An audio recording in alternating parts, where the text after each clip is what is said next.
Collected Poems of William McGonagall. By William McGonagall. An Address to the Reverend George Gilfillan. All hail to the Reverend George Gilfillan of Dundee. He is the greatest preacher I did ever hear or see. He is a man of genius bright. And in him his congregation does delight. Because they find him to be honest and plain. Affable in temper, and seldom known to complain.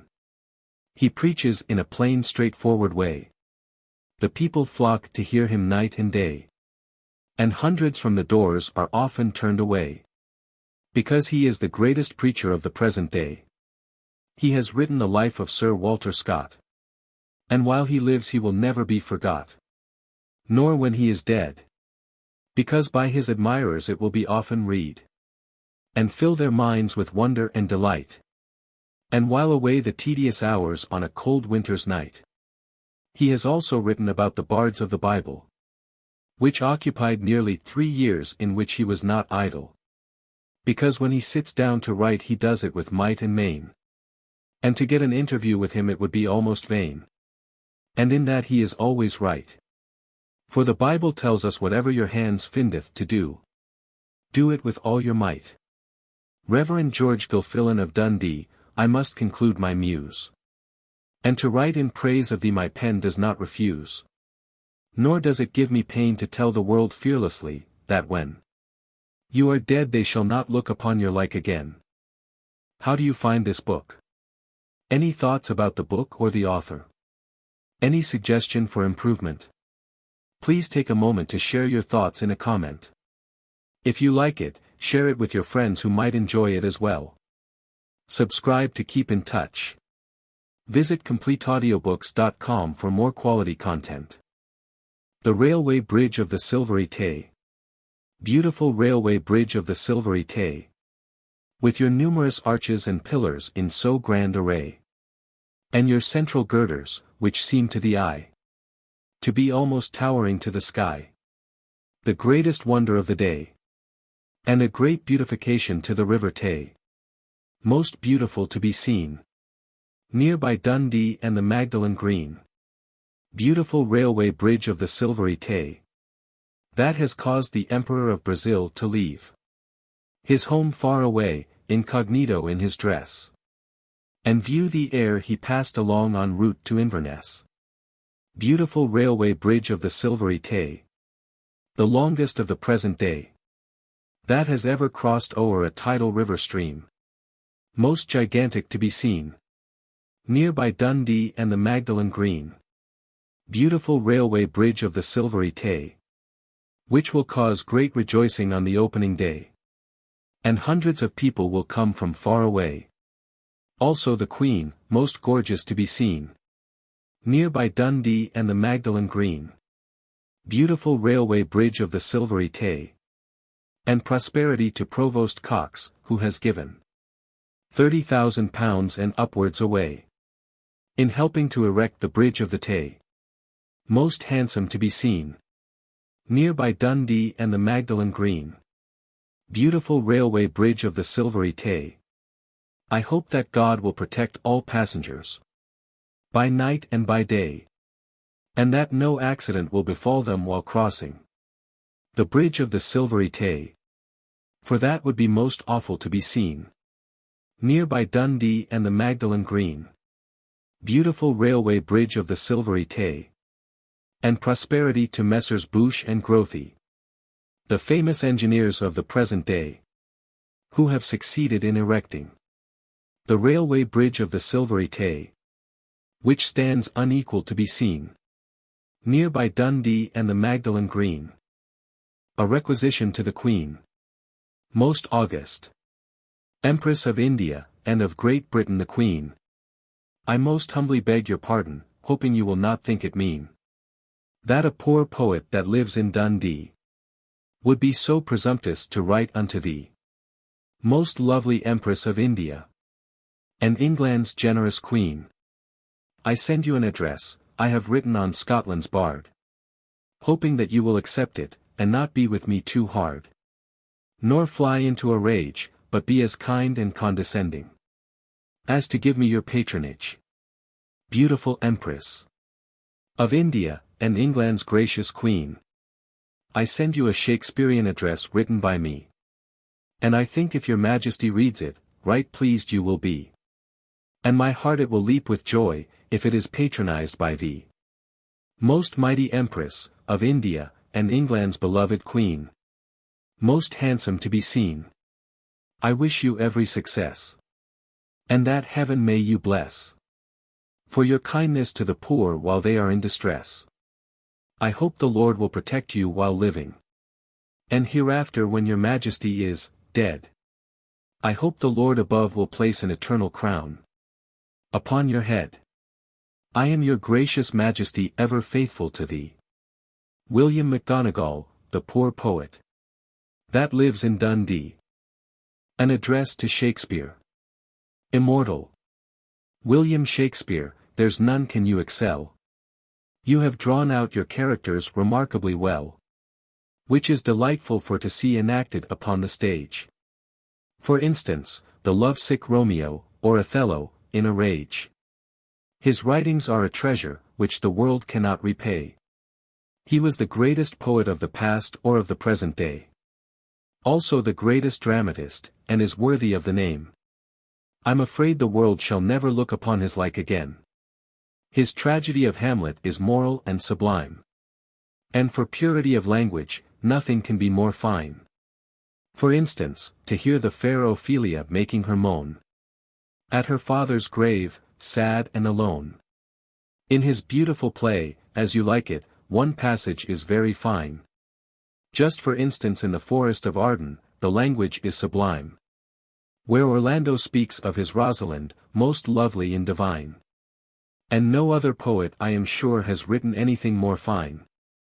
His language is spoken in the church and by the advocate at the bar. Here and there and everywhere throughout the world afar. His writings abound with gospel truths, moral and sublime. And I'm sure in my opinion they are surpassing fine. In his beautiful tragedy of Othello, one passage is very fine. Just for instance where Cassio loses his lieutenancy by drinking too much wine. And in grief he exclaims, "Oh, that men should put an enemy in their mouths to steal away their brains." In his great tragedy of Richard III, one passage is very fine.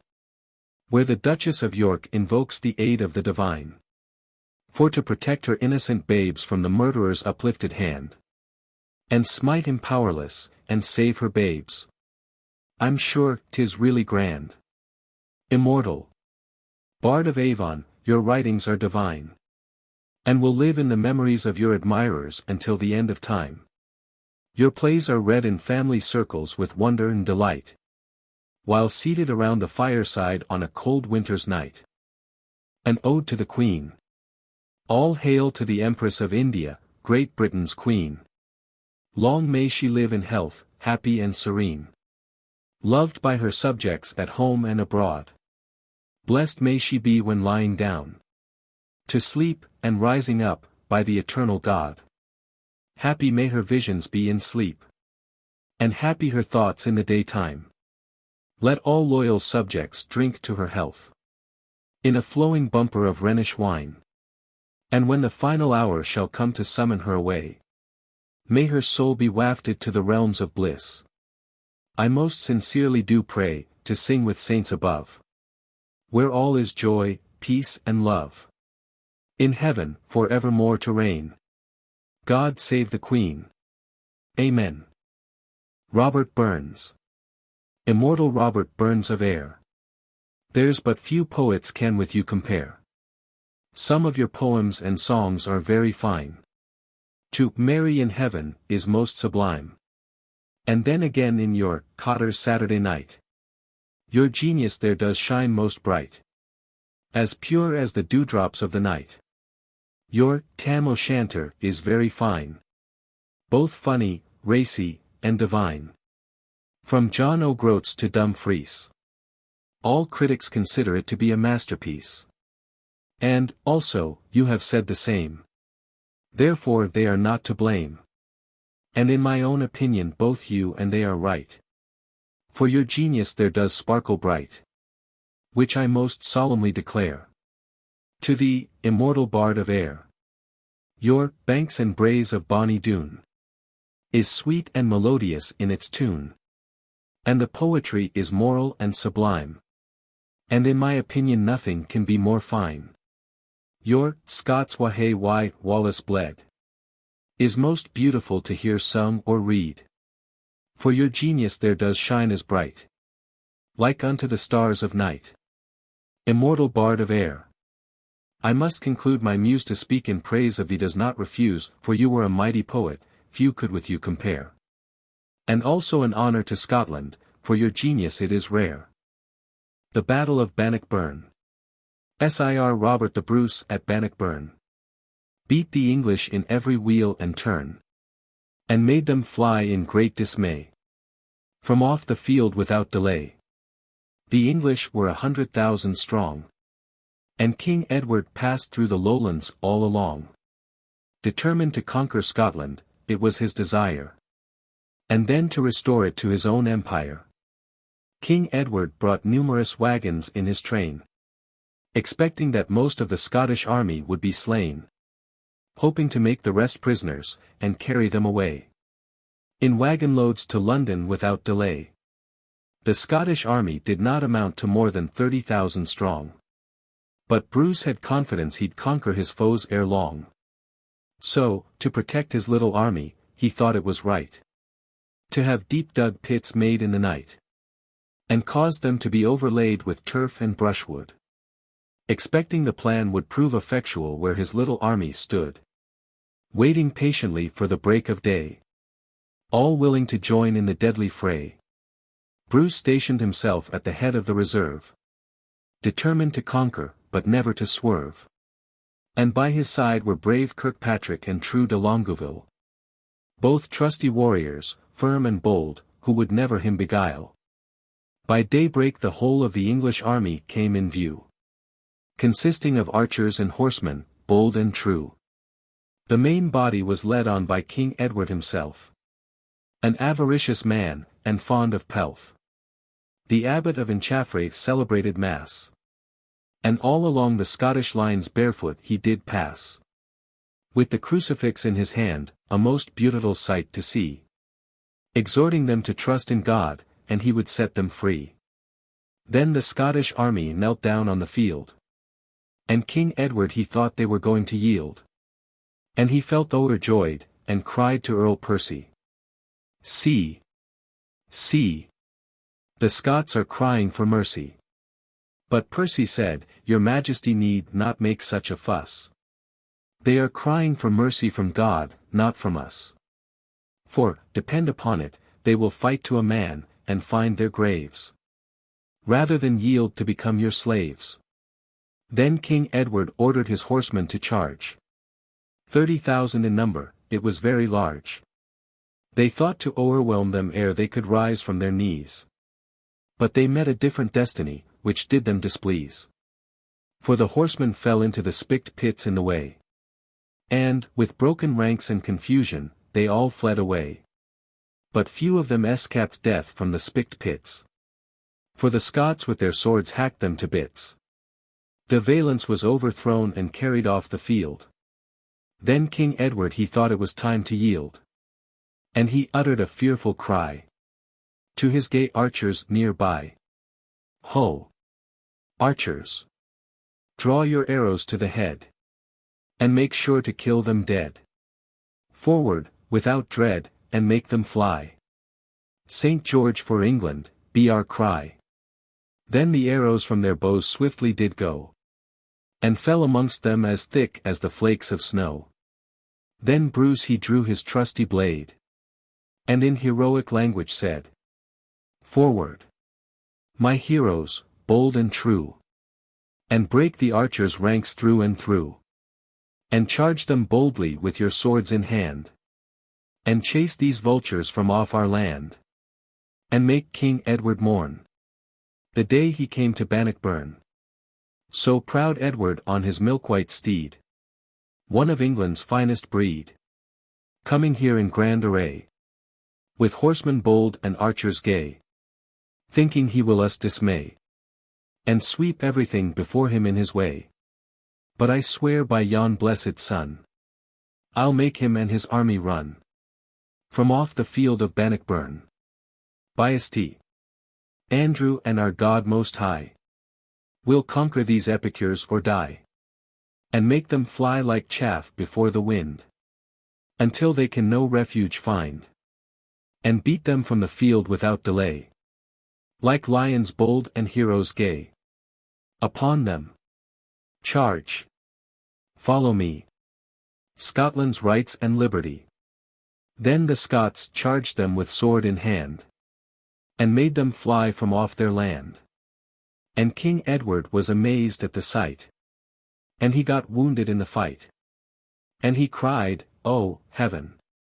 England's lost, and I'm undone. Alas! Alas! Where shall I run?" Then he turned his horse, and rode on afar, and never halted till he reached Dunbar. Then Bruce he shouted, "Victory! We have gained our rights and liberty. And thanks be to God above, that we have conquered King Edward this day, a usurper that does not us love." Then the Scots did shout and sing, "Long live Sir Robert Bruce our King!" That made King Edward mourn the day he came to Bannockburn. The bonny lass o' Dundee. Oh, the tunes that I've been in. I dearly love Dundee. It's there the bonny lassie lives, the lass I love to see.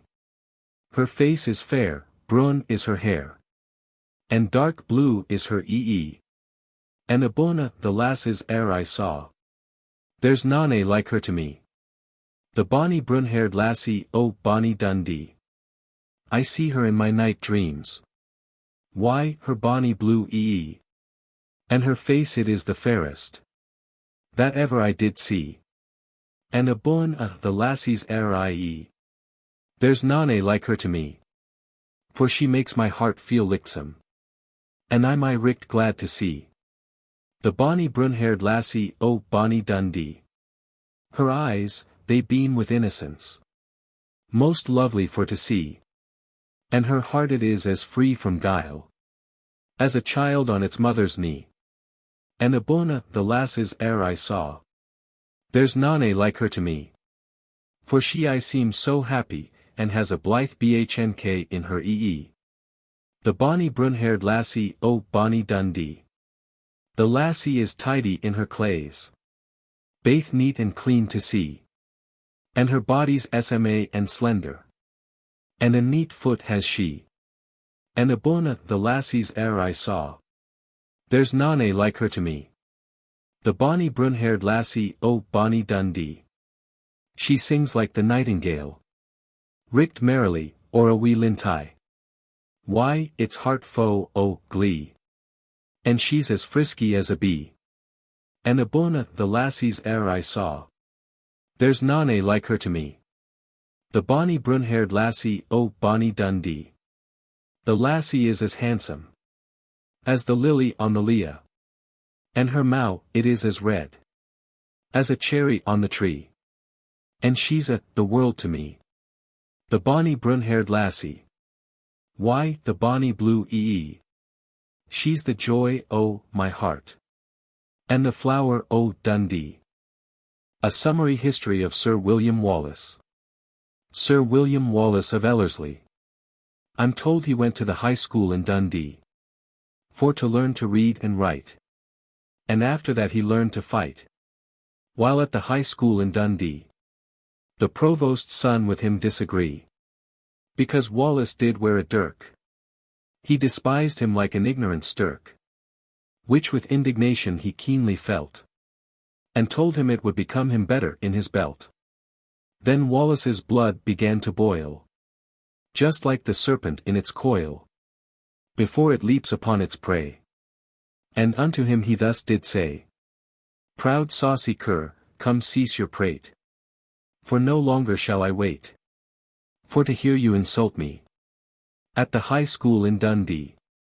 For such insolence makes my heart to smart, and I'll plunge my dagger in you heart."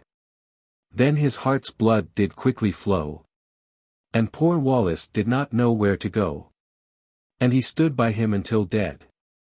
Then far from him he quickly fled, lamenting greatly the deed he had done, the murdering of the provost's son. The scene shifts to where he was fishing on day, where 3 English soldiers met him by the way. And they asked him if give them some fish, and from them they would make a delicious dish. Then Wallace gave them share of his fish, for to satisfy their wish. But they seemed dissatisfied with the share they got, so they were resolved to have all the lot. Then Wallace he thought it was time to look out, when they were resolved to have all his trout. So he swung his fishing rod with great force round his head, and struck on of them a blow that killed him dead. So he instantly seized the fallen man's sword, and the other 2 fled without uttering a word.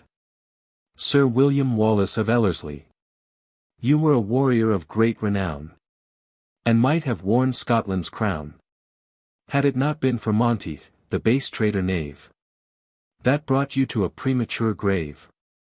Yes, you were sold for English gold, and brought like a sheep from the fold, to die upon a shameful scaffold high, amidst the derisive shouts of your enemies standing by. But you met your doom like a warrior bold, bidding defiance to them that had you sold, and bared your neck for the headsman's stroke, and cried, Marian, dear, my heart is broke. My lovely dear, I come to thee. Oh, I am longing thee to see. But the headsman was as stolid as the rock, and the axe fell heavily on the block, and the scaffold did shake with the terrible shock, as the body of noble Wallace fell, who had fought for Scotland so well. A descriptive poem on the Silvery Tay. Beautiful Silvery Tay, with your landscapes, so lovely and gay, along each side of your waters, to Perth all the way. No other river in the world has got scenery more fine. Only I am told the beautiful Rhine, near to Wermut Bay, it seems very fine, where the railway bridge is towering above its waters sublime, and the beautiful ship Mars, with her juvenile tars, both lively and gay, does carelessly lie, by night and by day, in the beautiful bay of the Silvery Tay. Beautiful, beautiful Silvery Tay, thy scenery is enchanting on a fine summer day. Near by Balmoral it is beautiful to behold, when the trees are in full bloom and the cornfields seems like gold, and nature's face seems gay, and the lambkins they do play, and the humming bee is on the wing. It is enough to make one sing, while they carelessly do stray along the beautiful banks of the Silvery Tay. Beautiful Silvery Tay, rolling smoothly on your way, near by Newport, as clear as the day. Thy scenery around is charming, I'll be bound, and would make the heart of anyone feel light and gay on a fine summer day, to view the beautiful scenery along the banks of the Silvery Tay. Bonnie Dundee in 1878. Oh, Bonnie Dundee, I will sing in thy praise a few but true simple lays, regarding some of your beauties of the present day. And virtually speaking, there's none can them gainsay. There's no other town I know of with you can compare, for spinning mills and lasses fair, and for stately buildings there's none can excel the beautiful Albert Institute or the Queen's Hotel, for it is most handsome to be seen, where accommodation can be had for duke, lord or queen. And the 4 pillars of the front are made of Aberdeen granite, very fine, and most beautiful does shine, just like a looking glass. And for beauty and grandeur there's none can them surpass. And your fine shops in Reform Street, very few can with them compete. For superfine goods, there's none can excel, from Inverness to Clerkenwell. And your tramways, I must confess, that they have proved a complete success, which I am right glad to see, and a very great improvement to Bonnie Dundee. And there's the royal arch, most handsome to be seen, erected to the memory of our most gracious Queen. Most magnificent to see. And a very great honour to the people of Dundee. Then there's the Baxter Park, most beautiful to see. And a great boon it is to the people of Dundee. For there they can enjoy themselves when they are free from care. By inhaling the perfumed air, emanating from the sweet flowers and green trees and shrubs there. Oh, bonny Dundee! I must conclude my muse. And to write in praise of thee, my pen does not refuse. Your beauties that I have alluded to are most worthy to see. And in conclusion, I will call thee bonny Dundee. Genius. What is genius? 'Tis a thing seldom rewarded. If you are in poverty, 'tis sure to be disregarded. But if you are a rich man, your company is courted. By the high and the low. Throughout the world wherever you go. Whereas the poor man, by his fellow workmen is spurned. They look on him with a jealous eye. And their noses upturned. And they say to themselves, you are no greater than we. If you are, show it. And we'll all worship thee. And rally around you. And applaud you to the skies. And none of us all will ever you despise. Because you can help yourself. You are a very great man. And every one of us will do all that we can. You for to please. And never will tease. Nor try to offend you. By any misbehavior. And to court your favor. We will always endeavor. That is the way genius is rewarded. But if you are in poverty, 'tis sure to be disregarded. An address to Prince Leopold. All hail. To Prince Leopold so handsome and gay. Welcome. Thrice welcome to Dundee this day. To open the railway bridge of the Silvery Tay. Let us give him 3 cheers. Until it deafens our ears. And is heard from shore to shore. Like the loud cannon's roar. Far, far away, along the Silvery Tay. Until it is remembered for many a long day. The inauguration day of the railway bridge of the Silvery Tay. I hope God will guard our noble prince all the day. At the opening of the railway bridge of the Silvery Tay. And may the people thank him today. For being so condescending to open the railway bridge of the Silvery Tay. May God prosper long our noble prince, most handsome to be seen. And prosperity to his mother, our most beloved queen. Long may she be happy and gay. Hoping she will never regret the day that her son came to open the railway bridge of the Silvery Tay. The Castle of Mains. Ancient Castle of the Mains. With your romantic scenery.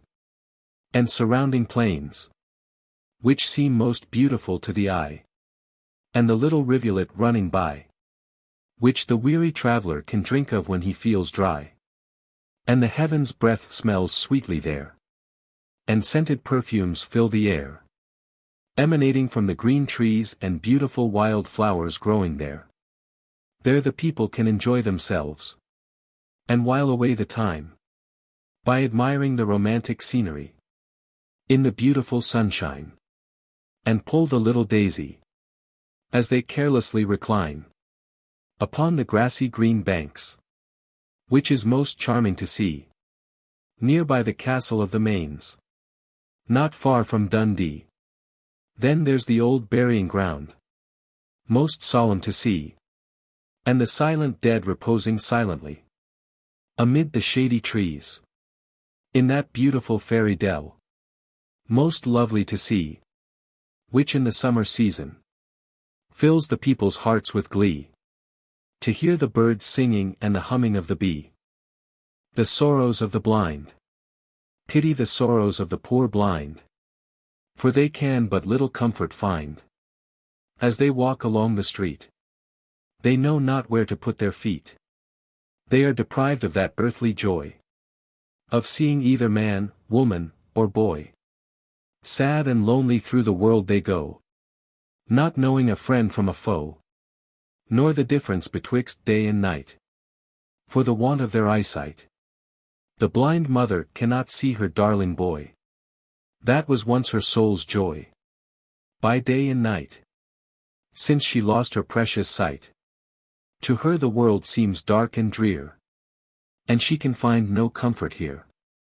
She once found pleasure in reading books, but now pale and careworn are her looks. Since she has lost her eyesight, everything seems wrong and nothing right. The face of nature, with all its beauties and livery green, appears to the blind just like a dream. All things beautiful have vanished from their sight, which were once their heart's delight. The blind father cannot see his beautiful child, nor wife, that was once the joy of his life, that he was wont to see at morn and night, when he had his eyesight.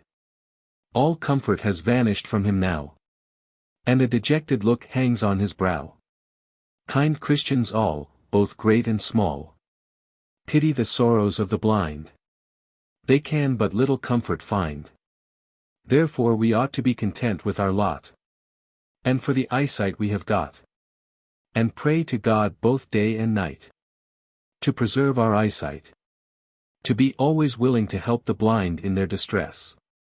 And the Lord will surely bless, and guard us by night and day, and remember us at the judgment day. Loch Ness. Beautiful Loch Ness. The truth to express. Your landscapes are lovely and gay, along each side of your waters, to Fort Augustus all the way. Your scenery is romantic, with rocks and hills gigantic, enough to make one frantic, as they view thy beautiful heathery hills, and their clear crystal rills, and the beautiful woodlands so green, on a fine summer day, from Inverness all the way, where the deer and the doe together doth play, and the beautiful falls of Foyers with its crystal spray, as clear as the day, enchanting and gay, to the traveller as he gazes thereon, that he feels amazed with delight, to see the water falling from such a height, that his heed feels giddy with the scene, as he views the falls of Foyers and the woodlands so green, that he exclaims in an ecstasy of delight, "Oh, beautiful Loch Ness!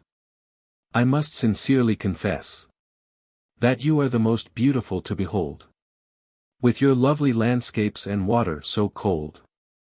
And as he turns from the scene, he says with a sigh, "Oh, beautiful Loch Ness! I must bid you goodbye." The Newport Railway.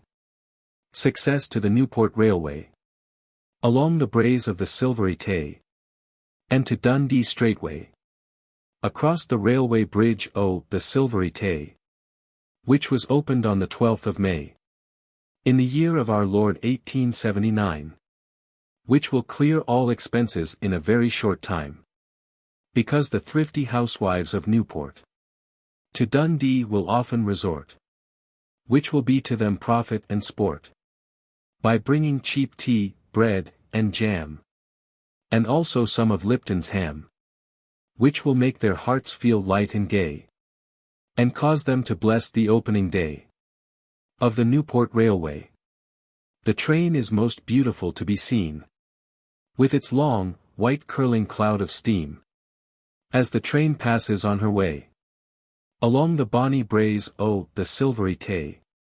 And if the people of Dundee should feel inclined to have a spree, I am sure 'twill fill their hearts with glee, by crossing o'er to Newport, and there they can have excellent sport, by viewing the scenery beautiful and gay, during the livelong summer day, and then they can return at night, with spirits light and gay, by the Newport Railway, by night or by day, across the railway bridge the Silvery Tay. Success to the undertakers of the Newport Railway, hoping the Lord will their labours repay, and prove a blessing to the people, for many a long day, who live near by Newport, on the bonny braes the Silvery Tay. Balmoral Castle. beautiful Balmoral Castle. Most handsome to be seen. Highland home of the Empress of India. Great Britain's Queen. Your woods and waters and mountains high are most beautiful to see. Near by Balmoral Castle. And the dark River Dee. Then there's the hill of Cairngorm.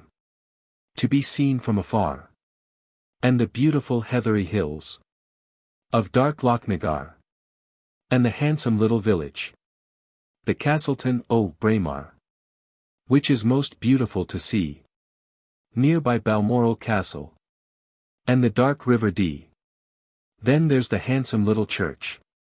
Of Crathy, most beautiful to be seen. And the Queen goes there on Sunday. To hear the word of God most solemn and serene. Which is most beautiful to see. Nor far from Balmoral Castle. And the dark River Dee. Then, when she finds herself at leisure, she goes for to see her old female acquaintances that lives on the River Dee.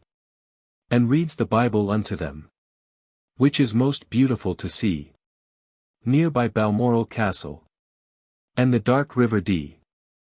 The Spittal of Glenshee. The Spittal of Glenshee. Which is the most dismal to see. With its bleak, rocky mountains. And clear, crystal fountains. With their misty foam. And thousands of sheep there together do roam.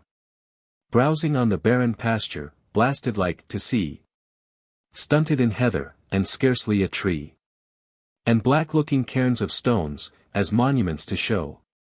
Where people have been found that were lost in the snow.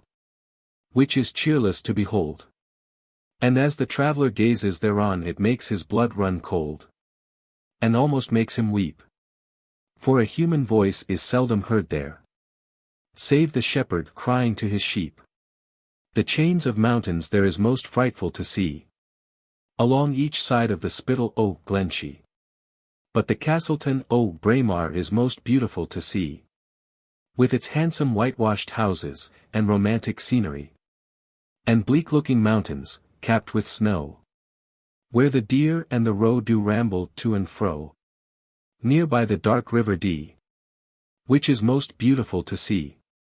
And Balmoral Castle is magnificent to be seen. Highland home of the Empress of India, Great Britain's Queen. With its beautiful pine forests, near by the River Dee. Where the rabbits and hares do sport in mirthful glee. And the deer and the roe together do play. All the live long summer day. In sweet harmony together. While munching the blooming heather. With their hearts full of glee. In the green woods of Balmoral, near by the River Dee. Lines in memoriam of the late Reverend George Gilfillan. Alas! The Reverend George Gilfillan is gone at last. To the better world, I hope, where all sorrows are past. He was a liberal gentleman, which no one dare gainsay.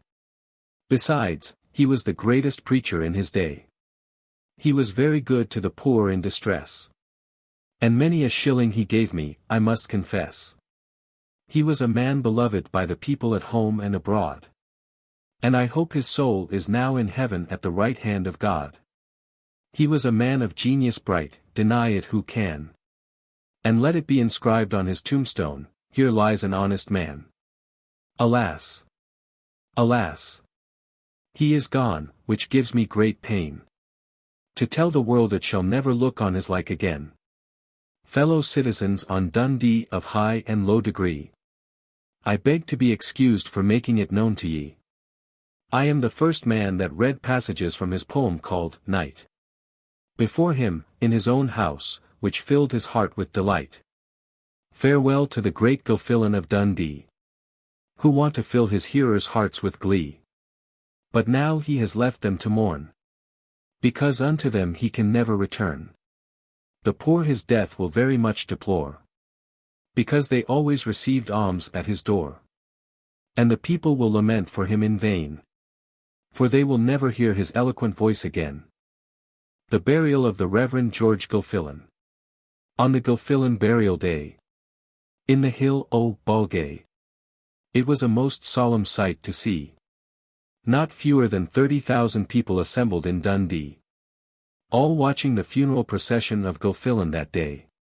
That death had suddenly taken away, and was going to be buried in the hill o' Balgay. There were about 3,000 people in the procession alone. And many were shedding tears, and several did moan. And their bosoms heaved with pain, because they knew they would never look upon his like again.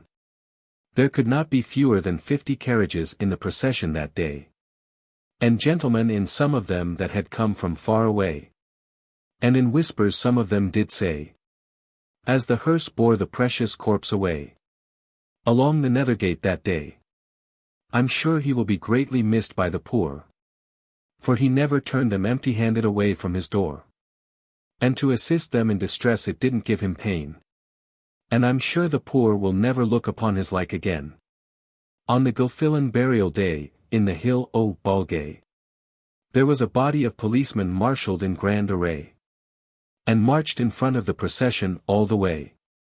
Also the relatives and friends of the deceased, whom I hope from all sorrows has been released, and whose soul I hope to heaven has fled away, to sing with saints above for ever and aye.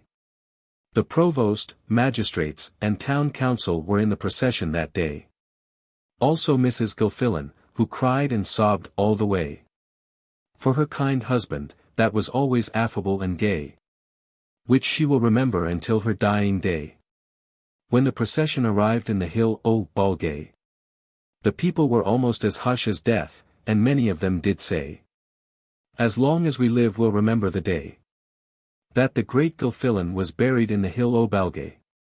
When the body of the great Gilfillan was lowered into the grave, 'twas then the people's hearts with sorrow did heave, and with tearful eyes and bated breath, Mrs. Gilfillan lamented her loving husband's death. Then she dropped a ringlet of immortelles into his grave, then took one last fond look, and in sorrow did leave. And all the people left with sad hearts that day. And that ended the Gilfillan burial in the hill o' Balgay. The Christmas Goose. Mr. Smiggs was a gentleman, and he lived in London town. His wife she was a good kind soul, and seldom known to frown. 'Twas on Christmas Eve, and Smiggs and his wife lay cosy in bed, when the thought of buying a goose came into his head. So the next morning, just as the sun rose, he jumped out of bed, and he donned his clothes, saying, Peggy, my dear, you need not frown, for I'll buy you the best goose in all London town. So away to the poultry shop he goes, and bought the goose, as he did propose. And for it he paid 1 crown. The finest, he thought, in London town. When Smiggs bought the goose, he suspected no harm, but a naughty boy stole it from under his arm. Then Smiggs he cried, Stop, thief! Come back with my goose. But the naughty boy laughed at him, and gave him much abuse. But a policeman captured the naughty boy, and gave the goose to Smiggs, and said he was greatly bothered by a set of juvenile prigs. So the naughty boy was put in prison for stealing the goose, and got 10 days' confinement before he got loose. So Smiggs ran home to his dear Peggy, saying, Hurry, and get this fat goose ready, that I have bought for 1 crown. So, my darling, you need not frown. Dear Mr. Smiggs, I will not frown. I'm sure 'tis cheap for 1 crown. Especially at Christmas time. Oh, Mr. Smiggs, it's really fine. Peggy, it is Christmas time, so let us drive dull care away, for we have got a Christmas goose. So cook it well, I pray, no matter how the poor are clothed, or if they starve at home. We'll drink our wine, and eat our goose. Aye, and pick it to the bone. The Rattling Boy from Dublin. I'm a rattling boy from Dublin town. I courted a girl called Biddy Brown. Her eyes, they were as black as sloes. She had black hair and an aquiline nose. Chorus. Whack foul da der lido. Whack foul da der lay. Whack foul da der lido. Whack foul da der lay. One night I met her with another lad. Says I, Biddy, I've caught you, by dad. I never thought you were half so bad as to be going about with another lad. Chorus. Says I, Biddy, this will never do. For tonight you've proved to me untrue. So do not make a hullabaloo. For I will bid farewell to you. Chorus. Says Barney McGee, she is my lass. And the man that says no, he is an ass. So come away, and I'll give you a glass. Och, sure you can get another lass. Chorus. Says I, to the devil with your glass. You have taken from me my darling lass. And if you look angry, or offer to frown, with my darling Shalila I'll knock you down. Chorus. Says Barney McGee unto me. By the hokey I love Biddy Brown. And before I'll give her up to thee, one or both of us will go down. Chorus. So, with my darling Shalila, I gave him a whack, which left him lying on his back, saying, botheration to you and Biddy Brown. For I'm the Rattling Boy from Dublin town. Chorus. So a policeman chanced to come up at the time, and he asked of me the cause of the shine. Says I, he threatened to knock me down, when I challenged him for walking with my Biddy Brown. Chorus. So the policeman took Barney McGee to jail, which made him shout and bewail that ever he met with Biddy Brown, the greatest deceiver in Dublin town. Chorus. So I bade farewell to Biddy Brown, the greatest jilter in Dublin town, because she proved untrue to me, and was going about with Barney McGee. Mary, the maid of the Tay. Ye banks and braes, O bonny Tay, wore me and my Mary oft did stray. But no, she is dead and gone far away. Sae I maun mourn for lovely Mary, the maid o' the Tay. The first time I met her, 'twas in the month of May, and the sun was shining bricht on the silvery Tay. I asked her name and she modestly did say, some folk sees me lovely Mary, the maid o' the Tay. Oh, charming Mary o' the Tay, Queen o' my soul by night and day. But no, thou art gane and left me here to weep for you, sweet Mary dear. Oh, bonny Mary o' the Tay, joy o' my heart and Queen o' May. With thee I felt happy and gay, while rambling with thee on the banks o' the Tay. Ye banks and braes o' bonny Tay, with my Mary ye seemed ever gay. But no, ye seem baith dark and drear, for my puir heart ye canna cheer. My Mary was handsome and fair to be seen. She bad bonny fair hair and twa blue een. And she was, I happy while we carelessly did stray along the banks o' the silvery Tay. Oh, Mary dear, I mourn thy loss. To me the world seems naught but dross. Sae I maun mourn baith nicht and day, for my lovely Mary, the maid o' the Tay. Song dedicated to Mr. Barry Sullivan, Tragedian without permission, a fragment. He is an actor of great fame. He played King Richard in Drury Lane.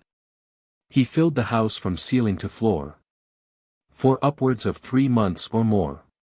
While performing in Drury Lane, a theatre of wide world fame, Mr. Sullivan in combat cut his eye, but it didn't make him cry. The moon. Beautiful moon, with thy silvery light, thou seemest most charming to my sight. As I gaze upon thee in the sky so high, a tear of joy does moisten mine eye. Beautiful moon, with thy silvery light, thou cheerest the Eskimo in the night. For thou lettest him see to harpoon the fish, and with them he makes a dainty dish. Beautiful moon, with thy silvery light. Thou cheerest the fox in the night. And lettest him see to steal the grey goose away. Out of the farmyard from a stack of hay. Beautiful moon, with thy silvery light. Thou cheerest the farmer in the night. And makes his heart beat high with delight. As he views his crops by the light in the night. Beautiful moon, with thy silvery light. Thou cheerest the eagle in the night. And lettest him see to devour his prey. And carry it to his nest away. Beautiful moon, with thy silvery light. Thou cheerest the mariner in the night. As he paces the deck alone. Thinking of his dear friends at home. Beautiful moon, with thy silvery light. Thou cheerest the weary traveller in the night. For thou lightest up the wayside around. To him when he is homeward bound. Beautiful moon, with thy silvery light. Thou cheerest the lovers in the night. As they walk through the shady groves alone. Making love to each other before they go home. Beautiful moon, with thy silvery light. Thou cheerest the poacher in the night. For thou lettest him see to set his snares. To catch the rabbit and the hares. Little Jamie. Ither laddies may ha's finer clays, and may be better fed. But none o' them has sic a bonny curly hide. O a blithe blink in their as my ein curly fair-haired laddie, little Jamie. When I gang oot to tak a walk wi' him along the Magdalen Green. It maks my heart feel licksome to see him sae sharp and keen. And he poos the wee gowans, and gies them to me. My ein curly fair-haired laddie, little Jamie. When he rises in the mornin' and gets o bed. He says, Mither, mind ye'll need to toast my faither's bread. For he gies me a bobby. He's the best little laddie that ever I did see. My ein curly fair-haired laddie, little Jamie. When I gang oot to tak a walk along the streets o' Dundee. And views the little laddies that I chance to see. None o' them seems sae lovely to me. As my ein curly fair-haired laddie, little Jamie. The laddie is handsome and fair to be seen. He has a bonny cheery mow, and taw blue e'en. And he prattles like an auld grandfeyther richt merrily. He's the funniest little laddie that ever I did see. My ein curly fair-haired iady, little Jamie. Weener that he kens I am coming hame frae my work. He runs oot to meet me as cheerful as the lark. And he says, Faither, I'm wanting just a bobby. My ein curly fair-haired laddie, little Jamie. The City of Perth. Beautiful ancient City of Perth. One of the fairest on the earth. With your stately mansions and scenery most fine. Which seems very beautiful in the summer time. And the beautiful Silvery Tay. Rolling smoothly on its way. And glittering like silver in the sunshine. And the railway bridge across it is really sublime. The scenery is very beautiful when in full bloom. It far excels the river Doon. For the North Inch and South Inch is most beautiful to behold. Where the buttercups do shine in the sunshine like gold. And there's the Palace of Scone, most beautiful to be seen. Near by the river Tay and the North Inch so green. Whereon is erected the statue of Prince Albert, late husband of the Queen. And also the statue of Sir Walter Scott is most beautiful to be seen. Erected on the South Inch, which would please the Queen. And recall to her memory his novels she has read. And came her to feel a pang for him that is dead. Beautiful City of Perth, along the river Tay. I must conclude ms lay. And to write in praise of thee my heart does not gainsay. To tell the world fearlessly, without the least dismay. With your stately mansions and the beautiful river Tay. You're one of the fairest cities of the present day. The inauguration of the hill o' Balgay. Beautiful hill o' Balgay. With your green trees and flowers fair. 'Tis health for the old and young. For to be walking there. To breathe the fragrant air. Emanating from the green bushes. and beautiful flowers there. Then they can through the burying ground roam, and read the epitaphs on the tombstones. Before they go home, there the lovers can wander safe arm in arm. For policemen are there to protect them from harm, and to watch there all day, so that no accident can befall them. In the hill o' Balgay. Then there's Harry Scott's mansion, most beautiful to be seen. Also the Law Hill, likewise the Magdalen Green, and the Silvery Tay, rolling on its way, and the coast of Fife, and the beautiful town of St. Andrews, where Cardinal Beaton lost his life, and to be seen on a clear summer day, from the top of the beautiful hill o' Balgay. On the opening day of the hill o' Balgay, it was a most beautiful sight to see. Numerous bands, with flags and banners, assembled in Dundee. All in grand procession, with spirits light, that day, marched out the Blackness road to the hill o' Balgay. The Earl o' Dalhousie was there on the opening day. Also Harry Scott, the young Laird o' Balgay. And he made a great speech to the people there, and they applauded him with cries that rent the air. The Earl o' Dalhousie made a fine speech in his turn, and said there was only one thing that caused him to mourn. There was no protection from the rain in the hill o' Balgay, and he would give another £500 away, for to erect a shed for the people upon a rainy day, to keep them dry and comfortable on the hill o' Balgay. Then the people applauded him with 3 loud cheers, for their hearts were all opened, and flowed with joyous tears. So they all dispersed quietly with spirits light that day. And that ended the inauguration of the hill o' Balgay. The Irish convicts return. Ye mountains and glens of old Ireland, I've returned home to ye again. During my absence from ye, my heart always felt great pain.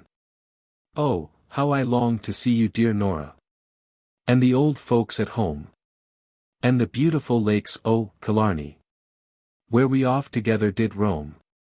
Ye beautiful lakes of Killarney, ye are welcome to me again.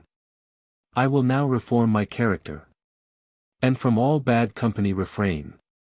Oh, how I have longed to see my old father, and my mother dearer than all, and my favourite dog Charlie, that wont to come at my call. Ye green hills and lakes of old Ireland, ye are dearer than life unto me. Many sleepless nights I have had, since my banishment from thee.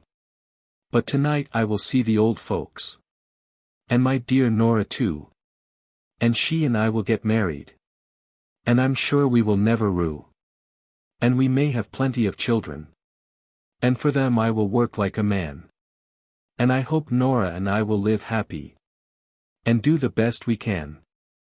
For my own part, I will never grumble, but try and be content, and walk in the paths of virtue, and remember my banishment. And at night at the fireside with Nora, I will tell her of my limbs being bound, and all my great hardships endured, and how I was lashed like a hound. And when my story is ended, Nora will sympathize with her tears, which will help to drown my sorrow, and help me through coming years. Forget-me-not. A gallant knight and his betrothed bride were walking one day by a river side. They talked of love, and they talked of war, and how very foolish lovers are. At length the bride to the knight did say, there have been many young ladies led astray, by believing in all their lovers said. And you are false to me, I am afraid. No, Ellen, I was never false to thee. I never gave thee cause to doubt me. I have always loved thee and do still, and no other woman your place shall fill. Dear Edwin, it may be true, but I am in doubt. But there's some beautiful flowers hereabout, growing on the other side of the river. But how to get one, I cannot discover. Dear Ellen, they seem beautiful indeed. But of them, dear, take no heed, because they are on the other side. Besides, the river is deep and wide. Dear Edwin, as I doubt your love to be untrue, I ask one favor now from you. Go. Fetch me a flower from across the river, which will prove you love me more than ever. Dear Ellen, I will try and fetch you a flower, if it lies within my power, to prove that I am true to you. And what more can your Edwin do? So he leaped into the river wide, and swam across to the other side, to fetch a flower for his young bride, who watched him eagerly on the other side. So he plucked a flower right merrily, which seemed to fill his heart with glee, that it would please his lovely bride. But, alas! He never got to the other side. For when he tried to swim across, all power of his body he did loss. But before he sank in the river wide, he flung the flowers to his lovely bride. And he cried, "Oh, heaven! Hard is my lot. My dearest Ellen, forget me not. For I was ever true to you. My dearest Ellen, I bid thee adieu." Then she wrung her hands in wild despair, until her cries did rend the air. And she cried, "Edwin, dear, hard is our lot. But I'll name this flower Forget-me-not. And I'll remember thee while I live. And to no other man my hand I'll give. And I will place my affection on this little flower. And it will solace me in a lonely hour. The Convicts Return. Ye mountains and glens of fair Scotland, I'm with ye once again. During my absence from ye my heart was like to break in twain. Oh! How I long to see you and the old folks at home. And with my lovely Jeanie once more in the green woods to roam. Now since I've returned safe home again, I will try and be content with my lovely Jeanie at home, and forget my banishment. My Jeanie and me will get married, and I will be to her a good man, and we'll live happy together, and do the best we can. I hope my Jeanie and me will always happy be, and never feel discontent. And at night at the fireside, I'll relate to her the trials of my banishment. But now I will never leave my Jeanie again, until the day I die. And before the vital spark has fled, I will bid ye all goodbye. The Death of the Old Mendicant. There was a rich old gentleman, lived on a lonely moor in Switzerland. And he was very hard to the wandering poor. 'Tis said he never lodged nor served them at his door. 'Twas on a stormy night, and Boreas blew a bitter blast, and the snowflakes they fell thick and fast. When a poor old mendicant, tired and footsore, who had travelled that day 15 miles and more, knocked loudly at the rich man's door. The rich man was in his parlour counting his gold, and he ran to the door to see who was so bold. And there he saw the mendicant shivering with the cold. Then the mendicant unto him said, "My dear sir, be not afraid. Pray give me lodgings for the night, and heaven will your love requite. Have pity on me, for I am tired and footsore. I have travelled 15 miles today and more. Begone, you vagabond, from my door. I never give lodgings to the poor. So be off, take to your heels and run. Or else I'll shoot you with my gun. Now do not think I'm making fun. Do you hear, old beggar, what I say? Now be quick, and go away. Have mercy, sir, I cannot go, for I shall perish in the snow. Oh! For heaven's sake, be not so hard, and God will your love reward. My limbs are tired, I cannot go away. Oh! Be so kind as let me stay. 'Twas vain. The rich man said, I shan't, and shut his door on the mendicant, and said, that is the way I'll serve the poor, while I live on this lonely moor. Then the old mendicant did go away, and, murmuring to himself, did say, Oh, woe's me that ever I was born. Oh, God, protect me from the storm. My feeble limbs refuse to go. And my poor heart does break with woe. Then he lay down and died among the snow. He was found by the rich man's shepherd next day, while he was searching for sheep that had gone astray. And he was struck with fear and woe, to see the body lying dead among the snow. So the shepherd ran home and told his master about the very sad disaster, that he had found a dead body in the snow. But whose it was he did not know. Then the rich man ordered the body to be brought to his house, and to be instantly dressed by his loving spouse. For his conscience smote him with fear and woe, when he heard of the old mendicant being found dead in the snow. So the poor old mendicant was buried without delay, in a very respectable way. And from that very day the rich man was kind to the poor, and never turned any one away from his door. A tribute to the Reverend Mr. McCrae. All hail to the Reverend Mr. McCrae. He is an eloquent preacher, I venture to say. And his religious views I appreciate right well, because he doesn't believe in the endless punishment of hell. He has boldly rejected the Westminster Confession of Faith, which will long be remembered after his death. He is a man I love right well, better than my pen can tell. And I wish him every success, hoping the Lord will him bless, and the late congregation of the great Gilfillan. To support him, I hope, will always be willing, because his struggles has been hard and trials not a few. But in the midst of them all, the Lord brought him through. And I hope to God and his congregation he will always prove true, because God has endowed him with wisdom, his truths to tell, to reveal unto his people there's no endless punishment in hell.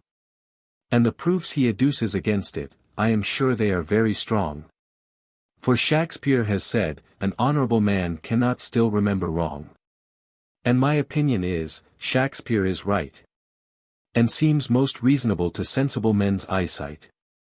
Because, God's love must be greater than mere man's by far. And to try to lessen his love it would be an unequal par. Oh horrible! Most horrible! For the Westminster Confession of Faith to tell, that God will inflict eternal punishment on unbaptized babes in hell. The Rev. Mr. McCrae has acted a noble part, and I trust his congregation will not from him depart, but rally around him when he comes to Dundee, and adhere to him through life and do not from him flee, because he has refuted the Westminster foolery. Therefore try to console him and fill his heart with glee, and I hope he will never regret the day he came to Dundee. Rev. Mr. McCrae, I must conclude my lay, and tell the world fearlessly, without the least dismay, that you are the second Gilfillan of the present day. And in conclusion I must say, Dundonians remember, he will preach his induction sermon on the first Sabbath of November, in the year of our Lord 1879, which will be remembered for a very long time. The Tay Bridge Disaster. Beautiful railway bridge of the Silvery Tay. Alas! I am very sorry to say that 90 lives have been taken away on the last Sabbath day of 1879, which will be remembered for a very long time. 'Twas about 7 o'clock at night, and the wind it blew with all its might, and the rain came pouring down, and the dark cloud seemed to frown, and the demon of the air seemed to say, I'll blow down the bridge of Tay. When the train left Edinburgh, the passengers' hearts were light and felt no sorrow, but Boreas blew a terrific gale, which made their hearts for to quail, and many of the passengers with fear did say, I hope God will send us safe across the bridge of Tay. But when the train came near to Wormit Bay, Boreas he did loud and angry bray, and shook the central girders of the bridge of Tay. On the last Sabbath day of 1879, which will be remembered for a very long time. So the train sped on with all its might, and bonny Dundee soon hove in sight, and the passengers' hearts felt light. thinking they would enjoy themselves on the new year.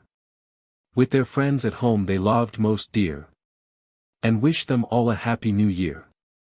So the train moved slowly along the bridge of Tay, until it was about midway. Then the central girders with a crash gave way, and down went the train and passengers into the Tay. The storm fiend did loudly bray, because 90 lives had been taken away, on the last Sabbath day of 1879, which will be remembered for a very long time. As soon as the catastrophe came to be known, the alarm from mouth to mouth was blown, and the cry rang out all o'er the town. Good heavens!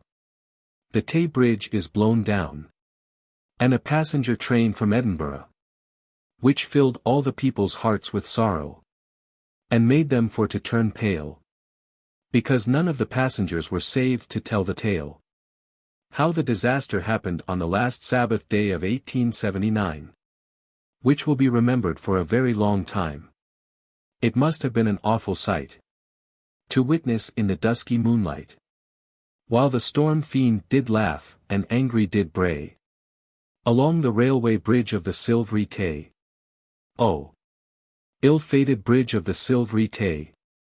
I must now conclude my lay, by telling the world fearlessly without the least dismay, that your central girders would not have given way. At least many sensible men do say, had they been supported on each side with buttresses. At least many sensible men confesses, for the stronger we our houses do build, the less chance we have of being killed. Stirling Castle. The ancient castle of Stirling is built upon a rock, which in the days of warfare withstood many a shock. And the views from the castle are lovely to see, especially the bonny green braes of Airthry.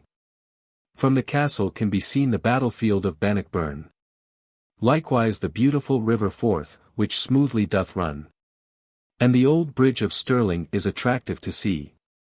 Also famous Touch House and Cambuskenneth Abbey. And within the castle are to be seen the House of Parliament, built by James III, and an enormous sum of money on it was spent. Besides the Chapel Royal, and now the Armoury, and the Palace, built by James V, are worthy to see. And the Wallace Monument on Abbey Craig is charming to be seen, with its rugged rockery and shrubbery green. It is rather attractive and amazing to the eyesight, because it is erected upon such a perpendicular height. And the town of Stirling occupies a beautiful seat. And the streets are very clean and neat. And the shops are beautiful to behold, stocked full with goods for the young and old. And the surrounding country is most lovely to be seen, especially in the summer time when nature's face in green. And the beautiful river Forth, rolling on its way, is enough to make the tourist's heart feel light and gay. As from the castle he views the scenery below, his heart will fill with joy all aglow, and with delight he'll exclaim, "Oh, how grand! There's nothing can equal you in fair Scotland." Descriptive Jottings of London. As I stood upon London Bridge and viewed the mighty throng of thousands of people in cabs and buses rapidly whirling along, all furiously driving to and fro, up one street and down another as quick as they could go, then I was struck with the discordant sound of human voices there, which seemed to me like wild geese cackling in the air. And the River Thames is a most beautiful sight, to see the steamers sailing upon it by day and by night. And the Tower of London is most gloomy to behold. And the crown of England lies there, begemmed with precious stones and gold. King Henry VI was murdered there by the Duke of Gloucester. And when he killed him with his sword he called him an impostor. St. Paul's Cathedral is the finest building that ever I did see. There's nothing can surpass it in the city of Dundee, because it's most magnificent to behold, with its beautiful dome and spire glittering like gold. And as for Nelson's monument that stands in Trafalgar Square, it is a most stately monument, I most solemnly declare, and towering defiantly very high. which arrest strangers' attention while passing by. Then there's two beautiful water fountains spouting up very high, where the weary travellers can drink when he feels dry. And at the foot of the monument there's 3 bronze lions in grand array, enough to make the stranger's heart throb with dismay. Then there's Mr. Spurgeon, a great preacher, which no one dare gainsay. I went to hear him preach on the Sabbath day, and he made my heart feel light and gay, when I heard him preach and pray. And the tabernacle was crowded from ceiling to floor, and many were standing outside the door.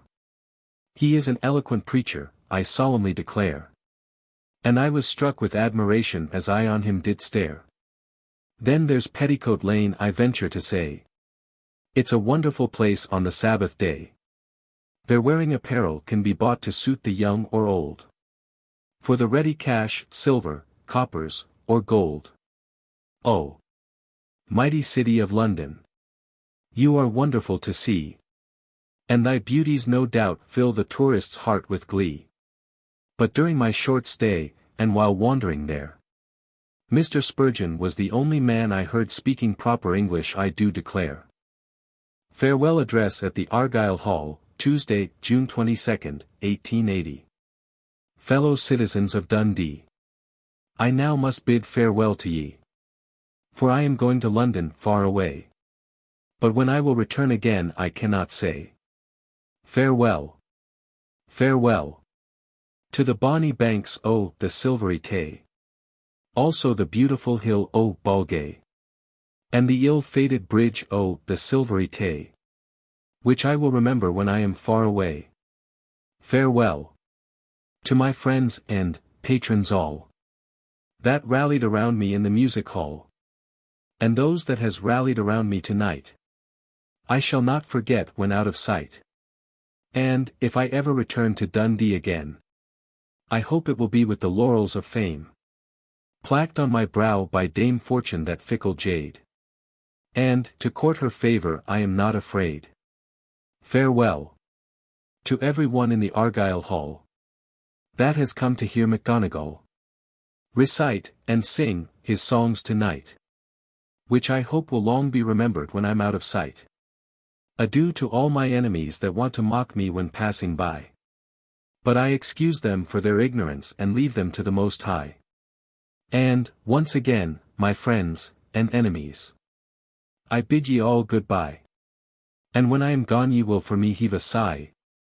I return my thanks to my chairman and my committee, for the kindness they have always shown to me. I hope the Lord will protect them when I am far away, and prosper them in all their undertakings by night and by day. The burned statue, a fragment.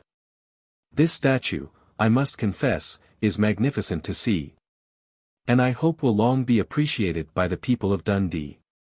It has been beautifully made by Sir John Steele, and I hope the pangs of hunger he will never feel. This statue is most elegant in its design, and I hope will defy all weathers for a very long time. And I hope strangers from afar with admiration will stare on this beautiful statue of the immortal bard of air. Fellow citizens, this statue seems most beautiful to the eye, which would cause kings and queens for such a one to sigh, and make them feel envious while passing by, in fear of not getting such a beautiful statue after they die. See where he sits on the stump of that tree, his eyes tuned to heaven, his Mary to see, a scroll at his feet, a pen in his handwriting to his Mary in the better land. Bonny Montrose, beautiful town of Montrose, I will now commence my lay, and I will write in praise of thee without dismay, and in spite of all your foes, I will venture to call thee Bonny Montrose. Your beautiful chain bridge is magnificent to be seen, spanning the river Esk, a beautiful tidal stream, which abounds with trout and salmon, and can be had for the catching without any gammon. Then as for the mid-links, it is most beautiful to be seen, and I'm sure is a very nice bowling green, where young men can enjoy themselves and inhale the pure air emanating from the sea and the beautiful flowers there. And as for the High Street, it's most beautiful to see, There's no street can surpass it in the town of Dundee. Because it is so long and wide, that the people can pass on either side, without jostling one another, or going to any bother. Beautiful town of Montrose, near by the seaside, with your fine shops and streets so wide. 'Tis health for the people that in you reside, because they do inhale the pure fragrant air, emanating from the sea waves and shrubberies growing there. And the inhabitants of Montrose ought to feel gay, because you are one of the bonniest towns in Scotland at the present day. The beautiful city of Glasgow. Oh, beautiful city of Glasgow, which stands on the river Clyde. How happy should the people be which in ye reside, because it is the most enterprising city of the present day. Whatever anybody else may say, the ships which lie at the Broomielaw are most beautiful to see. They are bigger and better than any in Dundee. Likewise the municipal buildings, most gorgeous to be seen, near to Ingram Street, not far from Glasgow Green. Then the warehouses are filled from the floor to the topmost story, with goods which brings Glasgow money and glory. And the men who own them are most liberal, I do declare, because I got money from them when there. Oh, wonderful city of Glasgow, with your triple expansion engines, at the making of which your workmen get many singeons. Also the deepening of the Clyde, most marvellous to behold, which cost much money, be it told. Then there is a grand picture gallery, which the keepers thereof are paid a very large salary. Therefore, citizens of Glasgow, do not fret or worry, for there is nothing like it in Edinburgh. And the happiest night I ever spent was in Glasgow, where I got as much as pay my rent from your merchant princes most fine, who likewise sang a song to me called Clementine, which was most beautiful to hear, also a dance, round and round, all singing at once. And the treatment I got in Glasgow, I must confess, was better even than Inverness. Oh, beautiful city of Glasgow, I must conclude my lay by calling thee the greatest city of the present day. For your treatment of me was by no means churlish. Therefore I say, let Glasgow flourish. The Royal Review, August 25, 1881. All hail to the Empress of India, Great Britain's Queen. Long may she live in health, happy and serene.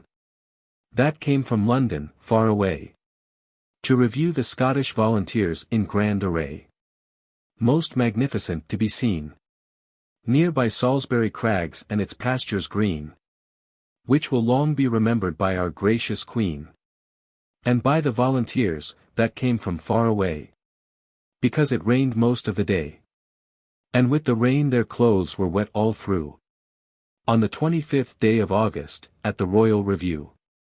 And to the volunteers it was no lark, because they were ankle deep in mud in the Queen's Park, which proved to the Queen they were loyal and true, to ensure such hardships at the Royal Review. Oh! It was a most beautiful scene, to see the Forfarshire artillery marching past the Queen. Her Majesty with their steady marching felt content, especially when their arms to her they did present. And the Inverness Highland volunteers seemed very grand, and marched by steady to a man, amongst the mud without dismay, and the rain pouring down on them all the way. And the bands they did play, God Save the Queen, near by Holyrood Palace and the Queen's Park so green. Success to our noble Scottish volunteers. I hope they will be spared for many long years, and to Her Majesty always prove loyal and true, as they have done for the second time at the Royal Review. To take them in general, they behaved very well. The more that the rain fell on them pell-mell, they marched by Her Majesty in very grand array, which will be remembered for many a long day, bidding defiance to wind and rain, which adds the more fame to their name. And I hope none of them will have cause to rue the day that they went to the Royal Review. And I'm sure Her Majesty ought to feel proud, and in her praise she cannot speak too loud. Because the more that it did rain they did not mourn. Which caused her Majesty's heart with joy to burn. Because she knew they were loyal and true. For enduring such hardships at the Royal Review. The wreck of the Thomas Dryden, in Pentland Firth. As I stood upon the sandy beach, one morn near Pentland Ferry, I saw a beautiful brigantine, and all her crew seemed merry. When lo! The wind began to howl, and the clouds began to frown, and in the twinkling of an eye, the rain came pouring down. Then the sea began to swell, and seemed like mountains high, and the sailors on board that brigantine, to God for help did loudly cry. Oh! It was an awful sight, to see them struggling with all their might, and imploring God their lives to save, from a merciless watery grave. Their cargo consisted of window glass, also coal and linseed oil, which helped to calm the raging sea, that loud and angry did boil. Because when the bottoms of the barrels were with the raging billows stove in, the oil spread o'er the water, and smoothed the stormy billows' din. Then she began to duck in the trough of the sea, which was fearful to behold. And her cross-yards dipped in the big billows. As from side to side she rolled, she was tossed about on the merciless sea, and received some terrible shocks, until at last she ran against a jagged reef of rocks. 'Twas then she was rent asunder, and the water did rush in. It was most dreadful to hear it. It made such a terrific din. Then the crew jumped into the small boats, while the storm fiend did roar, and were very near being drowned, before they got ashore. Then the coal dust blackened the water around her where she lay, and the barrels of linseed oil, they floated far away.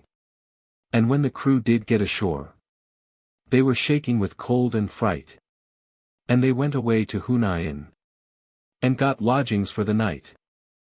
Beautiful Edinburgh, beautiful city of Edinburgh, most wonderful to be seen, with your ancient palace of Holyrood and Queen's Park Green, and your big, magnificent, elegant new college, where people from all nations can be taught knowledge. The new College of Edinburgh is certainly very grand, which I consider to be an honour to fair Scotland, because it's the biggest in the world, without any doubt, and is most beautiful in the inside as well as out. And the castle is wonderful to look upon, which has withstood many angry tempests in years bygone. And the rock it's built upon is rugged and lovely to be seen, when the shrubberies surrounding it are blown full green. Morningside is lovely and charming to be seen. The gardens there are rich with flowers and shrubberies green, and sweet-scented perfumes fill the air, emanating from the sweet flowers and beautiful plants there. And as for Braid Hill, it's a very romantic spot, but a fine place to visit when the weather is hot.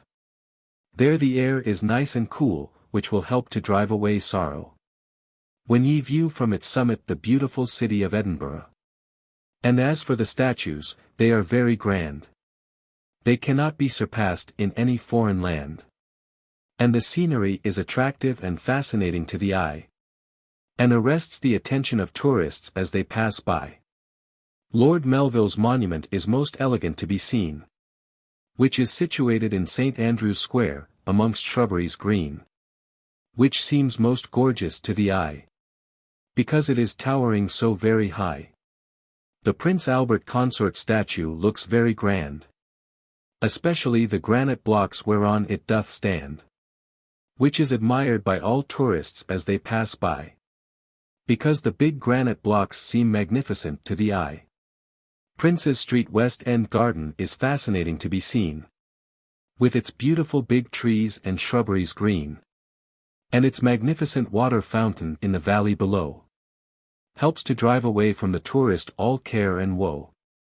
The Castle Hotel is elegant and grand, and students visit it from every foreign land, and the students of Edinburgh often call there. To rest and have luncheon, at a very cheap fare. Queen Street Garden seems charming to the eye. And a great boon it is to the tenantry nearby. As they walk along the grand gravel walks near there. Amongst the big trees and shrubberies, and inhale pure air. Then, all ye tourists, be advised by me. Beautiful Edinburgh ye ought to go and see. It's the only city I know of where ye can while away the time. By viewing its lovely scenery and statues fine. Magnificent city of Edinburgh, I must conclude my muse. But to write in praise of thee I cannot refuse. I will tell the world boldly without dismay. You have the biggest college in the world at the present day. Of all the cities in the world, Edinburgh for me. For no matter where I look, some lovely spot I see. And for picturesque scenery unrivalled you do stand.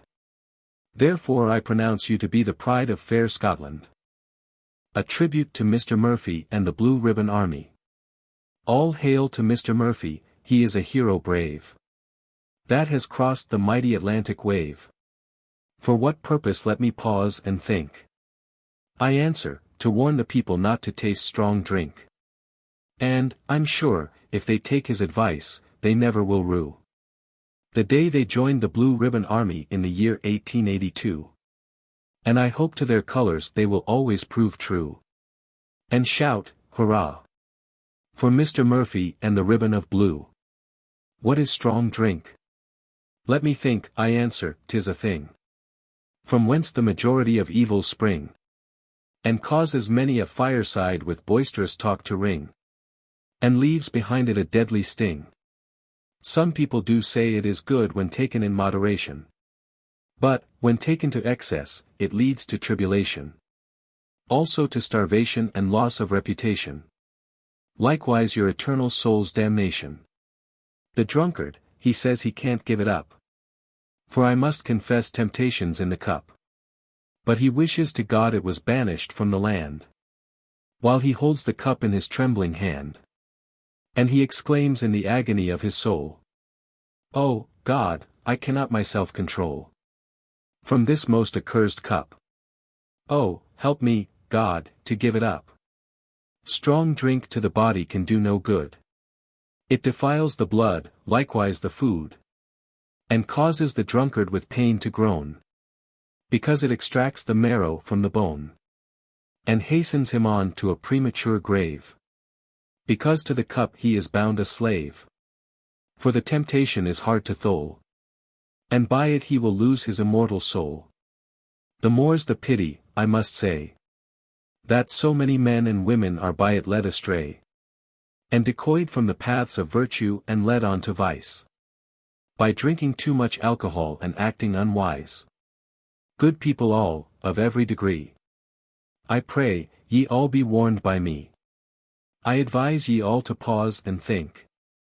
And never more to taste strong drink. Because the drunkard shall never inherit the kingdom of God. And whosoever God loves he chastens with his rod. Therefore, be warned, and think in time. And don't drink any more whiskey, rum, or wine. But go at once, make no delay. And join the Blue Ribbon Army without dismay. And rally round Mr. Murphy, and make a bold stand. And help to drive the bane of society from our land. I wish Mr. Murphy every success. Hoping he will make rapid progress. And to the Blue Ribbon Army may he always prove true. And adhere to his colors, the beautiful blue. Attempted assassination of the Queen. God prosper long our noble Queen. And long may she reign. Maclean he tried to shoot her. But it was all in vain. For God he turned the ball aside. Maclean aimed at her head. And he felt very angry. Because he didn't shoot her dead. There's a divinity that hedges a king. And so it does seem. And my opinion is, it has hedged. Our most gracious Queen. Maclean must be a madman. Which is obvious to be seen. Or else he wouldn't have tried to shoot. Our most beloved Queen.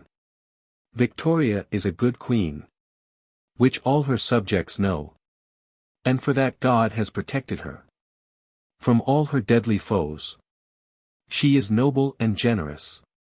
Her subjects must confess there hasn't been her equal since the days of good Queen Bess. Long may she be spared to roam among the bonny Highland floral, and spend many a happy day in the palace of Balmoral, because she is very kind to the old women there, and allows them bread, tea, and sugar, and each one get a share. And when they know of her coming, their hearts feel overjoyed, because, in general, she finds work for men that's unemployed. And she also gives the gypsies money, while at Balmoral, I've been told. And, mind ye, seldom silver, but very often gold. I hope God will protect her by night and by day, at home and abroad. When she's far away, may he be as a hedge around her, as he's been all along, and let her live and die in peace. Is the end of my song. The Battle of Tel-el-Kebir. Why, ye sons of Great Britain, come join with me, and sing in praise of Sir Garnet Wolseley.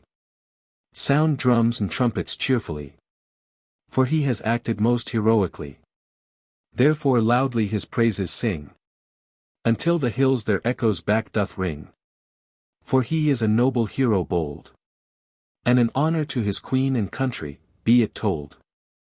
He has gained for himself fame and renown, which to posterity will be handed down, because he has defeated Araby by land and by sea. And from the battle of Tel-el-Kebir he made him to flee, with an army about 14,000 strong. Through Egypt he did fearlessly march along, with the gallant and brave Highland Brigade, to whom honour is due, be it said. Araby's army was about 70,000 in all. And, virtually speaking, it wasn't very small. But if they had been as numerous again, the Irish and Highland brigades would have beaten them, it is plain. 'Twas on the 13th day of September, in the year of 1882, which Araby and his rebel horde long will rue, because Sir Garnet Wolseley and his brave little band fought and conquered them on Kebir land.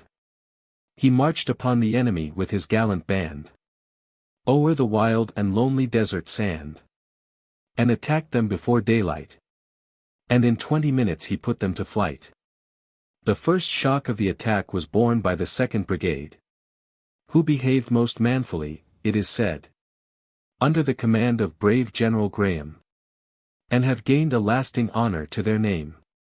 But Major Hart and the 18th Royal Irish, conjoint, carried the trenches at the bayonet point. Then the Marines chased them about 4 miles away. At the charge of the bayonet, without dismay, General Sir Archibald Allison led on the Highland Brigade, who never were the least afraid. And such has been the case in this Egyptian war. For at the charge of the bayonet they ran from them afar, with their bagpipes playing, and one ringing cheer. And the 42nd soon did the trenches clear. Then hand to hand they did engage, and fought like tigers in a cage. Oh! It must have been a glorious sight, to see Sir Garnet Wolseley in the thickest of the fight, in the midst of shot and shell, and the cannon's roar, whilst the dead and the dying lay weltering in their gore. Then the Egyptians were forced to yield, and the British were left masters of the field. Then Araby he did fret and frown, to see his army thus cut down. Then Araby the rebel took to flight, and spurred his Arab steed with all his might, with his heart full of despair and woe, and never halted till he reached Cairo. Now since the Egyptian war is at an end, let us thank God, who did send Sir Garnet Wolseley to crush and kill Araby and his rebel army at Kebir Hill. The wreck of the steamer, London, while on her way to Australia. 'Twas in the year of 1866, and on a very beautiful day, that 82 passengers, with spirits light and gay, left Gravesend harbour, and sailed gaily away.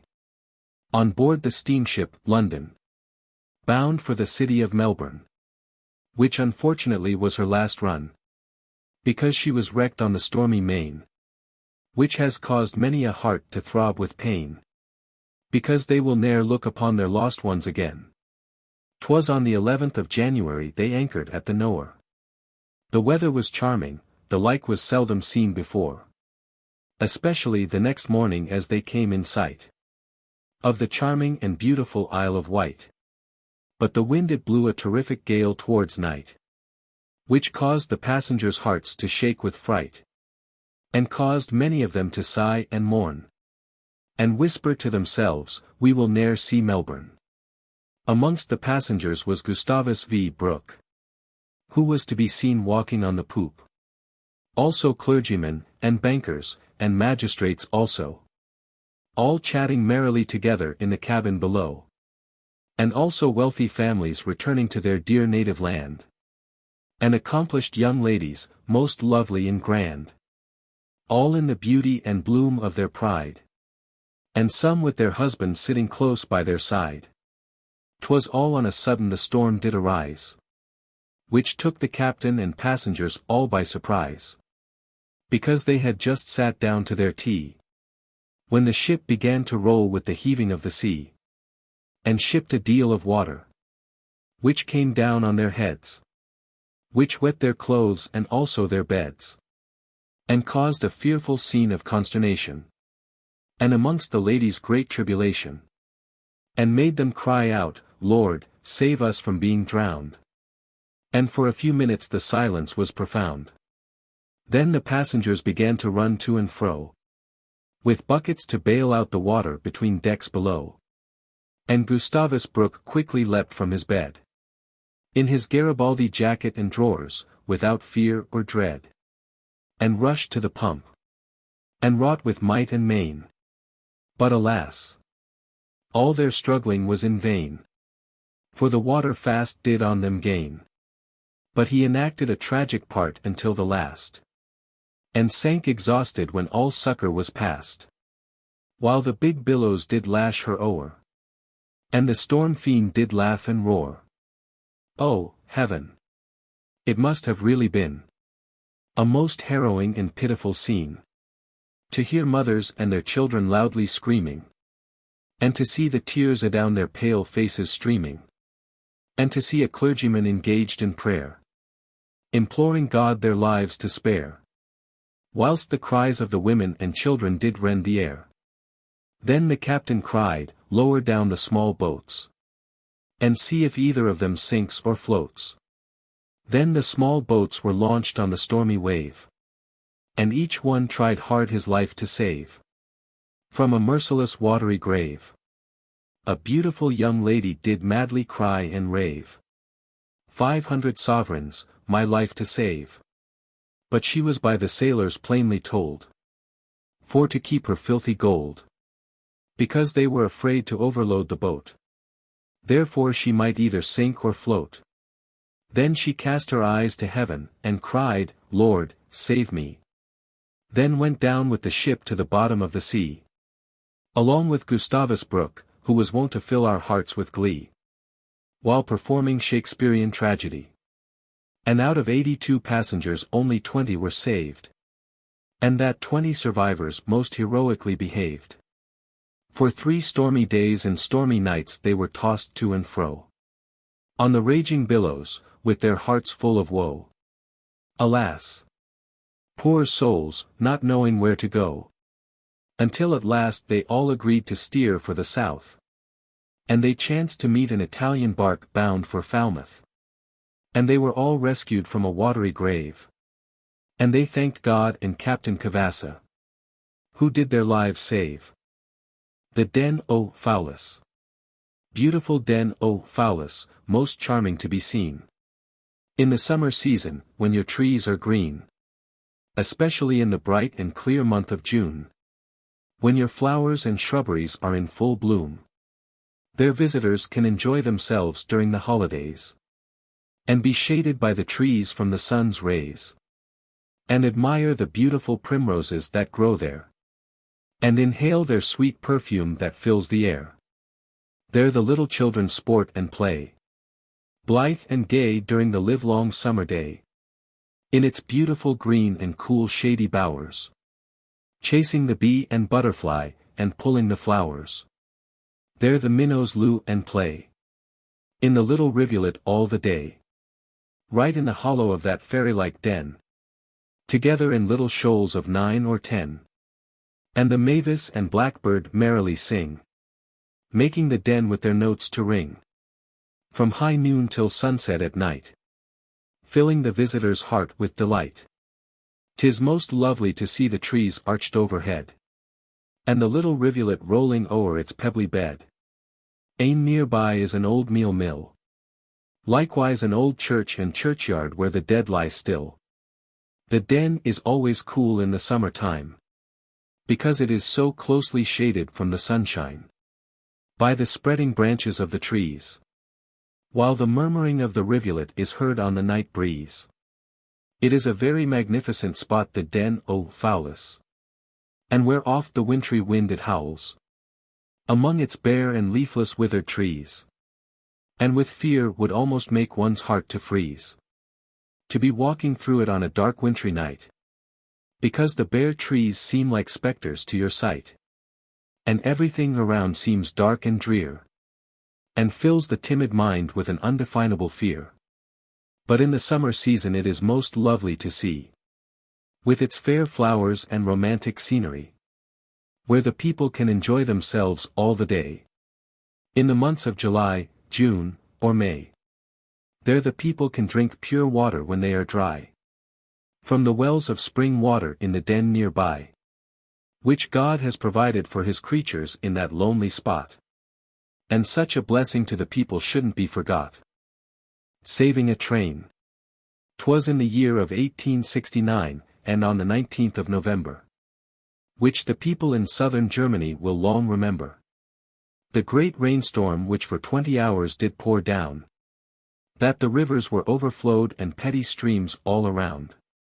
The rain fell in such torrents as had never been seen before, that it seemed like a second deluge, the mighty torrents roar. At 9 o'clock at night the storm did rage and moan, when Carl Springell set out on his crutches all alone, from the handsome little hut in which he dwelt, with some food to his father, for whom he greatly felt, who was watching at the railway bridge, which was built upon a perpendicular rocky ridge. The bridge was composed of iron and wooden blocks, and crossed o'er the Devil's Gulch, an immense cleft of rocks, 200 feet wide and 150 feet deep, and enough to make one's flesh to creep. Far beneath the bridge a mountain stream did boil and rumble, and on that night did madly toss and tumble. Oh! It must have been an awful sight, to see the great cataract falling from such a height. It was the duty of Carl's father to watch the bridge on stormy nights, and warn the oncoming trains of danger with the red lights. So, on this stormy night, the boy Carl hobbled along, slowly and fearlessly upon his crutches, because he wasn't strong. He struggled on manfully with all his might, through the fearful darkness of the night, and half blinded by the heavy rain, but still resolved the bridge to gain. But when within 100 yards of the bridge, it gave way with an awful crash, and fell into the roaring flood below, and made a fearful splash, which rose high above the din of the storm. The like brave Carl never heard since he was born. Then, "Father! Father!" cried Carl in his loudest tone. "Father! Father!" he shouted again in very pitiful moans. But no answering voice did reply, which caused him to heave a deep-fetched sigh. And now to brave Carl the truth was clear, that he had lost his father dear. And he cried, "My poor father's lost, and cannot be found. He's gone down with the bridge, and has been drowned." But he resolves to save the oncoming train, so every nerve and muscle he does strain, and he trudges along dauntlessly on his crutches, and tenaciously to them he clutches. And just in time he reaches his father's car. To save the oncoming train from afar. So he seizes the red light and swings it round. And cried with all his might, "The bridge is down! The bridge is down!" So forward his father's car he drives. Determined to save the passengers' lives. Struggling hard with might and main. Hoping his struggle won't prove in vain. So on comes the iron horse snorting and rumbling. And the mountain torrent at the bridge kept roaring and tumbling. While brave Carl keeps shouting, "The bridge is down! The bridge is down!" He cried with a pitiful wail and sound. But, thank heaven, the engine driver sees the red light. That Carl keeps swinging round his head with all his might. But bang! Bang! Goes the engine with a terrible crash. And the car is dashed all to smash. But the braking of the car stops the train. And poor Carl's struggle is not in vain.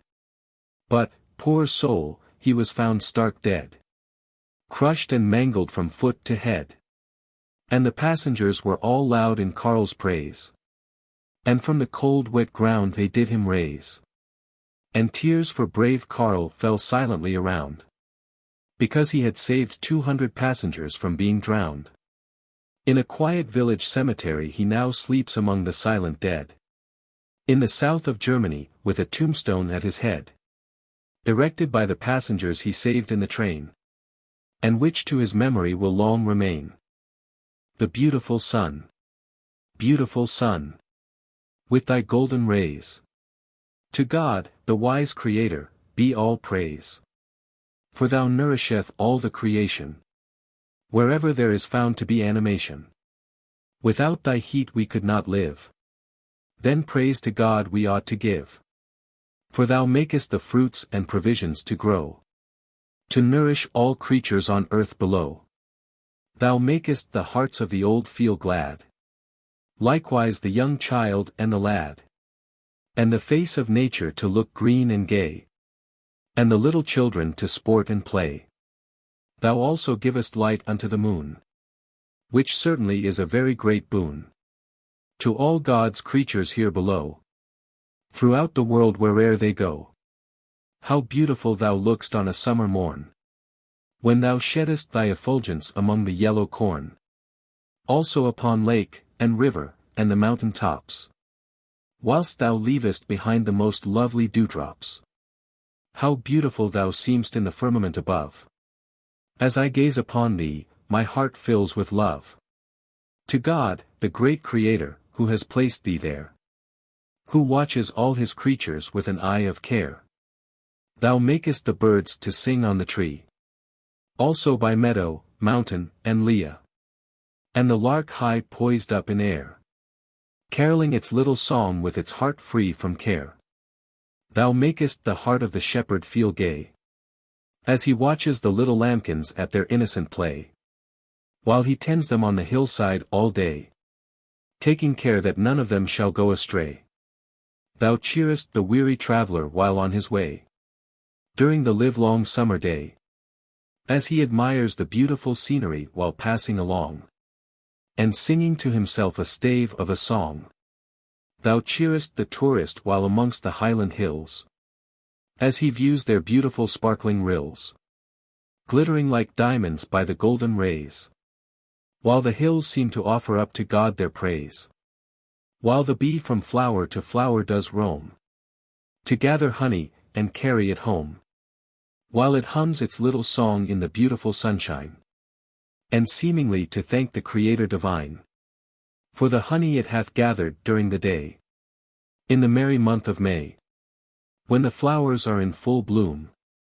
Also the sweet honeysuckle and the broom. How beautiful thy appearance while setting in the west. Whilst encircled with red and azure, 'tis then thou look'st best. Then let us all thank God for thy golden light. In our prayers every morning and night. The Sunderland Calamity. 'Twas in the town of Sunderland, and in the year of 1883.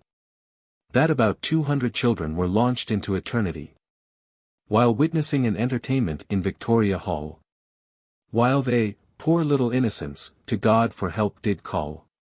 The entertainment consisted of conjuring, and the ghost illusion play. Also talking waxworks, and living marionettes, and given by Mr. Fay. And on this occasion, presents were to be given away. But in their anxiety of getting presents they wouldn't brook delay. And that is the reason why so many lives have been taken away. But I hope their precious souls are in heaven today. As soon as the children began to suspect that they would lose their presents by neglect, they rushed from the gallery, and ran down the stairs pell-mell, and trampled one another to death, according as they fell. As soon as the catastrophe became known throughout the borough, the people's hearts were brimful of sorrow, and parents rushed to the hall terror-stricken and wild, and each one was anxious to find their own child. Oh! It must have been a most horrible sight, to see the dear little children struggling with all their might to get out at the door at the foot of the stair, while one brave little boy did repeat the Lord's Prayer. The innocent children were buried 7 or 8 layers deep. The sight was heartrending and enough to make one weep. It was a most affecting spectacle and frightful to behold. The corpse of a little boy not above 4 years old, who had on a topcoat much too big for him, and his little innocent face was white and grim, and appearing to be simply in a calm sleep. The sight was enough to make one's flesh to creep. The scene in the hall was heart-sickening to behold, and enough to make one's blood run cold. To see the children's faces, blackened, that were trampled to death, and their parents lamenting o'er them with bated breath. Oh! It was most lamentable for to hear the cries of the mothers for their children dear. And many mothers swooned in grief away at the sight of their dead children in grim array. There was a parent took home a boy by mistake, and after arriving there his heart was like to break, when it was found to be the body of a neighbor's child. The parent stood aghast and was like to go wild. A man and his wife rushed madly in the hall, and loudly in grief on their children they did call. And the man searched for his children among the dead, seemingly without the least fear or dread. And with his finger pointing he cried, "That's 1. 2. Oh! Heaven above, what shall I do?" And still he kept walking on and murmuring very low, until he came to the last child in the row. Then he cried, "Good God! All my family gone! And now I am left to mourn alone." And staggering back he cried, "Give me water, give me water," while his heart was like to break and his teeth seemed to chatter. Oh, heaven! It must have been most pitiful to see fathers with their dead children upon their knee, while the blood ran copiously from their mouths and ears, and their parents shedding o'er them hot burning tears. I hope the Lord will comfort their parents by night and by day, for he gives us life and he takes it away. Therefore I hope their parents will put their trust in him, because to weep for the dead it is a sin.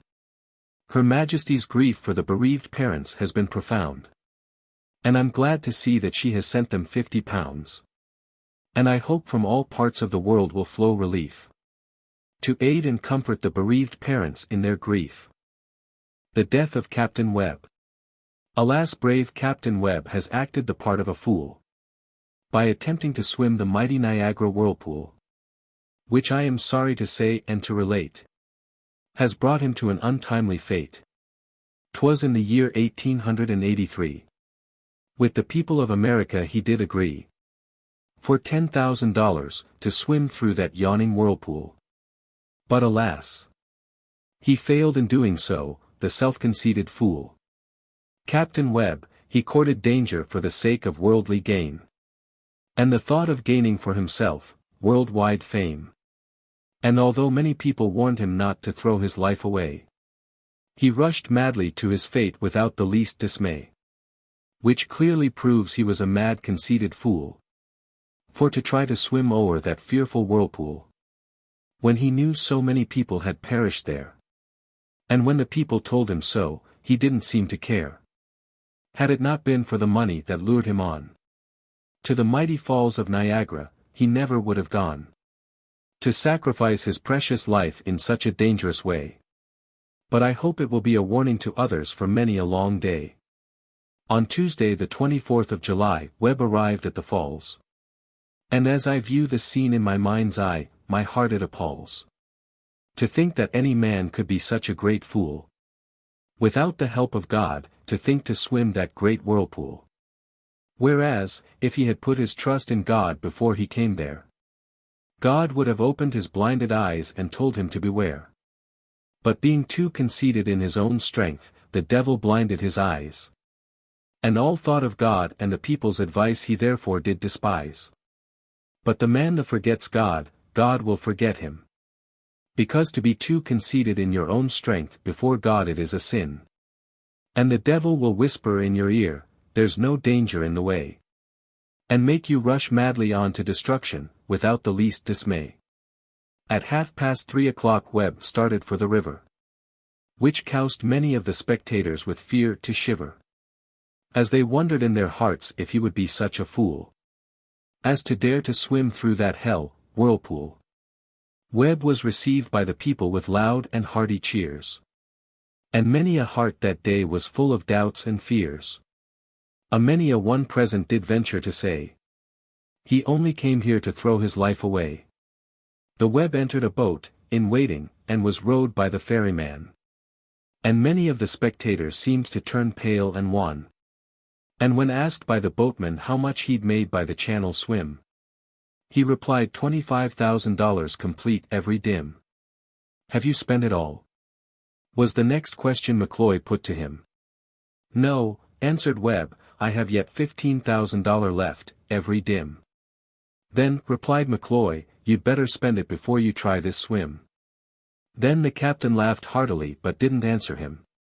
When the boat arrived at point opposite the Maid of the Mist, the captain stripped, retaining only a pair of red drawers of the smallest grist. And at 4:02 Webb dived from the boat, while the shouts and applause of the crowd on the air seemed to float. Oh, heaven! It must have been an awe-inspiring sight to see him battling among that hell of waters with all his might, and seemingly swimming with ease and great confidence, while the spectators held their breath in suspense.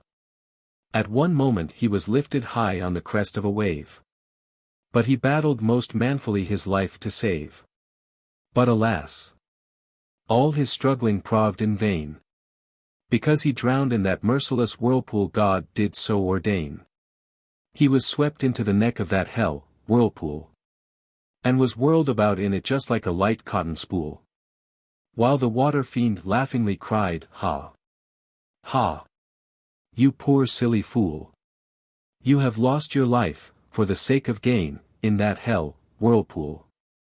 I hope the Lord will be a father to his family in their distress, for they ought to be pitied, I really must confess. And I hope the subscribers of the money, that lured Webb to his fate, will give the money to Mrs. Webb, her husband's loss to compensate. The death of John Brown, dedicated expressly to her most gracious Majesty. Alas! Faithful John Brown he is dead, who often did the heather tread by the side of his most gracious Queen, near by Balmoral Palace and its pine trees so green. I hope he now traverses that heavenly shore, where peace, love and joy does last for evermore. In that happy land of bliss where the sun shines bright, where God's family adores him day and night.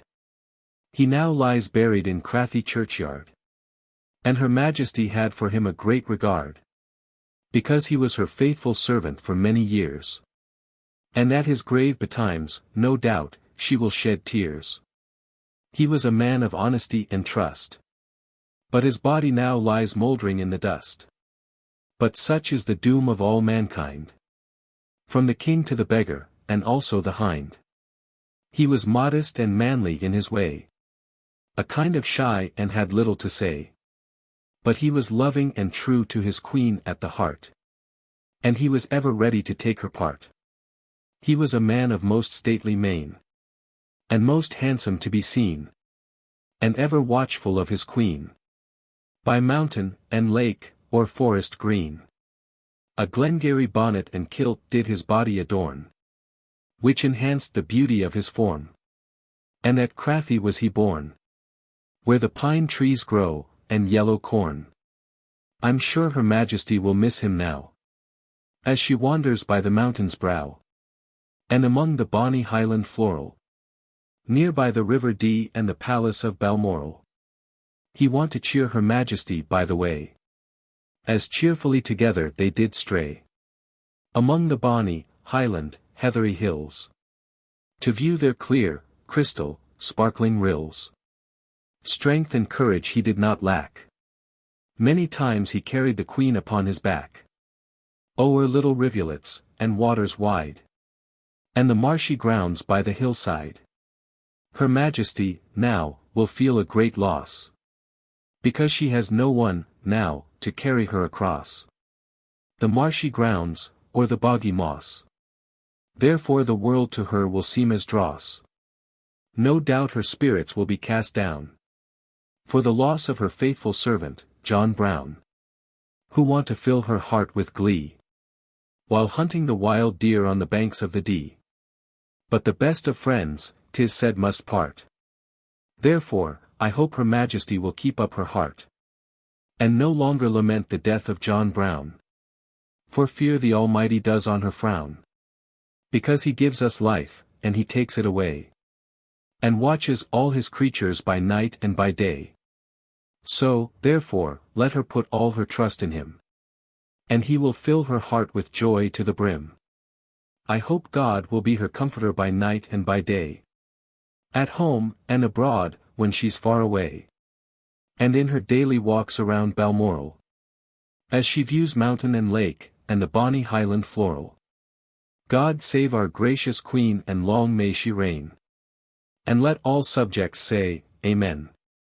For she is a generous Queen, indeed, and ready to help the poor when they are in need. The inauguration of the University College, Dundee. Good people of Dundee, your voices raise, and to Miss Baxter give great praise. Rejoice and sing and dance with glee, because she has founded a college in bonny Dundee. Therefore loudly in her praise sing, and make Dundee with your voices ring, and give honor to whom honor is due, because ladies like her are very few. 'Twas on the 5th day of October, in the year of 1883, that the University College was opened in Dundee, and the opening proceedings were conducted in the College Hall, in the presence of ladies and gentlemen both great and small. Worthy Provost Moncur presided over the meeting, and received very great greeting. And Professor Stewart made an eloquent speech there. And also Lord Dalhousie, I do declare. Also, the Right Hon W.E. Baxter was there on behalf of his aunt, and acknowledged her beautiful portrait without any rant, and said that she requested him to hand it over to the college, as an incentive to others to teach the ignorant masses knowledge. Success to Miss Baxter, and praise to the late Dr. Baxter, John Boyd.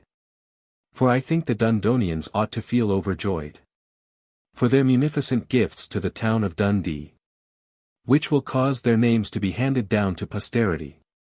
The college is most handsome and magnificent to be seen, and Dundee can now almost cope with Edinburgh or Aberdeen. For the ladies of Dundee can now learn useful knowledge, by going to their own beautiful college. I hope the ladies and gentlemen of Dundee will try and learn knowledge, at home in Dundee in their nice little college, because knowledge is sweeter than honey or jam. Therefore let them try and gain knowledge as quick as they can. It certainly is a great boon and an honor to Dundee, to have a college in our midst, which is most charming to see. All through Miss Baxter and the late Dr. Baxter, John Boyd, which I hope by the people of Dundee will long be enjoyed. Now since Miss Baxter has lived to see it erected, I hope by the students she will long be respected, for establishing a college in bonny Dundee, where learning can be got of a very high degree. My son, get knowledge, so said the sage. For it will benefit you in your old age. And help you through this busy world to pass. For remember, a man without knowledge is just like an ass. I wish the professors and teachers every success. Hoping the Lord will all their labors bless. And I hope the students will always be obedient to their teachers. And that many of them may learn to be orators and preachers. I hope Miss Baxter will prosper for many a long day. For the money that she has given away. May God shower his blessings on her wise head. And may all good angels guard her while living and hereafter when dead. Glasgow. Beautiful city of Glasgow, with your streets so neat and clean. Your stately mansions, and beautiful green. Likewise your beautiful bridges across the river Clyde. And on your bonny banks I would like to reside. Chorus. Then away to the west, to the beautiful west. To the fair city of Glasgow that I like the best. Where the river Clyde rolls on to the sea. And the lark and the blackbird whistle with glee. 'Tis beautiful to see the ships passing to and fro. Laden with goods for the high and the low. So let the beautiful city of Glasgow flourish. And may the inhabitants always find food their bodies to nourish. Chorus. The statue of the Prince of Orange is very grand. Looking terror to the foe, with a truncheon in his hand. And well mounted on a noble steed, which stands in the Trongate. And holding up its foreleg, I'm sure it looks first-rate. Chorus. Then there's the Duke of Wellington's statue in Royal Exchange Square. It is a beautiful statue, I without fear declare. Besides inspiring and most magnificent to view. Because he made the French fly at the Battle of Waterloo. Chorus. And as for the statue of Sir Walter Scott that stands in George Square. It is a handsome statue, few with it can compare. And most elegant to be seen. And close beside it stands the statue of Her Majesty the Queen. Chorus. And then there's the statue of Robert Burns in George Square. And the treatment he received when living was very unfair. Now, when he's dead, Scotland's sons for him do mourn. But, alas! Unto them he can never return. Chorus. Then as for Kelvin Grove, it is most lovely to be seen. With its beautiful flowers and trees so green. And a magnificent water fountain spouting up very high. Where the people can quench their thirst when they feel dry. Chorus. I have mixed with all kinds of people, of low and high degree. But the most unmannerly people are the people of Dundee. The fact is they don't know how to treat a poet. But the Glasgow people does, and I do know it. Chorus. Beautiful city of Glasgow, I now conclude my muse. And to write in praise of thee my pen does not refuse. And, without fear of contradiction, I will venture to say. You are the second grandest city in Scotland at the present day. Chorus. Saved by music. At on time, in America, many years ago. Large grey wolves want to wander to and fro. And from the farmyards they carried pigs and calves away. Which they devoured ravenously, without dismay. But, as the story goes, there was a Negro fiddler called Old Dick. Who was invited by a wedding party to give them music. In the winter time, when the snow lay thick upon the ground. And the rivers far and near were frozen all around. So away went Dick to the wedding as fast as he could go. Walking cautiously along o'er the crisp and crackling snow. And the path was a narrow one, the greater part of the way. Through a dark forest, which filled his heart with dismay. And when hurrying onward, not to be late at the festival, he heard the howl of a wolf, which did his heart appall. And the howl was answered, and as the howl came near, poor old Dick, fiddle in hand, began to shake with fear. And as the wolves gathered in packs from far and near, old Dick in the crackling bushes did them hear. And they ran along to keep pace with him. Then poor Dick began to see the danger he was in. And every few minutes a wolf would rush past him with a snap. with a snapping sound like the ring of a steel trap. And the pack of wolves gathered with terrible rapidity. So that Dick didn't know whether to stand or flee. And his only chance, he thought, was to keep them at bay. By preserving the greatest steadiness without dismay. Until he was out of the forest and on open ground. Where he thought a place of safety might be found. He remembered an old hut stood in the clearing. And towards it he was slowly nearing. And the hope of reaching it urged him on. But he felt a trifle dispirited and woebegone. And the poor fellow's heart with fear gave a bound. When he saw the wolves' green eyes glaring all around. And they rushed at him boldly, one after another. Snapping as they passed, which to him was great bother. And Dick sounded his fiddle and tried to turn them back. And the sound caused the wolves to leap back in a crack. When Dick took to his heels at full run. But now poor Dick's danger was only begun. For the wolves pursued him without delay.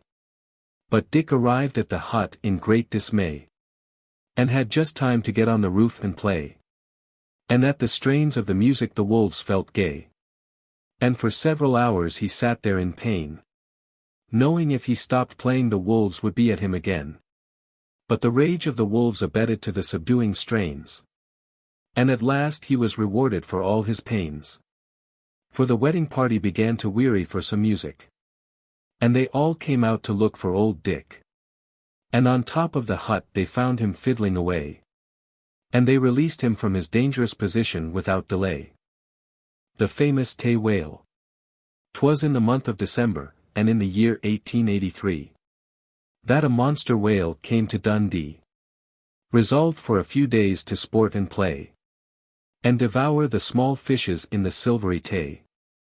So the monster whale did sport and play. Among the innocent little fishes in the beautiful Tay. Until he was seen by some men one day. And they resolved to catch him without delay. When it came to be known a whale was seen in the Tay. Some men began to talk and to say, "We must try and catch this monster of a whale. So come on, brave boys, and never say fail." Then the people together in crowds did run. Resolved to capture the whale and to have some fun. So small boats were launched on the Silvery Tay. While the monster of the deep did sport and play. Oh! It was a most fearful and beautiful sight. To see it lashing the water with its tail all its might. And making the water ascend like a shower of hail. With one lash of its ugly and mighty tail. Then the water did descend on the men in the boats. Which wet their trousers and also their coats. But it only made them the more determined to catch the whale. But the whale shook at them his tail. Then the whale began to puff and to blow. While the men and the boats after him did go.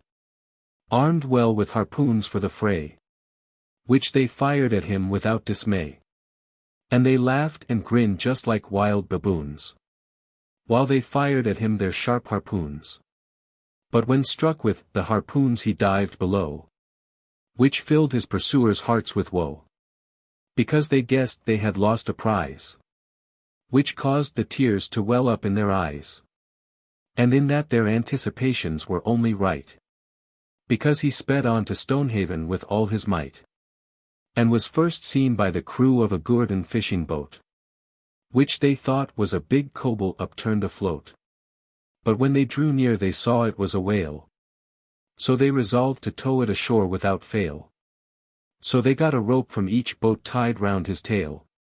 And landed their burden at Stonehaven without fail. And when the people saw it their voices they did raise. Declaring that the brave fisherman deserved great praise.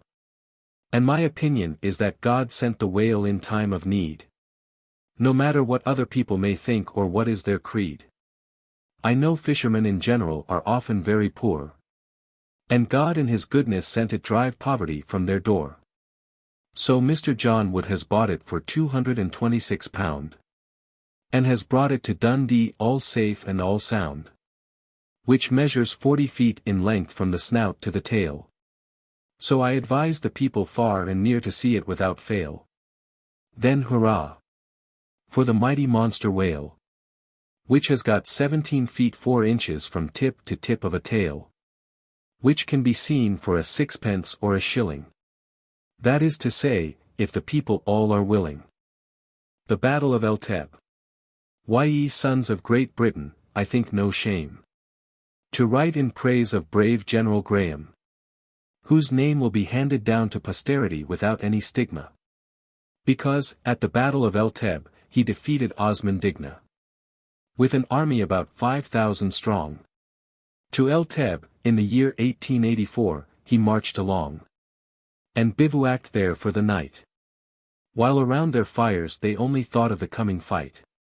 They kept up their fires all the long night, which made the encampment appear weird-like to the sight, while the men were completely soaked with the rain. But the brave heroes disdained to complain. The brave heroes were glad when daylight did appear. And when the reveille was sounded, they gave a hearty cheer. And their fires were piled up higher again. Then they tried to dry their clothes that were soaked with the rain. Then breakfast was taken about 8 o'clock. And when over, each man stood in the ranks as firm as a rock. And every man seemed to be on his guard, all silent and ready to move forward. The first movement was a short one from where they lay. Then they began to advance towards El-Teb without dismay, and showed that all was in order for the fray, while every man's heart seemed to feel light and gay. The enemy's position could be seen in the distance far away. But the brave heroes marched on without delay, whilst the enemy's banners floated in the air, and dark swarms of men were scattered nearby there. Their force was a large one, its front extended over a mile, and all along the line their guns were all in file. But as the British advanced, they disappeared, while our brave Kilty lads loudly cheered. Thus slowly and cautiously brave General Graham proceeded. And to save his men from slaughter, great caution was needed, because Osman Digna's force was about 10,000 strong. But he said, "Come on, my brave lads, we'll conquer them ere long." It was about 10 o'clock when they came near the enemy's lines, and on the morning air could be heard the cheerful chimes, corning from the pipes of the gallant Black Watch, which every ear in the British force was eager to catch. Then they passed by the enemy about midday, while every Arab seemed to have his gun ready for the fray, when a bullet strikes down General Baker by the way. But he is soon in the saddle again without delay, and ready for any service that he could perform, whilst the bullets fell around them in a perfect storm, that they had to lie down, but not through fear, because the enemy was about 800 yards on their left rear. Then General Graham addressed his men, and said, "If they won't attack us, we must attack them. So start to your feet, my lads, and never fear. And strike up your bagpipes, and give a loud cheer." So they leapt to their feet, and gave a loud cheer, while the Arabs swept down upon them without the least fear, and put aside their rifles, and grasped their spears, whilst the British bullets in front of them the earth uptears. Then the British charged them with their cold steel, which made the Arabs backward for to reel. But they dashed forward again on their ranks without dismay. But before the terrible fire of their musketry they were swept away. Oh, God of heaven! It was a terrible sight to see, and hear the Arabs shouting with all their might. A fearful oath when they got an inch of cold steel, which forced them backwards again and made them reel. By 2 o'clock they were fairly beat, and Osman Digna, the false prophet, was forced to retreat, after 3 hours of an incessant fight. But heaven, 'tis said, defends the right, and I think he ought to be ashamed of himself, for I consider he has acted the part of a silly elf, by thinking to conquer the armies of the Lord, with his foolish and benighted rebel horde. The Cleppington Catastrophe. 'Twas on a Monday morning, and in the year of 1884, that a fire broke out in Bailey Bradford's store, which contained bales of jute and large quantities of waste, which the brave firemen ran to extinguish in great haste. They left their wives that morning without any dread, never thinking, at the burning pile, they would be killed dead by the falling of the rickety and insecure walls. When I think of it, kind Christians, my heart it appalls, because it has caused widows and their families to shed briny tears. For there hasn't been such a destructive fire for many years, whereby 4 brave firemen have perished in the fire. And for better fathers or husbands no family could desire. 'Twas about 5 o'clock in the morning the fire did break out, while one of the workmen was inspecting the premises round about. Luckily before anyone had begun their work for the day, so he instantly gave the alarm without delay. At that time only a few persons were gathered on the spot, but in a few minutes some hundreds were got, who came flying in all directions, and in great dismay. So they helped to put out the fire without delay. But the spreading flames, within the second flats, soon began to appear, which filled the spectators' hearts with sympathy and fear, lest anyone should lose their life in the merciless fire. When they saw it bursting out and ascending higher and higher, Captain Ramsay, of the Dundee Fire Brigade, was the first to arrive.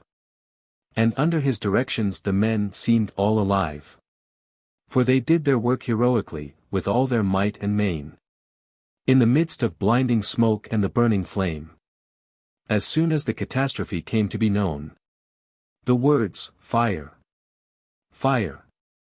from every mouth were blown, and a cry of despair rang out on the morning air, when they saw the burning pile with its red fiery glare, while a dense cloud of smoke seemed to darken the sky, and the red glaring flame ascended up on high, which made the scene appear weird-like around, while from the spectators was heard a murmuring sound. But the brave firemen did their duty manfully to the last, and plied the water on the burning pile, copiously and fast. But in a moment, without warning, the front wall gave way, which filled the people's hearts with horror and dismay, because 4 brave firemen were killed instantaneously on the spot, which by the spectators will never be forgot. While the fire fiend laughingly did hiss and roar, as he viewed their mangled bodies, with the debris covered o'er. But in the midst of dust and fire they did their duty well. Aye, in the midst of a shower of bricks falling on them pell-mell, until they were compelled to let the water hose go, while the blood from their bruised heads and arms did flow. But brave James Fife held on to the hose until the last. And when found in the debris, the people stood aghast, when they saw him lying dead, with the hose in his hand. Their tears for him they couldn't check nor yet command. Oh, heaven! I must confess it was no joke, to see them struggling in the midst of suffocating smoke. Each man struggling hard, no doubt, to save his life, when he thought of his dear children and his wife. But still the merciless flame shot up higher and higher. Oh, God! It is terrible and cruel to perish by fire. Alas! It was saddening and fearful to behold. When I think of it, kind Christians, it makes my blood run cold. What makes the death of Fife the more distressing? He was going to be the groomsman at his sister's bridal dressing, who was going to be married the next day. But, alas! The brave hero's life was taken away. But accidents will happen by land and by sea. Therefore, to save ourselves from accidents, we needn't try to flee. For whatsoever God has ordained will come to pass. For instance, ye may be killed by a stone or a piece of glass. I hope the Lord will provide for the widows in their distress, for they are to be pitied, I really must confess. And I hope the public of Dundee will lend them a helping hand. To help the widows and the fatherless is God's command. The death of Prince Leopold. Alas! Noble Prince Leopold, he is dead, who often has his lustre shed, especially by singing for the benefit of Esher School, which proves he was a wise prince, and no conceited fool. Methinks I see him on the platform singing the sands O.D. The generous-hearted Leopold, the good and the free. Who was manly in his actions, and beloved by his mother. And in all the family she hasn't got such another. He was of a delicate constitution all his life. And he was his mother's favourite, and very kind to his wife. And he had also a particular liking for his child. And in his behaviour he was very mild. Oh! Noble-hearted Leopold, most beautiful to see. Who was wont to fill your audience's hearts with glee. With your charming songs, and lectures against strong drink. Britain had nothing else to fear, as far as you could think. A wise prince you were. And well worthy of the name. And to write in praise of thee I cannot refrain. Because you were ever ready to defend that which is right. Both pleasing and righteous in God's eyesight. And for the loss of such a prince the people will mourn. But, alas! Unto them he can never more return. Because sorrow never could revive the dead again. Therefore to weep for him is all in vain. 'Twas on Saturday the 12th of April, in the year 1884. He was buried in the royal vault, never to rise more. Until the great and fearful judgment day. When the last trump shall sound to summon him away. When the Duchess of Albany arrived she drove through the royal arch. A little before the Seaforth Highlanders set out on the funeral march. And she was received with every sympathetic respect. Which none of the people present seemed to neglect. Then she entered the memorial chapel and stayed a short time. And as she viewed her husband's remains it was really sublime. While her tears fell fast on the coffin lid without delay. Then she took one last fond look, and hurried away. At 10:30 the Seaforth Highlanders did appear. And every man in the detachment his medals did wear. And they carried their side arms by their side. With mournful looks, but full of love and pride. Then came the Coldstream Guards headed by their band. Which made the scene appear imposing and grand. Then the musicians drew up in front of the guardroom. And waited patiently to see the prince laid in the royal tomb. First in the procession were the servants of his late Royal Highness. And next came the servants of the Queen in deep mourning dress.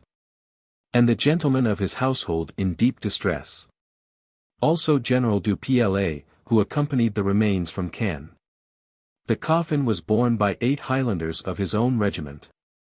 And the fellows seemed to be rather discontent. For the loss of the prince they loved most dear. While adown their cheeks stole many a silent tear. Then behind the corpse came the Prince of Wales in field marshal uniform. Looking very pale, dejected, careworn, and forlorn. Then followed great magnates, all dressed in uniform. And last, but not least, the noble Marquis of Lorne. The scene in George's chapel was most magnificent to behold. The banners of the Knights of the Garter embroidered with gold. Then again it was most touching and lovely to see. The Seaforth Highlanders' inscription to the prince's memory. It was wrought in violets, upon a background of white flowers. And as they gazed upon it their tears fell in showers. But the whole assembly were hushed when her majesty did appear. Attired in her deepest mourning, and from her eye there fell a tear. Her majesty was unable to stand long, she was overcome with grief. And when the Highlanders lowered the coffin into the tomb she felt relief. Then the ceremony closed with singing, Lead, Kindly Light. Then the Queen withdrew in haste from the mournful sight. Then the Seaforth Highlanders band played La Habor no more. While the brave soldiers' hearts felt depressed and sore. And as homeward they marched they let fall many a tear. For the loss of the virtuous Prince Leopold they loved so dear. The Battle of Waterloo. 'Twas in the year 1815, and on the 18th day of June. That British cannon, against the French army, loudly did boom. Upon the ever memorable bloody field of Waterloo. Which Napoleon remembered while in St. Helena, and bitterly did rue. The morning of the 18th was gloomy and cheerless to behold. But the British soon recovered from the severe cold. that they had endured the previous rainy night. And each man prepared to burnish his arms for the coming fight. Then the morning passed in mutual arrangements for battle. And the French guns, at 11:30, loudly did rattle. And immediately the order for attack was given. Then the bullets flew like lightning till the heavens seemed riven. The place from which Bonaparte viewed the bloody field was the farmhouse of La Belle Alliance, which some protection did yield. And there he remained for the most part of the day, pacing to and fro with his hands behind him in doubtful dismay.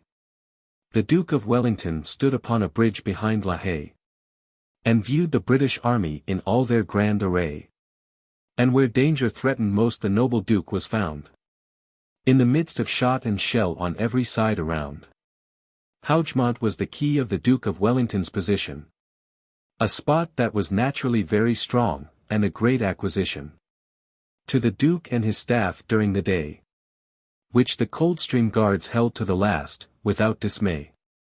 The French Second Corps were principally directed during the day to carry Hougemont farmhouse without delay. So the farmhouse in quick succession they did attack. But the British guns on the heights above soon drove them back. But still the heavy shot and shells ploughed through the walls. Yet the brave guards resolved to hold the place no matter what befalls. And they fought manfully to the last, with courage unshaken, until the tower of Hougemont was in a blaze, but still it remained untaken. By these desperate attacks Napoleon lost 10,000 men, and left them weltering in their gore like sheep in a pen. And the British lost 1,000 men, which wasn't very great, because the great Napoleon met with a crushing defeat. The advance of Napoleon on the right was really very fine, which was followed by a general onset upon the British line, in which 300 pieces of artillery opened their cannonade. But the British artillery played upon them, and great courage displayed. For 10 long hours it was a continued succession of attacks, whilst the British cavalry charged them in all their drawbacks. And the courage of the British army was great in square at Waterloo, because hour after hour they were mowed down in numbers not a few. At times the temper of the troops had very nearly failed, especially amongst the Irish regiments who angry railed. And they cried, "When will we get at them? Show us the way, that we may avenge the death of our comrades without delay." "But be steady and cool, my brave lads," was their officer's command, while each man was ready to charge with gun in hand. Oh, heaven! It was pitiful to see their comrades lying around, dead and weltering in their gore, and cumbering the ground. It was a most dreadful sight to behold. Heaps upon heaps of dead men lying stiff and cold, while the cries of the dying was lamentable to hear. And for the loss of their comrades many a soldier shed a tear. Men and horses fell on every aid around, whilst heavy cannon shot tore up the ground, and musket balls in thousands flew, and innocent blood bedewed the field of Waterloo. Methinks I see the solid British square, whilst the shout of the French did rend the air, as they rush against the square of steel, which forced them back and made them reel. And when a gap was made in that square, the cry of close up, did rend the air. And charge them with your bayonets, and make them fly. And Scotland for ever be the cry. The French and British closed in solid square, while the smoke of the heavy cannonade darkened the air. Then the noble Picton deployed his division into line, and drove back the enemy in a very short time. Then Lord Anglesey seized on the moment, and charging with the Greys, whilst the Inniskillings burst through everything, which they did always. Then the French infantry fell in hundreds by the swords of the dragoons, whilst the thundering of the cannonade loudly booms. And the eagles of the 45th and 105th were all captured that day, and upwards of 2,000 prisoners, all in grand array. But, alas! At the head of his division, the noble Picton fell, while the Highlanders played a lament for him they loved so well. Then the French cavalry receded from the square they couldn't penetrate. Still Napoleon thought to weary the British into defeat. But when he saw his columns driven back in dismay, he cried, "How beautifully these English fight, but they must give way." And well did British bravery deserve the proud encomium which their enduring courage drew from the brave Napoleon. And when the close column of infantry came on the British square, then the British gave one loud cheer which did rend the air.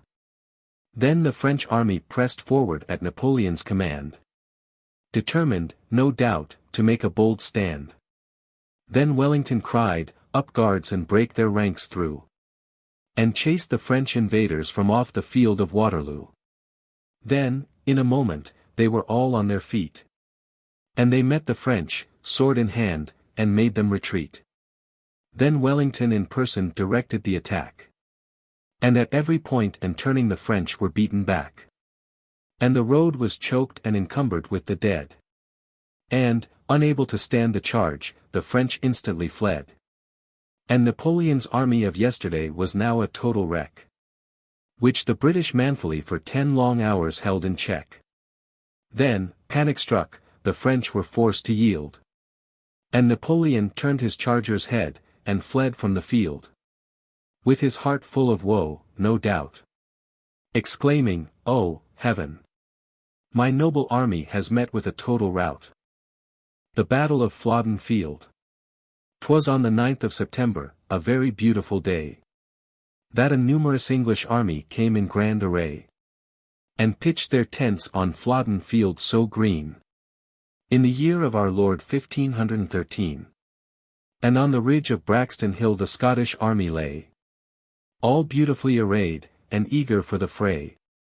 And nearby stood their noble king on that eventful day, with a sad and heavy heart, but in it no dismay. And around him were his nobles, both in church and state. And they felt a little dispirited regarding the king's fate, for the independence of bonny Scotland was at stake. And if they lost the battle, many a heart would break. And as King James viewed the enemy he really wondered, because he saw by them he was greatly outnumbered. And he knew that the struggle would be desperate to the last. And for Scotland's weal or woe the die was cast. The silence of the gathered armies was very still, until some horsemen began to gallop about the brow of the hill. Then from rank to rank the signal for attack quickly flew, and each man in haste to his comrade closely drew. Then the Scottish artillery opened with a fearful cannonade. But the English army seemed to be not the least afraid, and they quickly answered them by their cannon on the plain, while innocent blood did flow, just like a flood of rain. But the artillery practice very soon did cease. Then foe met foe foot to foot, and the havoc did increase. And, with a wild slogan cry, the Highlanders bounded down the hill. And many of the English vanguard, with their claymores, they did kill. Then, taken by surprise and the suddenness of the attack, the vanguard of the English army instantly fell back, but rallied again immediately, to be beaten back once more. Whilst beneath the Highlanders' claymores they fell by the score. But a large body of horsemen came to the rescue, and the wing of the Scottish army they soon did subdue. Then swords and spears clashed on every side around, while the still air was filled with a death-wailing sound. Then King James thought he'd strike an effective blow, so he ordered his bodyguard to the plain below, and all the nobles that were in his train, to engage the foe hand to hand on that bloody plain. And to them the din of battle was only a shout of glory. But for their noble king they felt a little sorry, because they knew he was sacrificing a strong position, which was to his army a very great acquisition. But King James was resolved to have his own will, and he wouldn't allow the English to come up the hill, because he thought he wasn't matching himself equally against the foe. So the nobles agreed to follow their leader for weal or woe. 'Twas then they plunged down into the thick of the fight, and the king fought like a lion with all his might. And in his cause he saw his nobles falling on every side around, while he himself had received a very severe wound. And the English archers were pouring in their shafts like hail. And swords and spears were shivered against coats of mail. And the king was manfully engaged contesting every inch of ground, while the cries of the dying ascended up to heaven with a pitiful sound. And still around the king the battle fiercely raged, while his devoted followers were hotly engaged.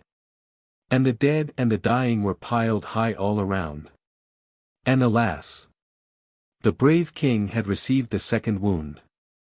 The Scottish army was composed of men from various northern isles, who had travelled, no doubt, hundreds of miles. And with hunger and fatigue many were like to faint. But the brave heroes uttered no complaint. And heroically they fought that day on behalf of their king, whilst around him they formed a solid ring. And the king was the hero of the fight, cutting, hacking, and slashing left and right. But alas!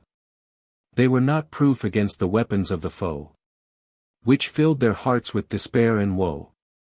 And, not able to maintain their close form, they were beaten back. And Lennox and Argyle, their leaders, were slain, alack! And the field became so slippery with blood they could scarcely stand. But in their stocking feet they fought hand to hand. And on both sides men fell like wheat before the mower, while the cheers from both armies made a hideous roar. Then King James he waved his sword on high, and cried, Scotsmen, forward! And make the Saxons fly! And remember Scotland's independence is at stake. So charge them boldly for Scotland's sake. So grooms, lords, and knights fought all alike. And hard blows for bonny Scotland they did strike. And swords and spears loudly did clatter. And innocent blood did flow like water. But alas! The king and his nobles fought in vain. And by an English billman the king was slain. Then a mighty cheer from the English told Scotland's power had fled. And King James IV of Scotland, alas! Was dead. The Great Franchise Demonstration, Dundee, September 20th, 1884. 'Twas in the year of 1884, and on Saturday the 20th of September, which the inhabitants of Dundee will long remember. The great liberal franchise demonstration, which filled their minds with admiration. Oh! It was a most magnificent display. To see about 20 or 30,000 men all in grand array, and each man with a medal on his breast, and every man in the procession dressed in his best. The banners of the processionists were really grand to see. The like hasn't been seen for a long time in Dundee. While sweet music from the bands did rend the skies, and every processionist was resolved to vote for the franchise. And as the procession passed along each street, the spectators did loudly the processionists greet. As they viewed their beautiful banners waving in the wind, they declared such a scene would be ever fresh in their mind. The mustering of the processionists was very grand, as along the esplanade each man took his stand.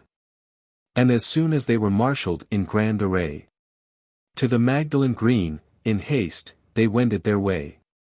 And when they arrived on the Magdalen Green, I'm sure it was a very beautiful imposing scene, while the cheers of that vast multitude ascended to the skies.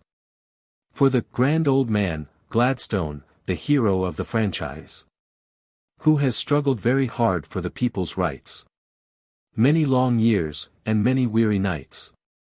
And I think the grand old man will gain the franchise. And if he does, the people will laud him to the skies.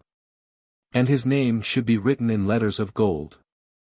For he is a wise statesman, true and bold, who has advocated the people's rights for many long years. And when he is dead they will thank him with their tears. For he is the man for the working man. And without fear of contradiction, deny it who can. Because he wishes the working man to have a good coat. And, both in town and country, to have power to vote. The reason why the Lords won't pass the franchise bill. They fear that it will do themselves some ill. That is the reason why they wish to throw it out. Yes, believe me, fellow citizens, that's the cause without doubt. The emblems and mottos in the procession were really grand. The like hasn't been seen in broad Scotland. Especially the picture of Gladstone, the nation's hope. Who is a much cleverer man than Sir John Cope. There were masons and ploughmen all in a row. Also tailors, tenters, and blacksmiths, which made a grand show. Likewise carters and bakers, which was most beautiful to be seen. To see them marching from the Esplanade to the Magdalen Green. I'm sure it was a most beautiful sight to see. The like has never been seen before in Dundee. Such a body of men, and Gladstone at the helm. Such a sight, I'm sure, 'twould the Lords o'erwhelm. Oh! It was grand to see that vast crowd.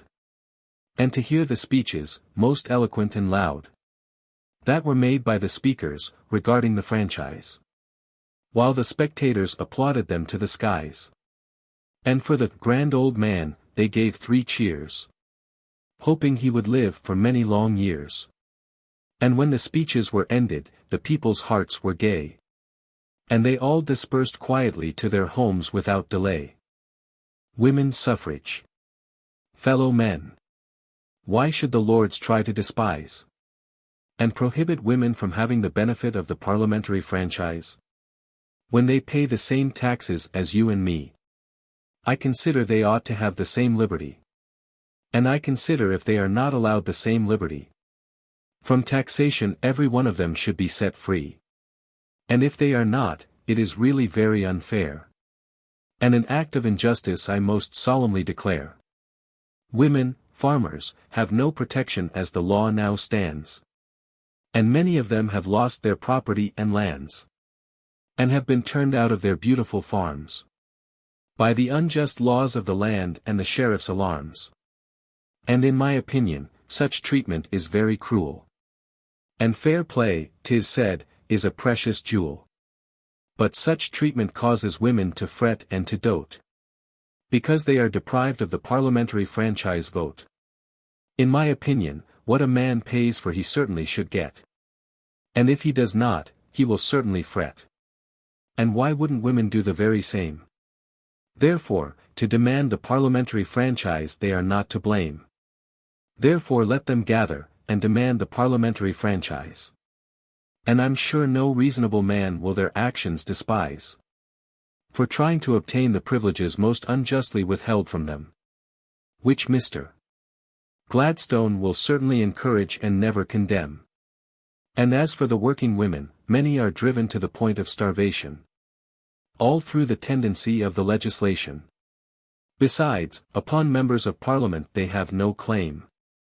As a deputation, which is a very great shame. Yes, the Home Secretary of the present day. Against working women's deputations, has always said, nay. Because they haven't got the parliamentary franchise dash. That is the reason why he does them despise. And that, in my opinion, is really very unjust. But the time is not far distant, I most earnestly trust. When women will have a parliamentary vote. And many of them, I hope, will wear a better petticoat. And I hope that God will aid them in this enterprise. And enable them to obtain the parliamentary franchise. And rally together, and make a bold stand. And demand the parliamentary franchise throughout Scotland. And do not rest day nor night. Because your demands are only right. In the eyes of reasonable men, and God's eyesight. And heaven, I'm sure, will defend the right. Therefore go on, brave women. And never fear. Although your case may seem dark and drear. And put your trust in God, for He is strong. And ye will gain the parliamentary franchise before very long. A Christmas Carol. Welcome, sweet Christmas, blessed be the morn. That Christ our Saviour was born. Earth's Redeemer, to save us from all danger. And, as the Holy Record tells, born in a manger. Chorus. Then ring, ring, Christmas bells. Till your sweet music o'er the kingdom swells. To warn the people to respect the morn. that Christ their Saviour was born. The snow was on the ground when Christ was born. And the Virgin Mary his mother felt very forlorn, as she lay in a horse's stall at a roadside inn, till Christ our Saviour was born to free us from sin. Oh! Think of the Virgin Mary as she lay in a lowly stable on a bed of hay, and angels watching o'er her till Christ was born. Therefore all the people should respect Christmas morn. The way to respect Christmas time is not by drinking whiskey or wine, but to sing praises to God on Christmas morn, the time that Jesus Christ his Son was born, whom he sent into the world to save sinners from hell, and by believing in him in heaven will dwell. Then blessed be the morn that Christ was born, who can save us from hell, death, and scorn. Then he warned, and respect the Saviour dear, and treat with less respect the new year, and respect always the blessed morn, that Christ our Saviour was born. For each new morn to the Christian is dear, as well as the morn of the new year. And he thanks God for the light of each new morn, especially the morn that Christ was born. Therefore, good people, be warned in time. And on Christmas morn don't get drunk with wine, but praise God above on Christmas morn, who sent his Son to save us from hell and scorn. There the heavenly babe he lay, in a stall among a lot of hay, while the angel host by Bethlehem sang a beautiful and heavenly anthem. Christmas time ought to be held most dear, much more so than the New Year, because that's the time that Christ was born.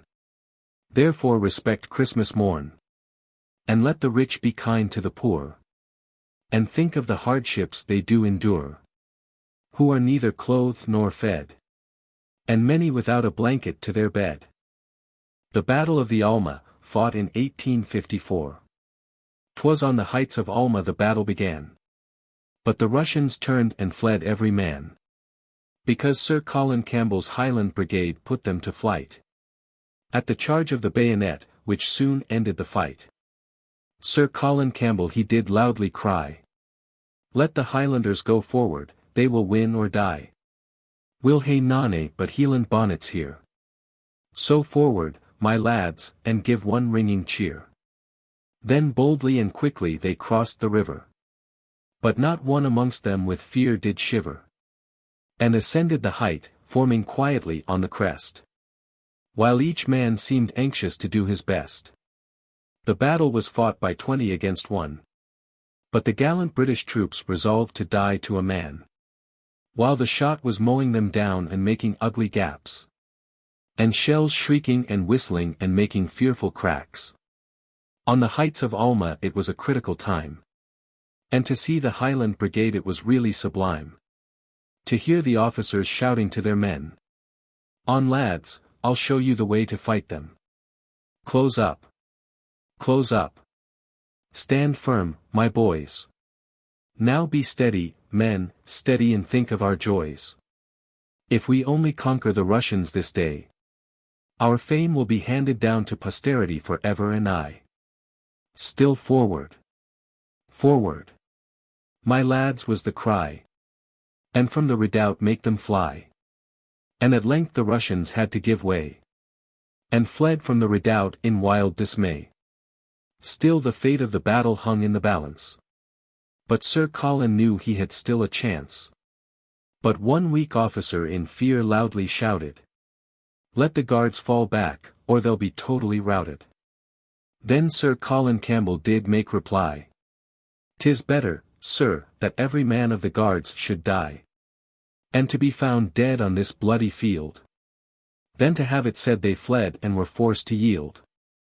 Then the Coldstreams on the Highlanders' right now advanced to engage the enemy in the fight.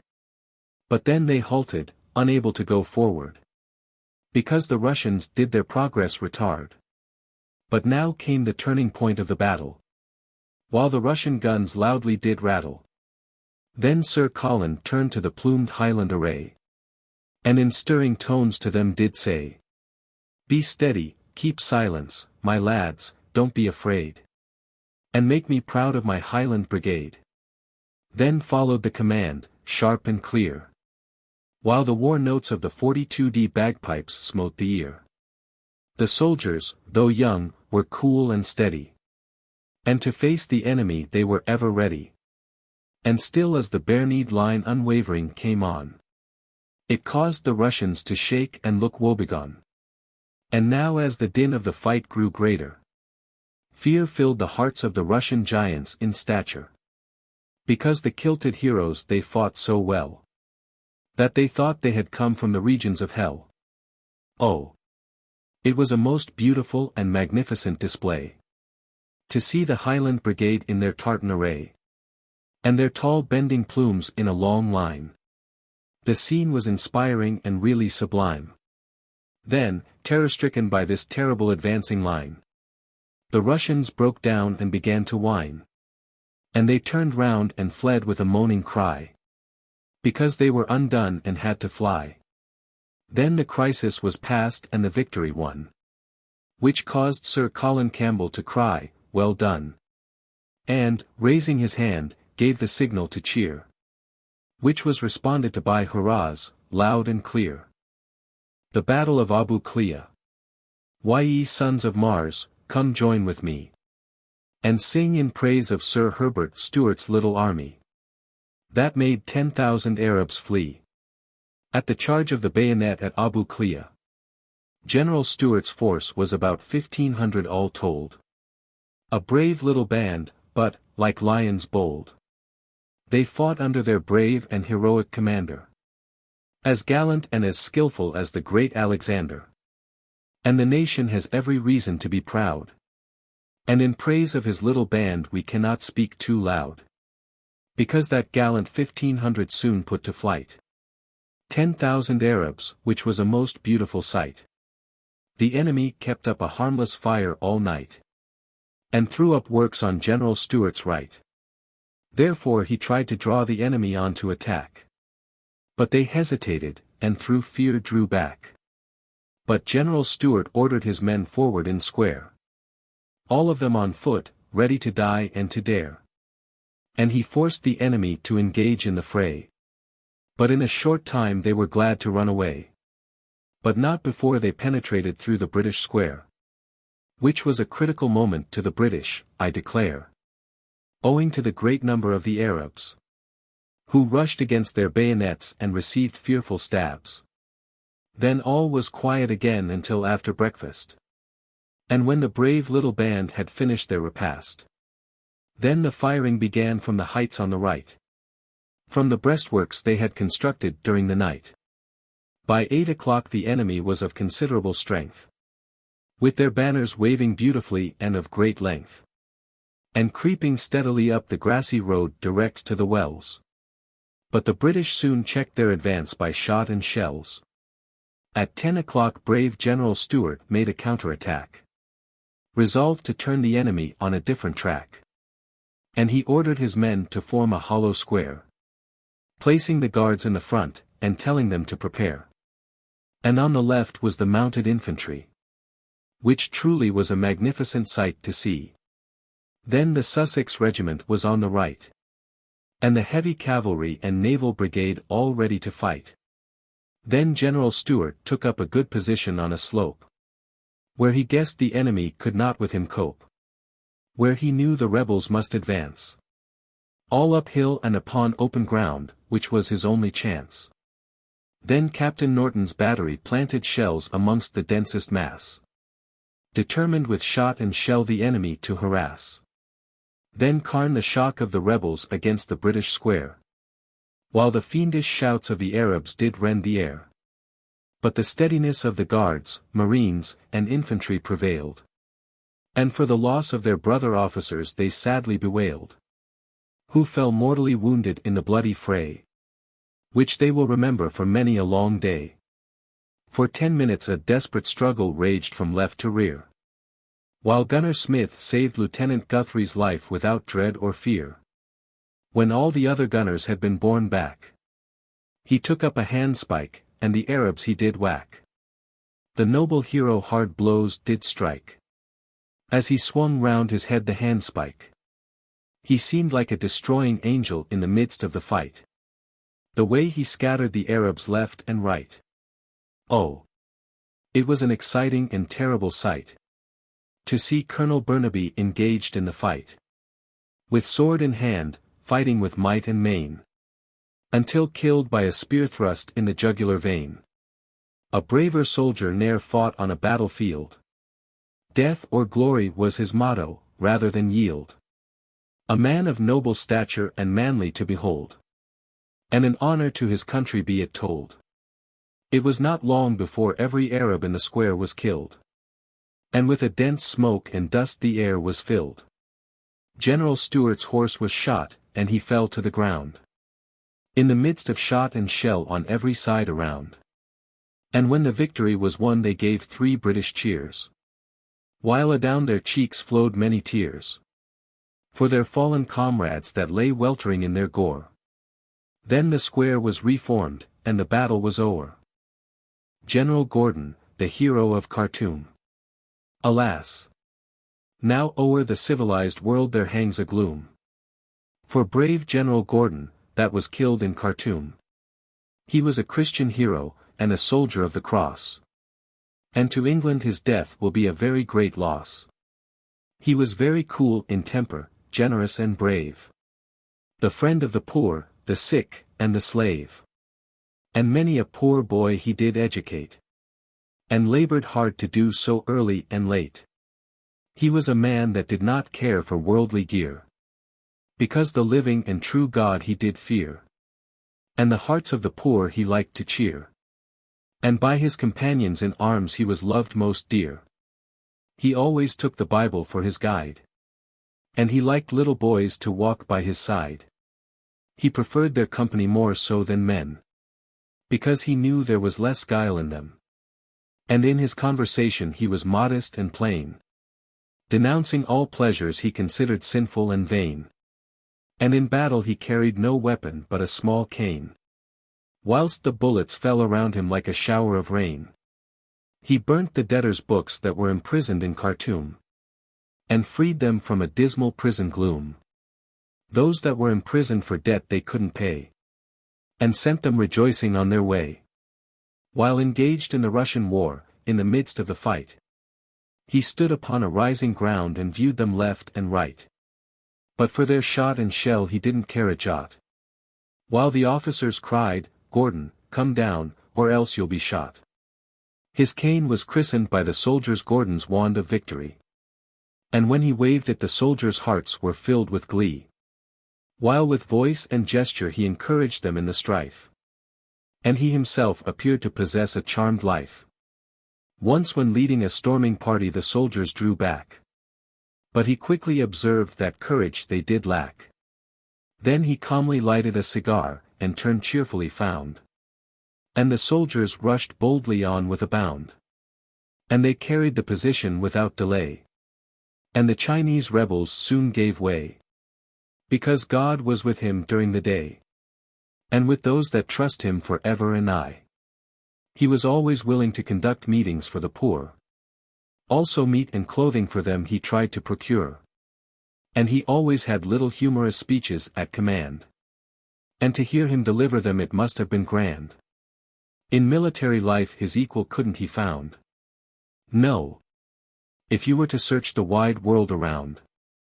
And 'tis pitiful to think he has met with such a doom.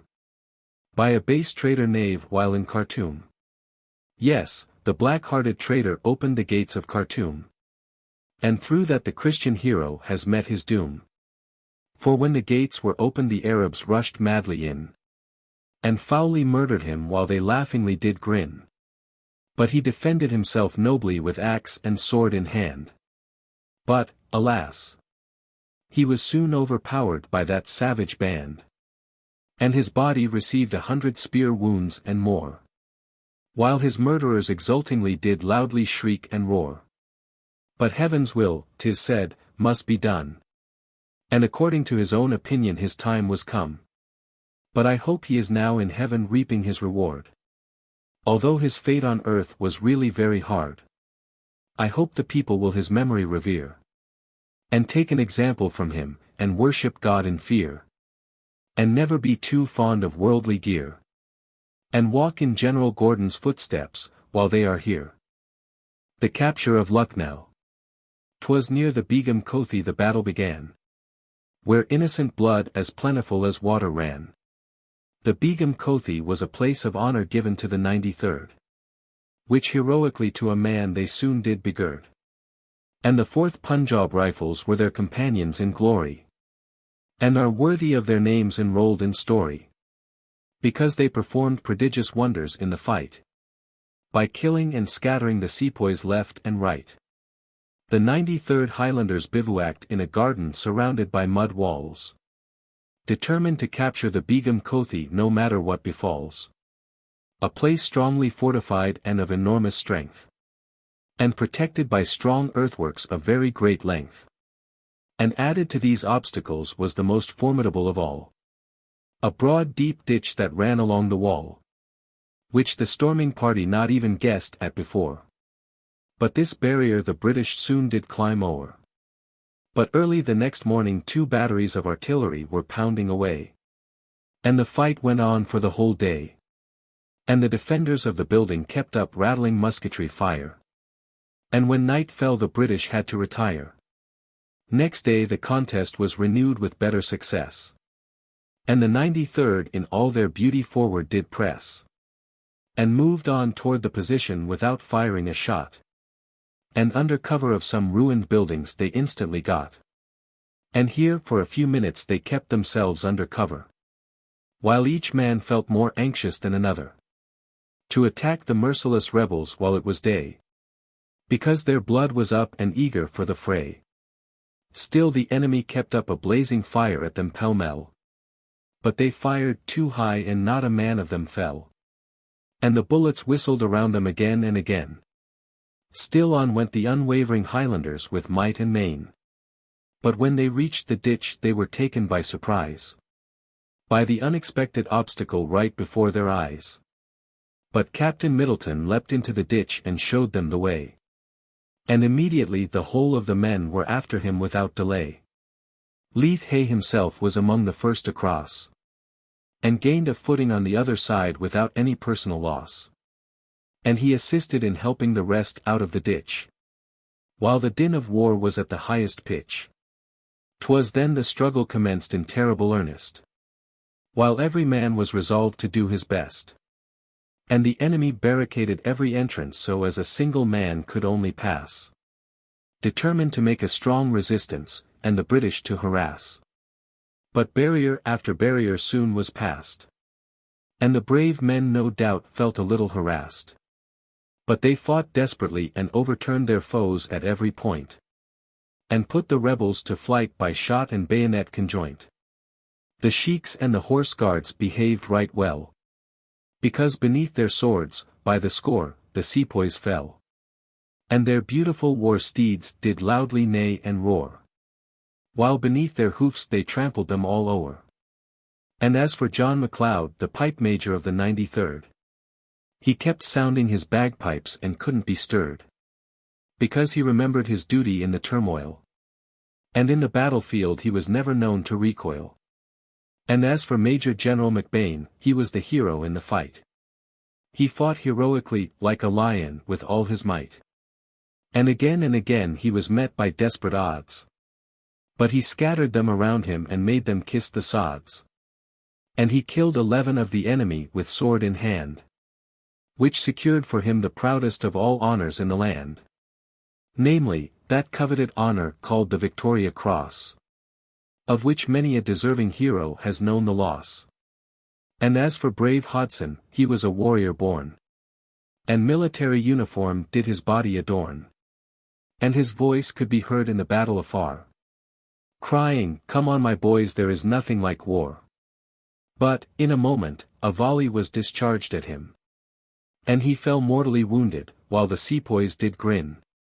Then the Highlanders closed with their foes and made them retreat, and left them not till every rebel lay dead at their feet. Then Sir Colin Campbell to his men did say, "Men, I feel proud that we have captured Lucknow this day. Therefore strike up the bagpipes and give one hearty cheer. And enjoy yourselves, my heroes, while ye are here. The rebel surprise near to my. 'Twas on the 22nd of March, in the year 1885.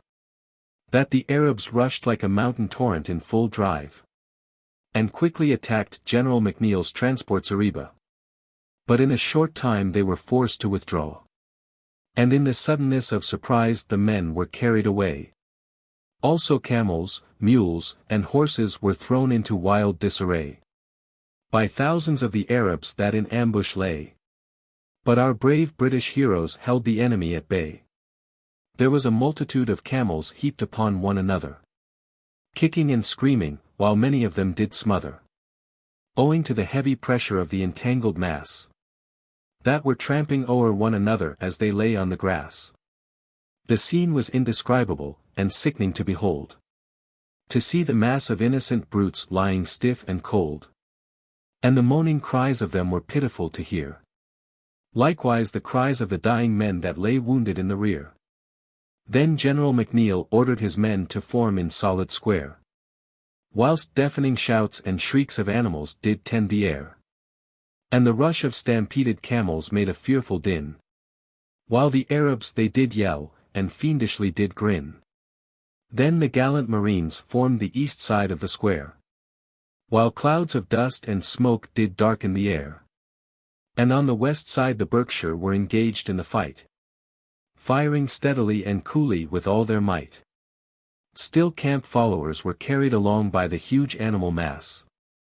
And along the face of the Zareba 'twas difficult to pass, because the mass of brutes swept on in wild dismay, which caused the troops to be thrown into disorderly array.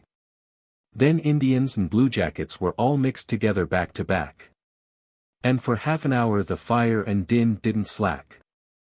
And none but steady troops could have stood that fearful shock, because against overwhelming numbers they stood as firm as a rock. The Arabs crept among the legs of the animals without any dread. But by the British bullets many were killed dead, and left dead on the field and weltering in their gore, whilst the dying moans of the camels made a hideous roar. Then General McNeill to his men did say, "Forward, my lads, and keep them at bay. Come, make ready, my men, and stand to your arms. And don't be afraid of war's alarms. So forward, and charge them in front and rear. And remember you are fighting for your queen and country dear. Therefore, charge them with your bayonets, left and right.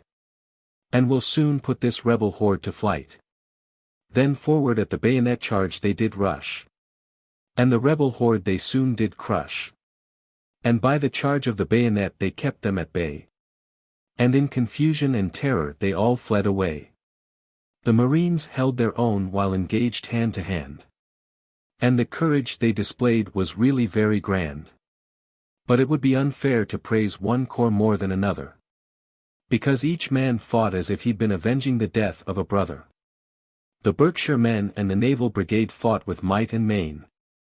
And, thank God, the British have defeated the Arabs again, and have added fresh laurels to their name, which will be enrolled in the Book of Fame. 'Tis lamentable to think of the horrors of war, that men must leave their homes and go abroad afar, to fight for their queen and country in a foreign land, beneath the whirlwind's drifting scorching sand. But whatsoever God wills must come to pass. The fall of a sparrow, or a tiny blade of grass. Also, man must fall at home by his command, just equally the same as in a foreign land. Jack O. the Cudgel, Part 1. 'Twas in the famous town of Windsor, on a fine summer morn, where the sign of Windsor Castle did a tavern adorn. And there sat several soldiers drinking together, resolved to make merry in spite of wind or weather.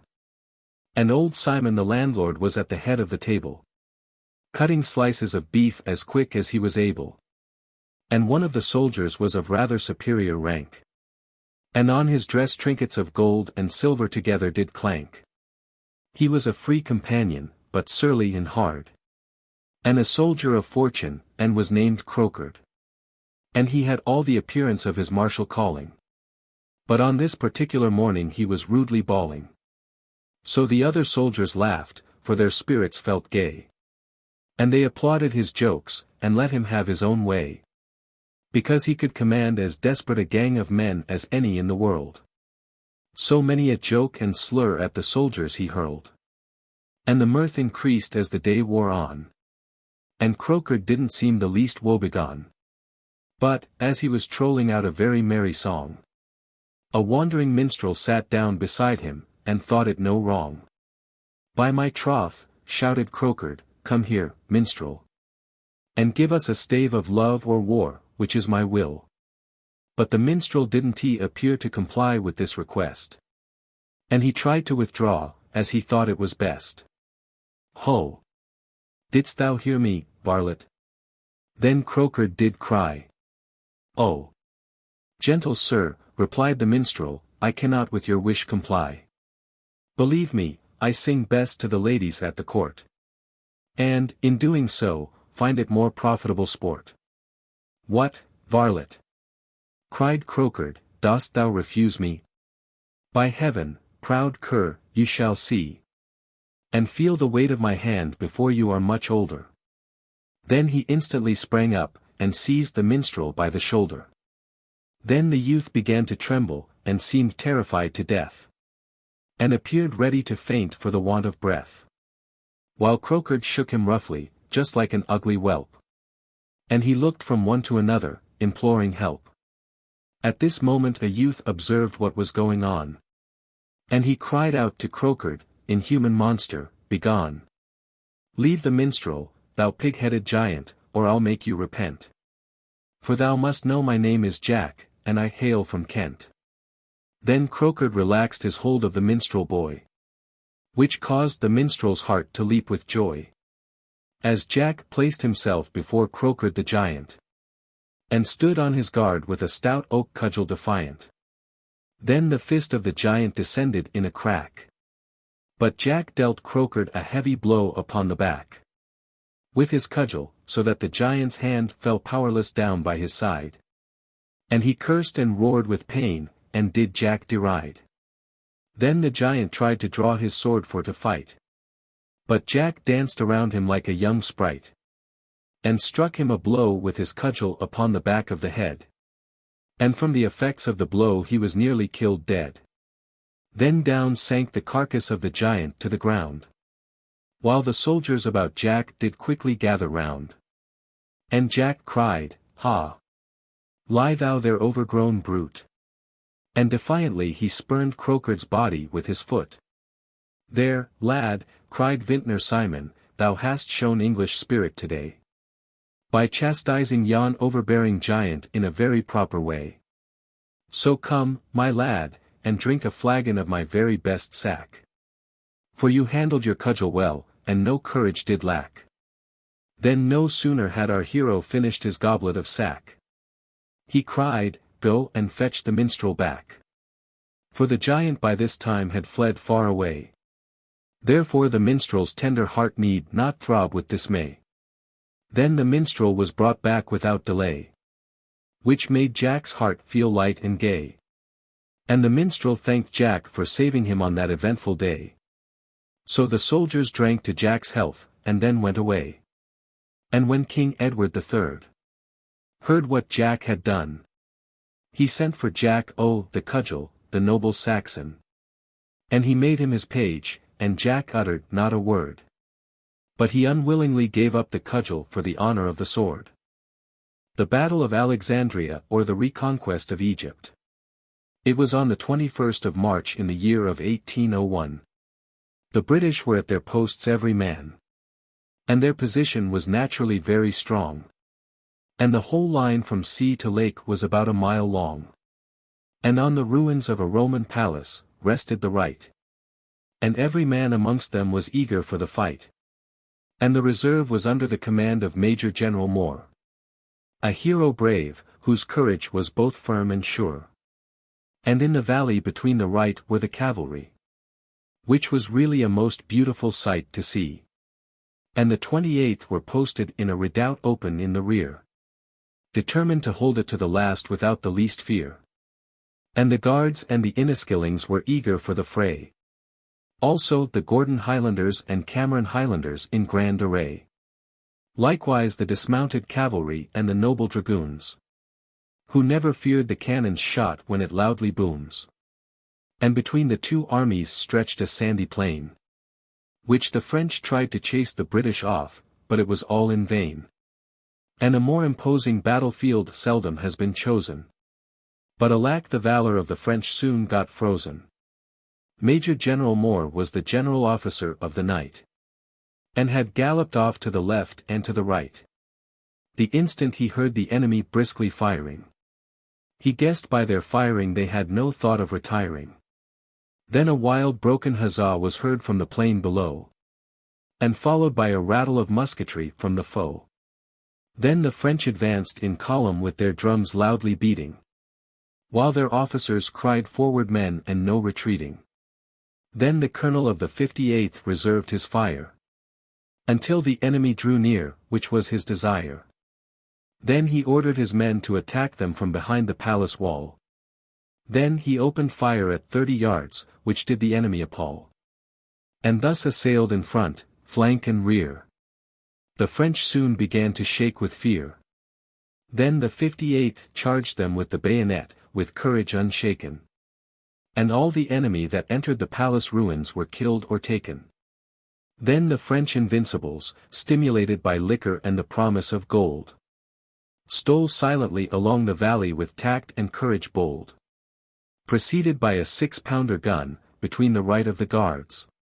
But brave Lieutenant Colonel Stewart quickly their progress retards. Then Colonel Stewart cried to the right wing, "Forward, my lads, and make the valley ring. And charge them with your bayonets and capture their gun. And before very long they will be glad to run." Then loudly grew the din of battle, like to rend the skies, as Major Stirling's left wing faced, and charged them likewise. Then the Invincibles, maddened by this double attack, dashed forward on the palace ruins, but they soon were driven back. And by the 58th, and Black Watch they were brought to bay, here. But still they were resolved to sell their lives most dear. And it was only after 650 of them had fallen in the fray, that the rest threw down their arms and quickly ran away. Then unexpected, another great body of the enemy was seen, with their banners waving in the breeze, most beautiful and green, and advancing on the left of the redoubt. But General Moore instantly ordered the Black Watch out. And he cried, "Brave Highlanders, you are always in the hottest of the fight. Now make ready for the bayonet charge with all your might. And remember our country and your forefathers, as soon as the enemy and ye foregathers." Then the Black Watch responded with a loud shout, and charged them with their bayonets without fear or doubt. And the French tried hard to stand the charge, but it was all in vain. And in confusion they all fled across the sandy plain. Oh! It was a glorious victory, the British gained that day. But the joy of it, alas, was unfortunately taken away, because Sir Ralph Abercrombie, in the hottest of the fight, was shot. And for his undaunted bravery, his name will never be forgot. The Battle of Crecy. 'Twas on the 26th of August, the sun was burning hot, in the year of 1346, which will never be forgot, because the famous field of Crecy was slippery and gory, by the loss of innocent blood which I'll relate in story. To the field of Crecy boldly King Philip did advance, aided by the Bohemian army and chosen men of France, and trebled the strength of the English army that day. But the lance thrusts of the English soon made them give way. The English army was under the command of the Prince of Wales, and with ringing cheers the soldiers his presence gladly hails. As King Edward spoke to the prince, his son, and said, "My son, put thou thy trust in God and be not afraid. And he will protect thee in the midst of the fight. And remember, God always defends the right." Then the prince knelt on one knee before the king, whilst the soldiers gathered round them in a ring. Then the king commanded that the prince should be carefully guarded. And if they were victorious each man would be rewarded. These arrangements being made, the prince rode away. And as he rode past the ranks, his spirits felt gay. Then he ordered the men to refresh themselves without delay. And prepare to meet the enemy in the coming deadly fray. Then contentedly the men seated themselves upon the grass. And ate and drank to their heart's content, until an hour did pass. Meanwhile the French troops did advance in disorganized masses. But as soon as the English saw them they threw aside their glasses. And they rose and stood in the ranks as solid as the rock. All ready and eager to receive the enemy's shock. And as the morning was advancing a little beyond noon, they all felt anxious for the fight, likewise to know their doom. Then the French considered they were unable to begin the attack. And seemed rather inclined for to draw back. But Court d'Alencon ordered them on to the attack. Then the rain poured down in torrents and the thunder did crack. Then forward marched the French with mock shrill cries. But the English their cries most bravely defies. And as the sun shone out in all its brilliant array, the English let fly their arrows at them without the least dismay. And each man fought hard with sword and lance pell-mell. And the ranks were instantly filled up as soon as a man fell. And the Count d'Alencon boldly charged the Black Prince. And he cried, "Yield you, Sir Knight, or I'll make you wince. Ha, by St. George! Thou knowest not what thou sayest. Therefore yield thyself, Sir Frenchman, for like an ass thou brayest." Then planting his lance he ran at the Count without fear. And the Count fell beneath the Black Prince's spear. And the Black Prince and his men fought right manfully. By this time against some 40,000 of the enemy. Until the Prince recognized the banner of Bohemia floating in the air. Then he cried, "That banner shall be mine, by St. George the First do swear." On! On! For Old England, he cried, on! Gentlemen, on! And spur your chargers quickly, and after them begone. Then the foremost, a slight youth, to the Prince did reply, "My Prince, I'll capture that banner for you else I will die." "Ha!" cried the Prince, "is it thou, my gallant Jack of Kent? Now charge with me, my brave lad, for thou hast been sent, by God, to aid me in the midst of the fight. So forward, and wield your cudgel with all your might." Then right into the midst of the Bohemian knights they fought their way. Brave Jack, oh, the cudgel and the Prince without dismay. And Jack rushed at the standard-bearer without any dread. And struck him a blow with his cudgel which killed him dead. Then Jack bore off the standard, to the Prince's delight. Then the French and the Bohemians instantly took to flight. And as the last rays of the sun had faded in the west, the wounded and dying on both sides longed for rest. And Philip, King of France, was wounded twice in the fray. And was forced to fly from the field in great dismay. And John of Hainaut cried, "Come, sire, come away. I hope you will live to win some other day." Then King Edward and his army, and the Prince his son, knelt down and thanked God for the victory won. And the King's heart was filled with great delight. And he thanked Jack for capturing the Bohemian standard during the fight. A tribute to Dr. Murison. Success to the good and skillful Dr. Murison. For golden opinions he has won. From his patients one and all. And from myself, McGonagall. He is very skillful and void of pride. He was so to me when at my bedside. When I turned badly on the 25th of July. And was ill with inflammation, and like to die. He told me at once what was ailing me. He said I had been writing too much poetry.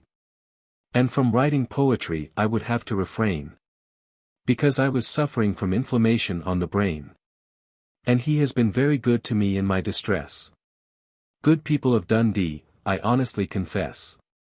And to all his patients as well as me. Within the royal city of Dundee. He is worthy of the public support. And to his shop they should resort. To get his advice one and all. Believe me, on him ye ought to call. He is very affable in temper and a skilful man. And to cure all his patients he tries all he can. And I wish him success for many a long day. For he has saved me from dying, I venture to say. The kind treatment I received surpasses all. Is the honest confession of McGonagall. Jack O. the Cudgel, Part 2. After the Battle of Calais, King Edward returns to fair England. And he invited his nobles to a banquet most grand. That the like hadn't been in England for many a day. And many of the guests invited had come from far away. The large hall of Windsor Castle was ablaze with light. And there sat King Edward and his queen, a most beautiful sight. To see them seated upon 2 thrones of burnished gold. And near the king sat Jack O. the Cudgel, like a warrior bold. And when the banquet was prepared, King Edward arose. And said, My honored guests, I have called you together for a special purpose. To celebrate our victories so gloriously achieved in France. By my noble and heroic troops at the charge of the lance. And now, since the war in France with us is o'er. And Edward, our son, about to marry the lady he does adore. The most amiable and lovely Countess of Kent. Therefore, I hope they will happy live together and never repent. Then King Edward took the Countess by the hand, and said. Come, Edward, take your bride by the hand, and don't be afraid. And do not think, my beloved son, that with you I feel wroth. Therefore, take the Countess by the hand, and plight your troth. Then the prince arose and took the fair Countess by the hand. As King Edward, his father, had given the royal command. Then he led the Countess Joan to the foot of the throne. Then King Edward and his queen welcomed the Countess to their palatial home. Then the prince unto his father said, I must not forget whatever betide. That to Sir Jack O. the Cudgel I do owe my bride. Because he rescued her from the hands of a fierce brigand. Therefore, 'twould be hard to find a braver knight in fair England. Then a cheer arose, which made the lofty hall to ring. As Jack advanced towards the throne, on the motion of the king. Then Jack fell on one knee before King Edward. Then said the monarch, Arise, brave youth, and I will thee reward. Sir Jack, I give thee land to the value of 600 marks. In thine own native county of Kent, with beautiful parks. Also beautiful meadows and lovely flowers and trees. Where you can reside and enjoy yourself as you please. And remember, when I need your service you will be at my command. Then Jack O. the Cudgel bowed assent, and kissed King Edward's hand. Then the Countess Joan took a string of rarest pearls from her hair. And placed the pearls around Jack's neck, most costly and rare. Then the tumult became uproarious when Jack received the presentation. And he thanked the Lady Joan for the handsome donation. Then all the ladies did loudly cheer, and on Jack smilingly did fan. And Sir Walter Manny cried aloud, Sir Jack, you are a lucky man. Then the mirth increased, and louder the applause. And the Countess Joan asked, after a pause. Tell me who has gained the love of the knight O. the Cudgel. Then Jack replied, My lady, you know her right well. She is the lovely daughter of noble John of Ayr. Then, replied the Countess, she is a lovely creature, I must declare. And I hope the choice that you have made won't make you grieve. Then Jack kissed the Countess's hand, and took his leave. And he wended his way to his beautiful estate in Kent. And many a happy day there he spent. And he married the lovely daughter of John of Ayr. And they lived happy together, and free from all care. Bill Bowles the Sailor, version I. 'Twas about the beginning of the present century. Bill Bowles was pressed, and sent to sea. And conveyed on board the Waterwitch without delay. Scarce getting time to bid farewell to the villagers of Fairway. And once on board the Waterwitch, he resolved to do his duty. And God willing, he'd marry Nellie Blythe, the village beauty. And he'd fight for old England, like a jolly British tar. But he'd think of Nellie Blythe during the war. The poor fellow little imagined what he had to go through. But in ale his trials at sea, he never did rue. No. The brave tar became reconciled to his fate. And he felt proud of his commander, Captain Ward the Great. And on board the Waterwitch was Tom Wriggles, his old comrade. And with such a one as Tom Wriggles he seldom felt afraid. Because the stories they told on board made the time fly away. And made the hearts of their messmates feel light and gay. 'Twas on a sunny morning, and clear to the view. Captain Ward the close attention of his men he drew. "Look!" he cried, "there's 2 Frenchmen of war on our right. Therefore, prepare my men immediately to commence the fight." Then the Waterwitch was steered to the ship most near. While every man resolved to sell his life most dear. But the French commander, disinclined to commence the fight, ordered his men to put on a press of canvas and take to flight. But Captain Ward quickly gave the order to fire. Then Bill Bowles cried, "Now we'll get fighting to our heart's desire." And for an hour and more a running fight was maintained. Until the 2 ships of the enemy near upon the Waterwitch gained. Captain Ward walked the deck with a firm tread. When a shot from the enemy pierced the ship's side above his head. And with a splinter Bill Bowles was wounded on the left arm. And he cried, "Death to the frog-eaters! They have done me little harm." Then Captain Ward cried, "Fear not, we will win the day.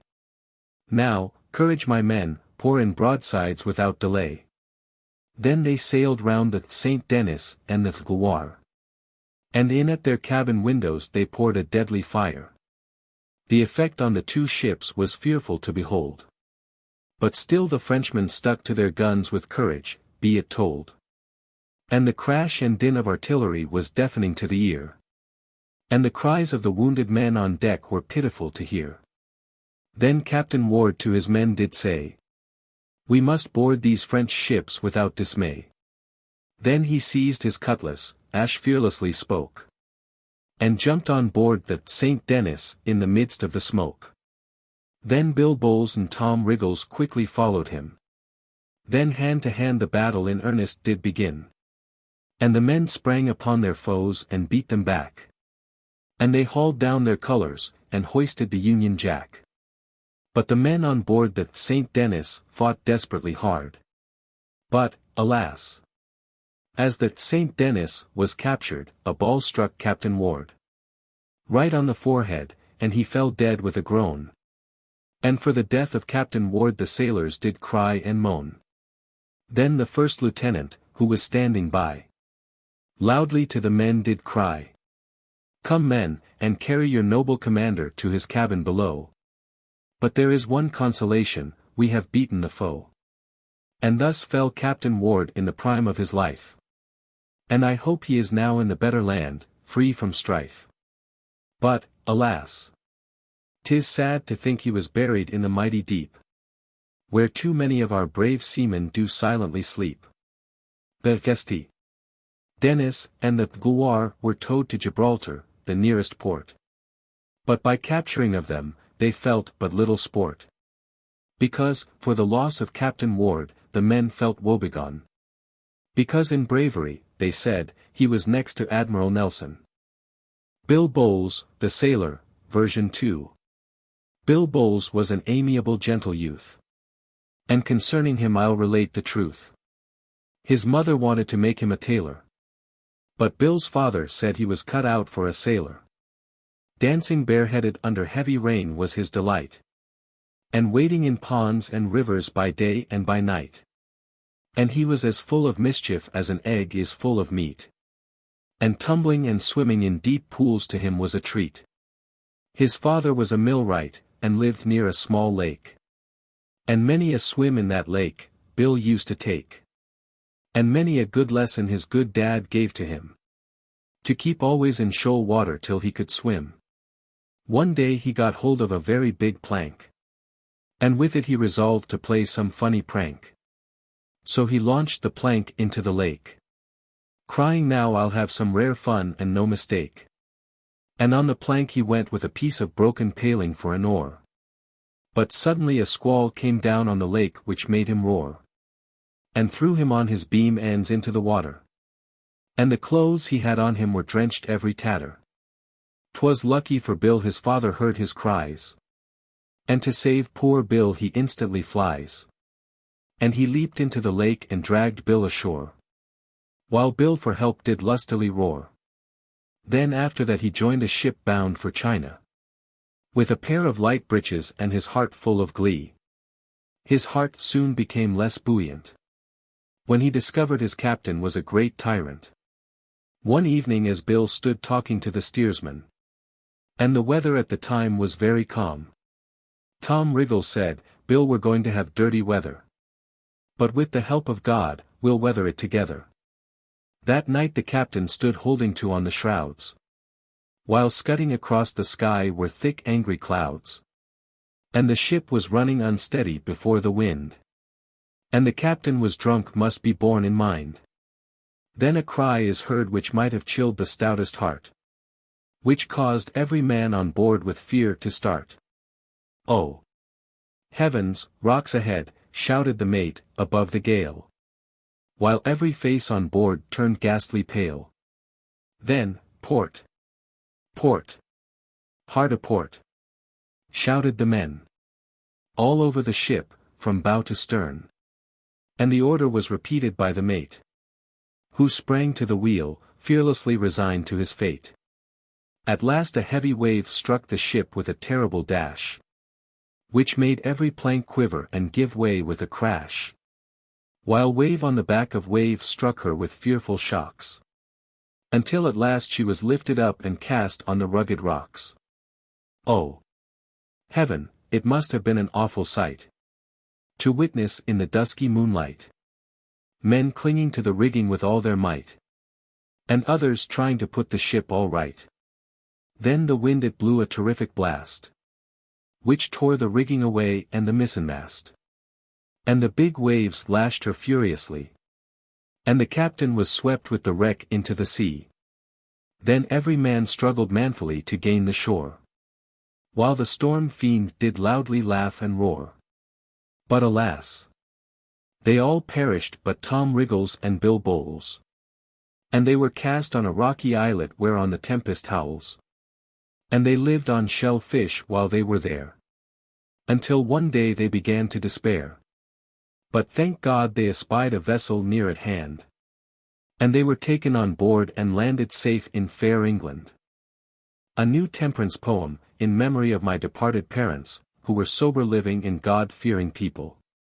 My parents were sober living, and often did pray for their family to abstain from intoxicating drink alway, because they knew it would lead them astray, which no God-fearing man will dare to gainsay. Some people do say that God made strong drink, but he is not so cruel, I think, to lay a stumbling block in his children's way, and then punish them for going astray. No. God has more love for his children, than mere man, to make strong drink their souls to damn. His love is more boundless than mere man's by far, and to say not it would be an unequal par. A man that truly loves his family won't allow them to drink, because he knows seldom about God they will think. Besides he knows it will destroy their intellect, and cause them to hold their parents in disrespect. Strong drink makes the people commit all sorts of evil, and must have been made by the devil, for to make them quarrel, murder, steal, and fight, and prevent them from doing what is right. The devil delights in leading the people astray, so that he may fill his kingdom with them without delay. It is the greatest pleasure he can really find, to be the enemy of all mankind. The devil delights in breeding family strife, especially betwixt man and wife. And if the husband comes home drunk at night, he laughs and cries, "Ha! Ha! What a beautiful sight!" And if the husband asks his supper when he comes in, the poor wife must instantly find it for him. And if she cannot find it, he will curse and frown, and very likely knock his loving wife down. Then the children will scream aloud, and the devil no doubt will feel very proud, if he can get the children to leave their own fireside, and to tell their drunken father, they won't with him reside. Strong drink will cause the gambler to rob and kill his brother. Aye. Also his father and his mother. All for the sake of getting money to gamble. Likewise to drink, cheat, and wrangle. And when the burglar wants to do his work very handy, he plies himself with a glass of whiskey, rum, or brandy, to give himself courage to rob and kill, and innocent people's blood to spill.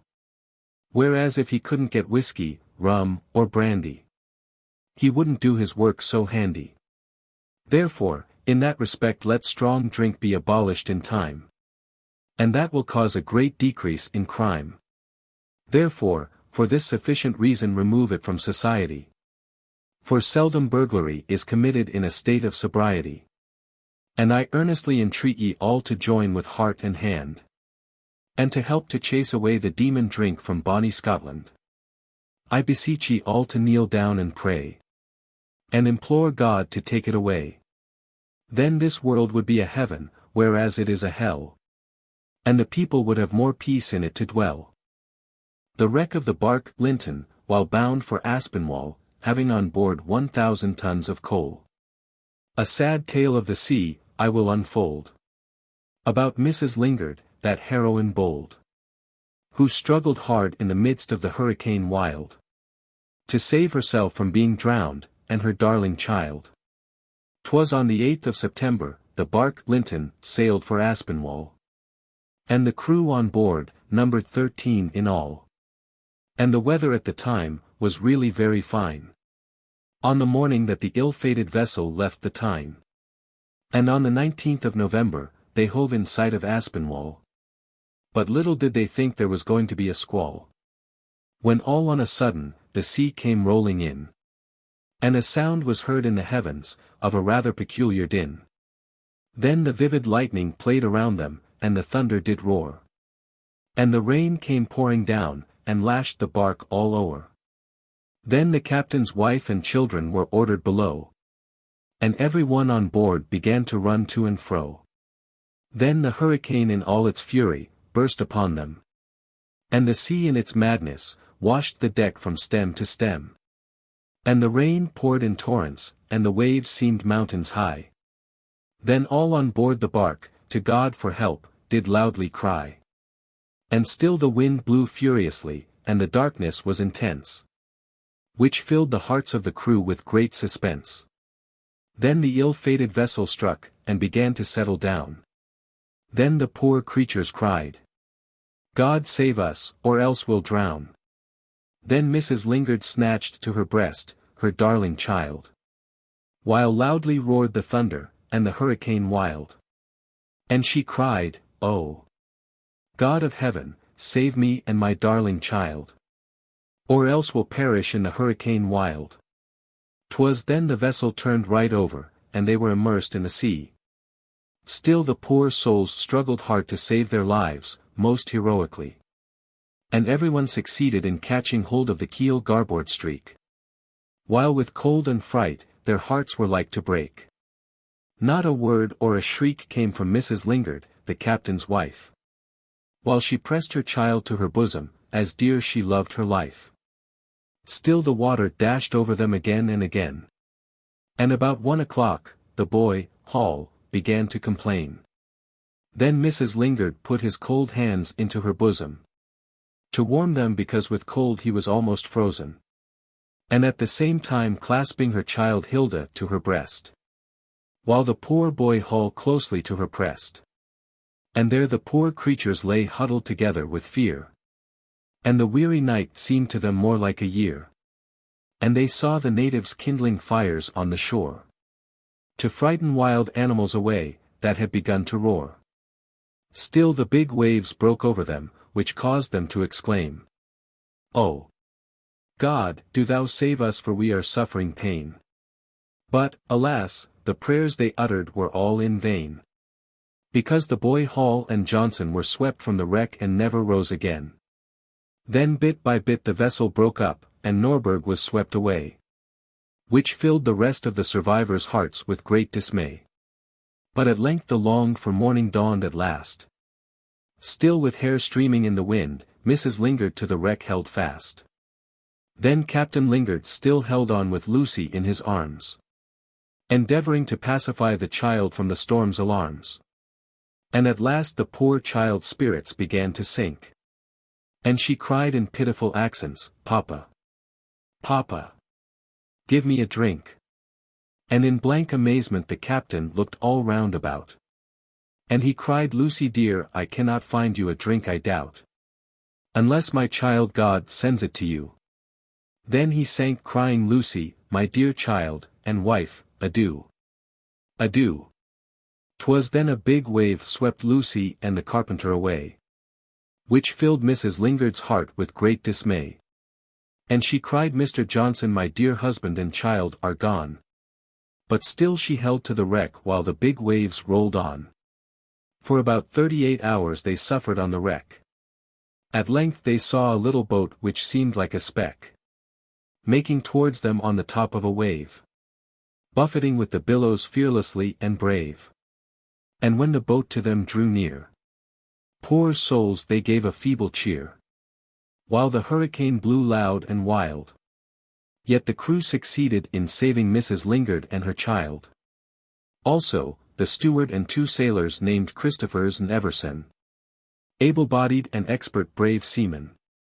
And they were all taken to a French doctor's and attended to. And they caught the yellow fever, but the Lord brought them through. And on the 6th of December they embarked on board the ship Moselle, all in high spirits, and in health very well, and arrived at Southampton on the 29th of December. A day which the survivors will long remember. The wreck of the Columbine. Kind Christians, all pay attention to me, and Miss Muat's sufferings I'll relate to ye. While on board the Columbine, on the merciless sea, tossing about in the darkness of night in the storm helplessly, she left her home, Scatness, on Saturday morning, bound for Lerwick, thinking to get cured by a man she knew, as she was very sick. But for 8 days she was tossed about on the stormy main, by a severe storm of wind, hail, and rain. The waves washed o'er the little craft, and the wind loudly roared. And the skipper, by a big wave, was washed overboard. Then the crew launched the small boat on the stormy main, thinking to rescue the skipper, but it was all in vain. Nevertheless, the crew struggled hard his life to save. But alas! The skipper sank, and found a watery grave. And the white-crested waves madly did roar. Still the crew, thank God, landed safe on shore. As soon as Miss Muat found she was alone, her mind became absorbed about her friends at home, as her terrible situation presented itself to her mind, and her native place being quickly left far behind.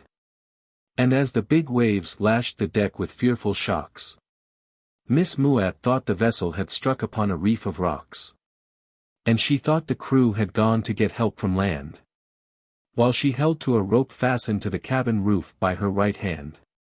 And there the poor creature was in danger of being thrown to the floor, whilst the heavy showers of spray were blown against the cabin door, and the loosened sail was reduced to tatters and flapping with the wind, and the noise thereof caused strange fears to arise in her mind. And after some hours of darkness had set in, the table capsized with a lurch of the sea which made a fearful din, which helped to put the poor creature in a terrible fright, to hear the drawers of the table rolling about all the night.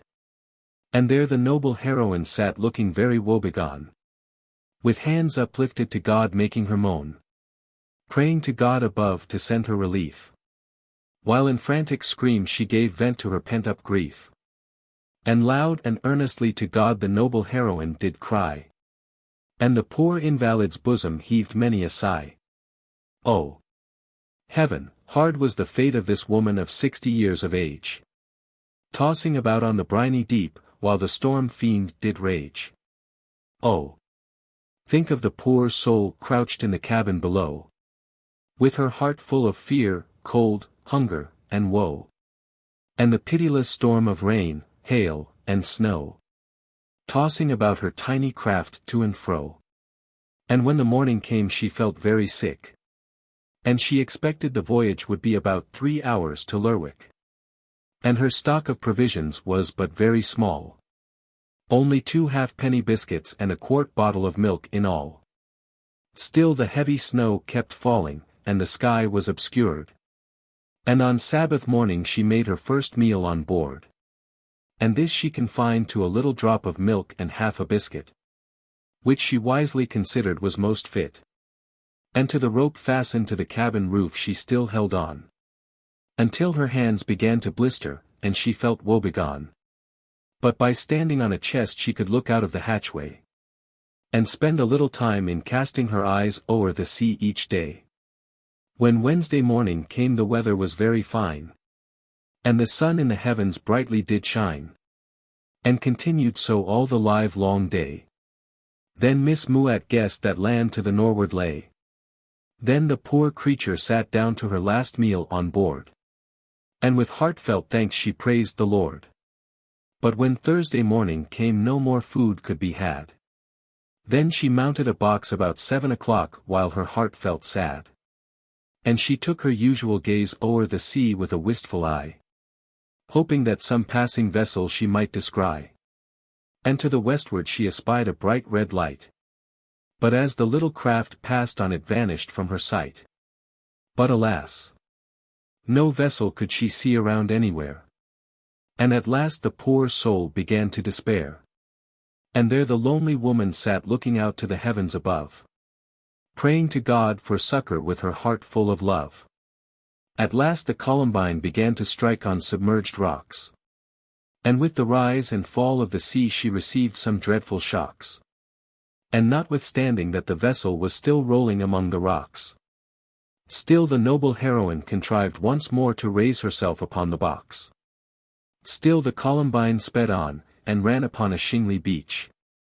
And at last the island of Lepso, Miss Muat did reach. And she was kindly treated by the inhabitants in every way that's grand.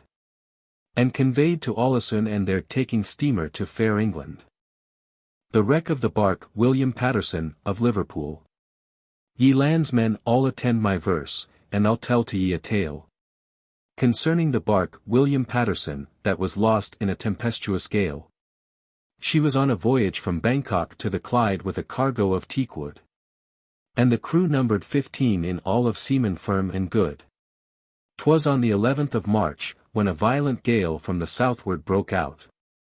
And for 9 days during tempestuous weather their ship was tossed about by the angry sea, and the bark she sprang a leak. Still the crew wrought at the pumps till their hearts were like to break. And the pumps were kept constantly going for 14 long hours. And the poor men were drenched to the skin with sea spray showers. Still they wrought at the pumps till they became rather clogged. Until at last the bark became thoroughly waterlogged. Oh! Hard was the fate of these brave men, while the water did rush in from stern to stem. Poor souls, 'twas enough to have driven them frantic, to be drifting about waterlogged in the Atlantic. At last she became unmanageable and her masts had to be cut away, which the brave crew performed quickly without delay. Still gales of more or less violence prevailed every day, whilst the big waves kept dashing o'er them, likewise the spray. And with the fearful hurricane the deckhouse and galley were carried away. Yet the thought of a speedy deliverance kept up their courage day by day. And the captain prepared for the breaking up of the ship without dismay. And to save his rations he reduced each man to 2 biscuits a day. The brave heroes managed to save a pinnace about 15 feet long.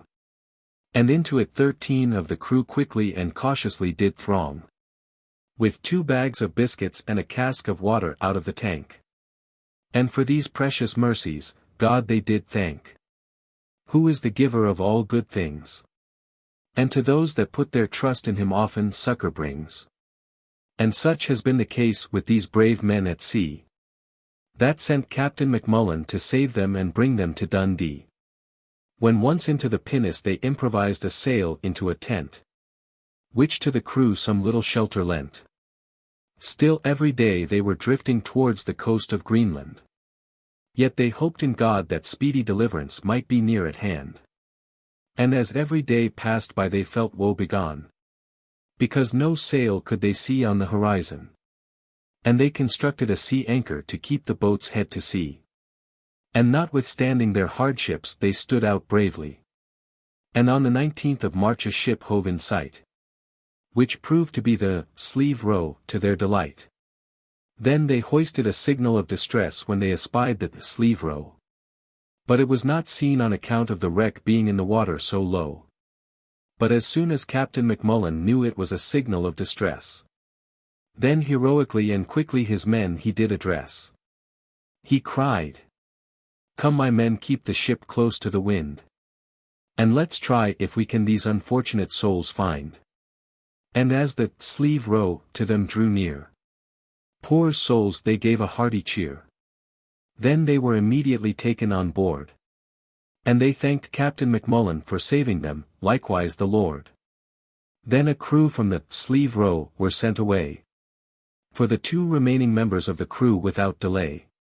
The captain and a sailor, together with a cat and a pet dog, which had been the companions of the sailors, and seemed as frisky as a frog. And when they had all got safe on board, with one accord they thanked the Lord. And Captain McMullen kindly did them treat, by giving them dry clothing and plenty of meat. And for his kind treatment unto them he deserves great praise, for his many manly and kindly ways, by saving so many lives during the time he has been at sea. And in particular for fetching the crew of the William Patterson safe to Dundee. A tale of the sea. A pathetic tale of the sea I will unfold, enough to make one's blood run cold, concerning 4 fishermen cast adrift in a dory. As I've been told I'll relate the story. 'Twas on the April 8th on the afternoon of that day, that the village of Louisbourg was thrown into a wild state or dismay. And the villagers flew to the beach in a state of wild uproar. And in a dory they found 4 men were cast ashore. Then the villagers, in surprise assembled about the dory. And they found that the bottom of the boat was gory. Then their hearts were seized with sudden dread, when they discovered that 2 of the men were dead. And the 2 survivors were exhausted from exposure, hunger, and cold, which used the spectators to shudder when them they did behold. And with hunger the poor men couldn't stand on their feet. They felt so weakly on their legs for want of meat. They were carried to a boarding house without delay. But those that were looking on were stricken with dismay, when the remains of James and Angus MacDonald were found in the boat. Likewise 3 pieces or flesh in a pool or blood afloat. Angus MacDonald's right arm was missing from the elbow, and the throat was cut in a sickening manner which filled the villagers' hearts with woe, especially when they saw 2 pieces of flesh had been cut from each thigh.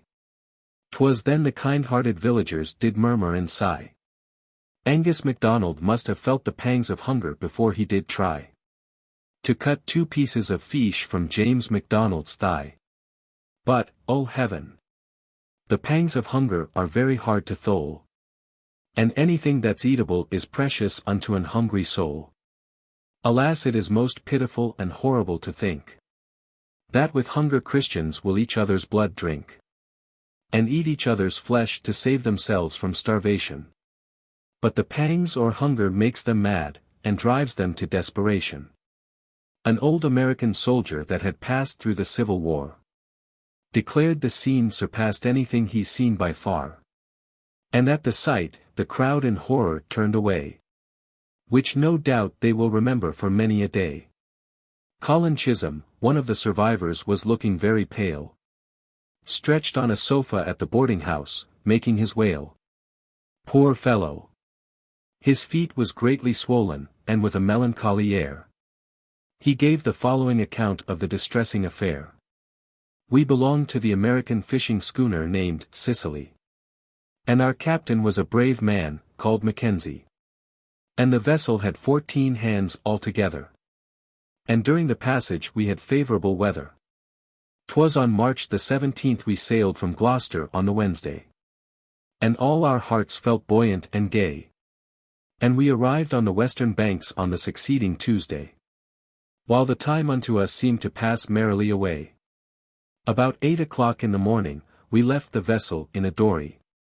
And I hope all kind Christians will take heed to my story. Well, while we were at our work, the sky began to frown. And with a dense fog we were suddenly shut down. Then we hunted and shouted, and every nerve did strain. Thinking to find our schooner, but, alas! It was all in vain. Because the thick fog hid the vessel from our view. And to keep ourselves warm we closely to each other drew. We had not one drop of water, nor provisions of any kind. Which, alas, soon began to tell on our mind. Especially upon James MacDonald, who was very thinly clad. And with the cold and hunger he felt almost mad. And looking from the stern where he was lying, he said, "Goodbye, mates, oh! I am dying." Poor fellow, we kept his body thinking the rest of us would be saved. Then, with hunger, Angus MacDonald began to cry and madly raved. And he cried, "Oh, God! Send us some kind of meat. Because I'm resolved to have something to eat. Oh! Do not let us starve on the briny flood. Or else I will drink of poor Jim's blood." Then he suddenly seized his knife and cut off poor Jim's arm. Not thinking in his madness he'd done any harm. Then poor Jim's blood he did drink and his flesh did eat. Declaring that the blood tasted like cream, and was a treat. Then he asked me to taste it, saying it was good without doubt. Then I tasted it, but in disgust I instantly spat it out. Saying, if I was to die within an hour on the briny flood, I would neither eat the flesh nor drink the blood. Then in the afternoon again he turned to me, saying, "I'm going to cut Jim's throat for more blood, d'ye see." Then I begged of him, for God's sake, not to cut the throat of poor Jim. But he cried, "Ha! Ha! To save my own life I consider it no sin." I tried to prevent him, but he struck me without dismay. And cut poor Jim's throat in defiance of me, or all I could say. Also a piece of flesh from each thigh, and began to eat away. But poor fellow, he sickened about noon, and died on the Sunday. Now it is all over, and I will thank all my life, who has preserved me and my mate, MacEachern, in the midst of danger and strife. And I hope that all landsmen of low and high degree will think of the hardships of poor mariners while at sea. Greenland's icy mountains. Greenland's icy mountains are fascinating and grand, and wondrously created by the Almighty's command. And the works of the Almighty there's few can understand. Who knows but it might be a part of fairyland? Because there are churches of ice, and houses glittering like glass. And for scenic grandeur there's nothing can it surpass. Besides there's monuments and spires, also ruins, which serve for a safe retreat from the wild bruins. And there's icy crags and precipices, also beautiful waterfalls. And as the stranger gazes thereon, his heart it appalls, with a mixture of wonder, fear, and delight. Till at last he exclaims, "Oh! What a wonderful sight! The icy mountains, they're higher than a brig's topmast." And the stranger in amazement stands aghast, as he beholds the water flowing off the melted ice. Adown the mountain sides, that he cries out, "Oh! How nice!" Such sights as these are truly magnificent to be seen. Only that the mountain tops are white instead of green, and rents and caverns in them, the same as on a rugged mountainside. And suitable places, in my opinion, for mermaids to reside. Sometimes these icy mountains suddenly topple o'er, with a wild and rumbling hollow starting roar. And new peaks and cliffs rise up out of the sea, while great cataracts of uplifted brine pour down furiously.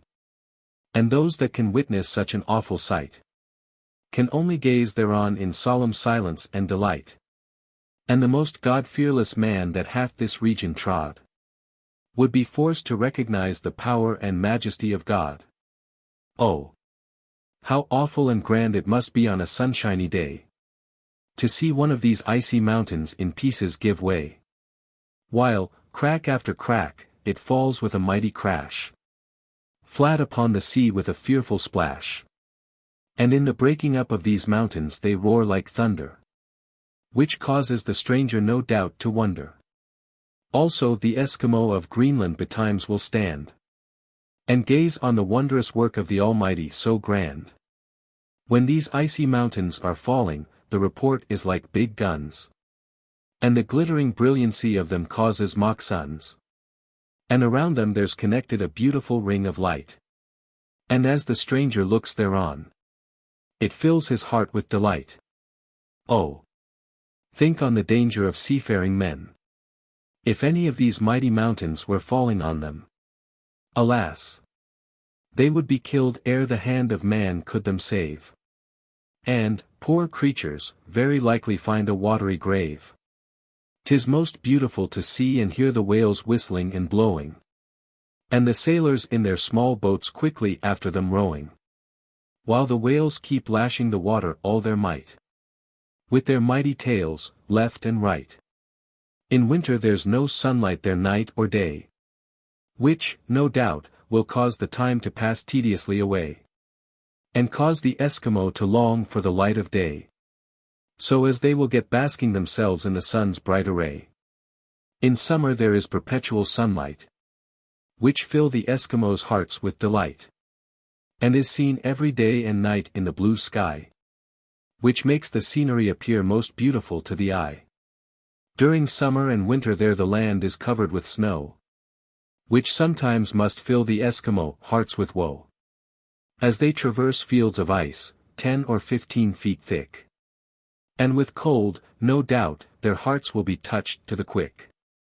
And let those that read or hear this feel thankful to God, that the icy fields of Greenland they have never trod, especially while seated around the fireside on a cold winter night. Let them think of the cold and hardships Greenland sailors have to fight. Oban.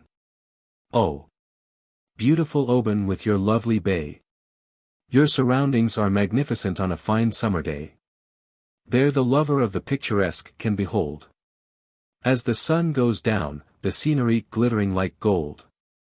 And on a calm evening, behind the village let him climb the hill, and as he watches the sun go down, with delight his heart will fill, as he beholds the sun casting a golden track across the sea, clothing the dark mountains of Mull with crimson brilliancy.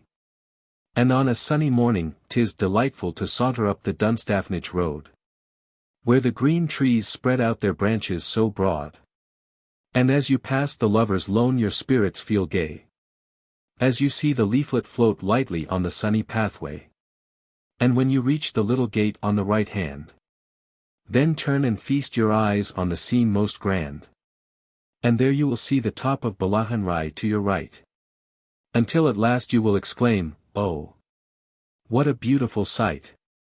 And your mind with wonder it must fill, as you follow the road a couple of miles further, till you can see Benefure Loch on the left hand, and the castle of Dunstafnage most ancient and grand. Then go and see the waters of Loch Etive leaping and thundering, and flashing o'er the reef, splashing and dundering, just as they did when Ossian and Fingal watched them from the shore. And, no doubt, they have felt delighted by the rapids' thundering roar. Then there's Gon Evan with its sparkling bay, and its crescent of silver sand glittering in the sun's bright array, and Dunolly's quiet shores where sea crabs abide, and its beautiful little pools left behind by the tide. Then take a sail across to Kerrera some day, and see Gilfillan Castle with its wild-strewn shore and bay, with its gigantic walls and towers of rocks, shivered into ghastly shapes by the big waves' thundering shocks. Then wander up Glen Crudian, past the old village churchyard. And as you pass, for the dead have some regard, for it is the road we've all to go, sooner or later, both the high and the low. And as you return by the side of the merry little stream that comes trotting down the glen most charming to be seen, sometimes wimpling along between heather banks, and slipping coyly away to hide itself in its merry pranks.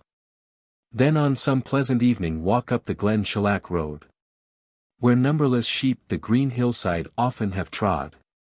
And there's a little farmhouse nestling amongst the trees, and its hazel woods climbing up the brae, shaking in the breeze. And Loch Avullion lies like a silver sea with its forests green, with its fields of rushes and headlands most enchanting to be seen. And on the water, like a barge anchored by some dreamland shore, there wild fowls sit, mirrored, by the score. And this is beautiful Oban, where the tourist seldom stays above a night. A place that fills the lover of the picturesque with delight. And let all the people that to Oban go view it in its native loveliness, and it will drive away all woe. Oh, beautiful Oban, with your silvery bay, 'tis amongst your highland scenery I'd like to stray during the livelong summer day, and feast my eyes on your beautiful scenery, enchanting and gay. Loch Katrine, beautiful Loch Katrine, in all thy majesty so grand. Oh, how charming and fascinating is thy silver strand. Thou certainly art most lovely, and worthy to be seen, especially thy beautiful bay and shrubberies green. Then away to Loch Katrine in the summer time, and feast on its scenery most lovely and sublime. There's no other scene can surpass in fair Scotland. It's surrounded by mountains and trees most grand. And as I gaze upon it, let me pause and think, how many people in Glasgow of its water drink, that's conveyed to them in pipes from its placid lake, and are glad to get its water their thirst to slake. Then away to Loch Katrine in the summer time, and feast on its scenery most lovely and sublime. There's no other scene can surpass in fair Scotland. It's surrounded by mountains and trees most grand. The mountains on either side of it are beautiful to be seen. Likewise the steamers sailing on it with their clouds of steam, and their shadows on its crystal waters as they pass along, is enough to make the tourist burst into song. Then away to Loch Katrine in the summer time, and feast on its scenery most lovely and sublime.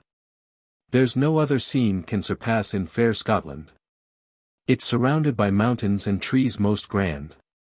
'Tis beautiful to see its tiny wimpling rills, and the placid loch in the hollow of a circle of hills, glittering like silver in the sun's bright array. Also many a promontory, little creek, and bay. Then away to Loch Katrine in the summer time, and feast on its scenery most lovely and sublime. There's no other scene can surpass in fair Scotland. It's surrounded by mountains and trees most grand. Then to the east there's the finely wooded Ellen's Isle. There the tourist can the tedious hours beguile, as he gazes on its white gravelled beautiful bay. It will help to drive dull care away. Then away to Loch Katrine in the summer time, and feast on its scenery most lovely and sublime. There's no other scene can surpass in fair Scotland. It's surrounded by mountains and trees most grand. The mountains Benin and Benvenue are really very grand. Likewise the famous and clear Silver Strand, where the bold Rob Roy spent many a happy day with his faithful wife, near by its silvery bay. Then away to Loch Katrine in the summer time, and feast on its scenery most lovely and sublime. There's no other scene can surpass in fair Scotland. It's surrounded by mountains and trees most grand. Young Munro the sailor. 'Twas on a sunny morning in the month of May. I met a pretty damsel on the banks o' the Tay. I said, my charming fair one, come tell to me I pray, why do you walk alone on the banks o' the Tay? She said, kind sir, pity me, for I am in great woe about my young sailor lad, whose name is James Munro. He has been long at sea, 7 years from this day. And I come here sometimes to weep for him that's far, far away. Lovely creature, cease your weeping and consent to marry me. And my houses and all my land I will give to thee. And we shall get married without any delay. and live happy and contented on the banks o' the Tay. Believe me, my sweet lady, I pity the sailor's wife. For I think she must lead a very unhappy life.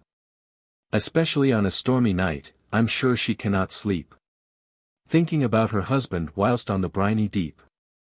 Oh, sir! It is true, what you to me have said. But I must be content with the choice I've made. For Monroe's he's young and handsome, I will ne'er deny. And if I don't get him for a husband, believe me, I will die. Because, when last we parted, we swore to be true. And I will keep my troth, which lovers ought to do. And I will pray for his safe return by night and by day, that God may send him safe home to the banks o' the Tay. Forgive me, noble heart, for asking to marry you. I was only trying your love, if it was really true. But I've found your love is pure towards your sailor lad. And the thought thereof, believe me, makes my heart feel glad. As homeward we retraced our steps her heart seemed glad, in hopes of seeing again her brave sailor lad. He had promised to marry her when he would return. So I bade her keep up her spirits and no longer mourn. Dear creature, the lass that's true to her sweetheart deserves great praise. And I hope young Monroe and you will spend many happy days. For unto him I know you will ever prove true. And perchance when he comes home he will marry you. What you have said, kind sir, I hope will come true. And if it does, I'll make it known to you. And you must come to the marriage, which you mustn't gainsay. And dance and rejoice with us on the marriage day. When we arrived in Dundee she bade me goodbye. Then I told her where I lived, while she said with a sigh, kind sir, I will long remember that morning in May, when I met you by chance on the banks o' the Tay. When 3 months were past her sailor lad came home. And she called to see me herself alone. And she invited me to her marriage without delay, which was celebrated with great pomp the next day. So I went to the marriage with my heart full of joy. And I wished her prosperity with her sailor boy. And I danced and sang till daylight, and then came away, leaving them happy and contented on the banks o' the Tay. So all ye pretty fair maids, of high or low degree, be faithful to your sweethearts when they have gone to sea. And never be in doubts of them when they are far away, because they might return and marry you some unexpected day. The Queen's visit to the exhibition. 'Twas in the year of 1886, and in August the 18th day. Her Majesty came to Edinburgh, with spirits light and gay, to view the international exhibition, most wonderful to behold, which will be remembered for many a day by the young and the old. And though the hour was early, when she arrived in Edinburgh, the people's hearts seemed glad and free from sorrow, because a very large number of the people were astir, all anxious to see, and to welcome her. The dragoon escort was early in their places, with their gorgeous uniform, and their smiling faces, all ready to guard Her Majesty, to the south arrival platform. And among the rest was Mr. Skinner, in scarlet uniform. When the pilot engine steamed into the station, and the people's hearts were filled with admiration, when they saw a stalwart gillie, in the Highland costume, jump out of a compartment, at the end of the royal saloon. Then, with cap in hand, he approached the royal saloon, and got out some wraps, and rugs, very soon. And he prepared Her Majesty's carriage in grand array. Then returned and assisted Her Majesty, from the saloon, without dismay. Sir Henry Ponsonby, had in the meantime appeared. A gentleman, that by Her Majesty is highly revered, because, as purser to Her Majesty he has been true and kind. And a more loyal subject, than he, would be hard to find. Then the Lord Provost Clerk, stepped forward, and said, Your gracious Majesty need not be afraid. And on behalf of the citizens, I have to welcome you here, to your capital of Scotland, which we love most dear. Then the greeting, by a stately bow, was acknowledged by the Queen, who wore a black dress, with bonnet, most lovely to be seen. especially the Lord Provost's daughter, who was prettily dressed in white, and led by her father before her Majesty, a very imposing sight. Then she presented a large and beautiful bouquet of flowers to the Queen, which certainly was lovely to be seen, and which her Majesty was graciously pleased to accept. Then with a bow, Miss Lillian Clark, from her Majesty crept. The Queen was conducted to her carriage without delay, and by her side sat the Princess Beatrice, lovely and gay. Also Prince Henry of Battenberg, of good repute. And when known at the castle the big guns fired a royal salute. Then at 8 o'clock the royal party started for Holyrood, while thousands of people in silence stood, and the bells of the city rang out loud and clear, while behind the royal carriage rode several mounted policemen without fear. But very few persons waited the arrival of Her Majesty at Holyrood, and about 20 police officers patiently stood, and their countenances beaming with joy during the while. Also a military guard of Seaforth Highlanders numbering 40 rank and file. Then at 8:15 the Queen and party drove into the palace yard, and in front of the palace gates was placed a double guard, and the band of the Seaforth Highlanders played God Save the Queen. Then the spectators dispersed from Holyrood Palace, most beautiful to be seen. The processions of the corporations were magnificent to see, especially the bailies of bonny Dundee, who were dressed in new ermine robes and new cocked hats, in honor of Her Majesty, which proves they were no flats. The Dundee magistrates had a fine appearance in their new dress. Also those that came from Portobello, Leith, Hawick, and Inverness. Likewise from Kilmarnock, Glasgow, Perth, Greenock, Stirling and Aberdeen. Also Galashiels, Dunfermline, Edinburgh, and Linlithgow, very imposing scene. Her Majesty left Holyrood Palace at 3:30. Which certainly was a most gorgeous sight to see. The royal salute was fired from the castle at the time, which enhanced the beauty of the scene, and made it sublime. At 4:20, the royal party left the palace yard, while the spectators, for Her Majesty felt deep regard, by cheering her loud and hearty, as she passed along. Their chorus of hurrahs were unceasing, like unto a hearty song. The prolonged cheering was something really grand, especially from the people on the grand stand, that cheered most lustily, one and all, when Her Most Gracious Majesty entered the hall. Then the Queen took her seat on the throne, and the choral union sung the national anthem, in a sweet tone. And at the end of the anthem, the Marquis of Lothian read an address, which he presented to her, in a silver casket, highly burnished no less. Then the Queen her heartfelt thanks did express, and most graciously accepted the address. Then she afterwards read a brief reply, and then rose from the throne, and bade them good-bye. The first Forfarshire volunteers were really grand to see, and has gained an honour to themselves and the town of Dundee, by being permitted to guard the palace gates at Holyrood. And each man to his post firmly stood. And in the evening there was a grand illumination, which thousands of people witnessed with admiration. And West Prince's street gardens were illuminated with lights. And betwixt the exhibition and illumination there was no end of sights. At 3 o'clock, the magistrates of Edinburgh presented Her Majesty with the keys, also with an address, which did Her Majesty please. The Her Majesty made a gracious reply. Then the Lord Provost, and Bailies Roberts, and Turnbull, bade her good-bye. Now since the Edinburgh International Exhibition has been visited by the Queen, I hope the commodities there by millions of people may be seen. And I trust Her Majesty will be spared for many a day. And let all loyal subjects, say Amen, to simple lay. The Battle of the Nile. 'Twas on the 18th of August in the year of 1798. That Nelson saw with inexpressible delight the city of Alexandria crowded with the ships of France.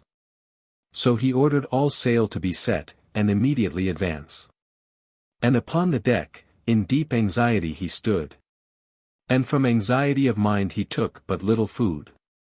But now he ordered dinner and prepared without delay, saying, I shall gain a peerage tomorrow, or Westminster Abbey. The French had found it impossible to enter the port of Alexandria. Therefore they were compelled to withdraw. Yet their hearts were burning with anxiety the war to begin. But they couldn't find a pilot who would convey them safely in. Therefore Admiral Broyes was forced to anchor in Aboukir Bay. And in a compact line of battle, the leading vessel lay close to a shoal, along a line of very deep water. There they lay, all eager to begin the murderous slaughter. The French force consisted of 13 ships of the line, as fine as ever sailed on the salt sea brine. Besides 4 frigates carrying 1,196 guns in all. Also 11,230 men as good as ever fired a cannonball. The number of the English ships were 13 in all, and carrying 1,012 guns, including great and small. And the number of men were 8,068. All jolly British tars and eager for to fight. As soon as Nelson perceived the position of the enemy, his active mind soon formed a plan immediately. As the plan he thought best, as far as he could see, was to anchor his ships on the quarter of each of the enemy. And when he had explained his mode of attack to his officers and men, he said, form as convenient, and anchor at the stern. The first gain the victory, and make the best use of it you can. Therefore I hope every one here today, will do their duty to a man. When Captain Barry perceived the boldness of the plan, he said, my lord, I'm sure the men will do their duty to a man. And, my lord, what will the world say, if we gain the victory? Then Nelson replied, there's no if in the case, and that you'll see. Then the British tars went to work without delay, all hurrying to and fro, making ready for the fray. And there wasn't a man among them, but was confident that day, that they would make the French to fly from Aboukir Bay. Nelson's fleet did not enter Aboukir Bay at once. And by adopting that plan, that was his only chance. But one after another, they bore down on the enemy. Then Nelson cried, now open fire my heroes, immediately. Then the shores of Egypt trembled with the din of the war, while sheets of flame rent the thick clouds afar. And the contending fleets hung incumbent o'er the bay, whilst our British tars stuck to their guns without the least dismay. And loudly roared the earthly thunder along the river Nile. And the British ship Orion went into action in splendid style. Also Nelson's ship Vanguard bore down on the foe, with 6 flags flying from her rigging high and low. Then she opened a tremendous fire on the Spartiate. And Nelson cried, fear not my lads will soon make them retreat. But so terrific was the fire of the enemy on them, that 6 of the Vanguard's guns were cleared of men. Yet there stood Nelson, the noble hero of the Nile, in the midst of death and destruction on deck all the while. And around him on every side, the cannon balls did rattle. But right well the noble hero knew the issue of the battle. But suddenly he received a wound on the head, and fell into the arms of Captain Barry, but fortunately not dead. And the flow of blood from his head was very great.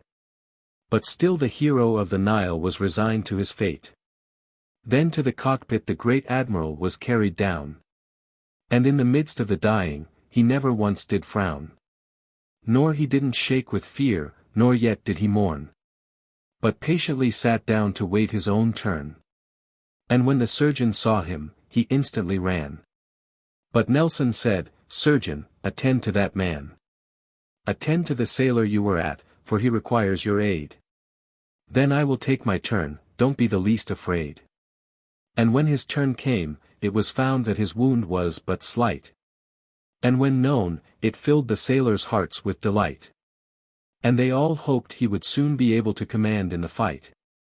When suddenly a cry arose of fire, which startled Nelson with affright. And unassisted he rushed upon the deck, and to his amaze, He discovered that the Orient was all in a blaze. Then he ordered the men to lower the boats, and relieve the enemy, saying, "Now men, see and obey my orders immediately." Then the noble tars manned their boats, and steered to the Orient, while the poor creatures thanked God for the succor he had sent. And the burning fragments fell around them like rain. Still our British tars rescued about 70 of them from the burning flame. And of the 13 sail of the French the British captured 9. Besides 4 of their ships were burnt. Which made the scene sublime. Which made the hero of the Nile cry out, "Thank God we've won the day." And defeated the French most manfully in Aboukir Bay. Then the victory was complete and the French fleet annihilated. And when the news arrived in England the people's hearts felt elated. Then Nelson sent orders immediately through the fleet, that thanksgiving should be returned to God for the victory complete. The Dundee Flower Show, dedicated to the Right Honourable Earl of Dalhousie. 'Twas in the year of 1886 and in the 2nd day of September, which the lovers of horticultural beauty will long remember, especially those that visited the flower show on the Magdalen Green, Dundee. Must confess it was really a most magnificent sight to see. The Right Honourable Earl of Dalhousie, he was there, and delivered an eloquent opening address, I do declare, to the ladies and gentlemen that had come to see the show, which was received with hearty pleasure by the high and low. The 4th Hussars Band were there in grand military array, good-looking soldiers all young and gay.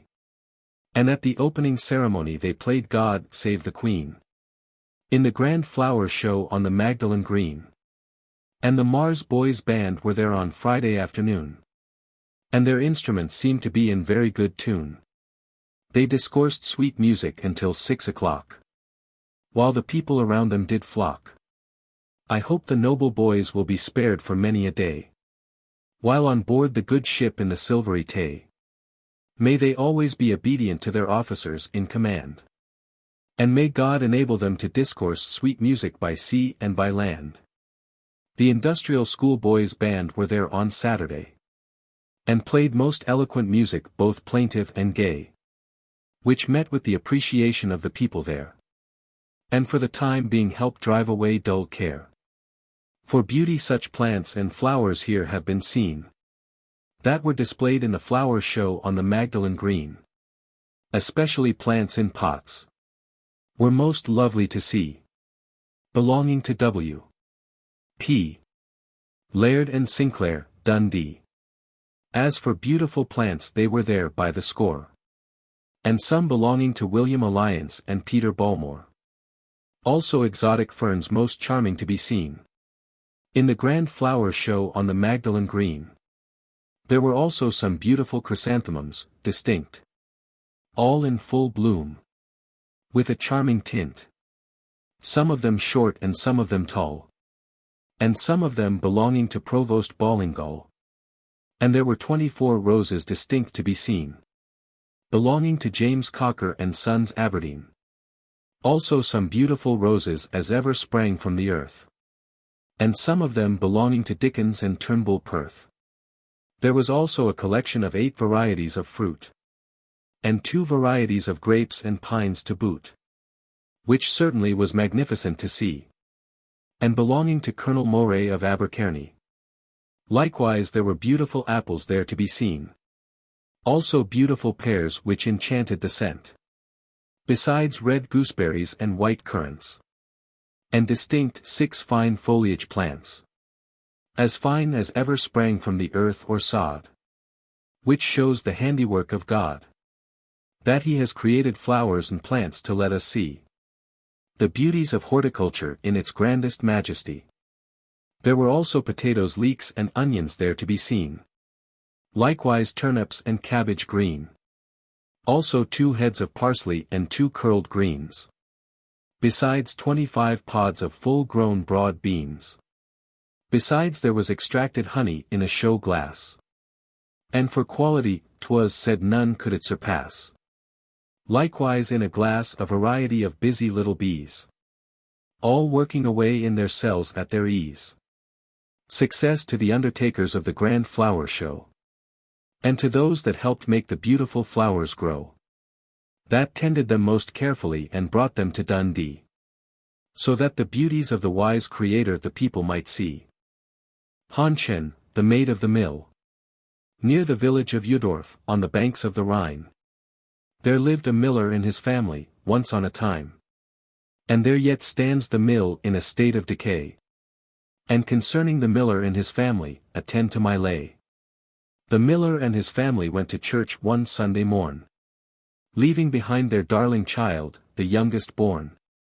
In charge of brave Hannchen, the servant maid. A kind-hearted girl and not the least afraid. As Hannchen was engaged preparing dinner for the family. She chanced to turn round, and there she did see Heinrich Bottler, her lover, and she sincerely loved him. Then she instantly got him something to eat and bade him begin. And in the midst of her business she sat down beside him.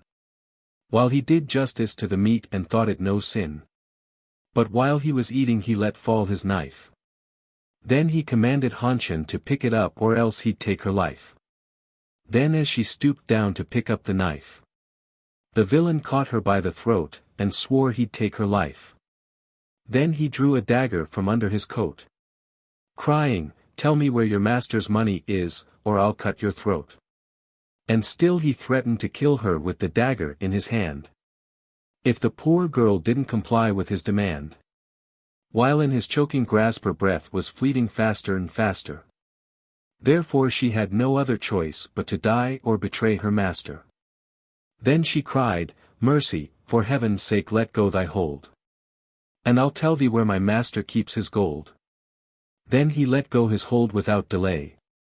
And she unto him thus boldly did say, "Here, take this axe and use it, while I run upstairs, to gather all my money, besides all my wares.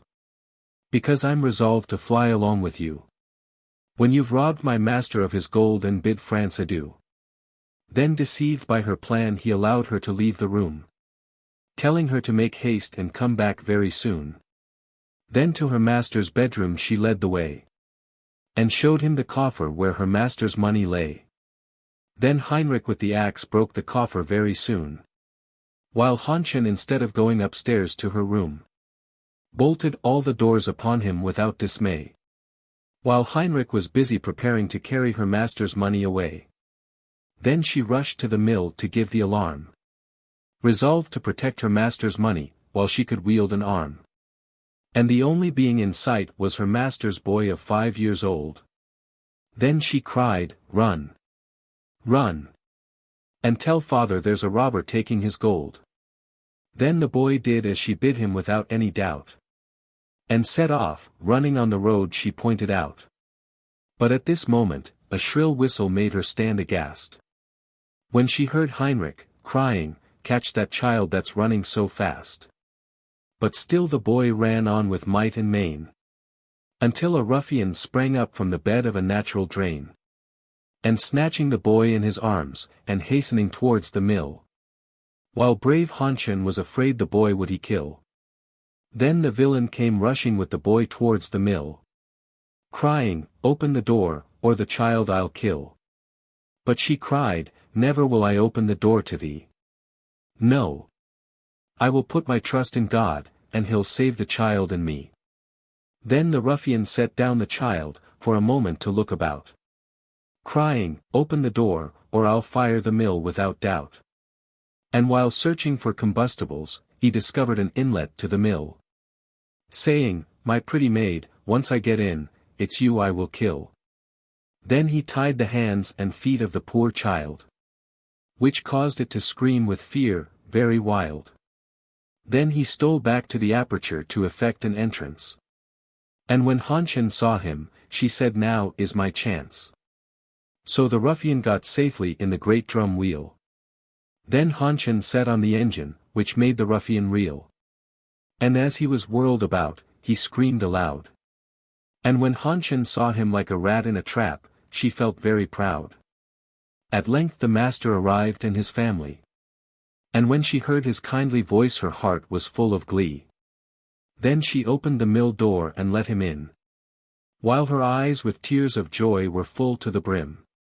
Then the master set off the engine without delay. And the ruffian was dragged forth while he shook with dismay. And Heinrich and he were bound together under a strong escort, and conveyed to bond prison where villains resort. So thus ends the story of Hannchen, a heroine brave, that tried hard her master's gold to save. And for her bravery she got married to the miller's eldest son. And Hannchen on her marriage night cried heavens will be done. An autumn reverie. Alas! Beautiful summer now hath fled. And the face of nature doth seem dead. And the leaves are withered, and falling off the trees, by the nipping and chilling autumnal breeze. The pleasures of the little birds are all fled. And with the cold many of them will be found dead, because the leaves of the trees are scattered in the blast, and makes the feathered creatures feel downcast, because there are no leaves on the trees to shield them from the storm, on a windy, and rainy, cloudy morn, which makes their little hearts throb with pain, by the chilling blast and the pitiless rain. But still they are more contented than the children of God, as long as they can pick up a worm from the sod, or anything they can get to eat. Just, for instance, a stale crust of bread or a grain of wheat. Oh! Think of the little birds in the time of the snow. Also of the little street waifs, that are driven to and fro, and trembling in the cold blast, and chilled to the bone, for the want of food and clothing, and a warm home. Besides think of the sorrows of the wandering poor, that are wandering in the cold blast from door to door, and begging, for heaven's sake, a crust of bread. And alas! Not knowing where to lay their head. While the rich are well fed and covered from the cold, while the poor are starving, both young and old. Alas! It is the case in this boasted Christian land. Whereas the rich are told to be kind to the poor, is God's command. Oh! Think of the working man when he's no work to do, who's got a wife and family, perhaps 4 or 2, and the father searching for work, and no work can be had. The thought, I'm sure, 'tis enough to drive the poor man mad, because for his wife and family he must feel, and perhaps the thought thereof will cause him to steal bread for his family, that are starving at home, while the thought thereof makes him sigh heavily and groan. Alas! The pangs of hunger are very hard to hide, and few people can their temper control, or become reconciled to their fate, especially when they cannot find anything to eat. Oh! Think of the struggles of the poor to make a living, because the rich unto them seldom are giving, whereas they are told he that giveth to the poor lendeth unto the Lord. But alas! They rather incline their money to hoard. Then there's the little news vendors in the street, running about perhaps with bare feet. And if the rich chance to see such creatures in the street, in general they make a sudden retreat. Baldovan Mansion. Stately mansion of Baldovan, most beautiful to see, belonging to Sir John Ogilvy, ex-MP of Dundee. The scenery of Baldovan is most lovely to see. Near by Dundee water, not far from Dundee. 'Tis health for any one to be walking there, o'er the green swards of Baldovan, and in the forests fair. There the blackbird and the mavis together merrily do sing, in the forest of Baldovan, making the woodlands to ring. 'Tis delightful to hear them, on a fine summer day, carolling their cheerful notes, so blithe and so gay. Then there's the little loch near by, whereon can be seen every day numerous wild ducks swimming, and quacking to each other in their innocent play. Sir John Ogilvy is a very good man. Long may he live to enjoy Baldovan, because he is kind unto the poor, and allows everyone to be served at his door. Broughty Ferry. Ancient castle of Broughty Ferry, with walls as strong as Londonderry, near by the seashore, where oft is heard and has been heard the cannon's roar. In the present day and days of yore, loudly echoing from shore to shore, from your impregnable ramparts high, like the loud thunder in the sky, enough to frighten a foreign foe away, that would dare to come up the river Tay, to lay siege to bonny Dundee. I'm sure your cannonballs would make them flee home again to their own land, because your cannon shot they could not withstand. They would soon be glad to get away from the beautiful shores of the Silvery Tay, ancient castle, near by Tayside. The soldiers ought to feel happy that in you reside, because from the top they can have a view of Fife, which ought to drown their sorrow and give them fresh life, and make their spirits feel light and gay, as they view the beautiful scenery of the Silvery Tay. The village of Broughty Ferry is most beautiful to see, with its stately mansions and productive fishery, which is a great boon to the villagers and the people of Dundee, and ought to make them thankful, and unto God to pray, for creating plenty of fish for them in the beautiful Tay. And the city of Dundee seems beautiful to the eye, with her mill stacks and old steeple so high, which can be seen on a clear summer day, from the top of Broughty Castle near the mouth of Tay. Then there's beautiful Rears Hill, where the people can ramble at their will, amongst its beautiful shrubberies and trees so green, which in the summer season is most charming to be seen, and ought to drive dull care away, because the people can see every clear day, from the top the ships sailing on the Silvery Tay. Loch Leven. Beautiful Loch Leven, near by Kinross. For a good day's fishing the angler is seldom at a loss, for the loch it abounds with pike and trout, which can be had for the catching without any doubt. And the scenery around it is most beautiful to be seen, especially the castle, wherein was imprisoned Scotland's ill-starred queen. Then there's the lofty Lowland hills on the eastern side, and the loch is long, very deep, and wide. Then on the southern side there's Bernardi's rugged hills, and from the tops can be seen the village of Kinross with its spinning mills. The big house of Kinross is very handsome to be seen, with its beautiful grounds around it, and the lime trees so green. And 'tis a magnificent sight to see, on a fine summer afternoon, the bees extracting honey from the leaves when in full bloom. There the tourist can enjoy himself and while away the hours, underneath the lime trees' shady bowers, and listen to the humming of the busy bees, while they are busy gathering honey from the lime trees. Then there's the old burying ground near by Kinross, and the dead that lie there turned into dusty dross, and the gravestones are all in a state of decay, and the old wall around it is mouldering away.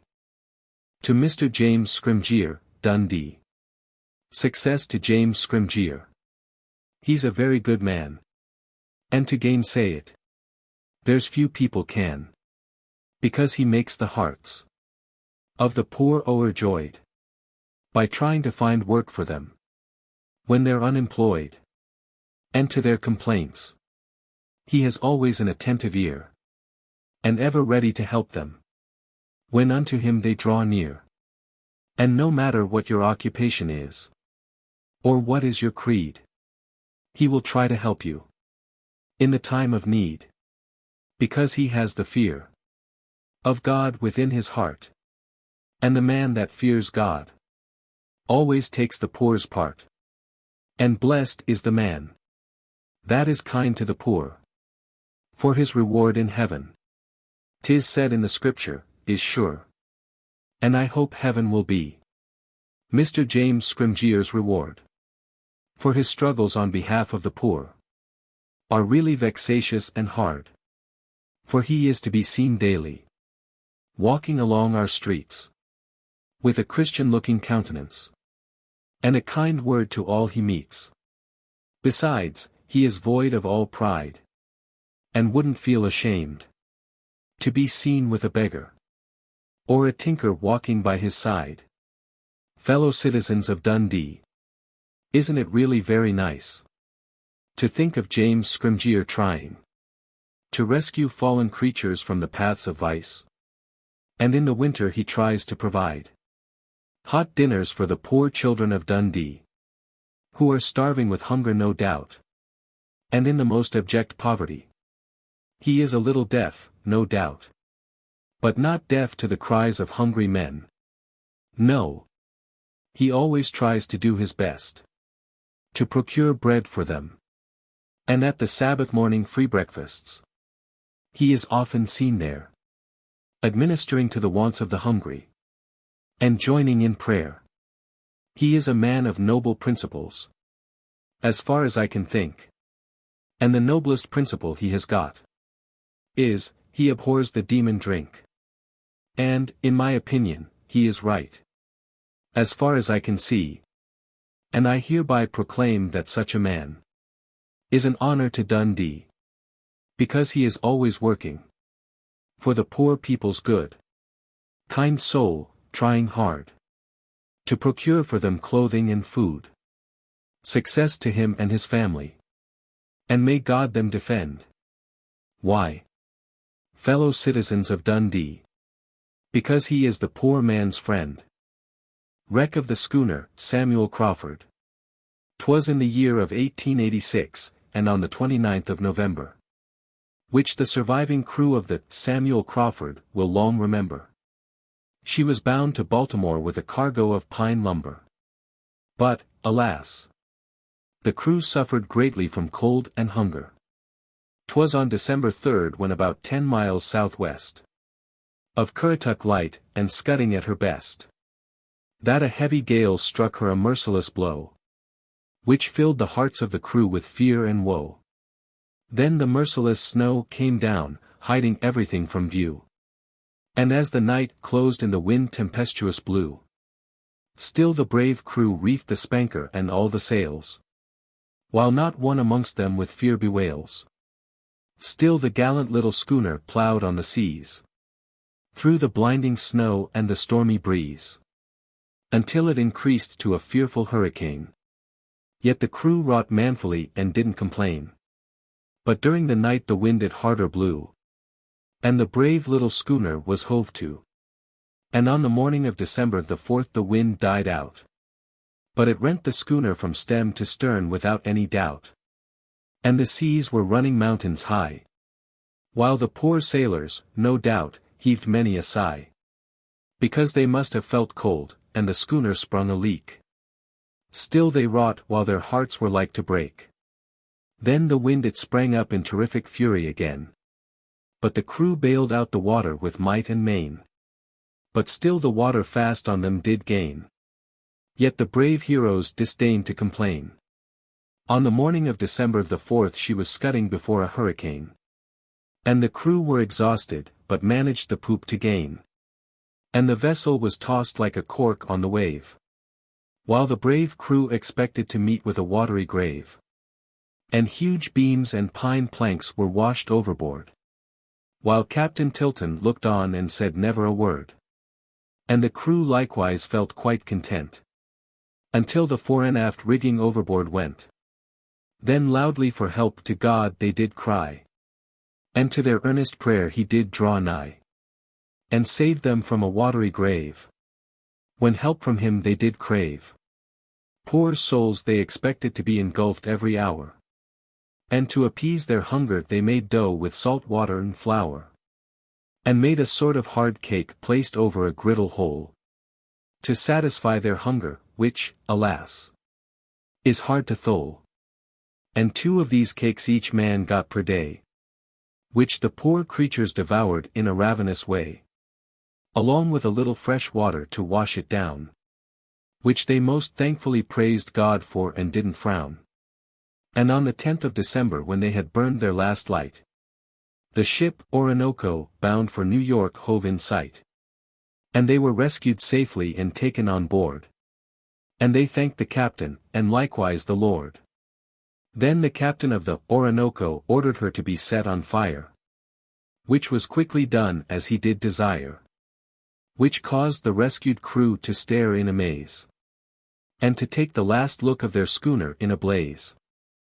Jottings of New York. Oh, mighty city of New York, you are wonderful to behold. Your buildings are magnificent, the truth be it told. They were the only thing that seemed to arrest my eye. Because many of them are 13 stories high. And as for Central Park, it is lovely to be seen. Especially in the summer season when its shrubberies are green. And the burned statue is there to be seen. Surrounded by trees on the beautiful sward so green. Also Shakespeare and the immortal Sir Walter Scott. Which by Scotchmen and Englishmen will never be forgot. There are people on the Sabbath day in thousands resort. All loved, in conversation, and eager for sport. And some of them viewing the wild beasts there. While the joyous shouts of children does rend the air. And also beautiful black swans, I do declare. And there's beautiful boats to be seen there. And joyous shouts of children does rend the air. While the boats sail along with them o'er Lohengrin Lake. And fare is 5 cents for children, and adults 10 is all they take. And there's also summerhouse shades, and merry-go-rounds. And with the merry laughter of the children the park resounds. During the livelong Sabbath day. Enjoying themselves at the merry-go-round play. Then there's the elevated railroads about 5 stories high. Which the inhabitants can hear night and day passing by. Of such a mass of people there daily do throng. No less than 100,000 daily pass along. And all along the city you can get for 5 cents.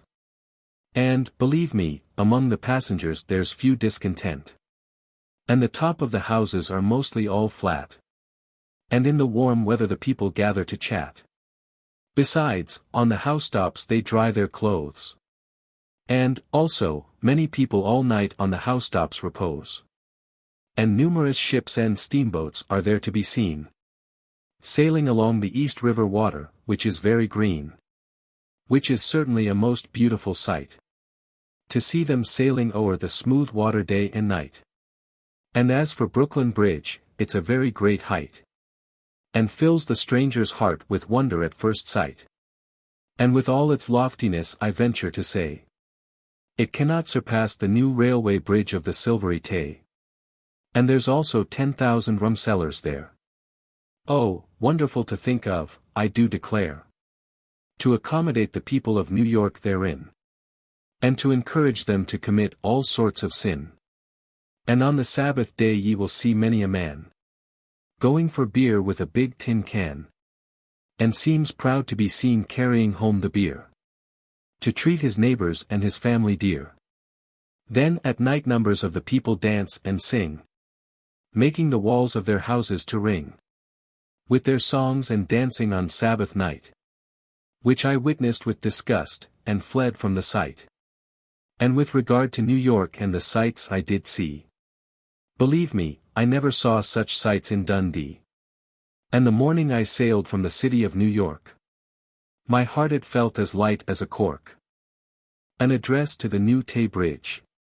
Beautiful new railway bridge of the Silvery Tay.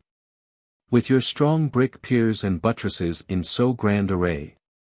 And your 13 central girders, which seem to my eye strong enough all windy storms to defy. And as I gaze upon thee my heart feels gay. Because thou art the greatest railway bridge of the present day. And can be seen for miles away. From north, south, east or west of the Tay. On a beautiful and clear sunshiny day.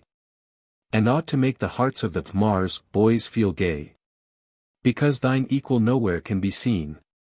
Only near by Dundee and the bonny Magdalen Green. Beautiful new railway bridge of the Silvery Tay. With thy beautiful side screens along your railway. Which will be a great protection on a windy day. So as the railway carriages won't be blown away. And ought to cheer the hearts of the passengers night and day. As they are conveyed along thy beautiful railway. And towering above the Silvery Tay. Spanning the beautiful river shore to shore. Upwards of 2 miles and more. Which is most beautiful to be seen. Near by Dundee and the bonny Magdalen Green. Thy structure to my eye seems strong and grand, and the workmanship most skillfully planned. And I hope the designers, Messrs. Barlow and Errol, will prosper for many a day, for erecting thee across the beautiful Tay. And I think nobody need have the least dismay to cross o'er thee by night or by day, because thy strength is visible to be seen, near by Dundee and the bonny Magdalen Green. Beautiful new railway bridge of the Silvery Tay. I wish you success for many a year and a day. And I hope thousands of people will come from far away, both high and low without delay, from the north, south, east and west, because as a railway bridge thou art the best. Thou standest unequal to be seen, near by Dundee and bonny Magdalen Green. And for beauty thou art most lovely to be seen, as the train crosses o'er thee with her cloud of steam. And you look well, painted the colour of maroon, and to find thy equal there is none, which, without fear of contradiction, I venture to say, because you are the longest railway bridge of the present day, that now crosses o'er a tidal river stream, and the most handsome to be seen, near by Dundee and the bonny Magdalen Green. The New Yorkers boast about their Brooklyn Bridge, but in comparison to thee it seems like a midge, because thou spannest the Silvery Tay, a mile and more longer I venture to say. Besides the railway carriages are pulled across by a rope, therefore Brooklyn Bridge cannot with thee cope. And as you have been opened on the 20th day of June, I hope Her Majesty Queen Victoria will visit thee very soon, because thou art worthy of a visit from Duke, Lord or Queen, and strong and securely built, which is most worthy to be seen, near by Dundee and the bonny Magdalen Green. An ode to the Queen on her Jubilee year. Sound drums and trumpets, far and near, and let all Queen Victoria's subjects loudly cheer, and show by their actions that they revere, because she's served them faithfully 50 long year. All hail to the Empress of India and Great Britain's Queen. Long may she live happy and serene. And as this is now her Jubilee year, I hope her subjects will show their loyalty without fear. Therefore let all her subjects rejoice and sing, until they make the welkin ring. And let young and old on this her Jubilee be glad, and cry, long live our Queen, and don't be sad. She has been a good Queen, which no one dare gainsay. And I hope God will protect her for many a day. May He enable her a few more years to reign. And let all her lieges say, Amen. Let all hatred towards her be thrown aside, all o'er dominions broad and wide. And let all her subjects bear in mind, by God kings and queens are put in trust o'er mankind. Therefore rejoice and be glad on her Jubilee day, and try and make the heart of our Queen feel gay. Oh! Try and make her happy in country and town, and not with Shakespeare say, uneasy lies the head that wears a crown. And as this is her first Jubilee year, and will be her last, I rather fear. Therefore, sound drums and trumpets cheerfully, until the echoes are heard o'er land and sea. And let the innocent voices of the children at home or abroad ascend with cheerful shouts to the throne of God, and sing aloud, God save our gracious Queen, because a good and charitable sovereign she has been. Therefore, ye sons of Great Britain, come join with me, and welcome in our noble Queen's Jubilee. Because she has been a faithful Queen, ye must confess, there hasn't been her equal since the days of Queen Bess. Therefore let all her lieges shout and cheer, God save our gracious Queen, for many a year. Let such be the cry in the peasant's cot, the hall, with stentorian voices, as loud as they can bawl. And let bonfires be kindled on every hill, and let her subjects dance around them at their free will, and try to drive dull care away, by singing and rejoicing on the Queen's Jubilee day. May God protect her for many a day, at home or abroad when she's far away.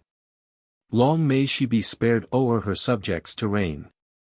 And let each and all with one voice say, Amen.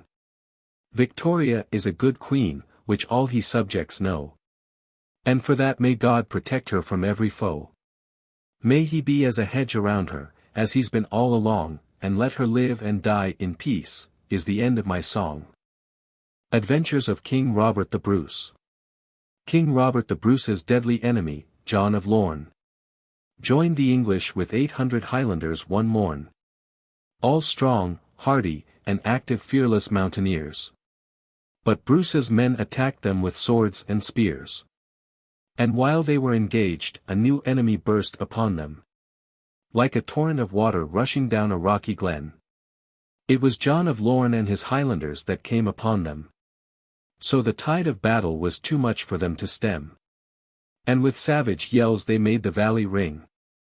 Then made a long circuit, and stole in behind the king. Whirling their broadswords and lahaber axes left and right. And the enemy being thrice their number, they relinquished the fight. Then to a certain house Bruce quickly hied. And sitting by the door the housewife he spied. And she asked him who he was, and he said, a wanderer. Then she said, all wanderers are welcome here, kind sir. Then the king said, good dame, tell me the reason why.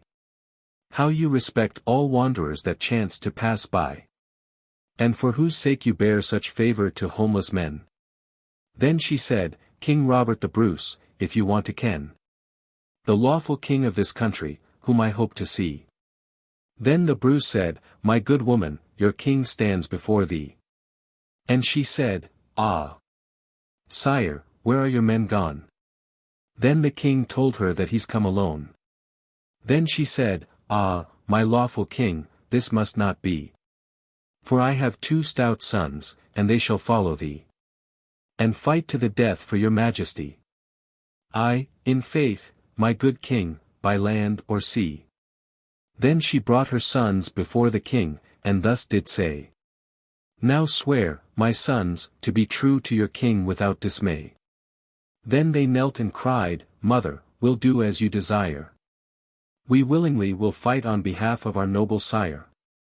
Who has been hunted like a felon by night and by day. By foul plotters devising to take his life away.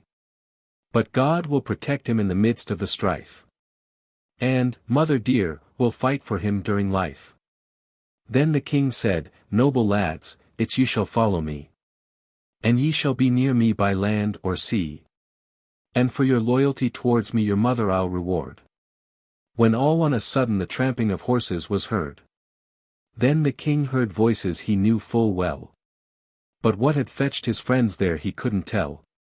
'Twas Edward his brother and Lord Douglas, with 150 men. That had travelled far, to find their king, o'er mountain and glen. And when they met they conversed on the events of the day. Then the king unto them quickly did say. If we knew where the enemy were, we would work them scathe. Then Lord James said, I'll lead you where they are, by my faith. Then they marched on the enemy just as the morning broke. To a farmhouse where they were lodged, and, with one bold stroke. They, the Scots, rushed in and killed 2/3 of them dead. And such was the life, alas. King Robert the Bruce led. Grace Darling or the wreck of the Forfarshire. As the night was beginning to close in one rough September day. In the year of 1838, a steamer passed through the fairway.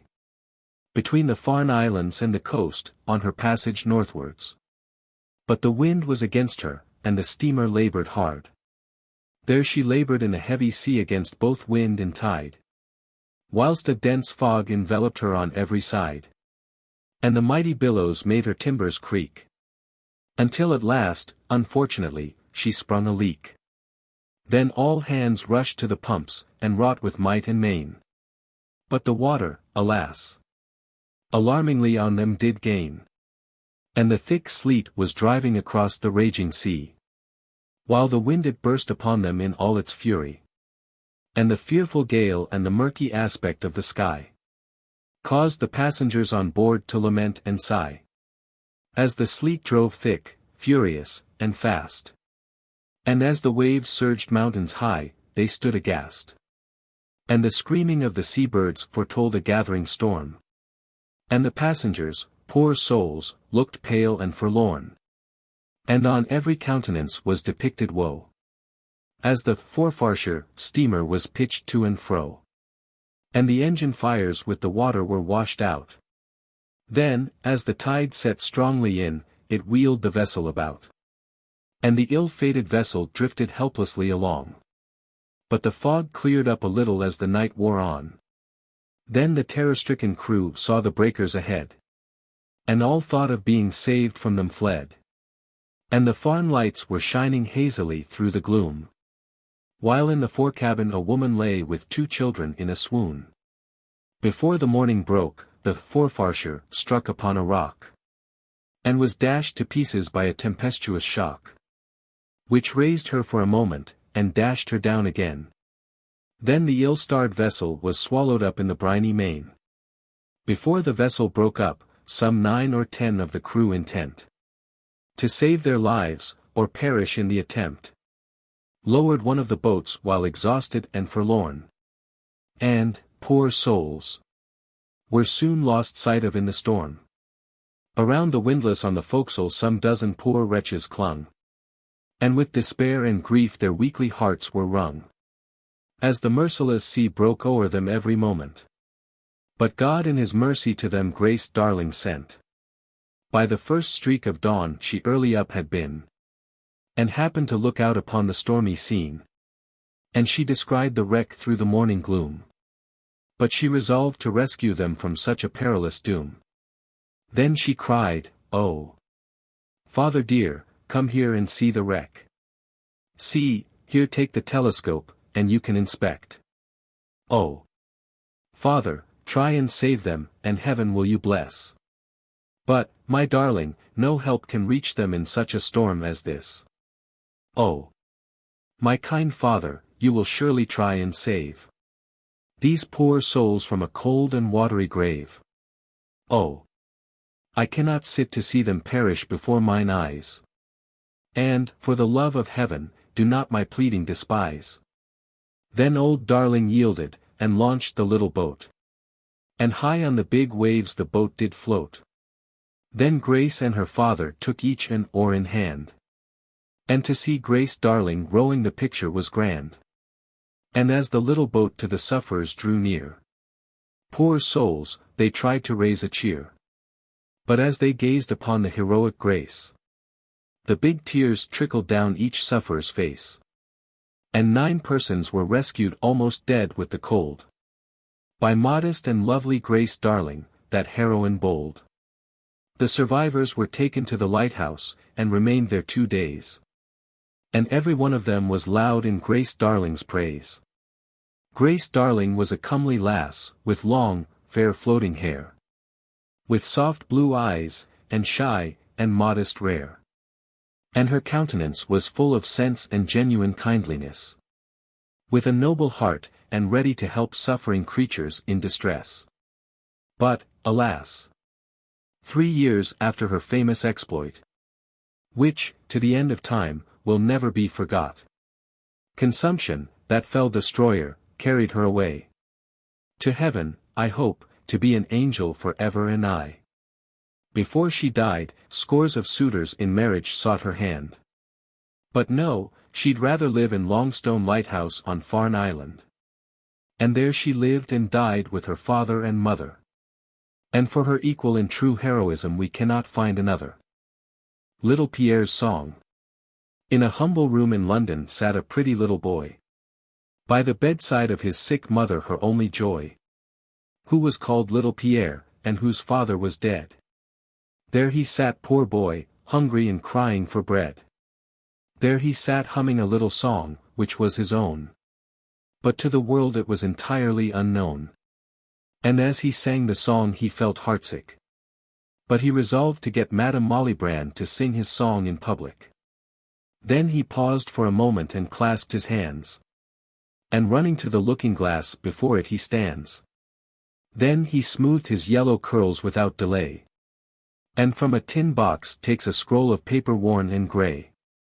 Then he gave one fond eager glance at his mother.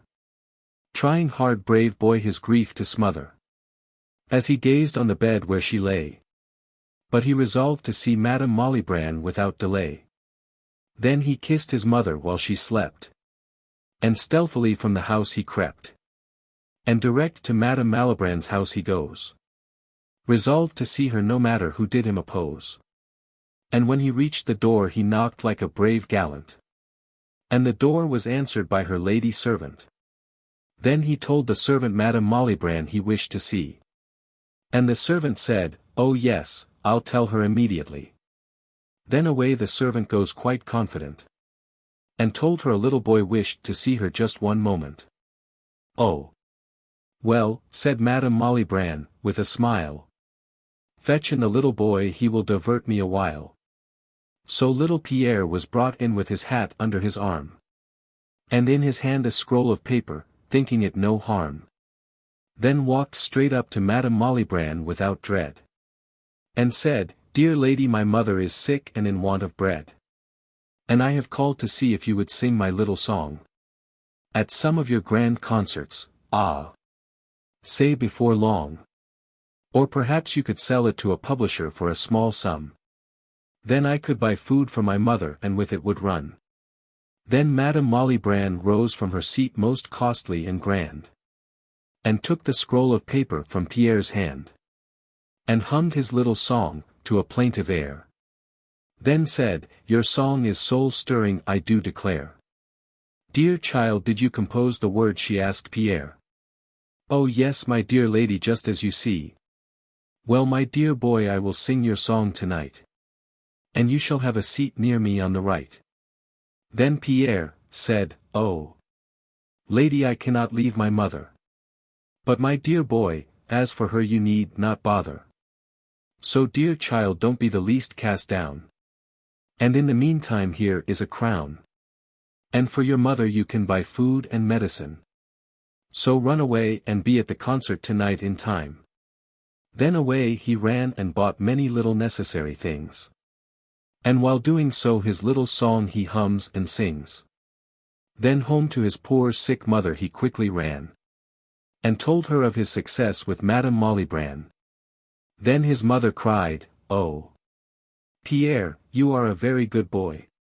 And to hear of your success my heart is full of joy. Dear mother, I am going to the concert hall tonight, to hear Madame Malibran, which will my heart delight." "Oh.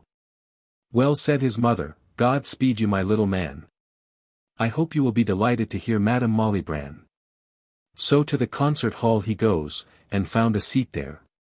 And the lights and flashing of diamonds made him stare, and caused a joyous smile to play upon his face.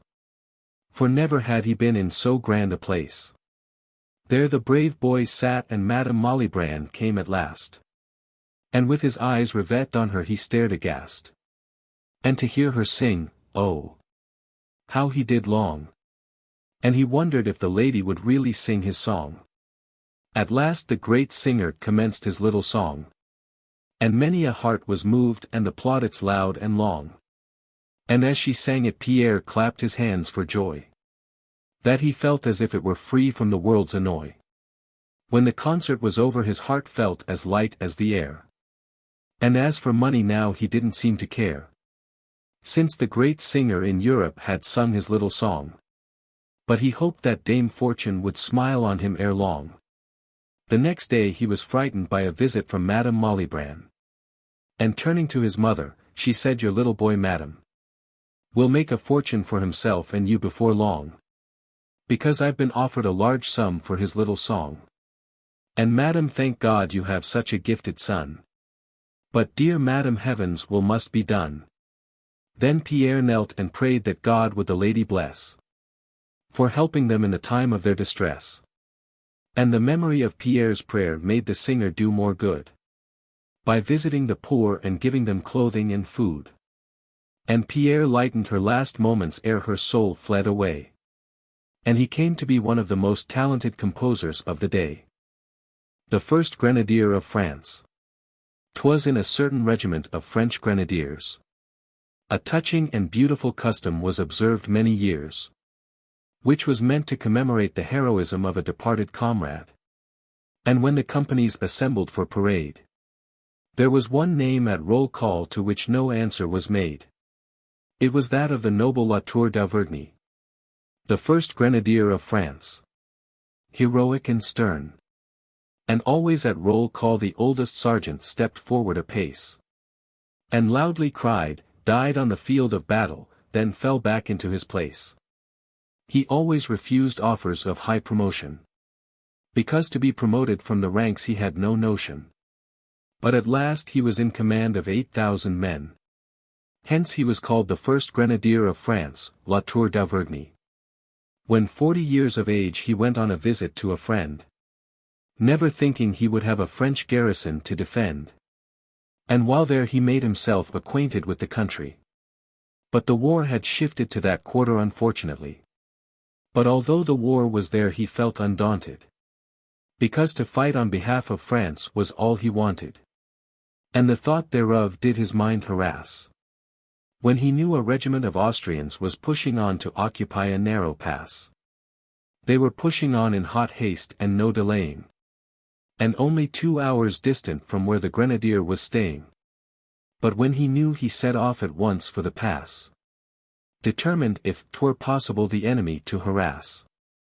He knew that the pass was defended by a stout tower, and to destroy the garrison the enemy would exert all their power. But he hoped to be able to warn the French of their danger. But to the 30 men garrisoned there he was quite a stranger. Still the brave hero hastened on, and when he came there, he found the 30 men had fled in wild despair, leaving their 30 muskets behind. But to defend the garrison to the last he made up his mind. And in searching he found several boxes of ammunition not destroyed. And for a moment he felt a little annoyed.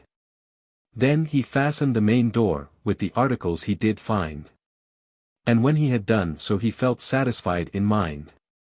Then he ate heartily of the provisions he had brought, and waited patiently for the enemy, absorbed in thought, and formed the heroic resolution to defend the tower, alone, against the enemy, while he had the power. There the brave hero sat alone quite content, resolved to hold the garrison, or die in the attempt. And about midnight his practiced ear caught the tramp of feet. But he had everything ready for the attack and complete. There he sat and his mind absorbed in deep distress. But he discharged a couple of muskets into the darkness, to warn the enemy that he knew they were there. Then he heard the Austrian officers telling their men to beware. So until morning he was left unmolested, and quietly till daylight the brave grenadier rested. But at sunrise the Austrian commander called on the garrison to surrender. But the grenadier replied, "Never, I am its sole defender." Then a piece of artillery was brought to bear upon the tower. But the grenadier from his big gun rapid fire on it did shower. He kept up a rapid fire, and most accurate. And when the Austrian commander noticed it he felt irate. And at sunset the last assault was made. Still the noble grenadier felt not the least afraid. But the Austrian commander sent a second summons of surrender, hoping that the garrison would his injunctions remember. Then the next day at sunrise the tower door was opened wide, and a bronzed and scarred grenadier forth did glide, literally laden with muskets, and passed along the line of troops, while in utter astonishment the Austrian colonel upon him looks. "Behold, Colonel, I am the garrison," said the soldier proudly. "What?" exclaimed the colonel, "do you mean to tell me that you alone have held that tower against so many men?" "Yes, Colonel, I have indeed," replied La Tour d'Auvergne. Then the colonel raised his cap and said, "You are the bravest of the brave. Grenadier, I salute you, and I hope you will find an honorable grave. And you're at liberty to carry the muskets along with you. So my brave grenadier I must bid thee adieu." At last in action the brave soldier fell in June 1800. And the Emperor Napoleon felt sorry when he heard he was dead. And he commanded his regiment to remember one thing above all: To cry out always the brave grenadier's name at the roll call. Burning of the Exeter Theatre. 'Twas in the year of 1887, which many people will long remember. The burning of the theatre at Exeter on the 5th of September. Alas! That ever to be remembered and unlucky night.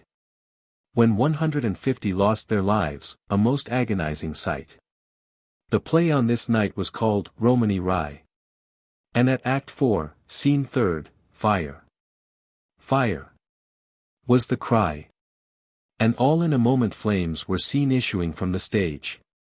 Then the women screamed frantically, like wild beasts in a cage. Then a panic ensued, and each one felt dismayed. And from the burning building a rush was made. And soon the theatre was filled with a blinding smoke. So that the people their way out had to grope. The shrieks of those trying to escape were fearful to hear. Especially the cries of those who had lost their friends most dear. Oh, the scene was most painful in the London Inn Square. To see them wringing their hands and tearing their hair. And as the flames spread, great havoc they did make. And the poor souls fought heroically in trying to make their escape. Oh, it was horrible to see men and women trying to reach the door. But in many cases death claimed the victory, and their struggles were o'er. Alas! 'Twas pitiful the shrieks of the audience to hear. Especially as the flames to them drew near. Because on every face were depicted despair and woe. And many of them jumped from the windows into the street below. The crushed and charred bodies were carried into London Hotel Yard. And to alleviate their sufferings the doctors tried hard. But, alas! Their attendance on many was thrown away. But those that survived were conveyed to Exeter Hospital without delay. And all those that had their wounds dressed proceeded home. Accompanied by their friends, and making a loud moan. While the faces and necks of others were sickening to behold. Enough to chill one's blood, and make the heart turn cold. Alas! Words fail to describe the desolation. And in many homes it will cause great lamentation.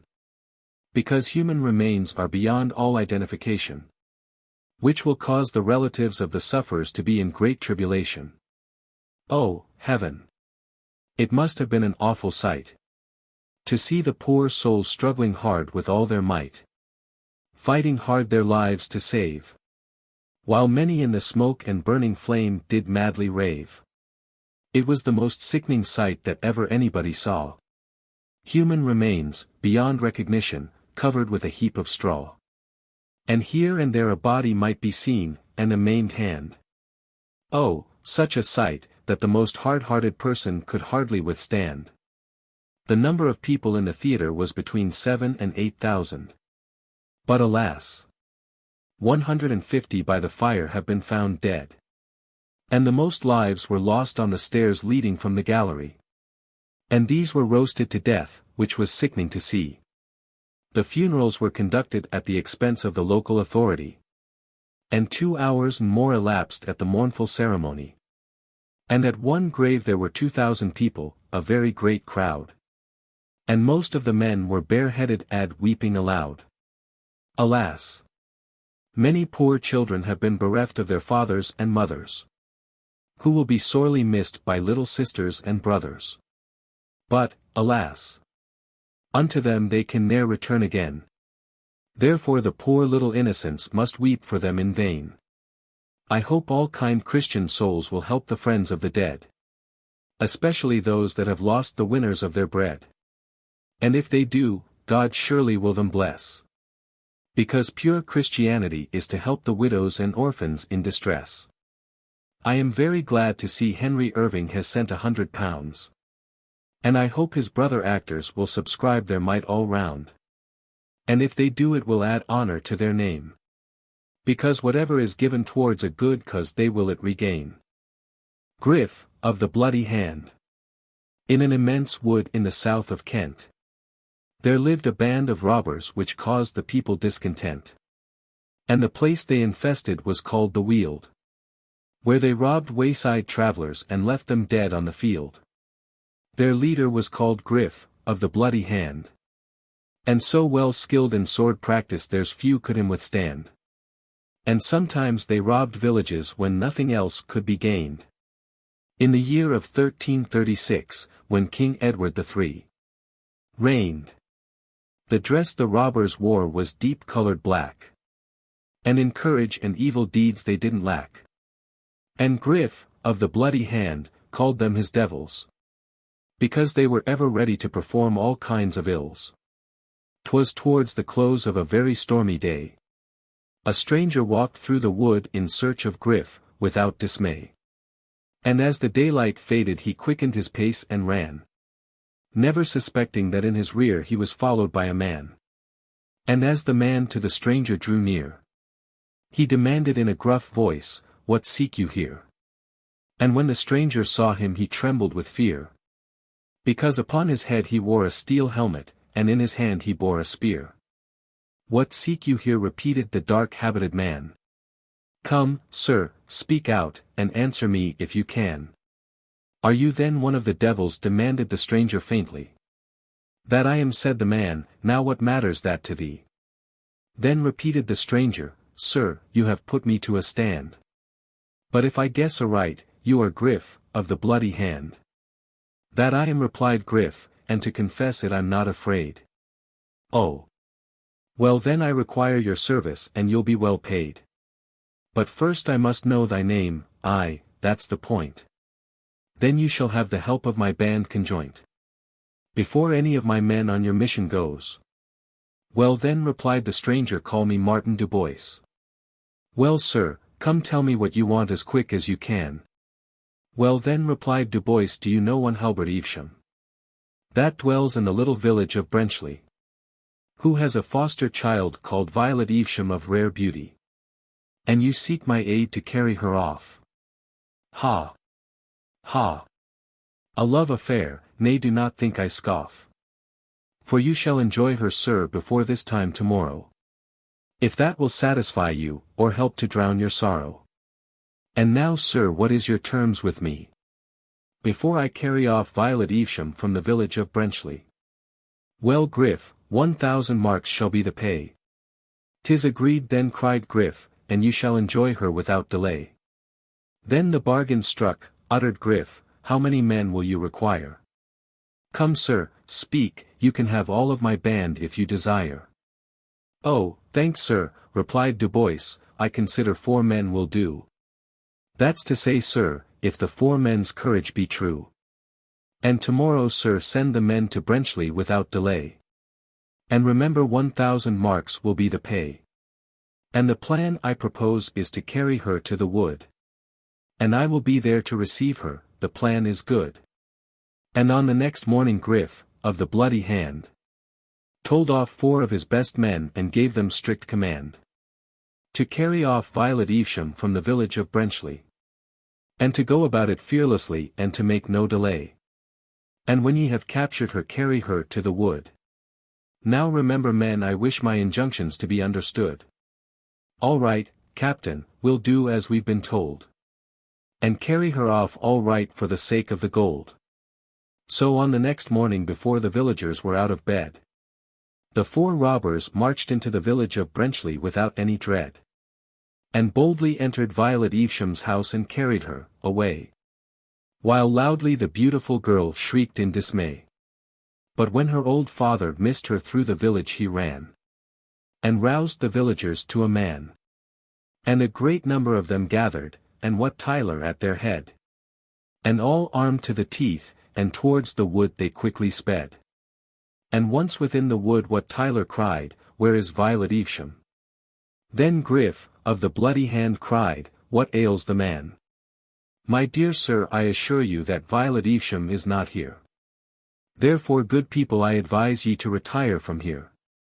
"No, I'll not back," cried Wat Tyler, "until I rescue Violet Evesham. Therefore, liar, and devil, defend thyself if you can." "I," replied Griff, "that I will, thou braggart loon. And with my sword, you silly boy, prepare to meet thy doom." Then they rained their blows on each other as thick as hail, until at last Griff's strength began to fail. Then Wat leaped upon him and threw him to the ground. Then his men fled into the wood that were standing around. Then the villagers shouted hurrah for Wat Tyler and victory. And to search for Violet Evesham they willingly did agree. And they searched the wood and found her at the foot of a tree. And when she was taken home the villagers danced with glee. And 'tis said Wat Tyler married Violet Evesham. And there was great rejoicing among the villagers at the marriage so grand. And Wat Tyler captured Du Bois, and bound him to a tree. And left him there struggling hard to gain his liberty. The demon drink. Oh, thou demon drink, thou fell destroyer. Thou curse of society, and its greatest annoyer. What hast thou done to society, let me think. I answer thou hast caused the most of ills, thou demon drink. Thou causest the mother to neglect her child. Also the father to act as he were wild. So that he neglects his loving wife and family dear. By spending his earnings foolishly on whiskey, rum and beer. And after spending his earnings foolishly he beats his wife. The man that promised to protect her during life. And so the man would if there was no drink in society. For seldom a man beats his wife in a state of sobriety. And if he does, perhaps he finds his wife foe. Then that causes, no doubt, a great hullabaloo. When he finds his wife drunk he begins to frown. And in a fury of passion he knocks her down. And in that knock-down she fractures her head. And perhaps the poor wife she is killed dead. Whereas, if there was no strong drink to be got, to be killed wouldn't have been the poor wife's lot. Then the unfortunate husband is arrested and cast into jail. And sadly his fate he does bewail. And he curses the hour that ever was born. And paces his cell up and down very forlorn. And when the day of his trial draws near, no doubt for the murdering of his wife he drops a tear. And he exclaims, "Oh, thou demon drink, through thee I must die." And on the scaffold he warns the people from drink to fly. Because whenever a father or a mother takes to drink, step by step on in crime they do sink. Until their children loses all affection for them. And in justice we cannot their children condemn. The man that gets drunk is little else than a fool. And is in the habit, no doubt, of advocating for home rule. But the best home rule for him, as far as I can understand, is the abolition of strong drink from the land. And the men that get drunk in general wants home rule. But such men, I rather think, should keep their heads cool. And try and learn more sense, I most earnestly do pray. And help to get strong drink abolished without delay. If drink was abolished how many peaceful homes would there be? Just, for instance in the beautiful town of Dundee. Then this world would be heaven, whereas it's a hell. And the people would have more peace in it to dwell.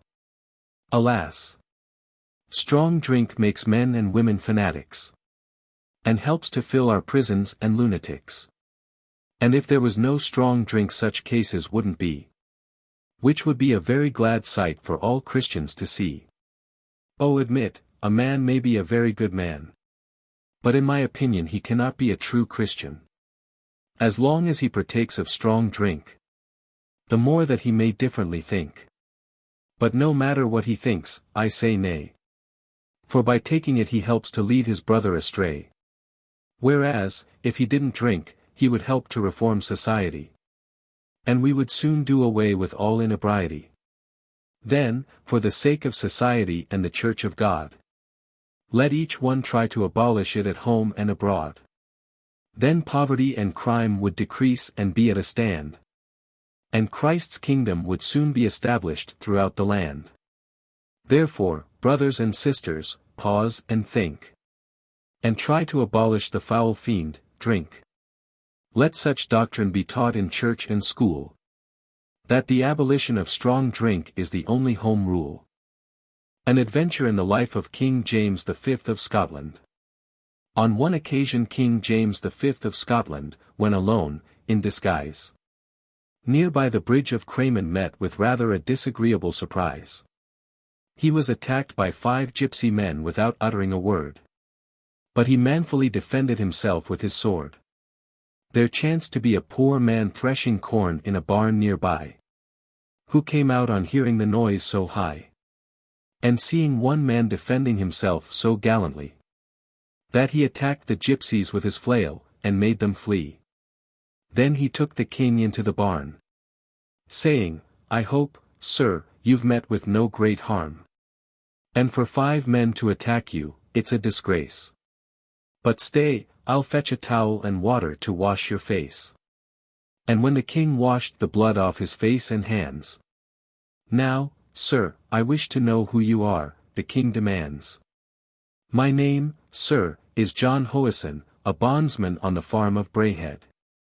Oh, well, replied the king, your company I need not dread. And perhaps you'll accompany me a little way towards Edinburgh, because at present I'm not free from sorrow. And if you have any particular wish to have gratified, let me know it, and it shall not be denied. Then honest John said, thinking it no harm, Sir, I would like to be the owner of Braehead Farm. But by letting me know who you are it would give my mind relief. Then King James he answered that he was the goodman of Ballinjake. And if you'll meet me at the palace on next Sunday, believe me, for your manful assistance, I'll you repay. Nay, honest John, don't think of you I'm making sport. I pledge my word at least you shall see the royal court. So on the next Sunday John put on his best clothes, and appeared at the palace gate as you may suppose. And he inquired for the goodman of Ballinjake. And when he gained admittance his heart was freed from grief. For John soon found his friend the goodman. And the king took John by the haun, then conducted John from one apartment to another, just as kindly as if he'd been his own brother. Then the king asked John if he'd like to see his majesty. Oh, yes, replied John, his majesty I would really like to see. And John looked earnestly into the king's face, and said, How am I to know his grace? Oh, John, you needn't be the least annoyed about that. For all heads will be uncovered, the king will wear his hat. Then he conducted John into a large hall, which was filled by the nobility, crown officers, and all. Then said John to the king, when he looked round the room, Sir, I hope I will see the king very soon. Because to see the king, John rather dreaded. At last he said to the king, 'Tis you. The rest are bareheaded. Then the king said, John, I give you Braehead Farm as it stands, on condition you provide a towel and basin of water to wash my hands, if ever I chance to come your way. Then John said, Thanks to your majesty, I'll willingly obey. The Black Watch Memorial. Ye sons of Mars, it gives me great content to think there has been erected a handsome monument in memory of the Black Watch, which is magnificent to see, where they first were embodied at Aberfeldy. And as a Highland regiment they are worthy of what has been done for them, because a more courageous regiment we cannot find of men, who have bravely fought and bled in defense of their country. Especially in the Russian War and Sudan War they made their enemies flee. The monument I hope will stand secure for many a long day. And may the people of Aberfeldy always feel gay, as they gaze upon the beautiful Black Watch monument. I hope they will think of the brave soldiers and feel content. 'Twas in the year of 1887, and on Saturday the 12th of November, which the people of Aberfeldy and elsewhere will remember, who came all the way from Edinburgh, Glasgow, Perth and Dundee. Besides the Pitlochry volunteers headed the procession right manfully, and the Perthshire Rifles joined the procession with their pipe band. Then followed a detachment of the 42nd Highlanders so grand, under the command of Lieutenant MacLeod, whose duty it was to represent the regiment of which he felt proud. The pipe band of the Glasgow Highlanders also were there, and Tamworth Brass Band, which discoursed sweet music I do declare. Also military officers and the magistrates of Aberfeldy. While in the rear came the members of committee. There were also Freemasons, foresters, all in a row, and wearing their distinctive regalias, which made a great show. And the processionists were formed into 3 sides of a square. Around the monument, while the music of the bands did rend the air. The noble Marquis of Breadalbane arrived on the ground at 1:30. Escorted by a guard of honor and his pipe band. Then the band struck up, and the pipes were set a-bumming. And all with one accord played up the "Campbells Are Coming." Then his lordship ascended a platform on the north side of the monument. And the bands played cheerfully till their breath was almost spent. Then his lordship received 3 ringing cheers from the people there. Then he requested the Rev. John Maclean to open the proceedings with prayer. And after the prayer, Major Menzies stepped forward. And said, "Ladies and gentlemen, for the Black Watch I have great regard. And the duty I have to perform gives me great content. And that is to ask the noble Marquis to unveil this monument." Then he handed the noble Marquis a Lahaber axe to unveil the monument. And the Marquis said, "Sir, to your request I most willingly consent."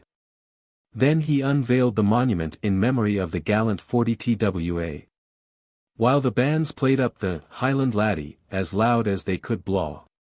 And when the band ceased playing, the noble Marquis said, "This monument I declare is very elegantly made. And its bold style is quite in keeping with the country I find.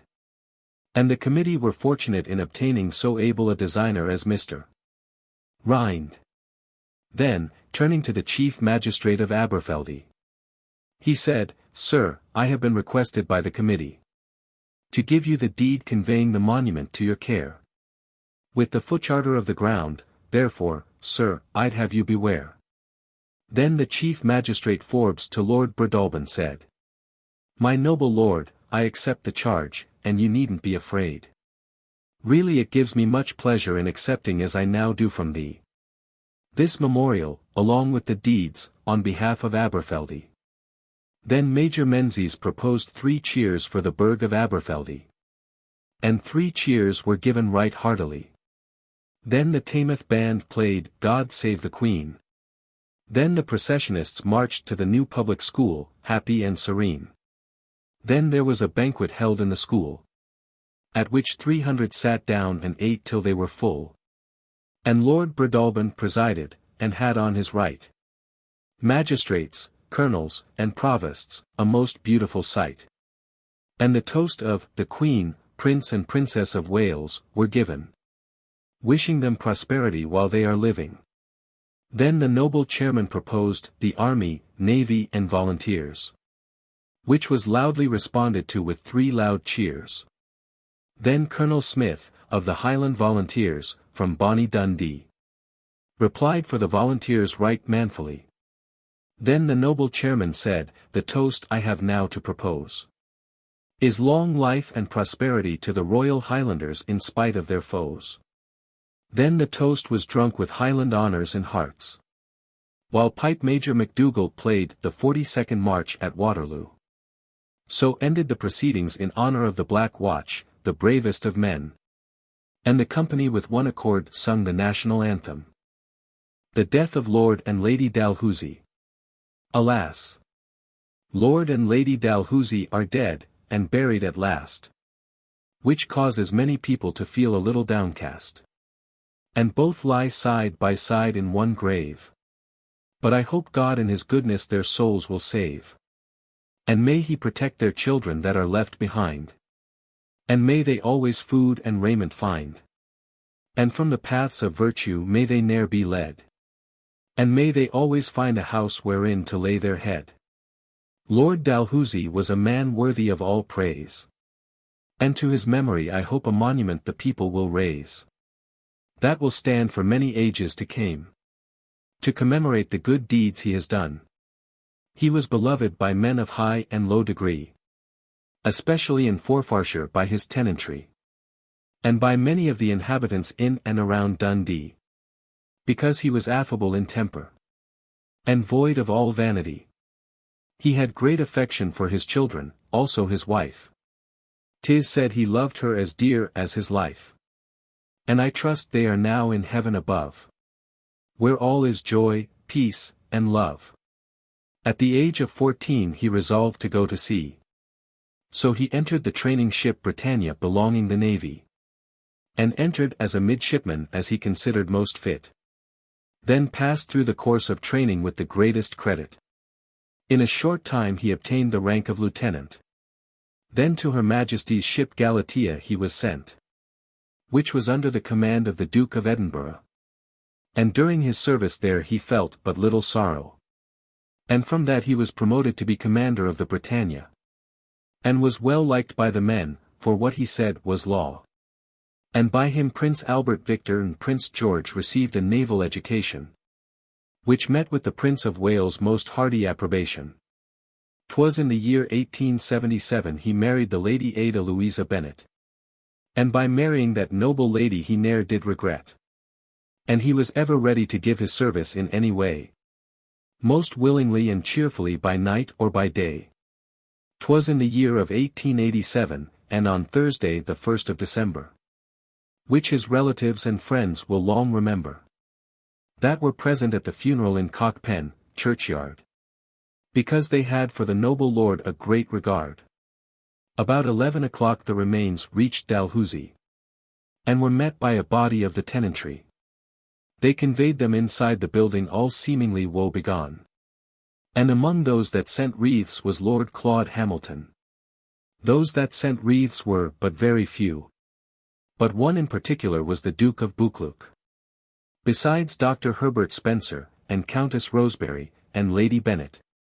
Which no doubt were sent by them with heartfelt regret. Besides those that sent wreaths in addition were the Earl and Countess of Aberdeen. Especially the Prince of Wales was most lovely to be seen. And the Earl of Dalkeith's wreath was very pretty too. With a mixture of green and white flowers. Beautiful to view.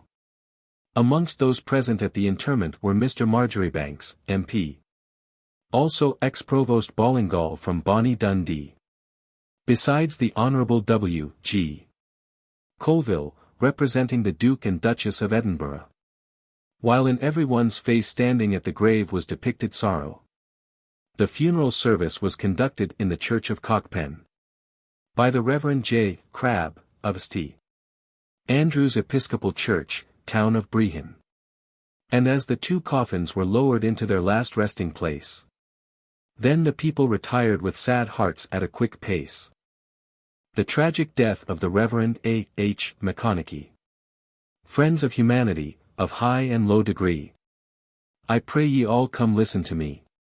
And truly I will relate to ye. The tragic fate of the Reverend Alexander Harriet McConaughey. Who was on a visit to the Bishop of Argyll. For the good of his health, for a short while. Because for the last 3 years his memory had been affected. Which prevented him from getting his thoughts collected. 'Twas on Thursday, the 15th of December, in the year of 1887. He left the bishop's house to go and see Loch Leven. And he was accompanied by a little Skye terrier and a deerhound. Besides the bishop's 2 dogs, that knew well the ground. And as he had taken the same walk the day before. The bishop's mind was undisturbed and easy on that score. Besides the bishop had been told by some men. That they saw him making his way up a glen. From which a river flows down with a mighty roar. From the great mountains of the Memoriam. And this route led him towards trackless wastes eastward. And no doubt to save his life he had struggled very hard. And as Mr. McConaughey had not returned at dinner time. The bishop ordered 2 men to search for him, which they didn't decline. Then they searched for him along the road he should have returned. But when they found him not, they sadly mourned. And when the bishop heard it, he procured a carriage and pair. While his heart was full of woe, and in a state of despair. He organized 3 search parties without delay. And headed one of the parties in person without dismay. And each party searched in a different way. But to their regret at the end of the day. Most unfortunately no discovery had been made. Then they lost hope of finding him, and began to be afraid. And as a last hope, 2 night searches were planned. And each party with well-lighted lamps in hand. Started on their perilous mission, Mr. McConaughey to try and find. In the midst of driving hail, and the howling wind. One party searched a distant sporting lodge with right good will. Besides through briar, and bush, and snow, on the hill. And the bishop's party explored the devil's staircase with hearts full of woe. A steep pass between the Kinloch hills, and the hills of Glencoe. Oh! It was a pitch-dark and tempestuous night. And the searchers would have lost their way without lamplight. But the brave searchers stumbled along for hours, but slow. Over rocks, and ice, and sometimes through deep snow. And as the bishop's party were searching they met a third party from Glencoe side. Who had searched Bracken and Burn, and the country wide. And sorrow was depicted in each one's face. Because of the Reverend Mr. McConaughey they could get no trace. But on Saturday morning the bishop set off again. Hoping that the last search wouldn't prove in vain. Accompanied with a crowd of men and dogs. All resolved to search the forest and the bogs. And the party searched with might and main. Until they began to think their search would prove in vain. When the bishop's faithful dogs raised a pitiful cry. Which was heard by the searchers near by. Then the party pressed on right manfully. And sure enough there were the dogs guarding the body of McConaughey. And the corpse was cold and stiff, having been long dead. Alas! Almost frozen, and a wreath of snow around the head. And as the searchers gathered round the body in pity they did stare. Because his right foot was stained with blood, and bare. But when the bishop o'er the corpse had offered up a prayer. He ordered his party to carry the corpse to his house on a bier. So a bier of sticks was most willingly and quickly made. Then the body was most tenderly upon it laid. And they bore the corpse and laid inside the bishop's private chapel. Then the party took one sorrowful look and bade the corpse farewell. The burning of the steamer, City of Montreal. A sad tale of the sea I will relate, which will your hearts appall. Concerning the burning of the steamship, City of Montreal. Which had on board 249 souls in all. But, alas! A fearful catastrophe did them befall. The steamer left New York on the August 6th with a general cargo. Bound for Queenstown and Liverpool also. And all went well until Wednesday evening the 10th. When in an instant an alarming fire was discovered at length. And most of the passengers had gone to their berths for the night. But when the big bell rang out, oh! What a pitiful sight! To see mothers and their children crying, was most heartrending to behold. As the blinding smoke began to ascend from the main hold. And the smoke before long drifted down below. Which almost choked the passengers, and filled their hearts with woe. Then fathers and mothers rushed madly upon the deck. While the crew were struggling manfully the fire to check. Oh, it was a soul-harrowing and horrible sight. To see the brave sailors trying hard with all their might. Battling furiously with the merciless flames. With a dozen of hose, but still the fire on them gains. At length it became apparent the steamer couldn't be saved. And the passengers were huddled together, and some of them madly raved. And the family groups were most touching to see. Especially husbands and wives embracing each other tenderly. The mothers drew their little ones close to them. Just like little lambs huddled together in a pen. While the white foaming billows was towering mountains high. And one and all on God for protection did cry. And when the captain saw the steamer he couldn't save. He cried, "Come men, prepare the boats to be launched on the briny wave. Be quick, and obey my orders, let each one bear a hand. And steer the vessel direct for Newfoundland." Then the men made ready the boats, which were 8 on board. Hurriedly and fearlessly with one accord. And by 8 o'clock on Thursday morning, everything was ready. For the passengers to leave the burning steamer that was rolling unsteady. Then Captain Land on his officers loudly did call. And the cheery manliness of him inspired confidence in all. Then he ordered the men to lower the boats without delay. So the boats were launched on the stormy sea without dismay. Then women and children were first put into them. Also a quantity of provisions, then followed the men. And as soon as the boats were loaded they left the steamer's side, to be tossed to and fro on the ocean wide. And just as they left the burning ship, a bark hove in sight, which filled the poor creatures' hearts with delight. And the bark was called the Trebant, of Germany. So they were all rescued and conveyed to their homes in safety. But before they left the bark, they thanked God that did them save from a cold and merciless watery grave. Also the captain received their thanks o'er and o'er, whilst the big waves around the bark did sullenly roar. So good people, I warn ye ale to be advised by me, to remember and be prepared to meet God where'er ye may be. For death claims his victims, both on sea and shore. Therefore be prepared for that happy land where all troubles are o'er. The death of the Reverend Dr. Wilson.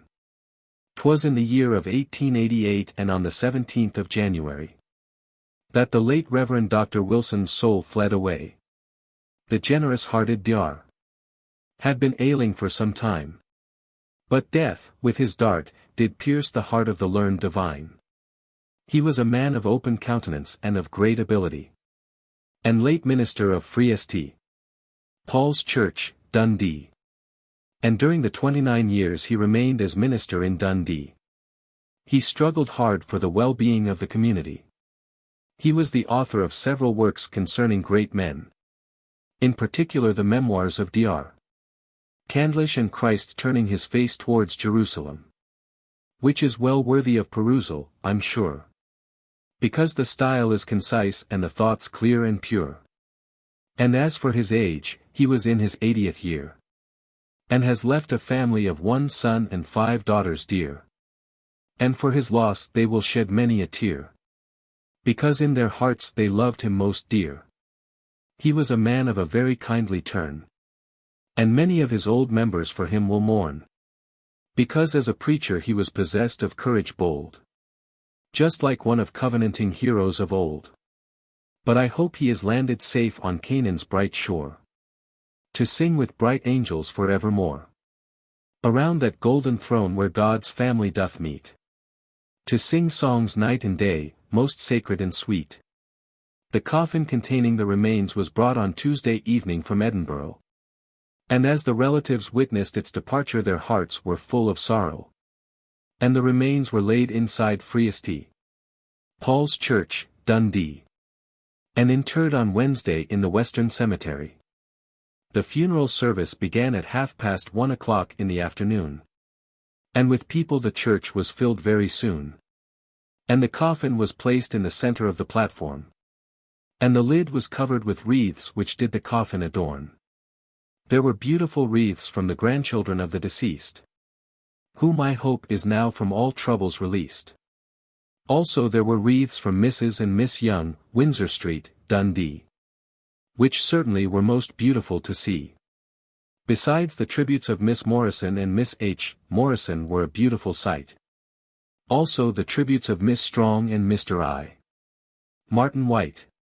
Also Mrs. and the Mrs. Hendersons, West Park, Dundee. Besides the Mrs. White Springrove were magnificent to me.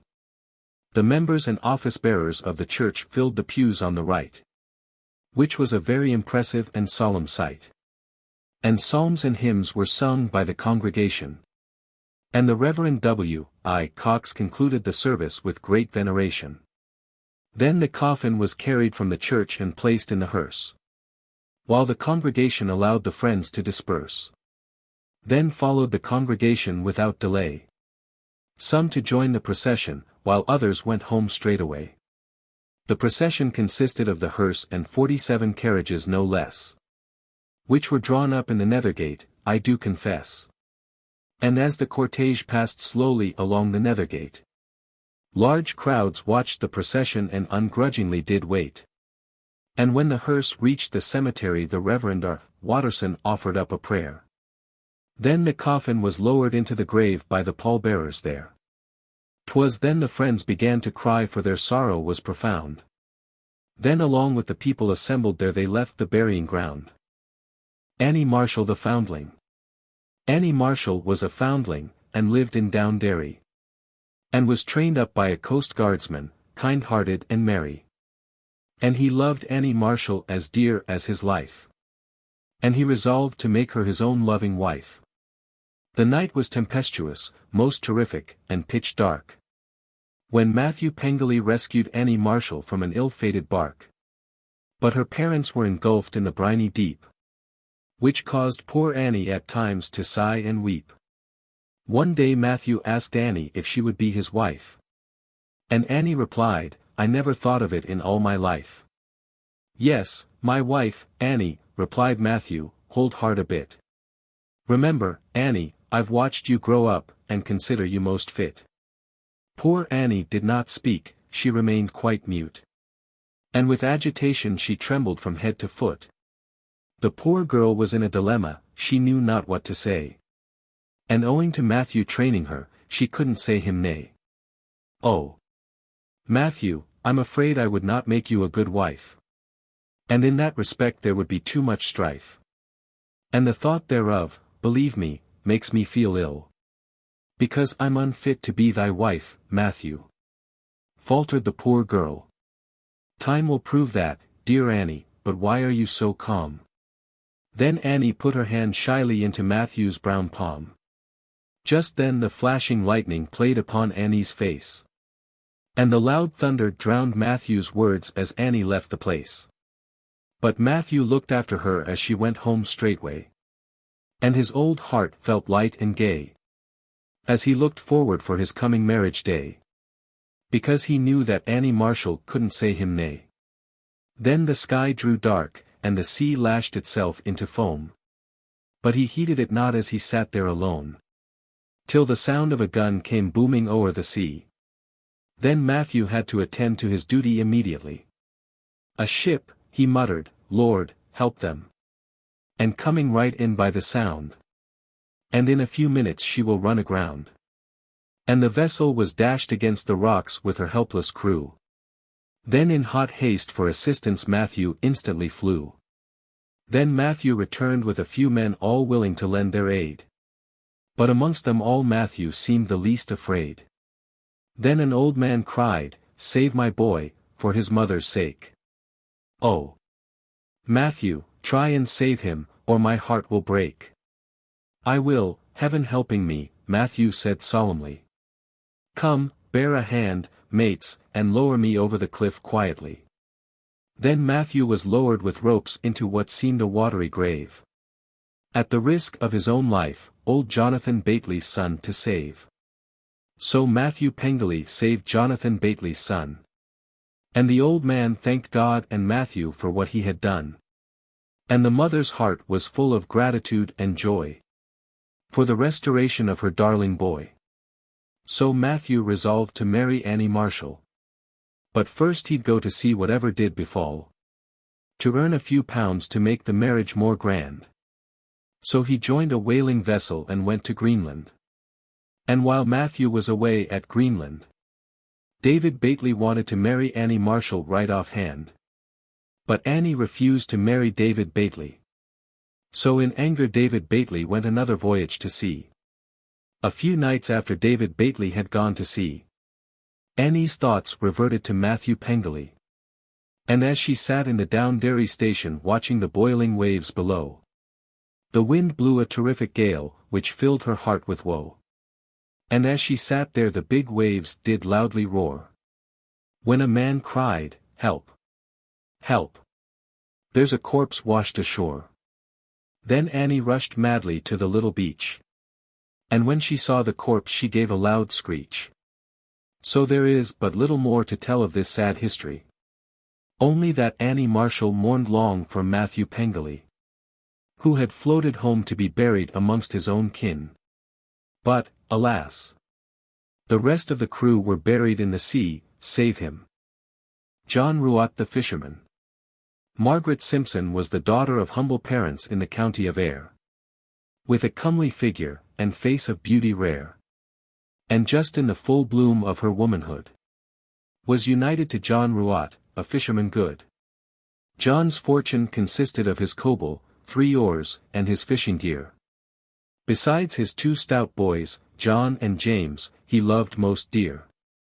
And no matter how the wind might blow, or the rain pelt, or scarcity of fish, John little sorrow felt. While sitting by the clear blazing hearth of his home, with beaming faces around it, all his own.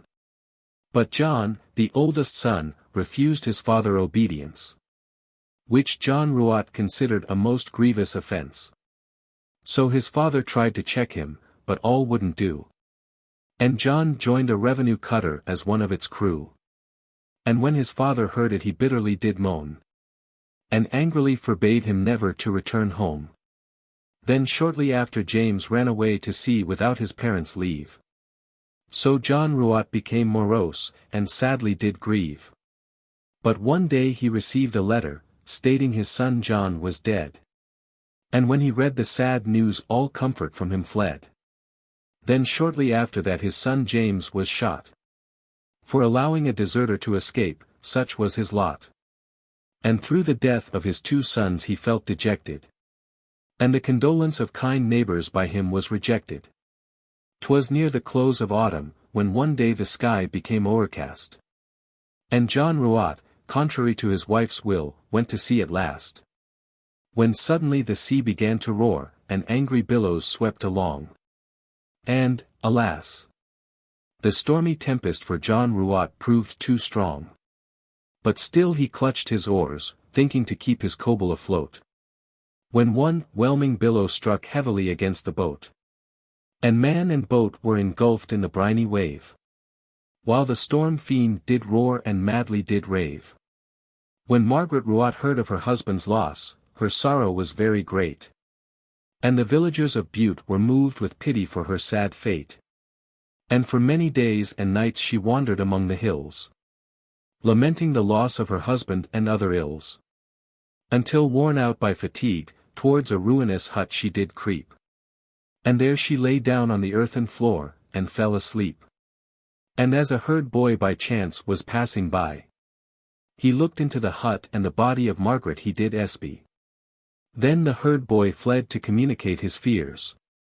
And the hut was soon filled with villagers, and some shed tears, when they discovered in the unhappy being they had found Margaret Ruat, their old neighbor. Then their sorrow was profound.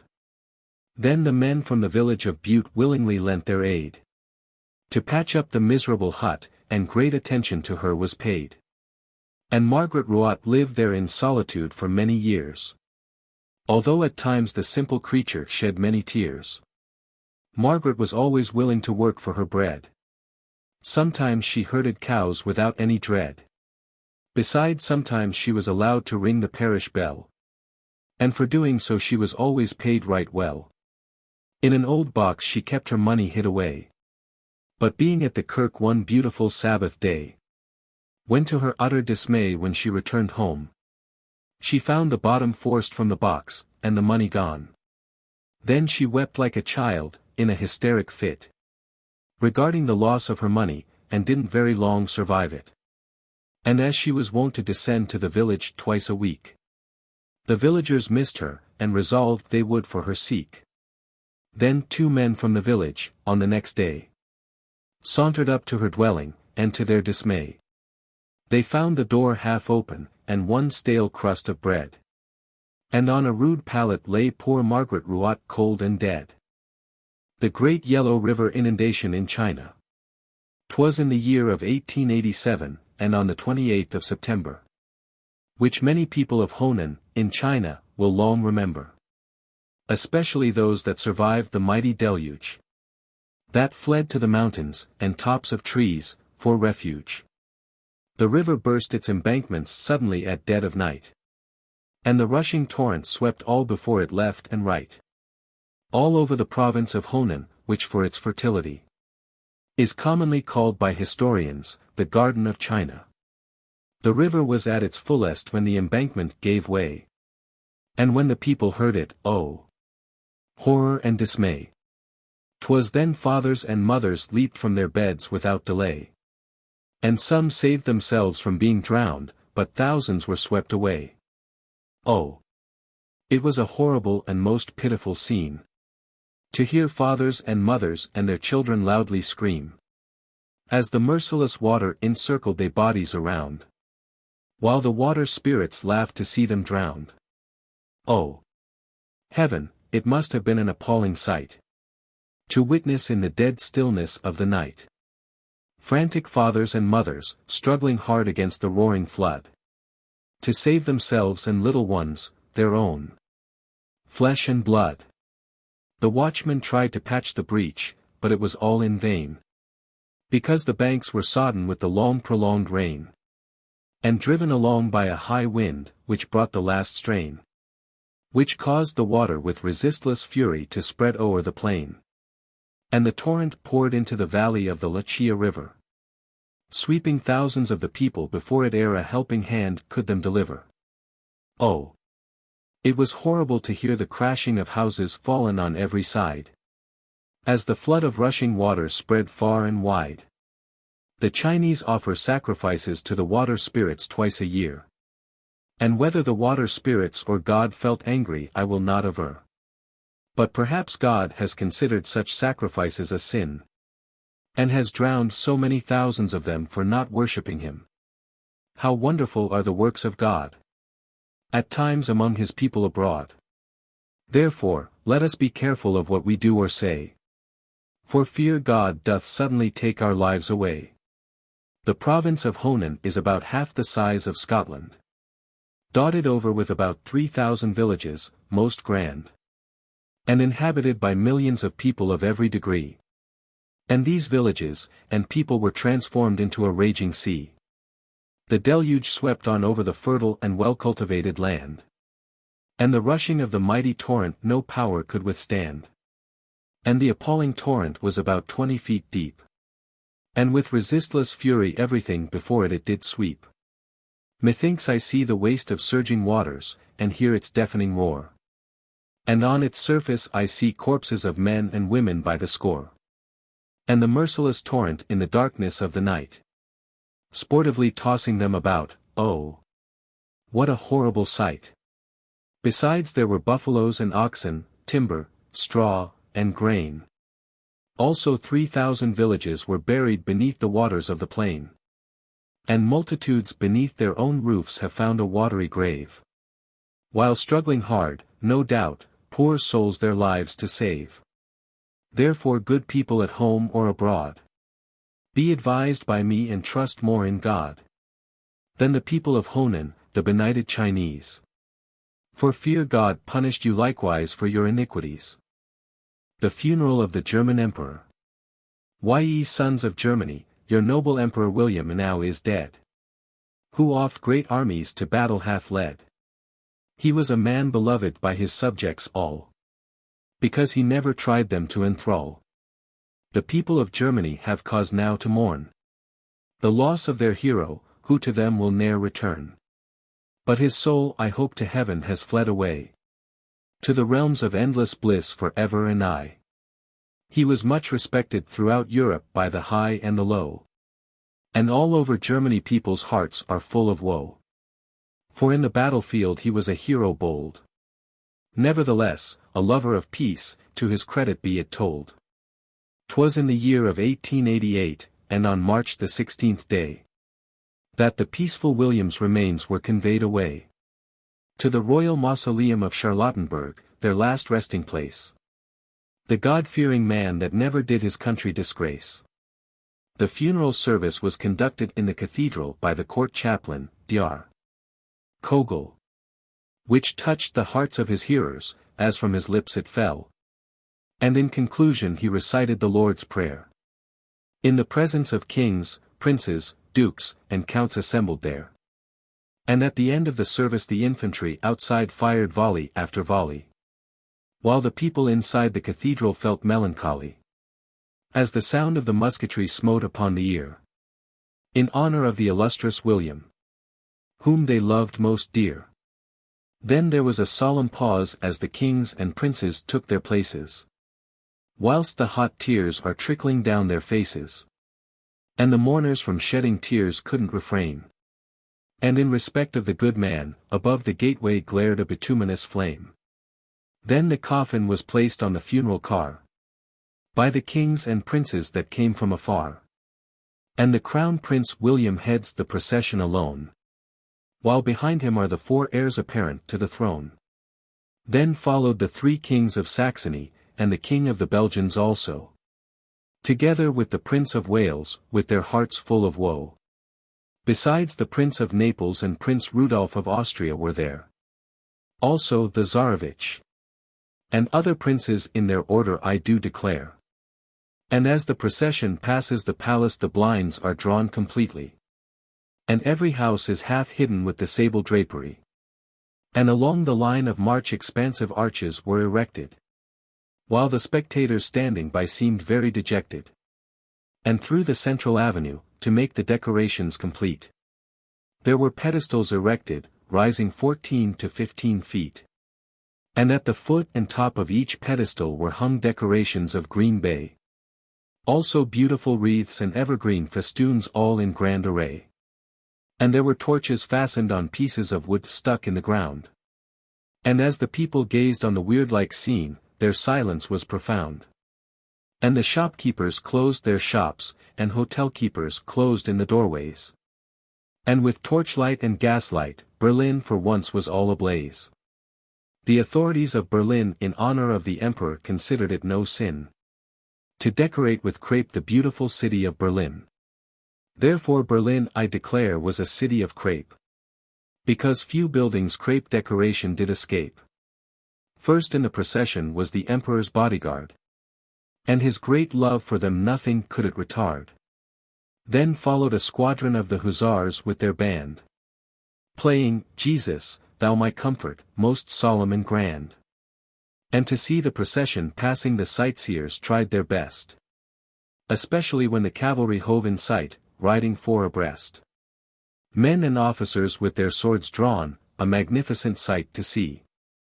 In the dim sun's rays, their burnished swords glinting dimly.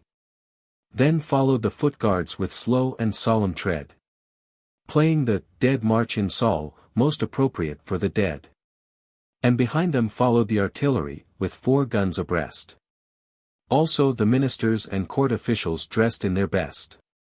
The whole distance to the grave was covered over with laurel and bay, so that the body should be borne along smoothly all the way. And the thousands of banners in the procession were beautiful to view, because they were composed of cream-colored silk and light blue.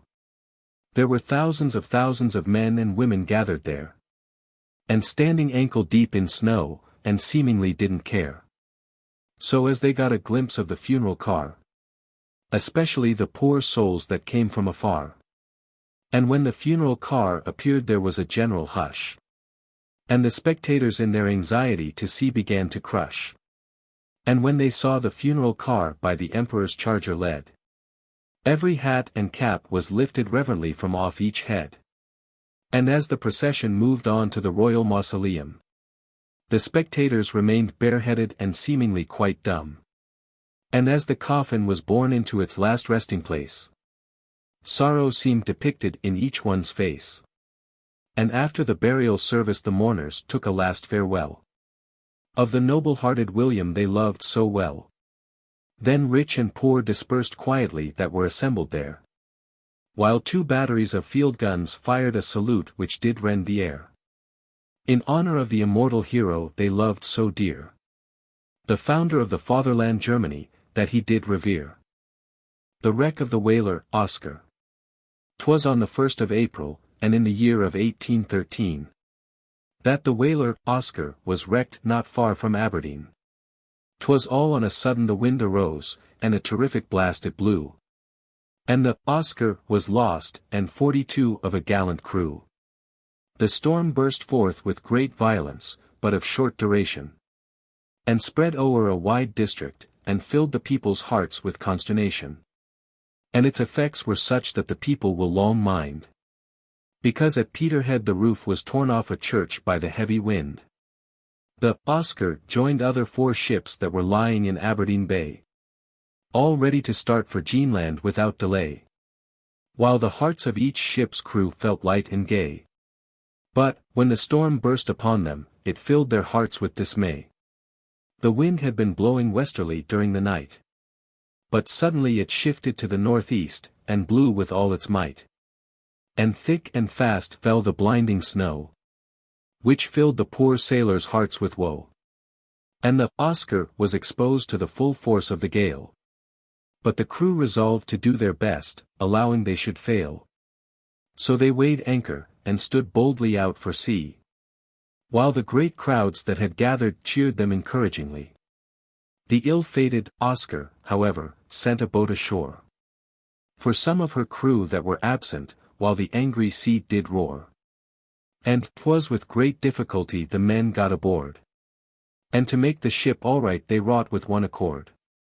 Then suddenly the wind shifted, and a treacherous calm ensued. And the vessel's deck with snow was thickly strewed. And the heavy sea was running with a strong flood tide. And it soon became apparent the men wouldn't be able the ship to guide. And as the Oscar drifted further and further to leeward, the brave crew tried hard her backward drifting to retard. But all their efforts proved in vain, for the storm broke out anew, while the drifting snow hid her from the spectators' view. And the position of the Oscar was critical in the extreme. And as the spray washed o'er the vessel, oh what a soul-harrowing scene! And notwithstanding the fury of the gale and the blinding snow, great crowds watched the Oscar as she was tossed to and fro. Oh heaven! It was a most heartrending sight, to see the crew struggling against the wind and blinding snow with all their might, while the mighty waves lashed her sides and angry did roar, which to their relatives were painful to see that were standing on shore, all eagerly watching her attempt to ride out the storm. Especially their friends and relatives, who seemed very forlorn, because the scene was awe-inspiring and made them stand aghast. For every moment seemed to be the Oscar's last. Oh!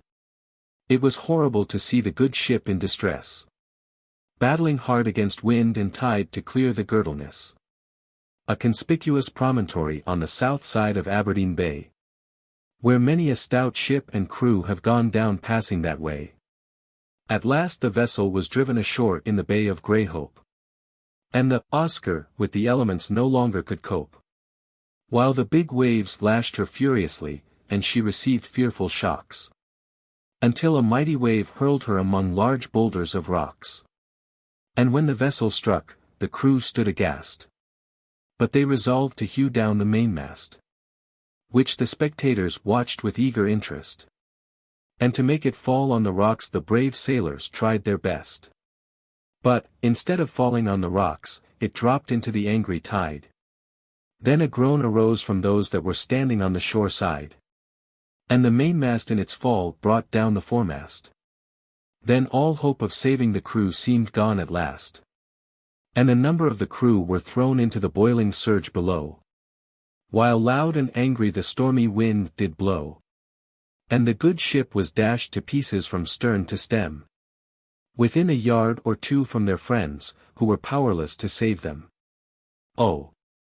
It was an appalling sight to see the Oscar in distress, while to the forecastle was seen clinging brave Captain Innes, and 5 of a crew, crying for help, which none could afford.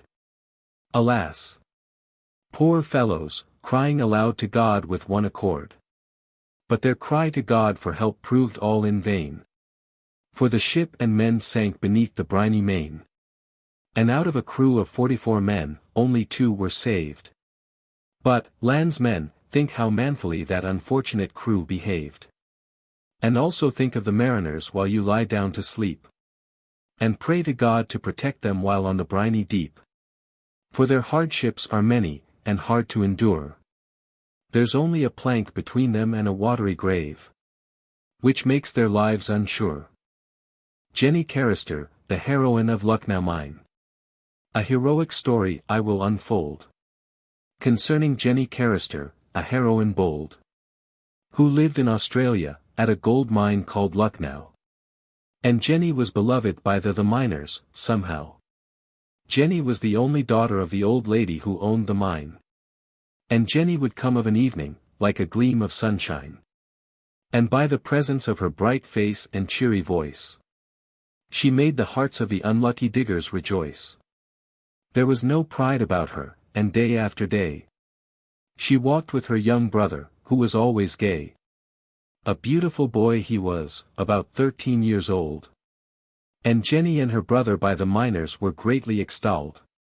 Old Mrs. Carrister was every inch a lady in her way, because she never pressed any of the miners that weren't able to pay for the liberty of working the gold field, which was £30 per week for whatever it might yield. It was in the early part of the year 1871 that Jack Ollingford, a miner, hit on a plan. That in the mine, with powder, he'd loosen the granite-bound face.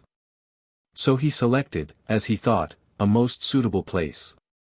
And when all his arrangements had been made, he was lowered down by a miner that felt a little afraid. But most fortunately Jenny Carrister came up at the time, just as Jack Ollingford was lowered into the mine. Then she asked the man at the windlass if he'd had any luck. But he picked up a piece of candle and then a match he struck. Then Jenny asked the miner, "What is that for?" And he replied, "To blast the mine, which I fear and abhor." Then with a piece of rope he lowered the candle and matches into the mine, while brave Jenny watched the action all the time. And as the man continued to turn round the windlass handle, Jenny asked him, "Isn't it dangerous to lower the matches and candle?" Then the man replied, "I hope there's no danger, Jenny, my lass. But whatsoever God has ordained will come to pass." And just as he said so the windlass handle swung round, and struck him on the forehead, and he fell to the ground. And when Jenny saw the blood streaming from the fallen man's head, she rushed to the mouth of the shaft without any dread. And Jenny called loudly, but received no reply.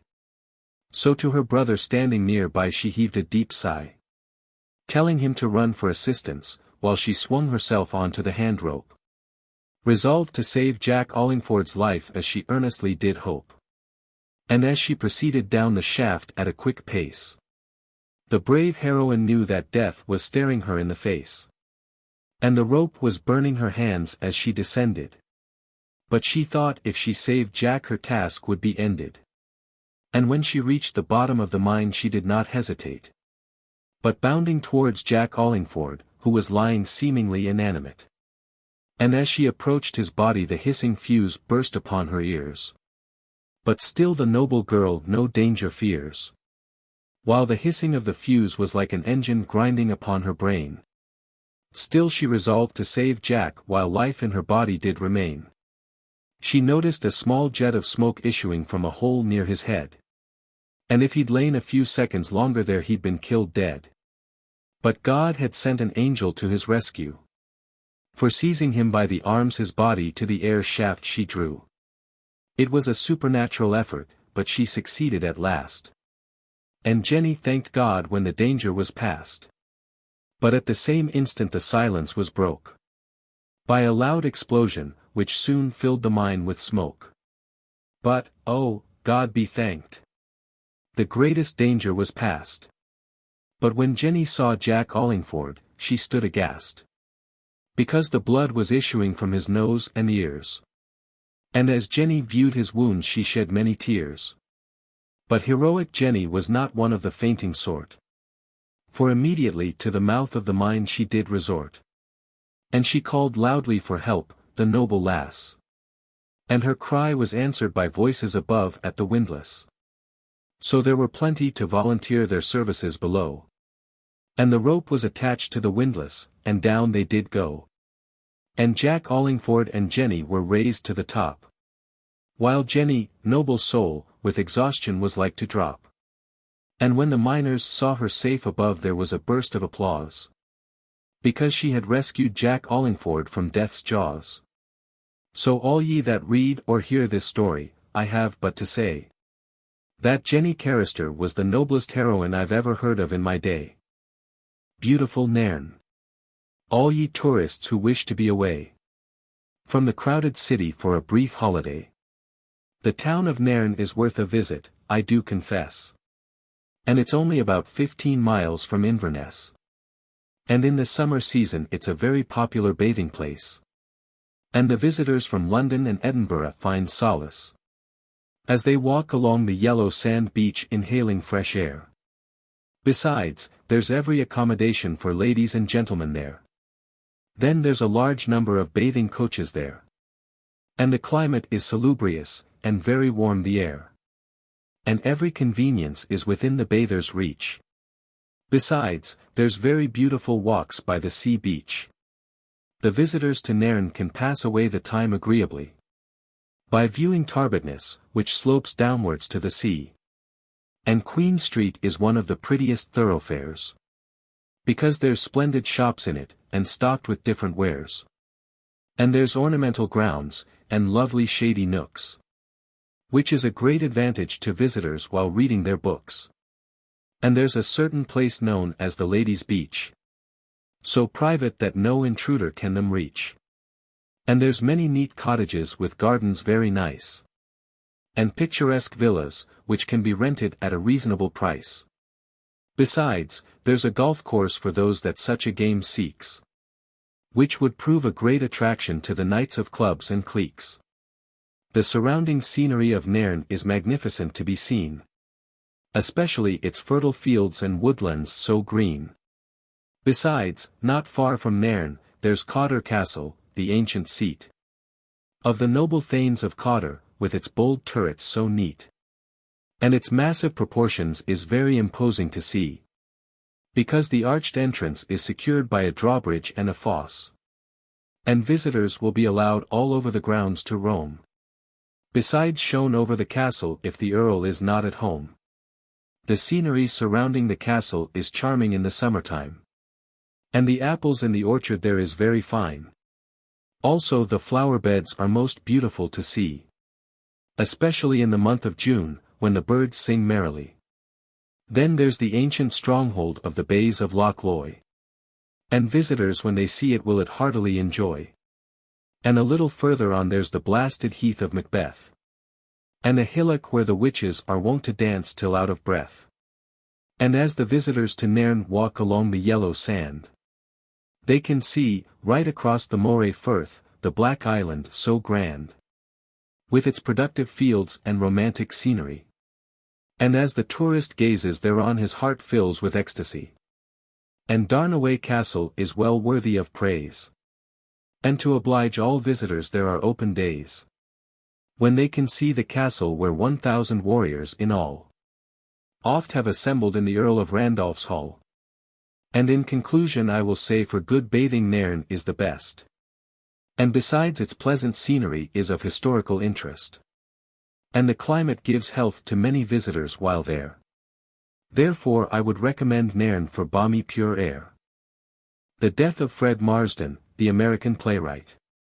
A pathetic tragedy I will relate, concerning poor Fred Marsden's fate, who suffocated himself by the fumes of gas, on the 18th of May, and in the year of 1888, alas. Fred Marsden was a playwright, the theatrical world knows, and was highly esteemed by the people, and had very few foes. And in New York, in his bedroom, he took his life away, and was found by his servant William in his bedroom where he lay. The manner in which he took his life: first he locked the door, then closed down the window, and a sheet to shreds he tore, and then stopped the keyholes and chinks through which air might come, then turned on the single gas burner, and soon the deed was done. About 7 o'clock in the evening he bade his wife good night, and she left him, smoking, in his room, thinking all was right. But when morning came his daughter said she smelled gas. Then William, his servant, called loudly on him, but no answer. Alas! Then suspicion flashed across William's brain, and he broke open the door. Then soon the family were in a state of uproar, for the room was full of gas, and Mr. Marsden quite dead. And a more kind-hearted father never ate of the world's bread. And by his kindness he spoiled his only child, his pretty daughter Blanche, which made him wild.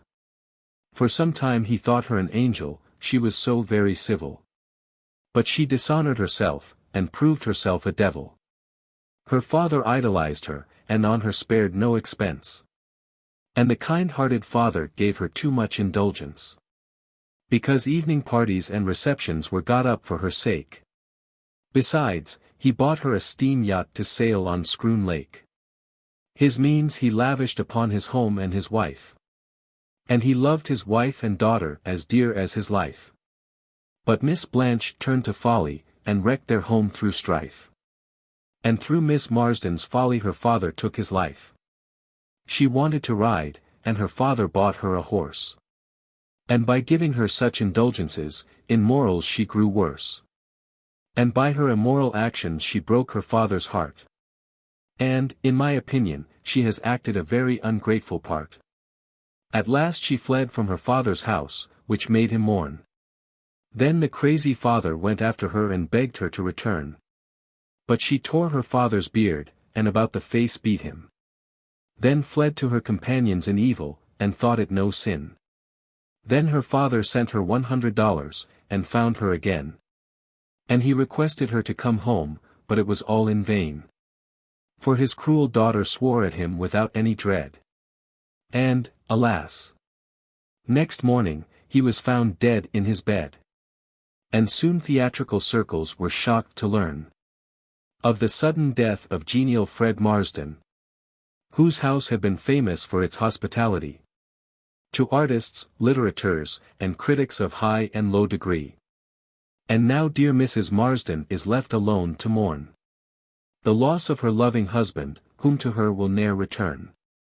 But I hope God will be kind to her in her bereavement, and open her daughter's eyes, and make her repent.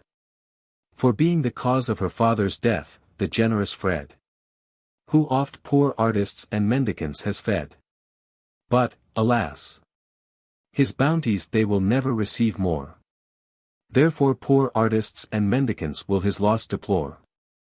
Therefore, all ye kind parents of high and low degree, I pray ye all, be advised by me. And never pamper your children in any way. Nor idolize them, for they are apt to go astray. And treat ye, like pretty Blanche Marsden, who by her folly has been the death of one of the finest men. So all kind parents, be warned by me.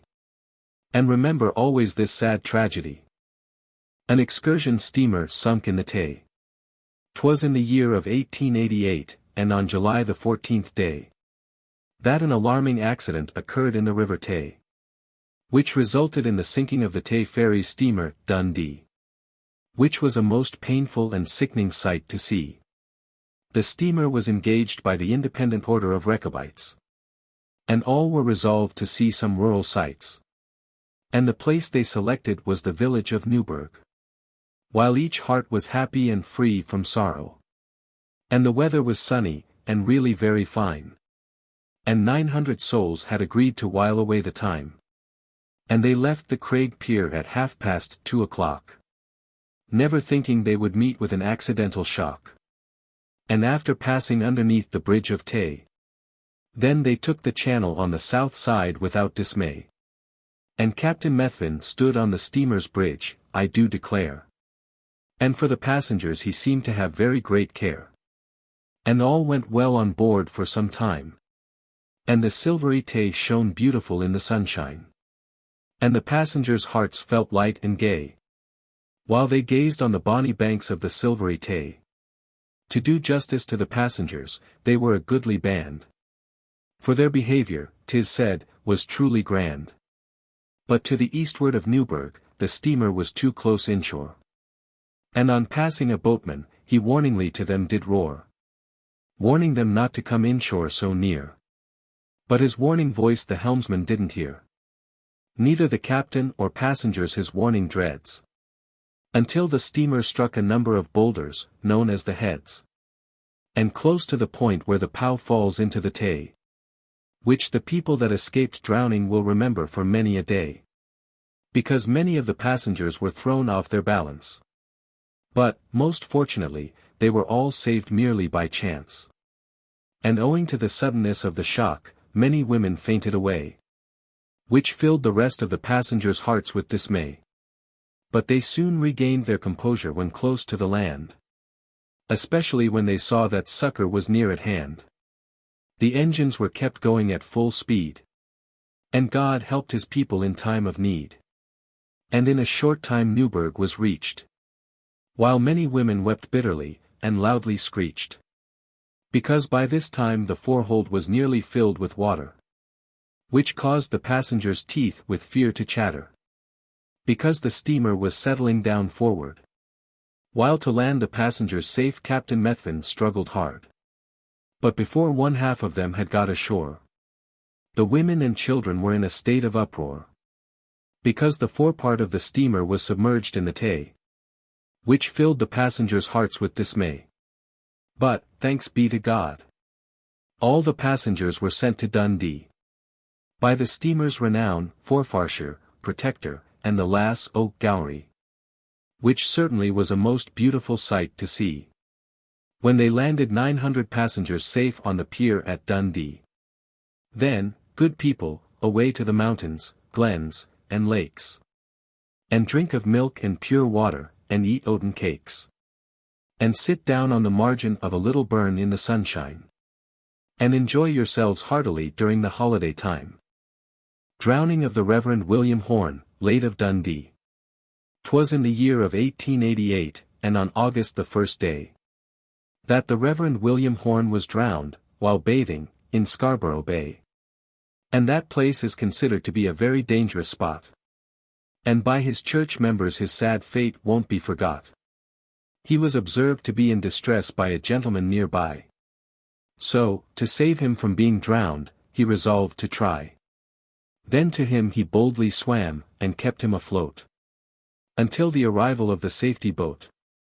And into the boat the unfortunate Rev. gentleman was laid. And when he landed every attention to him was paid. The usual restoratives were medically applied by Dr. J. W. Taylor, but in a short time he died.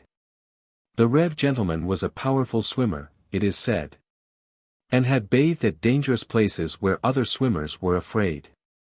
Just for instance in St. Andrews Bay. But many times he bathed there without dismay. But the more he escaped there, his time wasn't come. But at Scarborough he's been drowned, so heavens will be done. Which alas, kind Christians, I'm sorry to relate, that the Rev. gentleman has met with such a fate. The Reverend William Horne was a native of Dunfermline, and in the office of a linen manufacturer there an apprentice he did begin. And he was remarkable for his studious habits in search of knowledge. And accordingly he was sent to St. Andrew's College. And he soon carried off a prize offered by the late Mr. John Stuart Mill, particularly in metaphysics and philosophic skill, and for the best essay on the principle of inseparable association. And he also received number 100 for an essay on scripture revelation. Mr. Horne was also minister of Lindsay Street Congregational Church, Dundee. And for a period of 5 years he acted most faithfully. And he also carried off the Baxter Scholarship of £100. In truth his great intellect was stored with knowledge profound. He was an able preacher, which nobody can deny. And no doubt his relatives for him bitter tears will cry. Besides, his church members in Dreghern, the loss of their pastor will greatly mourn.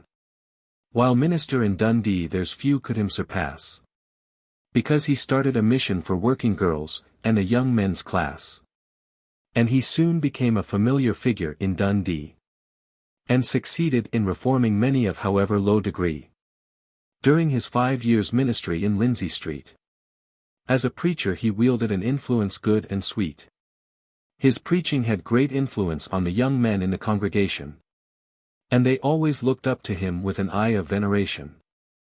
Mr. Horne was on his marriage tour when he was drowned, which filled Mrs. Horne's heart with sorrow profound, because he was expected to return to the manse at Dreghern. And for the ministry his enthusiasm surpassed any man ever born. His congregation at Dreghern dearly did him love, and I hope the good man's soul now rests in heaven above. For the good he done to sinners while he this earthly stage trod. But I trust he is now a bright angel at the right hand of God. And Mr. George Payish, that swam out to him. For his gallantry ought to be rewarded, which I consider no sin.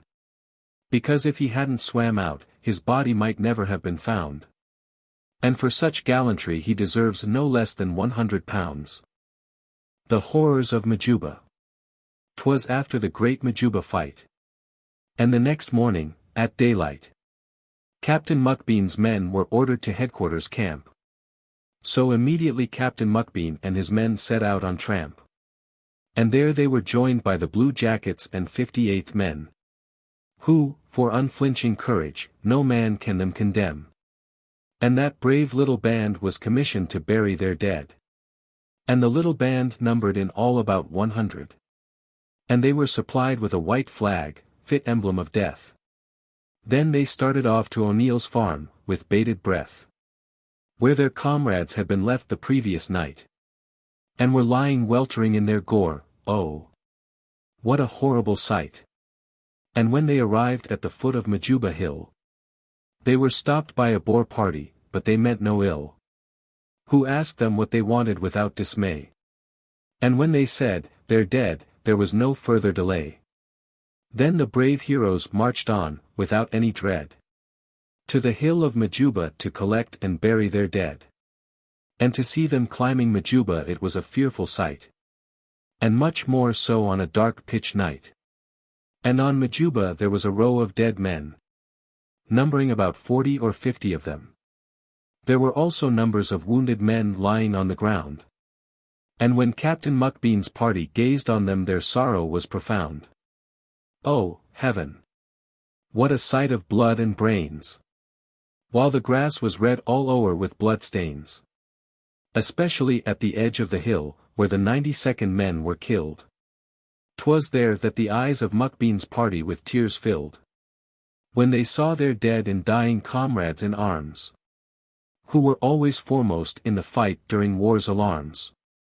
But who were now lying dead on Majuba Hill. And, alas! Beyond the aid of all human skill. They then went about 200 yards down the hill. And collected 14 more bodies, which made their blood run chill. And, into one grave, 75 bodies they buried there. All mostly 92nd men, who, I hope, are free from all care. Oh! Think of that gallant British band. Who, at Majuba, made such a heroic stand. And, take them all together, they behaved like brave men. But, alas! They were slaughtered like sheep in a pen. Poor fellows! There were few of them left to retire. Because undauntedly they faced that murderous fire. That the mighty host poured in upon them, left and right. From their numerous rifles, day and night. The conduct of the 92nd was most brave throughout. Which has always been the case, without any doubt. At least, it has been the case in general with the Highland Brigade.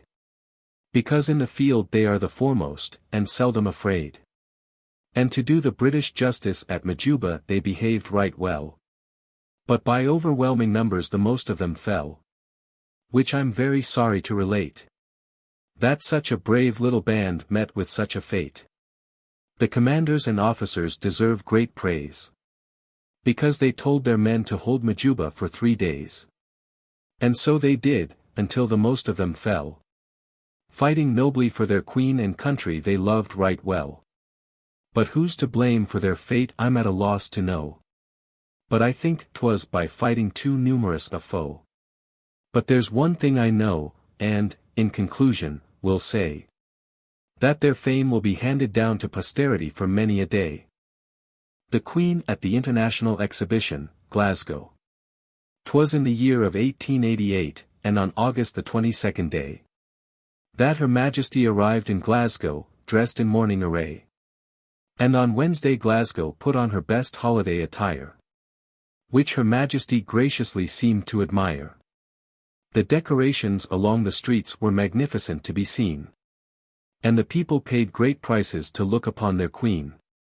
And the decorations along the route from St. Enoch Station to the municipal buildings, filled every eye with admiration. And thence to the International Exhibition, all the way.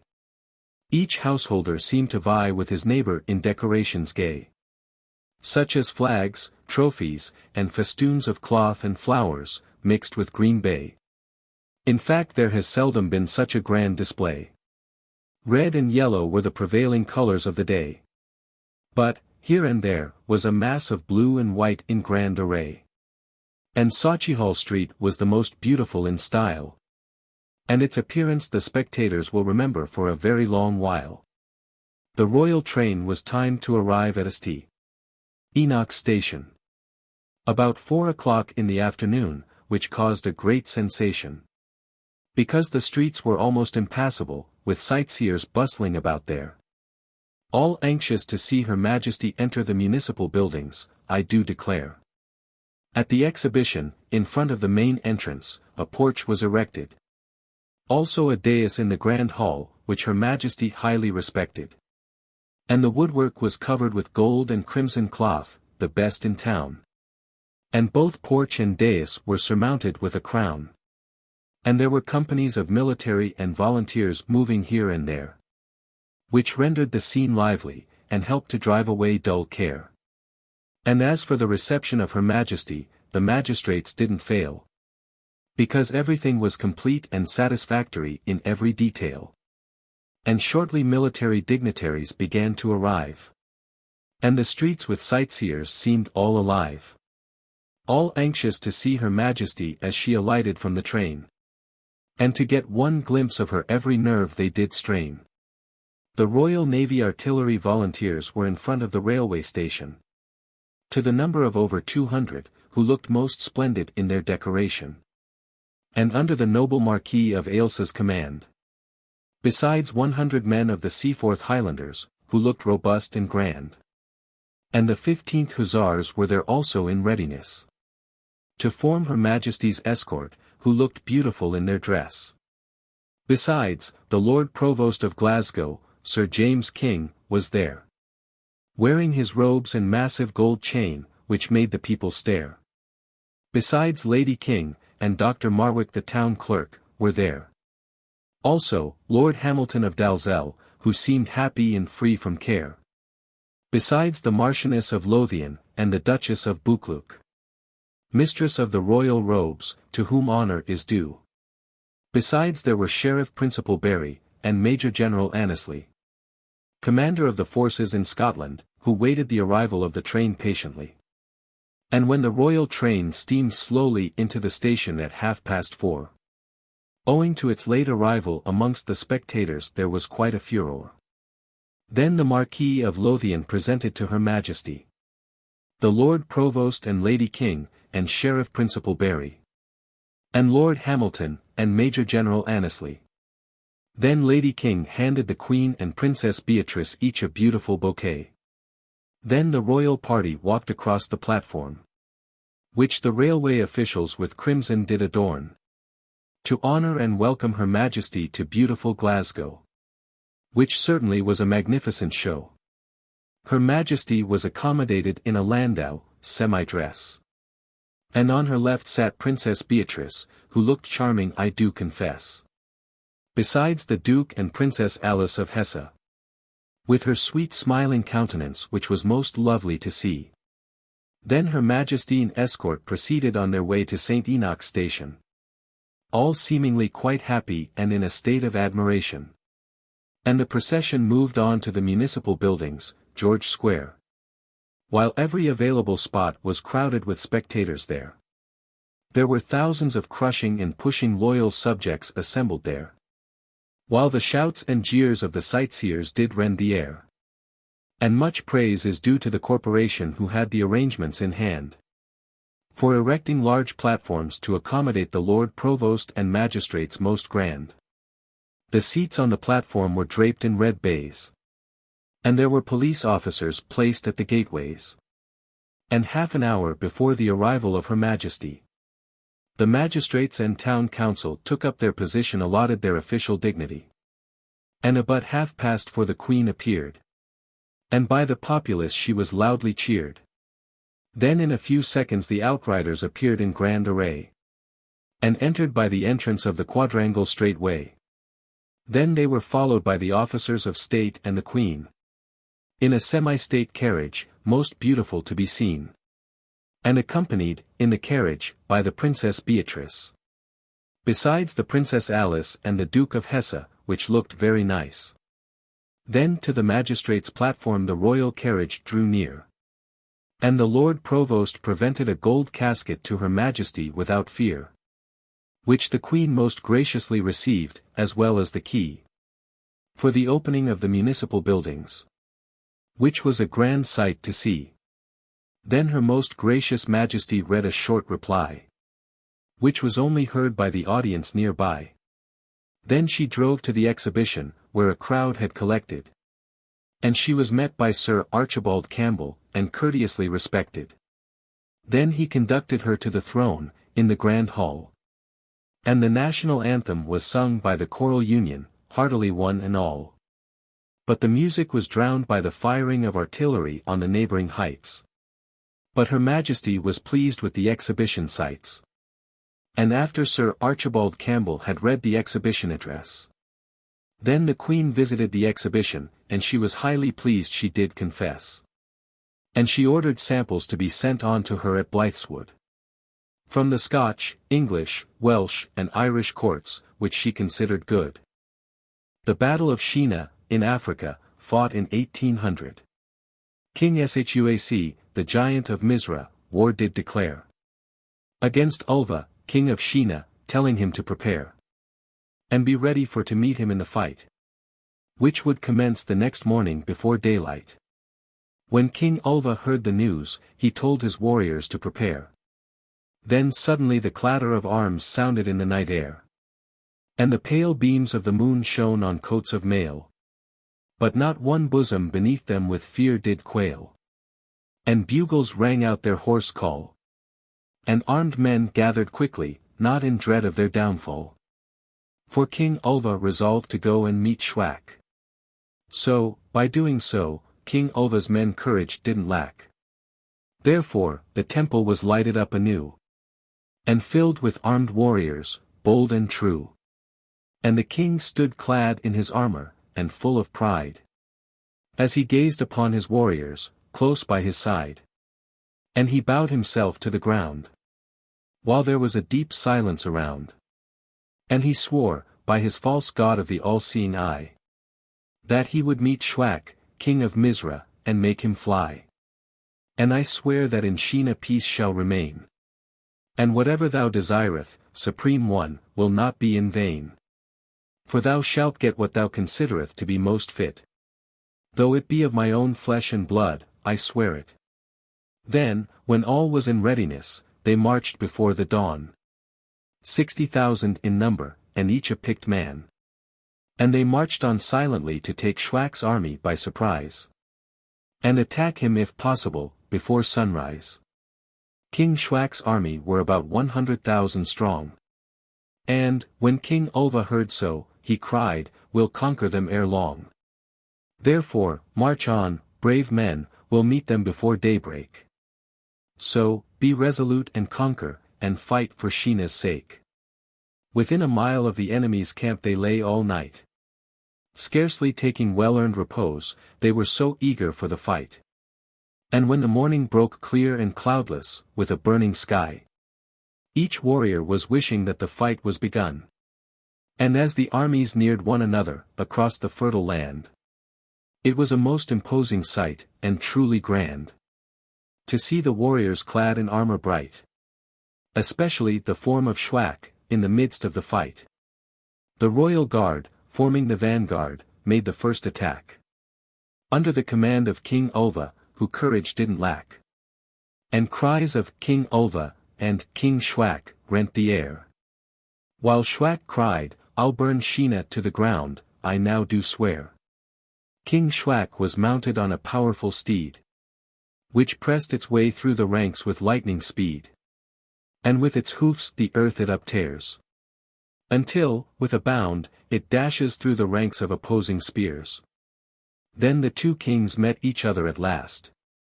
And fire flashed from their weapons, and blows fell fast. But Shwak was the strongest of the two. But King Ulva was his match with the club, Ulva knew. Then, with his club, he gave Shwak a blow, which wounded him deep. Crying out, "Shwak, thy blood is deserting thee. Thou art a sheep," cried Ulva, dealing him another fearful blow. Then Shwak raised his club and rushed on his foe. Then his blow fell, and knocked Ulva's club from his hand. While both armies in amazement stand, to watch the hand-to-hand fight. While Shwak's warriors felt great delight. But there chanced to be a Scotchman in Ulva's army, that had a loaded pistol, and he fired it immediately, and shot King Shwak through the head. And he toppled over to the ground, killed stone dead. Then the men of Misra laid down their arms and fled, when they saw that their king was killed dead. Then King Ulva said to the Scotchman, "I am thy servant for ever. For to thee I owe my life, and naught but death will us sever." The miraculous escape of Robert Allen, the fireman. 'Twas in the year of 1888, and on October the 14th day, that a fire broke out in a warehouse, and for hours blazed away.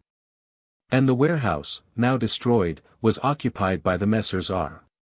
Wiley, Hill and Company, situated in Buchanan Street, in the city of Glasgow.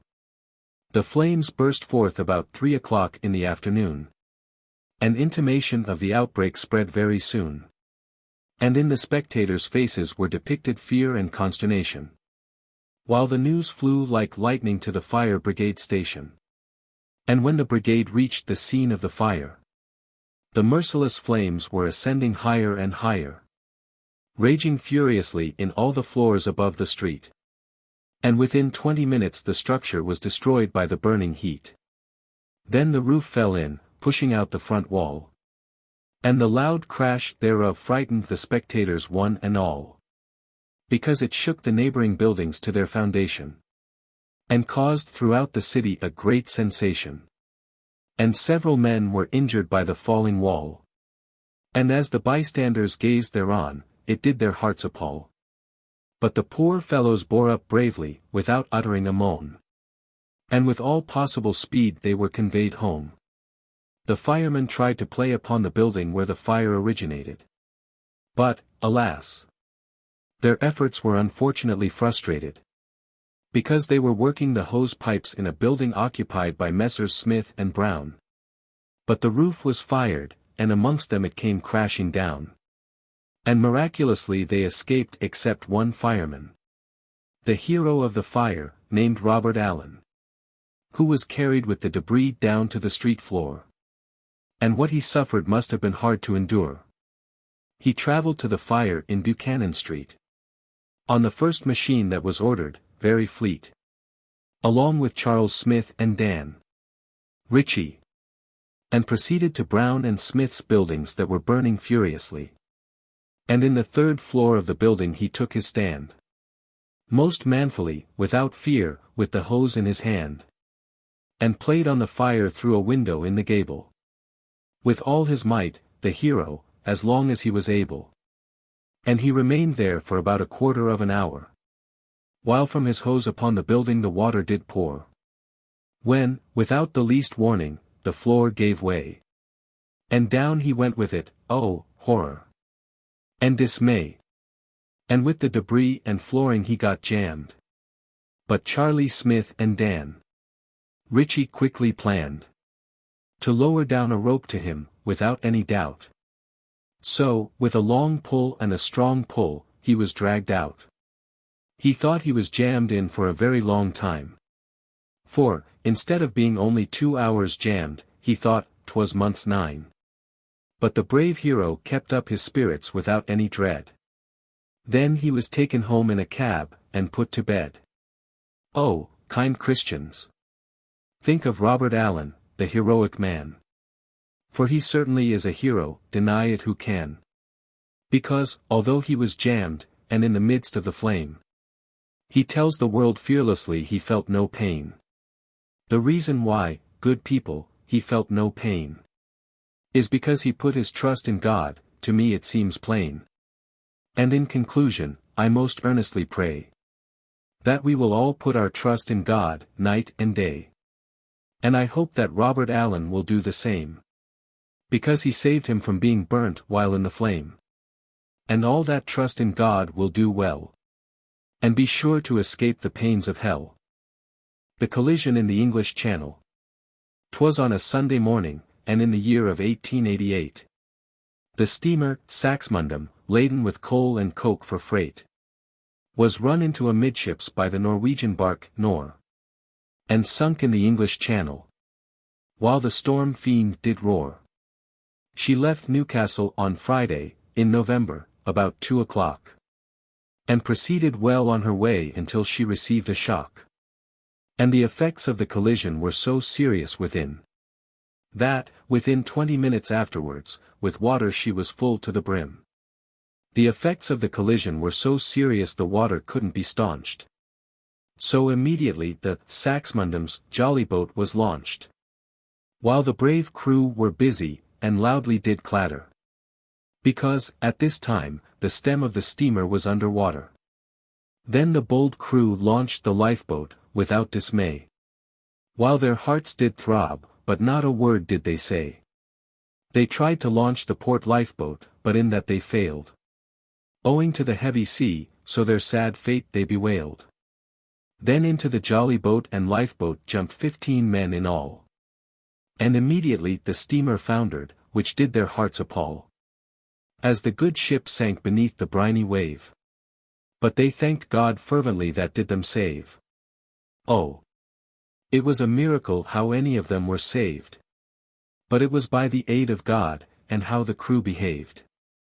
Because God helps those that help themselves. And those that don't try to do so are silly elves. So the two boats cruised about for some time, before it was decided to pull for St. Catherine. And while cruising about they must have been ill.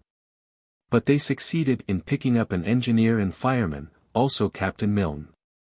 And at daybreak on Sunday morning the men in the lifeboat were picked up by the schooner, Waterbird, as towards her they did float, and landed at Weymouth, and made all right by the authorities, who felt for them in their sad plight. But regarding the bark, Nor, to her I must return. And, no doubt, for the drowned men, many will mourn, because the crew's sufferings must have been great. Which, certainly, is soul-harrowing to relate. The ill-fated bark was abandoned in a sinking state, but all her crew were saved, which I'm happy to relate. They were rescued by the steamer, Hagbrook, in the afternoon, when after taking to their boats, and brought to Portland very soon.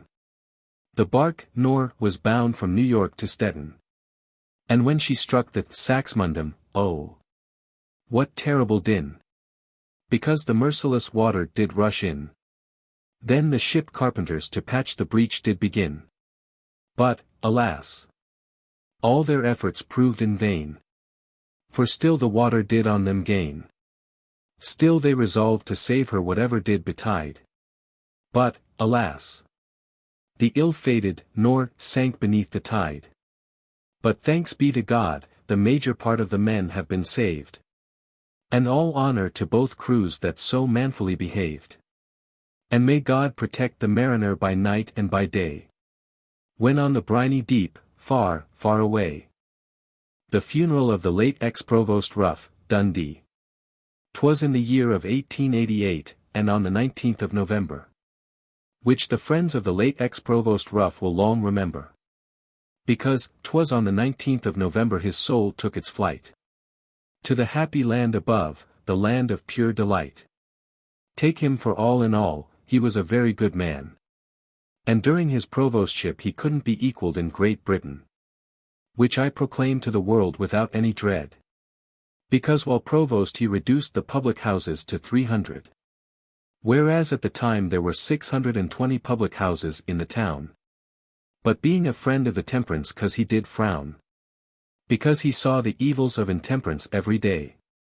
While sitting on the bench, so he resolved to sweep public houses away. And in doing so the good man, in my opinion, was right. Because the evils of intemperance is an abomination in God's sight. And all those that get drunk are enemies to him. Likewise enemies to Christ's kingdom, which is a great sin. The late ex-Provost Rough was president of the Dundee Temperance Society. An office which he filled with great ability. Besides vice-president of the Scottish Temperance League for many years. And no doubt the friends of temperance for his loss will shed tears. Because many a hungry soul he relieved while in distress. And for doing so I hope the Lord will him bless. For his kindness towards the poor people in Dundee. Besides for his love towards the temperance cause, and his integrity. And when the good man's health began to decline, the doctor ordered him to take each day 2 glasses of wine. But he soon saw the evil of it, and from it he shrunk. The noble old patriarch, for fear of getting drunk. And although the doctor advised him to continue taking the wine, still the hero of the temperance cause did decline. And told the doctor he wouldn't have wine take any more. So in a short time his spirit fled to heaven, where all troubles are o'er. I'm sure very little good emanates from strong drink. And many people, alas, it leads to hell's brink. Some to the scaffold, and some to a pauper's grave. Whereas if they would abstain from drink, Christ would them save.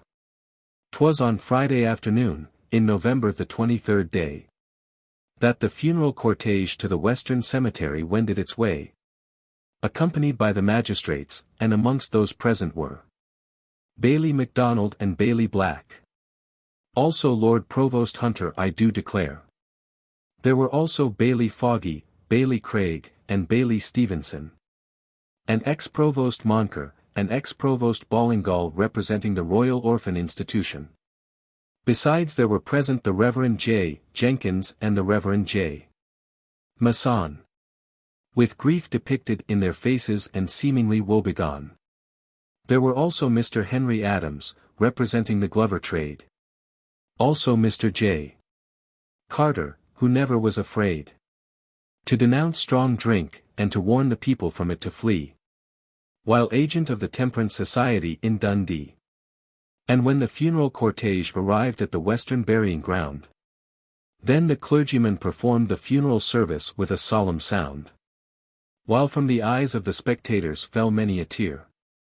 For the late ex-Provost Rough they loved so dear.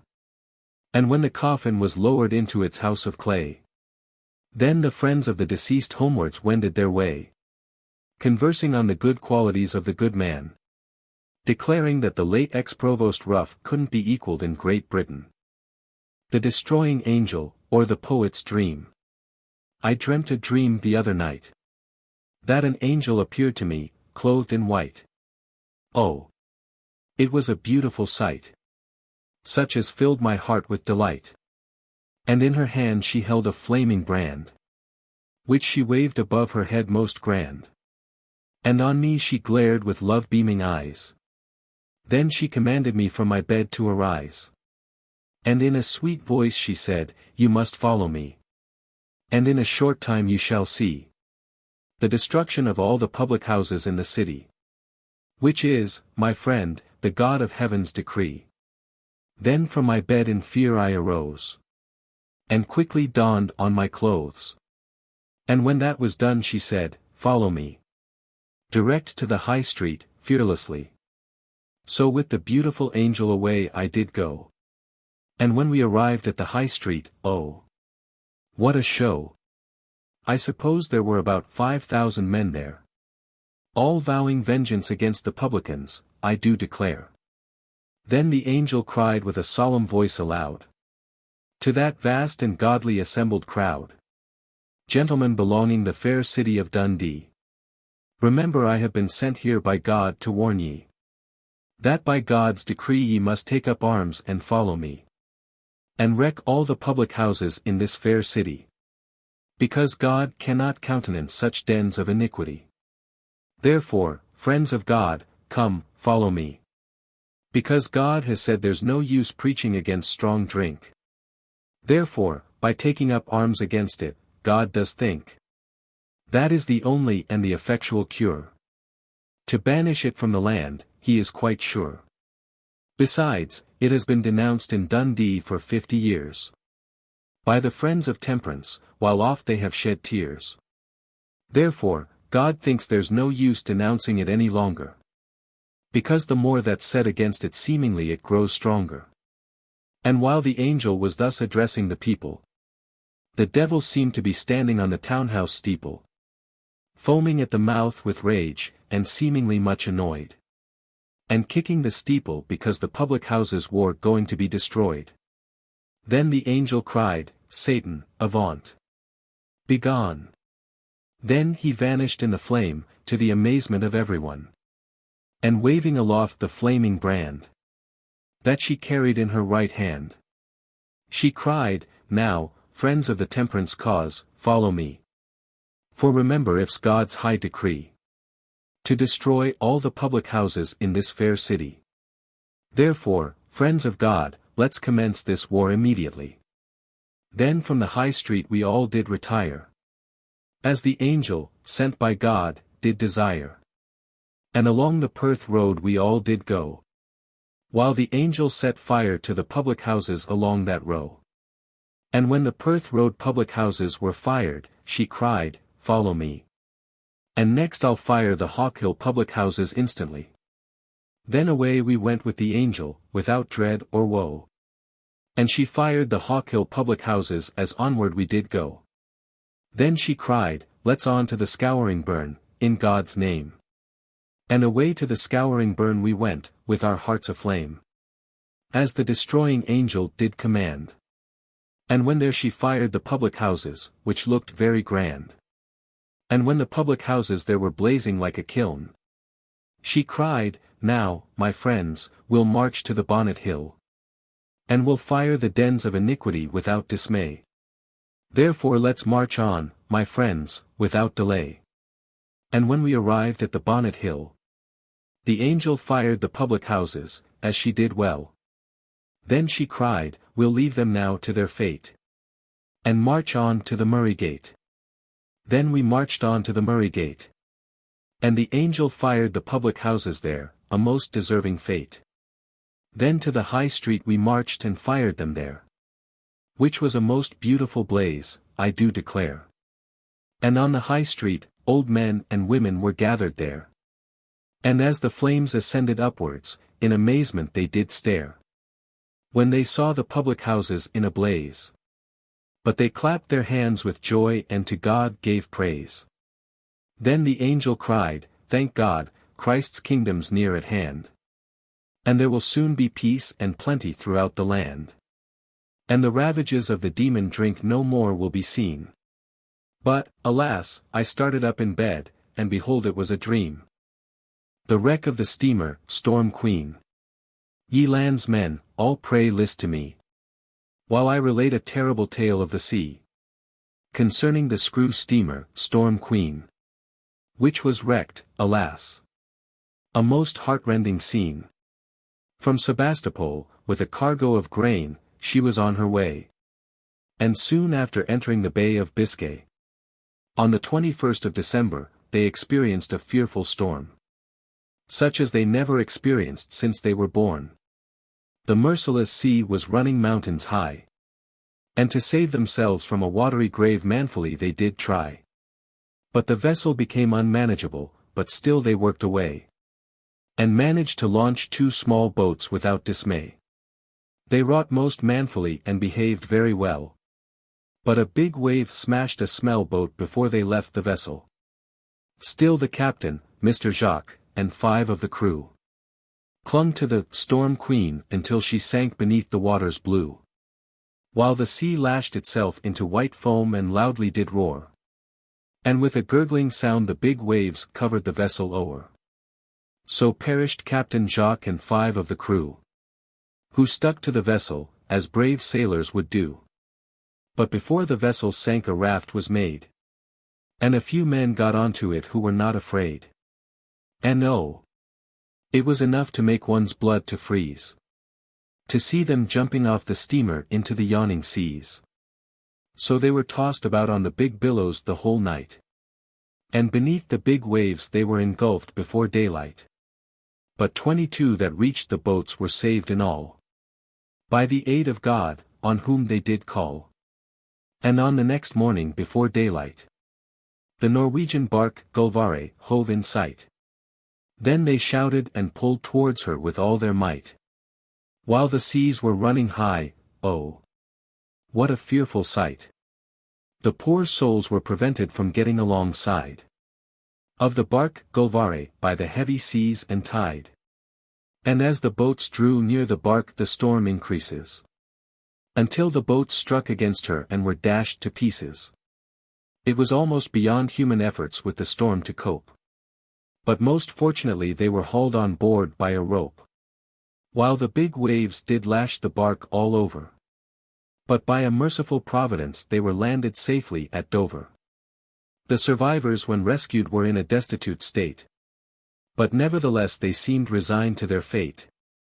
And they thanked God that did them save most timely from a cold and watery grave. And during their stay in Dover they received kind treatment, for which they, poor creatures, felt very content. And when they recovered from their ills they met at sea, the authorities sent them home to their own country. But as for Captain Jacques, few men like him had been, because he couldn't be persuaded to desert the Storm Queen, as he declared he wouldn't leave her whatever did betide. So the brave hero sank with her beneath the waters wide. Richard Pigott, the forger. Richard Pigott, the forger, was a very bad man. And to gainsay it there's nobody can. Because for 50 years he pursued a career of deceit. And as a forger few men with him could compete. For by forged letters he tried to accuse Parnell for the Phoenix Park murders, but mark what befell. When his conscience smote him he confessed to the fraud.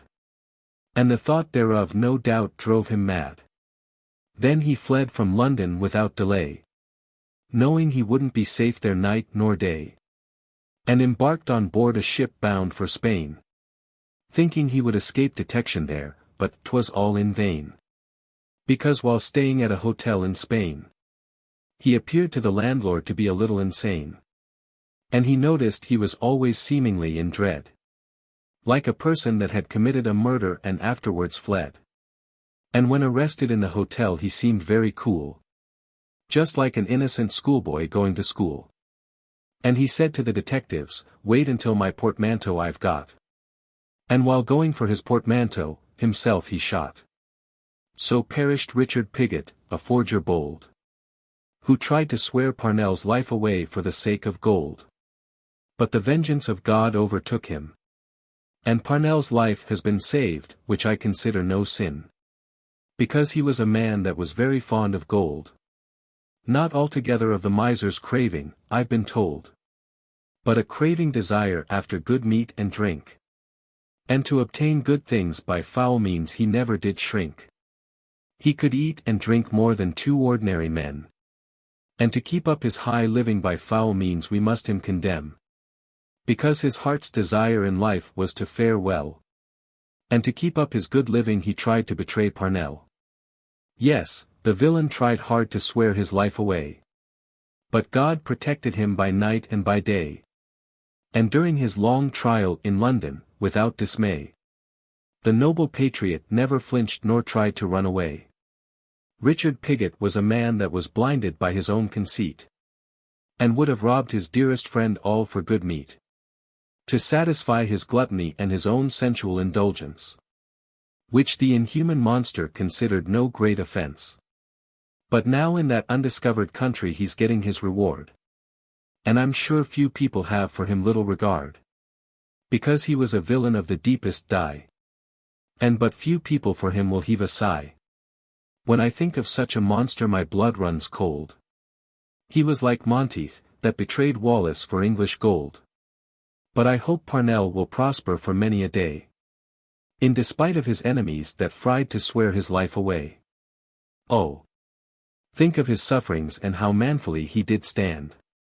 During his long trial in London, to me it seems grand to see him standing at the bar, innocent and upright, Quite cool and defiant, a most beautiful sight. And to the noble patriot, honor be it said. He never was the least afraid to speak on behalf of Home Rule for Ireland. But like a true patriot nobly he did take his stand. And may he go on conquering and conquer to the end. And hoping that God will the right defend. And protect him always by night and by day. At home and abroad when far away. And now since he's set free, Ireland's sons should rejoice. And applaud him to the skies, all with one voice. For he's their patriot, true and bold. And an honest, true-hearted gentleman be it told. A Tale of Elsinore. A little child stood thinking, sorrowfully and ill at ease. In a forest beneath the branches of the tall pine trees. And his big brown eyes with tears seemed dim. While one soft arm rested on a huge dog close by him. And only 4 summers had passed o'er his baby head. And, poor little child, his twin brother was dead. Who had died but a few days before. And now he must play alone, for he'd see him no more. And for many generations, 'tis said for a truth, that the eldest bairn of the Cronberg family died early in youth. Owing to a curse that pursued them for many a day. Because the Cronberg chief had carried a lovely maiden away. That belonged, 'tis said, to the bold Viking chief. And her aged mother could find no relief. And she cursed the Cronberg family in accents wild. For the loss of her darling, beautiful child. So at last the little child crept back to its home. And entered the silent nursery alone. Where he knew since morning his twin brother had lain. But, alas! They would never walk hand in hand again. And, pausing breathless, he gazed into the darkened room. And there he saw in the dark gloom the aged Gudrun keeping her lonely watch o'er the dead. Sad and forlorn at the head of the bed. Then little Olaf sprang joyfully into the room. And bounding upon the bed, not fearing the corpse in the gloom. And crept close beside the white form. That was wont to walk by his side night and morn. And with his dimpled hands his brother he did stroke. And with grief his little heart almost broke. And he whispered in baby talk his brother's name. But, alas! To him no answer came. But his good old nurse let little Olaf be. The more it was very sad to see. But she could not check the child, nor on him frown. And as she watched him, the tears came trickling down. Then Olaf cried, "Oh, Nessie, when will he speak again?" And old Gudrun said, "My lamb, 'tis all in vain. He is singing sweet songs with the angels now." And kissed him fondly on cheek and brow. And the same evening, Olaf wandered out on the green. Which to him and his brother oft a playground had been. And lying down on the messy bank, their old play place. He fell asleep with a heavenly smile upon his face. And as he slept it seemed to him an angel drew near. And bending o'er him seemed to drop a tear. And swept his closed eyes with her downy wing. Then in whispers softly she did sing. "Love God and be good to all. And one day you'll meet your brother in heaven in grand array. On that bright and golden happy shore. Where you and your brother shall part no more." Then the angel kissed him and vanished away. And Olaf started to his feet in great dismay. Then he turned his eyes to heaven, for his heart felt sore. And from that day the house of Cronberg was cursed no more. The Pennsylvania Disaster. 'Twas in the year of 1889, and in the month of June. 10,000 people met with a fearful doom. By the bursting of a dam in Pennsylvania state. And were burned, and drowned by the flood, oh! Pity their fate. The embankment of the dam was considered rather weak. And by the swelled body of water the embankment did break. And burst o'er the valley like a leaping river. Which caused the spectators with fear to shiver. And on rushed the mighty flood, like a roaring big wave. Whilst the drowning people tried hard their lives to save. But 8,000 were drowned, and their houses swept away. While the spectators looked on, stricken with dismay. And when the torrent dashed against the houses they instantly toppled o'er. Then many of the houses caught fire, which made a terrific roar. And 2,000 people, by the fire, lost their lives. Consisting of darling girls and boys, also men and their wives. And when the merciless flood reached Johnstown it was 50 feet high. While, in pitiful accents, the drowning people for help did cry. But hundreds of corpses, by the flood, were swept away. And Johnstown was blotted out like a child's toy house of clay. Alas! There were many pitiful scenes enacted. And many parents, for the loss of their children, have gone distracted. Especially those that were burned in the merciless flame. Their dear little ones they will never see again. And among the sad scenes to be witnessed there was a man and his wife in great despair, who had drawn from the burning mass a cradle of their child. But, oh, heaven! Their little one was gone, which almost drove them wild. Oh, heaven! It was a pitiful and a most agonizing sight. To see parents struggling hard with all their might, to save their little ones from being drowned. But, 'twas vain, the mighty flood engulfed them, with a roaring sound. There was also a beautiful girl, the belle of Johnstown, standing in bare feet, on the river bank, sad and forlorn. And clad in a loose petticoat, with a shawl over her head. Which was all that was left her, because her parents were dead. Her parents were drowned, and their property swept away with the flood. And she was watching for them on the bank where she stood, to see if they would rise to the surface of the water again. But the dear girl's watching was all in vain. And as for Conemaugh River, there's nothing could it surpass. It was dammed up by a wall of corpses in a confused mass. And the charred bodies could be seen dotting the burning debris, while the flames and sparks ascended with a terrific hiss. The pillaging of the houses in Johnstown is fearful to describe. By the Hungarians and ghouls, and woe betide any person or party that interfered with them, because they were mad with drink, and yelling like tigers in a den. And many were to be seen engaged in a hand-to-hand fight, and drinking whiskey, and singing wild songs. Oh, what a shameful sight! But a number of the thieves were lynched and shot, for robbing the dead of their valuables, which will not be forgot. Mrs. Ogle, like a heroine, in the telegraph office stood at her post, and wired words of warning, else more lives would have been lost. Besides she was warned to flee, but from her work she wouldn't stir, until at last the merciless flood engulfed her. And as for the robbery and outrage at the hands of the ghouls, I must mention Clara Barton and her band of merciful souls, who made their way fearlessly to the wounded in every street. And the wounded and half-crazed survivors they kindly did treat. Oh, heaven! It was a horrible sight, which will not be forgot.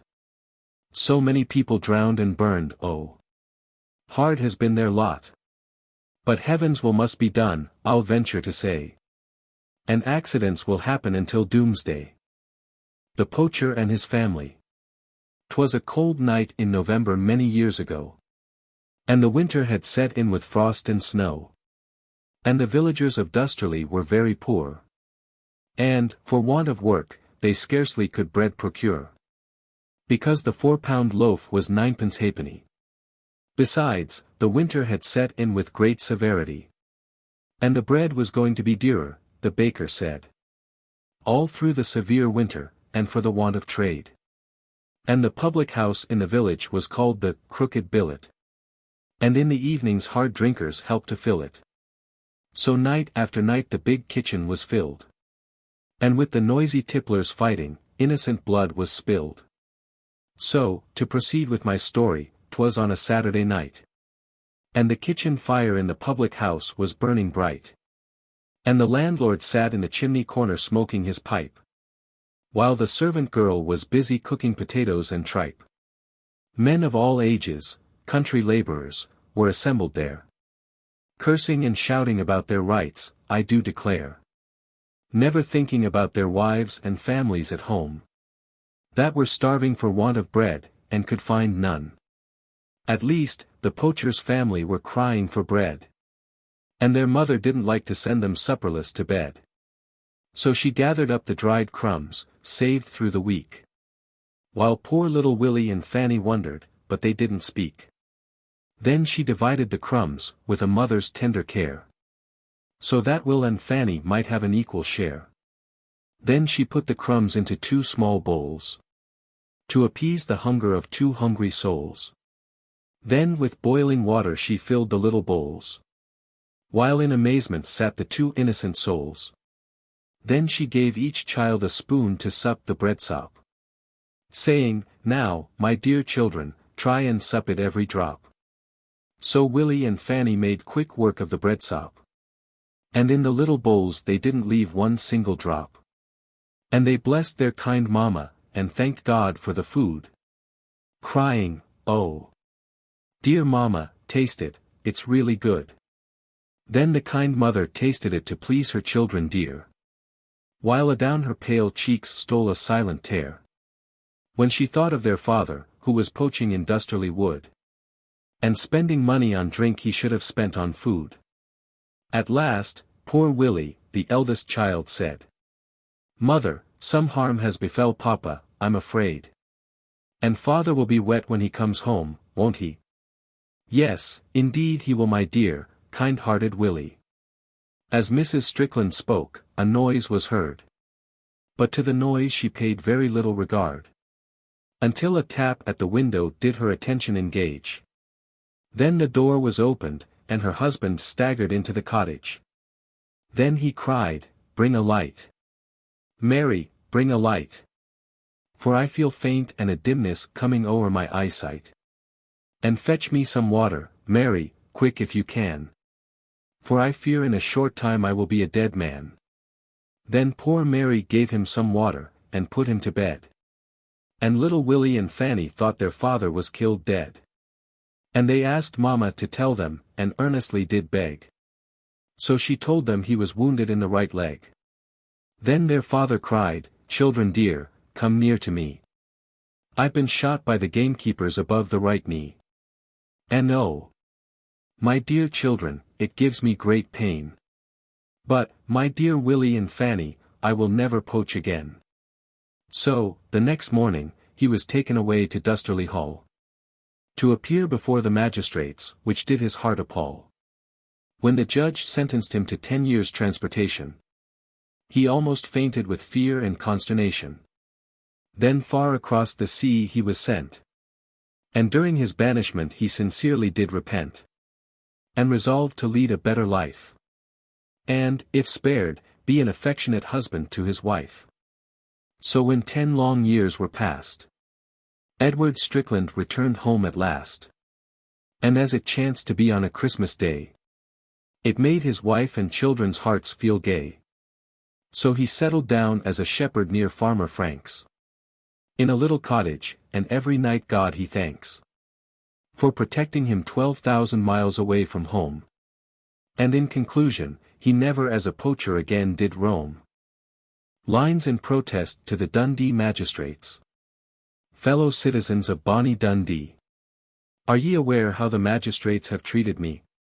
Nay, do not stare or make a fuss, when I tell ye they have boycotted me from appearing in Royal Circus, which in my opinion is a great shame, and a dishonour to the city's name.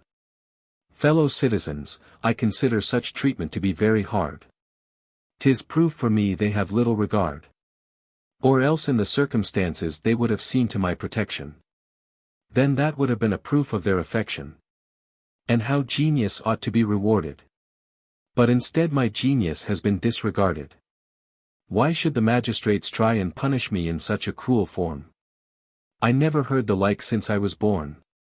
Fellow citizens, they have taken from me a part of my living, and as Christians they should have been giving. But instead of that they have prevented Baron Ziegler from engaging me, which certainly is a disgrace to bonny Dundee. Who was that immortalized the old and the new railway bridges of the Silvery Tay? Also the inauguration of the hill of Balgay? Likewise the Silvery Tay rolling on its way? And the Newport Railway? Besides the Dundee volunteers, which met with their approbation and hearty cheers. And has it come to this in bonny Dundee? But, fellow citizens, I will not submit to such an indignity. For I am resolved to leave the city, and bid the city a long farewell. For I cannot get protection in it to dwell. Therefore I'm resolved from it to flee. For a prophet has no honor in his own country.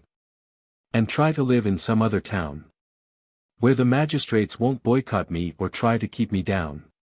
No more shall the roughs of bonny Dundee get the chance of insulting or throwing missiles at me. For I'm going off to the beautiful west, to the fair city of Glasgow that I like the best, where the river Clyde rolls on to the sea, and the lark and the blackbird whistles with glee. And your beautiful bridges across the river Clyde, and on your bonny banks I'm going to reside. Jack Honest, or the widow and her son. Jack Honest was only 8 years of age when his father died. And by the death of his father, Mrs. Honest was sorely tried. And Jack was his father's only joy and pride. And for honesty Jack couldn't be equalled in the countryside. So a short time before Jack's father died, 'twas loud and bitterly for Jack he cried, and bade him sit down by his bedside, and then told him to be honest whatever did betide. John, he said, looking him earnestly in the face, never let your actions your name disgrace. Remember, my dear boy, and do what's right, and God will bless you by day and night. Then Mr. Honest bade his son farewell, and breathed his last, while the hot tears from Jack's eyes fell thick and fast. And the poor child did loudly sob and moan, when he knew his father had left him and his mother alone. So, as time wore on, Jack grew to be a fine boy, and was to his mother a help and joy. And, one evening, she said, Jack, you are my only prop. I must tell you, dear, I'm thinking about opening a shop. Oh! That's a capital thought, mother, cried Jack. And to take care of the shop I won't be slack. Then his mother said, Jackie, we will try this plan, and look to God for his blessing, and do all we can. So the widow opened the shop and succeeded very well. But in a few months fresh troubles her befell. Alas! Poor Mrs. Honest was of fever taken ill. But Jack attended his mother with a kindly will. But, for fear of catching the fever, her customers kept away. And once more there wasn't enough money the rent to pay. And in her difficulties Mrs. Honest could form no plan to get out. But God would help her, she had no doubt. So, one afternoon, Mrs. Honest sent Jack away to a person that owed her some money, and told him not to stay. But when he got there the person had fled, and to return home without the money he was in dread. So he saw a gentleman in a carriage driving along at a rapid rate. And Jack ran forward to his mansion and opened the lodge gate. Then the gentleman opened his purse and gave him, as he thought, a shilling, for opening the lodge gate so cleverly and so willing. Then Jack stooped to lift up the coin, when lo and behold, he found to his surprise it was a piece of gold. And Jack cried, oh! Joyful, this will make up for my mother's loss. Then he ran home speedily, knowing his mother wouldn't be cross. And when he got home he told his mother of his ill success, and his adventure with the gentleman. Then she felt deep distress. And when Jack showed her the sovereign, the gentleman gave him, she cried, we mustn't keep that money, it would be a sin. Dear mother, I thought so, there must be some mistake. But in the morning, to Squire Brooksby, the sovereign I'll take. So, when morning came, he went to Squire Brooksby's hall. And at the front door for the squire he loudly did call. Then the hall door was opened by a footman, dressed in rich livery. And Jack told him he wished Mr. Brooksby to see. Then to deliver Jack's message the footman withdrew.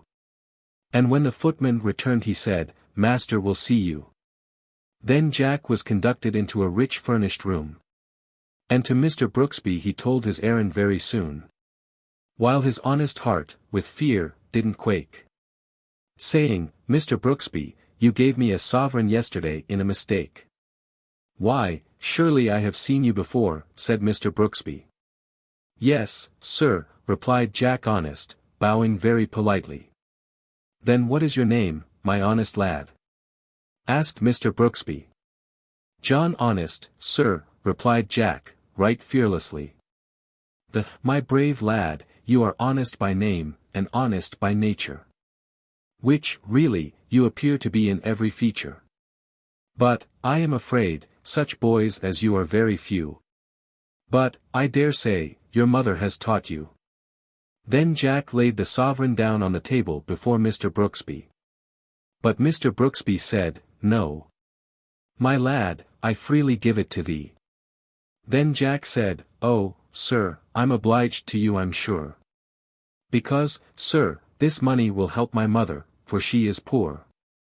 Mrs. Brooksby came to see Mrs. Honest in a few days. And for Jack's honesty she was loud in praise. And she took Jack into her service, and paid him liberally. And she gave Mrs. Honest a house, for life, rent-free. Now, I must leave Jack Honest and his mother in fresh-found glory. Hoping my readers will feel interested in this story. And try always to imitate the hero, Jack Honest. And I'm sure they will find it the safest and the best. The Sprig of Moss. There lived in Munich a poor, weakly youth. But for the exact date, I cannot vouch for the truth. And of 7 of a family he was the elder. Who was named, by his parents, Alois Senefelder. But, poor fellow, at home his father was lying dead.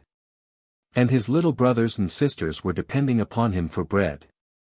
And one evening he was dismissed from his employment. Which put an end to all his peace and enjoyment. The poor lad was almost mad, and the next day his parents' remains to the cemetery were taken away. And when his father was buried, distracted like he grew. And he strolled through the streets crying, "What shall I do?" And all night he wandered on sad and alone. Until he began to think of returning home. But, to his surprise, on raising his head to look around, he was in a part of the country which to him was unknown ground. And when night came on the poor lad stood aghast. For all was hushed save the murmuring of a river which flowed past. And the loneliness around seemed to fill his heart with awe. And, with fatigue, he sat down on the first stone he saw. And there resting his elbows and head on his knees, he sat gazing at the running water, which did him please. And by the light of the stars which shone on the water blue, he cried, "I will drown myself, and bid this harsh world adieu. Besides, I'm good for nothing," to himself he said. "And will only become a burden to my mother, I'm afraid. And there, at the bottom of that water," said he, "from all my misfortunes death will set me free."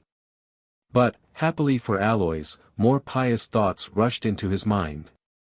And courage enough to drown himself he couldn't find. So he resolved to go home again whatever did betide. And he asked forgiveness of his Creator by the riverside. And as he knelt, a few incoherent words escaped him. And the thought of drowning himself he considered a great sin. And the more he thought of it, he felt his flesh creep. But in a few minutes he fell fast asleep. And he slept soundly, for the stillness wasn't broke. And the day was beginning to dawn before he awoke. Then suddenly he started up as if in a fright. And he saw very near him a little stone smooth and white, upon which was traced the delicate design of a sprig of moss. But to understand such a design he was at a loss. Then he recollected the sprig of moss lying on the stone. And with his tears he'd moistened it, but it was gone. But its imprint was delicately imprinted on the stone. Then, taking the stone under his arm, he resolved to go home, saying, "God has reserved me for some other thing." And with joy he couldn't tell how he began to sing. And on drawing near the city he met his little brother, who told him his uncle had visited his mother, and on beholding their misery had left them money to buy food. Then Aloys cried, "Thank God, the news is good." Then, 'twas on the first day after Aloys came home, he began the printing of the sprig of moss on the stone. And by taking the impressions of watch cases he discovered, one day, what is now called the art of lithography. So Aloys plodded on making known his great discovery, until he obtained the notice of the Royal Academy. Besides, he obtained a gold medal, and what was more dear to his heart, he lived to see the wide extension of his art. And when life's prospects may at times appear dreary to ye, remember Aloys Senefelder, the discoverer of lithography. How God saved him from drowning himself in adversity. And I hope ye all will learn what the sprig of moss teaches ye. And God that made a way through the Red Sea, if ye only put your trust in him, he will protect ye, and light up your path, and strew it with flowers, and be your own comforter in all your lonely hours. A tribute to Henry M. Stanley, the great African explorer. Welcome, thrice welcome, to the city of Dundee. The great African explorer Henry M. Stanley, who went out to Africa its wild regions to explore, and travelled o'er wild and lonely deserts, fatigued and footsore. And what he and his little band suffered will never be forgot. Especially one in particular, Major Edmund Barttelot. Alas! The brave heroic officer by a savage was shot. The commandant of the rear column, oh hard has been his lot. Oh think of the noble Stanley and his gallant little band, while travelling through gloomy forests and devastated land, and suffering from all kinds of hardships under a burning sun. But the brave hero has been successful and the victories won. While in Africa he saw many wonderful sights, and was engaged, no doubt, in many savage fights. But the wise Creator was with him all along. And now he's home again to us, I hope quite strong. And during his travels in Africa he made strange discoveries. He discovered a dwarfish race of people called pygmies, who are said to be the original natives of Africa. And when Stanley discovered them he was struck with awe. One event in particular is most worthy to relate. How God preserved him from a very cruel fate. He and his officers were attacked, while sailing their boat, by the savages of Bumber, all eager to cut his throat. They seized him by the hair and tugged it without fear, while one of his men received a poke in the ribs with a spear. But Stanley, having presence of mind, instantly contrives to cry to his men, "Shove off the boat, and save your lives." Then savages swarmed into 3 canoes very close by, and every bow was drawn, while they savagely did cry. But the heroic Stanley quickly shot 2 of them dead. Then the savages were baffled and immediately fled. This incident is startling, but nevertheless true. And in midst of all dangers the Lord brought him through. Then, welcome him. Thrice welcome him, right cheerfully, shouting, "Long live the great African explorer, Henry M. Stanley." Therefore throw open the gates of the city of Dundee, and receive him with loud cheers, 3 times 3. And sound your trumpets and beat your drums, and play up, see the conquering hero comes. The Crucifixion of Christ, composed, by special request, June 18, 1890. Then Pilate, the Roman governor, took Jesus and scourged him. And the soldiers plaited a crown of thorns, and thought it no sin to put it on his head. While meekly Jesus stands, they put on him a purple robe, and smote him with their hands. Then Pilate went forth again, and said unto them, Behold, I bring him forth to you, but I cannot him condemn. And I would have you to remember I find no fault in him. And to treat him too harshly 'twould be a sin. But the rabble cried, Hail, King of the Jews, and crucify him. But Pilate saith unto them, I find in him no sin. Then Jesus came forth, looking dejected and wan. And Pilate saith unto them, Behold the man. Then the Jews cried out, By our laws he ought to die, because he made himself the Son of God the Most High. And when Pilate heard that saying the Jews had made, he saw they were dissatisfied, and he was the more afraid. And to release Jesus Pilate did really intend. But the Jews cried angrily, Pilate, thou art not Caesar's friend. Remember, if thou let this vile impostor go, it only goes to prove thou art Caesar's foe. When Pilate heard that he felt very irate. Then he brought Jesus forth, and sat down in the judgment seat, in a place that is called the pavement, while the blessed Saviour stood calm and content. The presence of his enemies did not him appall. When Pilate asked of him, before them all, Whence art thou, dost say from on high? But Jesus, the Lamb of God, made no reply. Then saith Pilate unto him, Speakest thou not unto me?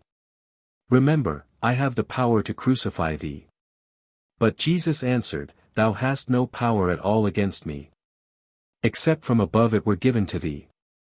Then Pilate to the Jews loudly cried, Take him away to be crucified. Then the soldiers took Jesus and led him away. And he, bearing his cross, without dismay. And they led him to a place called Golgotha.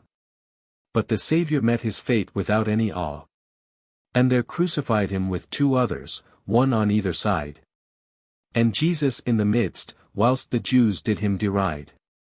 Then Pilate tried to pacify the Jews, they felt so morose. And he wrote a title, and put it on the cross. And the title he wrote did the Jews amuse. The writing was, Jesus of Nazareth the King of the Jews. This title read many of the Jews without any pity. And the place where Jesus was crucified was nigh to the city. And the title was written in Hebrew, and Greek, and Latin. And while reading the title the Jews did laugh and grin. While on the cross the sun refused to shine. And there was total darkness for a long time.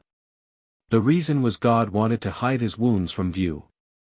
And he kept the blessed sun from breaking through. And to quench his thirst they gave him vinegar and hyssop, while the blood from his wounded brow copiously did drop. Then he drank of it willingly, and bowed his head. And in a few minutes the dear Saviour was dead. Then Joseph of Arimathea sadly did grieve. And he asked if Pilate would give him leave to take the body of Jesus away. And Pilate told him to remove it without delay. Then Joseph took the body of Jesus away, and wound it in linen, which was the Jewish custom of that day. And embalmed his body with spices sweet. Then laid it in a new sepulchre, as Joseph thought meet. But death could not hold him in the grave, because he died poor sinners' souls to save. And God his Father took him to heaven on high. And those that believe in Jesus shall never die. Oh! Think of the precious blood our Saviour did loss, that flowed from his wounds while on the cross. Especially the wound in his side, made with a spear. And if you are a believer, you will drop a silent tear. And if you are not a believer, try and believe. And don't let the devil any longer you deceive. Because the precious blood that Jesus shed will free you from all sin. Therefore, believe in the Saviour, and heaven you shall enter in. Beautiful monarchy. Beautiful monarchy. With your trees and shrubberies green. And your beautiful walks, most charming to be seen. 'Tis a beautiful place for pleasure seekers to resort. Because there they can have innocent sport. Taking a leisure walk all round about. And see the anglers fishing in the pond for trout. Besides, there's lovely white swans swimming on the pond. And Panmure Monument can be seen a little distance beyond. And the scenery all round is enchanting I declare. While sweet-scented fragrance fills the air. Then away, pleasure seekers of bonny Dundee. And have a day's outing around Monarchy. And inhale the pure air, on a fine summer day. Which will help to drive dull care away. As ye gaze on the beautiful scenery there. Your spirits will feel o'erjoyed and free frozen care. Then near to the pond there's a beautiful green sward, where excursionists can dance until fatigue does them retard. And if they feel thirsty, the Monarchy waters nearby, where they can quench their thirst if very dry. Then, after that, they can have a walk at their ease, amongst the green shrubbery and tall pine trees. And in the center of the pond they can see 3 beautiful little islets dressed in green livery. Monarchy is as bonny a place as ye could wish to see, and about 11 or 12 miles from bonny Dundee. It's the only place I know of to enjoy a holiday, because there's a hall of shelter there to keep the rain away. Then there's a large park, a very suitable place for the old and the young, if they wish to try a race. It's there they can enjoy themselves during the livelong summer day, near to the little purling burn, meandering on its way and emptying itself into the pond of Monarchy which supplies the people with water belonging to Dundee. William Fly, the pirate. William Fly was a pirate bold, but his birthplace is unknown, I've been told. All that is known, Captain Green shipped Fly as boatswain, but in that capacity he didn't long remain. 'Twas in the year of 1726, he sailed in the Elizabeth Snow, bound for the coast of Guinea, blow high or low. And he soon found some of the men ripe for villainy. Therefore he and the men resolved to murder the captain immediately. And Fly resolved to take command himself and turn pirate. And his brothers in iniquity were all reconciled to their fate. Therefore at 1 in the morning on the 27th of May, the conspirators commenced their murderous work without dismay. The Fly began to act like a wild brute. And he said to the steersman, "If you stir hand or foot, I certainly will blow your brains out." Which he would have done without any doubt. And tucking up his shirt above the elbows, and with a cutlass in his hand into the captain's cabin he goes, and told him to turn out, or his brains he would scatter. Then the captain asked him what was the matter. Then the conspirators pulled him out of his bed, while Captain Green entreated them not to kill him dead. But he was seized by the villains with one accord, and without any remorse they threw him overboard. However, the captain caught hold of the mainsheet and cried for mercy.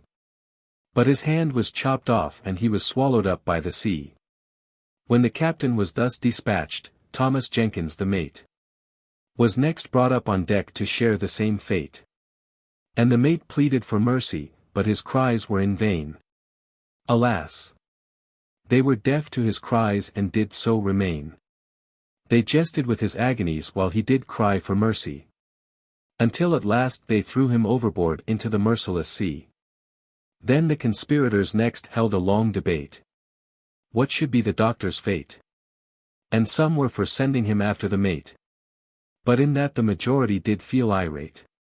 Therefore the doctor's life was spared because he was a useful man.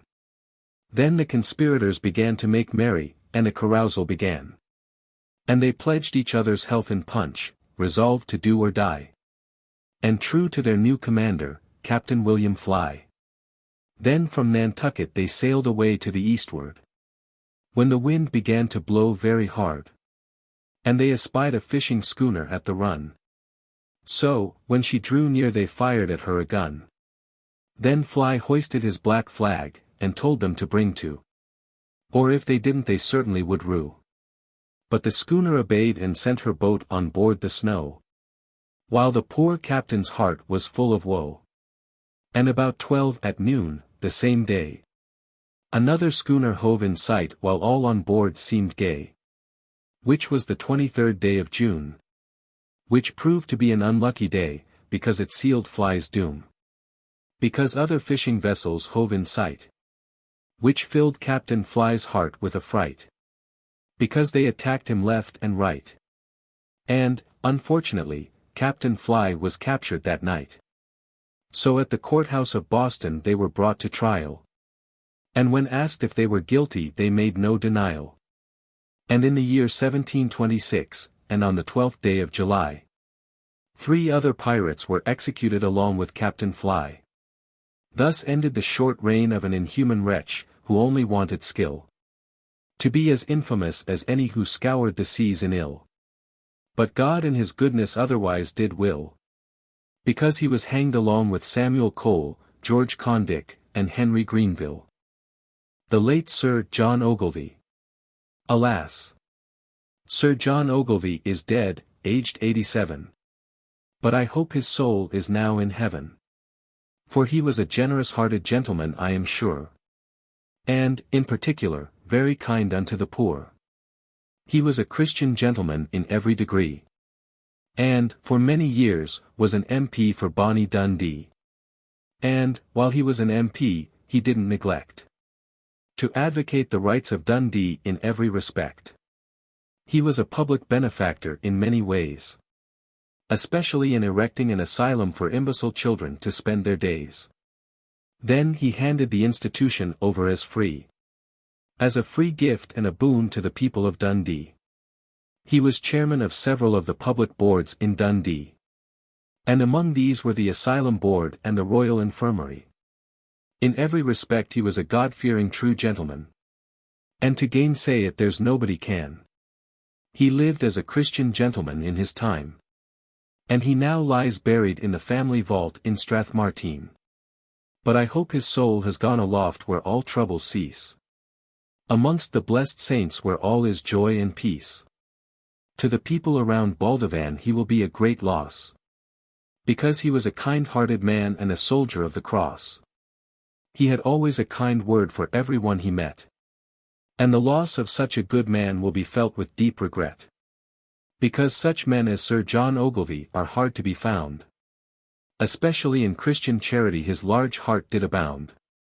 Therefore a monument should be erected for him most handsome to behold. And his good deeds engraven thereon in letters of gold. The Battle of Langside. 'Twas in the year 1558 and on the 13th of May. Queen Mary saw the regent's army advancing in grand array. With their pennons fluttering in the breeze, and their proud horses prancing. While the claymores of Mary's troops were in the sunshine glancing. To the south of Glasgow the suburbs of Langside stand upon a hill. And on a summer day the fragrance of the flowers the air does fill. And Langside stands upon a height commanding the valley. Which Argyle resolved to take possession of immediately. Mary was attended by George Douglas and Walter Kerr. Both trustworthy gentlemen, who loved her most dear. And Mary knowing their dispositions she assigned the parts they were to play. Commanding Douglas to advance with the cavalry. And bring her news of the fray. And do you, my dear friend Walter, keep near me. To comfort and protect me if need be. Then both the young men bowed to her commands. While Mary bade them goodbye, and with them shook hands. On the top of a knoll, from the battlefield about a mile. Queen Mary took up her position, and remained there all the while. With Walter Kerr and Lady Livingstone by her side. And one or two others. Resolved to watch the struggle whatever did betide. The May sun shine bright in the heavens afar. But the song of the birds would soon be drowned by the clamors of war. And the face of nature's carpet that looked beautiful and green. Would soon be dyed red with blood, most ghastly to be seen. All at once there was a bright flash of flame. Which told that from Argyle's cannon it quickly came. And Mary started at the sound, and her face turned pale. When she saw the havoc wrought by the cannonading, and loudly did bewail. The Lord Arbroath was ordered to advance upon Langside. And attack the regent's army which did them deride. Then the fight began from the roofs of houses and from behind walls. While Mary's men for a Douglas and a Hamilton loudly call. Then the regent's hagbutters poured a deadly volley into the foe. Which filled the ill-starred queen's heart with woe. When she saw her brave men falling under the enemy's fire. She cried, "Oh!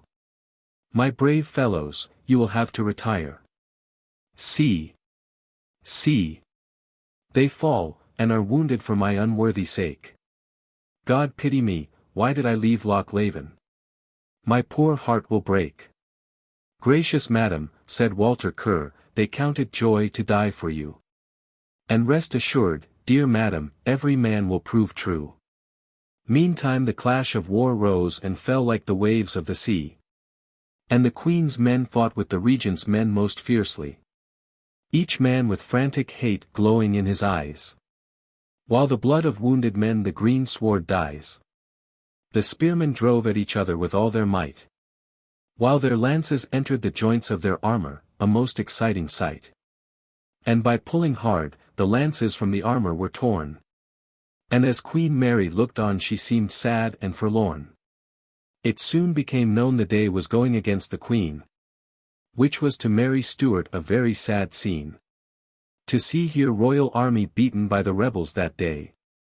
Which will be long remembered, the 13th of May. Argyle's men were borne back right steadily. And their line was broken and they were forced to flee.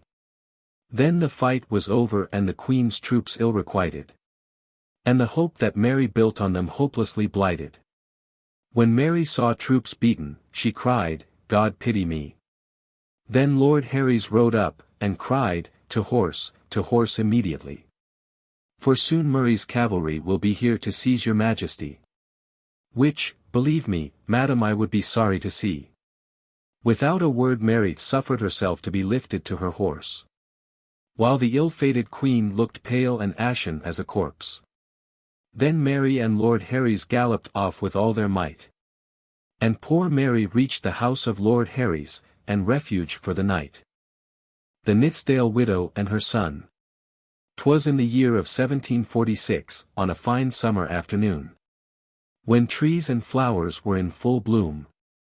That widow Riddle sat knitting stockings on a little rustic seat. Which her only son had made for her. Which was very neat. The cottage she lived in was in the wilds of Nithsdale. Where many a poor soul had cause to bewail. The loss of their shillings, that were burned to the ground. By a party of fierce British dragoons that chanced to come round. While widow Riddle sat in her garden she heard an unusual sound. And nearby was her son putting some seeds into the ground. And as she happened to look down into the little strath below, she espied a party of dragoons coming towards her very slow. And hearing of the cruelties committed by them, she shook with fear. And she cried to her son, Jamie, they sodgers are coming here. While the poor old widow's heart with fear was panting. And she cried, mercy on us, Jamie, what can they be wanting? Next minute the dragoons were in front of the cottage door. When one of them dismounted, and loudly did roar. Is there any rebels, old woman, skulking hereabouts? Oh, no, sir, no. Believe my word without any doubts. Well, so much the better, my good woman, for you and them. But, old girl, let's have something to eat, me, and my men. Blithely, sir, blithely. Ye're welcome to what I hae. When she bustled into the cottage without delay. And she brought out oaten cakes, sweet milk, and cheese. Which the soldiers devoured greedily at their ease. And of which they made a hearty meal. But, for such kind treatment, ungrateful they did feel. Then one of the soldiers asked her how she got her living. She replied, God unto her was always giving. And why, the bit garden, along why, the bit coo. And why, what the laddie can earn we are sincerely thankful. To this pitiful detail of her circumstances the villain made no reply. But drew a pistol from his holster, and cried, your cow must die. Then riding up to the poor cow, discharged it through her head. When the innocent animal instantly fell down dead. Not satisfied with this the merciless ruffian leaped the little garden wall. And with his horse trod down everything, the poor widow's all. Then having finished this barbarous act of direst cruelty, the monster rejoined his comrades shouting right merrily. There, you old devil, that's what you really deserve. For you and your rascally rebels ought to starve. Then the party rode off, laughing at the mischief that was done. Leaving the poor widow to mourn and her only son. When the widow found herself deprived of her all, she wrung her hands in despair, and on God did call. Then rushed into the cottage and flung herself on her bed. And, with sorrow, in a few days she was dead. And, during her illness, her poor boy never left her bedside. There he remained, night and day, his mother's wants to provide. And make her forget the misfortunes that had befallen them. All through that villainous and hard-hearted party of men. On the fourth day her son followed her remains to the grave. And during the burial service he most manfully did behave. And when the body was laid in the grave, from tears he could not refrain. But instantly fled from that desolated place, and never returned again. 13 years after this the famous Battle of Minden was fought. By Prince Ferdinand against the French, who brought them to naught. And there was a large body of British horse, under Lord George Sackville. And strange! The widow's son was at the battle all the while. And on the evening after the battle there were assembled in a tavern a party of British dragoons, loudly boasting and swearing. When one of them swore he had done more than any of them. A much more meritorious action which he defied them to condemn. What was that, Tam, what was that, Tam, shouted his companions at once. Tell us, Tam, was that while in France? No. He cried, it was starving an old witch, while in Nithsdale. By shooting her cow and riding down her greens, that is the tale. And don't you repent it? Exclaimed a young soldier, present. Repent what? Cried the braggart, no. I feel quite content. Then, villain, cried the youth, unsheathing his sword. That woman was my mother, so not another word. So draw, and defend yourself, without more delay. For I swear you shall not live another day. Then the villain sprang to his feet, and a combat ensued. But in 3 passes he was entirely subdued. Young Riddell afterwards rose to be a captain in the British service, and gained a very good name. For being a daring soldier, wherever he went. And as for killing the ruffian dragoon he never did repent. Captain Teach alias Blackbeard. Edward Teach was a native of Bristol, and sailed from that port. On board a privateer, in search of sport. As one of the crew, during the French war in that station. And for personal courage he soon gained his captain's approbation. 'Twas in the spring of 1717, Captain Harnigold and Teach sailed from Providence. For the continent of America, and no further hence. And in their way captured a vessel laden with flour. Which they put on board their own vessels in the space of an hour. They also seized 2 other vessels and took some gallons of wine. Besides plunder to a considerable value, and most of it most costly design. And after that they made a prize of a large French Guineaman. Then to act an independent part Teach now began. But the news spread throughout America, far and near. And filled many of the inhabitants' hearts with fear. But Lieutenant Maynard with his sloops of war directly steered. And left James River on the November 17th in quest of Blackbeard. And on the evening of the 21st came in sight of the pirate. And when Blackbeard spied his sloops he felt elate. When he saw the sloops sent to apprehend him. He didn't lose his courage, but fiendishly did grin. And told his men to cease from drinking and their tittle-tattle. Although he had only 20 men on board, and prepare for battle. In case anything should happen to him during the engagement. One of his men asked him, who felt rather discontent, whether his wife knew where he had buried his pelf. When he impiously replied that nobody knew but the devil and himself. In the morning Maynard weighed and sent his boat to sound. Which, coming near the pirate, unfortunately ran aground. But Maynard lightened his vessel of the ballast and water. Whilst from the pirate's ship small shot loudly did clatter. But the pirate's small shot or slugs didn't Maynard appall.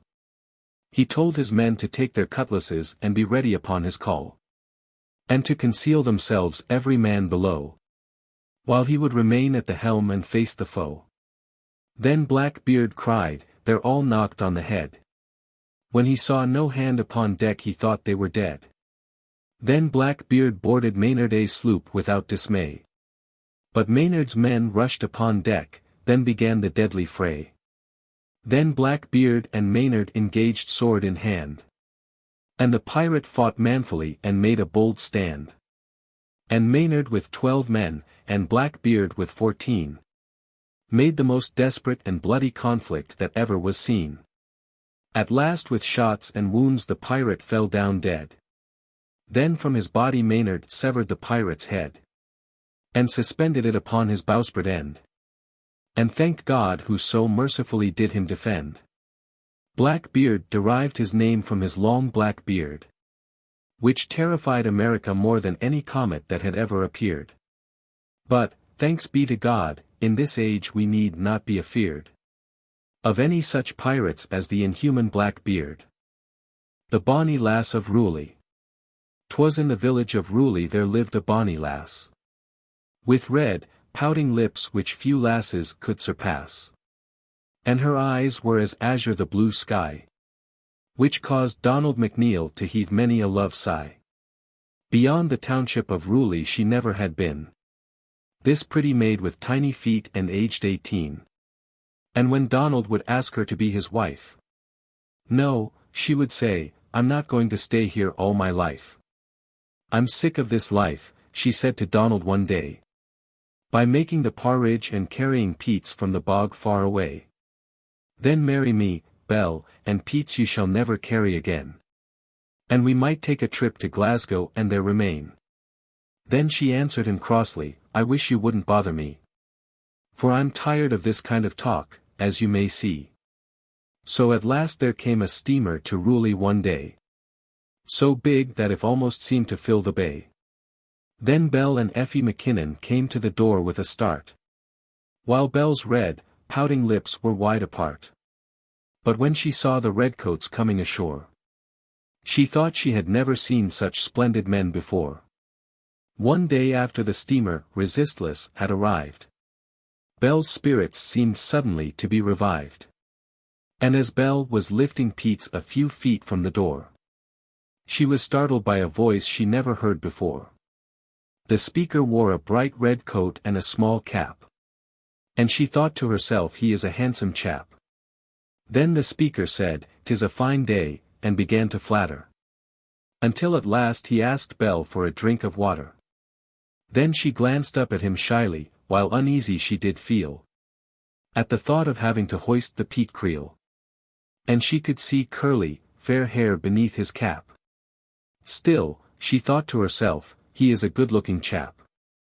And his eyes were blue and sparkling as the water in the bay. And he spoke in a voice that was pleasant and gay. Then he took hold of the peat creel as he spoke. But Belle only laughed and considered it a joke. Then Belle shook her head and lifted the peats on her back.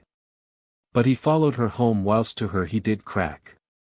And by she brought him a drink of water, while with loving words he began Belle to flatter. And after he had drank the water and handed back the jug, he said, You are the sweetest flower that's to be found in Rewley. And he touched her bare arm as he spoke, which proved to be Sailor Harry's winning stroke. But it would have been well for Belle had it ended there. But it did not, for the sailor followed her, I do declare. And he was often at old McKinnon's fireside, and there for hours on an evening he would abide.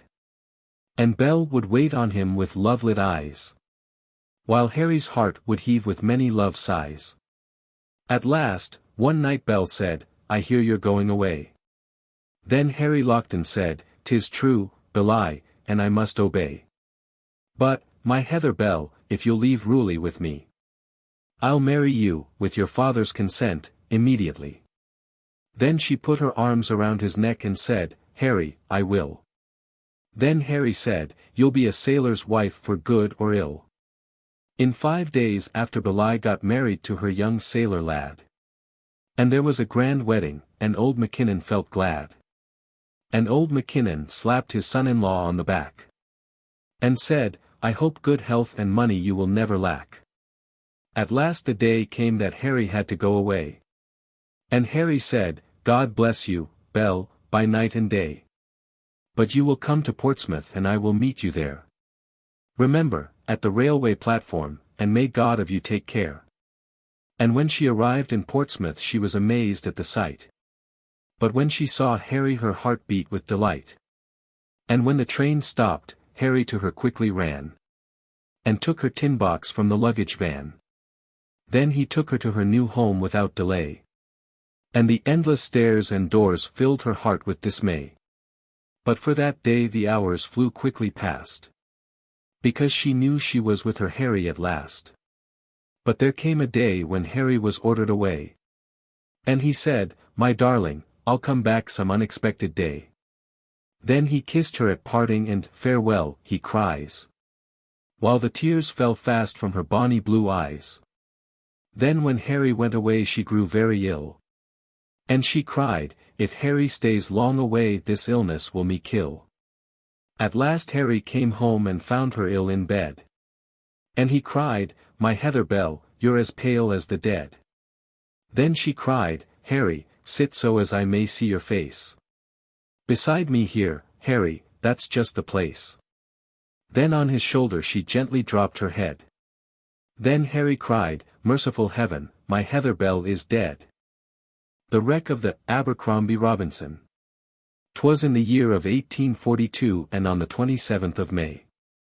That 6 companies of the 91st Regiment with spirits light and gay.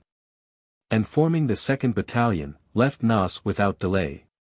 Commanded by Captain Bertie Gordon, to proceed to the Cape straightaway. And on the 2nd of June they sailed for the Cape of Good Hope. On board the Abercrombie Robinson, a vessel with which few vessels could cope. And in August the 25th they reached Table Bay. Where a battalion of the 91st was warned for service without delay. To relieve the 91st, which was to be stationed at Cape Town. An order which the 91st obeyed without a single frown. And all the officers not on duty obtained leave to go ashore. Leaving only 6 aboard, in grief to deplore. There were 460 men of the 91st seemingly all content. Besides a draft of the Cape Mounted Rides and a draft of the 27th Regiment. But, alas, an hour after midnight on the same night. A strong gale was blowing, which filled the passengers' hearts with fright. The ship pitched heavily and could be felt touching the ground. Then Captain Gordon warned the sergeant major and officers all round. That they might expect a storm, to him it seemed plain. And, as he predicted, it blew a terrific hurricane. And the passengers' hearts were filled with dismay. And a little after 3 o'clock in the morning the cable broke away. Then the ship drifted helplessly before the merciless storm. While the women and children looked sad, pale and forlorn. Then the thunder roared and the lightning dashed in bright array. And was one of the greatest storms ever raged over Table Bay. And the ill-fated vessel drove in towards the shore. While the storm fiend did laugh and loudly did roar. And the ship rolled and heaved with the raging tide. While the seas poured down the hatchways and broke over her side. And the ship wrought for herself a bed in the sand. Still Captain Bertie hoped all might get safely to land. 'Twas about 7 o'clock when daylight did appear. And when the storm ceases the passengers gave a cheer. Who had been kept below during the awful night. Then in small groups they came on deck, a most pitiful sight. Alas! Sad and dejected, sickly looking, pale and forlorn. Owing to the close confinement during the storm. And for a time attempts were made to send a rope ashore. But these proved futile owing to the raging billows which loudly did roar. Then one of the ship's cutters was carefully lowered over the side. And her crew towards the shore merrily did glide. And succeeded in reaching the shore with a leading line. And 2 boats were conveyed to the sinking ship just in time.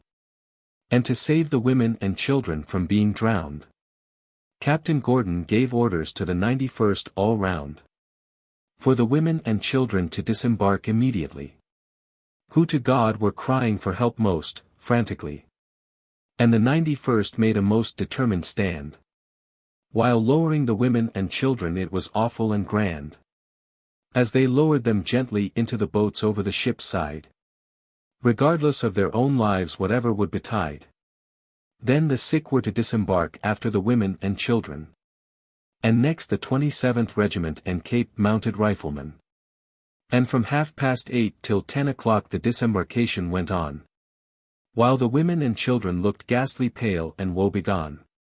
The disembarkation of the 91st came at last. And as there were only 2 boats available they stood aghast. Because the boats only carried each time 30. Still, the work went on for 4 hours most manfully. And at 3:30 the last boat left the ship's side. And o'er the raging billows the small boats did glide, containing the officers and crew who remained to the last, to see the women and children saved and all danger past. And after a night of great danger and through a raging sea, 700 souls were carried from a sinking ship providentially. And among them were trembling children and nervous women also. And sick men who were dying with their hearts full of woe. But thank God they were all saved and brought to land. All through Colonel Bertie Gordon, who wisely did command the 91st to see to the women and children's safety. An order which they obeyed right manfully. And all honor is due to the 91st for their gallantry. Likewise Captain Bertie Gordon, who behaved so heroically. Beautiful Newport on the Braes, oh, the silvery Tay. Bonnie Mary, the Maid, oh, the Tay. Come. Let's go, and have a holiday. In Newport, on the Braes, oh, the silvery Tay. 'Twill help to drive dull care away. The scenery there is most enchanting to be seen. Especially the fine mansions with their shrubbery green. And the trees and ivy are beautiful to view. Growing in front of each stately home in the avenue. There the little birds and beautiful butterflies are soaring heavenwards almost to the skies. And the busy bees are to be seen on the wing. As from flower to flower they hummingly sing. As they gather honey all the day. From flowery gardens of Newport on the Braes, oh, the Tay. And as we view the gardens our hearts will feel gay. After being pent up in the workshop all the day. Then there's a beautiful spot near an old mill. Suitable for an artist to paint of great skill. And the trees are arched o'erhead, lovely to be seen. Which screens ye from the sunshine's glittering sheen. Therefore, holiday makers, I'd have ye resort to Newport on the Braes, oh, the Tay for sport. And inhale the pure air with its sweet perfume. Emanating from the flowery gardens of Newport and the yellow broom. And when bright soul sinks in the west, you'll return home at night quite refreshed. And dream in your beds of your rambles during the day. Along the bonny Braes, oh, the silvery Tay. Beautiful Rothsay. Beautiful Rothsay, your scenery is most grand. You cannot be surpassed in fair Scotland. 'Tis healthy for holiday makers, to go there. For the benefit of their health, by inhaling the pure air. And to hear the innocent birds, on a fine summer day. Caroling their sweet songs, so lively and gay. Therefore, holiday makers, be advised by me. And visit beautiful Rothsay, by the side of the sea. Then sweet Jessie, let us go to Scotland's Garden of Eden, oh. And spend the lovely summer day in the beautiful village of Rothsay. There you can see the ships, passing to and fro, which will drive away dull care, and woe. And, the heaven's breath smells wooingly there. Therefore, let's away dear Jessie, to inhale the balmy air. The mansions, there, are most beautiful to be seen. Likewise the trees, and shrubberies, green. Therefore, we will feel happy and gay. Walking hand in hand, together the live long day. Along the beautiful walks with our hearts full cheery. My dear love. Until we grow weary. Then, return home at night, with our spirits light and gay. After viewing the beautiful scenery of Rothsay. The Bonnie Sidlaw Hills. Bonnie Clara, will you go to the Bonnie Sidlaw Hills? And pu, the blooming heather, and drink from their rills? There the cranberries among the heather grow. Believe me, dear Clara, as black as the crow. Chorus. Then, bonny Clara, will you go and wander with me to and fro? And with joy our hearts will o'erflow when we go to the bonny Sidlaws, oh. And the rabbits and hares sport in mirthful glee in the beautiful woods of Glen Ogilvy. And innocent trout do sport and play in the little rivulet of Glen Ogilvy all the day. Chorus.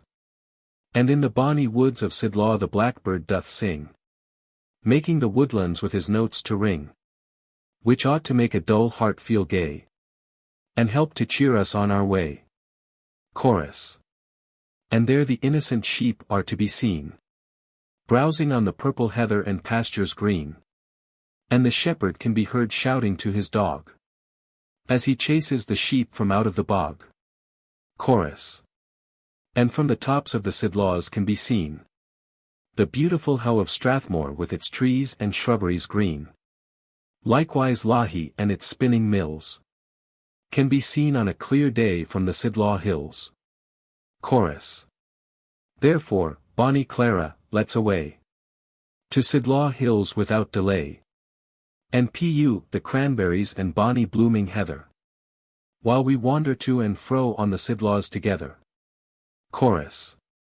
There the lovers can enjoy themselves free from care, by viewing the hilly scenery and inhaling the fresh air, and return home at night with their hearts full of glee, after viewing the beauties of the Sidlaw hills and Glen Ogilvy. Chorus. The troubles of Matthew Mahoney. In a little town in Devonshire, in the mellow September moonlight, a gentleman passing along a street saw a pitiful sight. A man bending over the form of a woman on the pavement. He was uttering plaintive words and seemingly discontent. "What's the matter with the woman?" asked the gentleman. As the poor, fallen woman he did narrowly scan. "There's something the matter, as your honor can see. But it's not right to prate about my wife, blame me." "Is that really your wife?" said the gentleman. "Yes, sir, but she looks very pale and wan." "But surely she is much younger than you." "Only 14 years, sir, that is through." "It's myself that looks a deal older nor I really am. Trouble have whitened my hair, my good gentleman, which was once as black as the wings of a crow, and its trouble as is dyed it as white as the snow. Come, my dear Sowell, Bridget, it's past 9 o'clock. And to see yez lying there it gives my heart a shock." And he smoothed away the raven hair from her forehead, and her hands hung heavily as if she had been dead. The gentleman saw what was the matter and he sighed again. And he said, "It's a great trial and must give you pain. But I see you are willing to help her all you can." But the encouraging words was not lost upon the Irishman. "Frial," he echoed, "don't mint I on it, your honor. But the blessing of God rest upon her. Poor crathur, she's good baron, this one fault. And by any one I don't like to hear her miscalt. What was the reason of her taking to drink? Bless your honor, that's just what I oftentimes think. Some things is done without any ross on at all. And, sure, this one to me is a great downfall. Ah, Bridget, my darlin', I never dreamt ye'd come to this." And stooping down, her cheek he did kiss, while a glittering tear flashed in the moonlight to the ground. For the poor husband's grief was really profound. "Have you any children?" asked the gentleman. "No, your honor, bless the Lord, contented I am. I wouldn't have the lambs know any harm o' their mother. Besides, sir, to me they would be a great bother." "What is your trade, my good man?"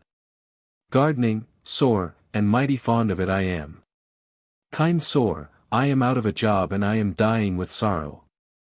"Well, you can call at my house by 10 o'clock tomorrow, and I'll see what I can do for you. Now, hasten home with your wife, and I bid you adieu. But stay, my good man, I did not ask your name." "My name is Matthew Mahoney, after Father Matthew of great fame." Then Mahoney stooped and lifted Bridget tenderly, and carried her home in his arms cheerfully. and put her to bed while he felt quite content. Still hoping Bridget would see the folly of drinking and repent.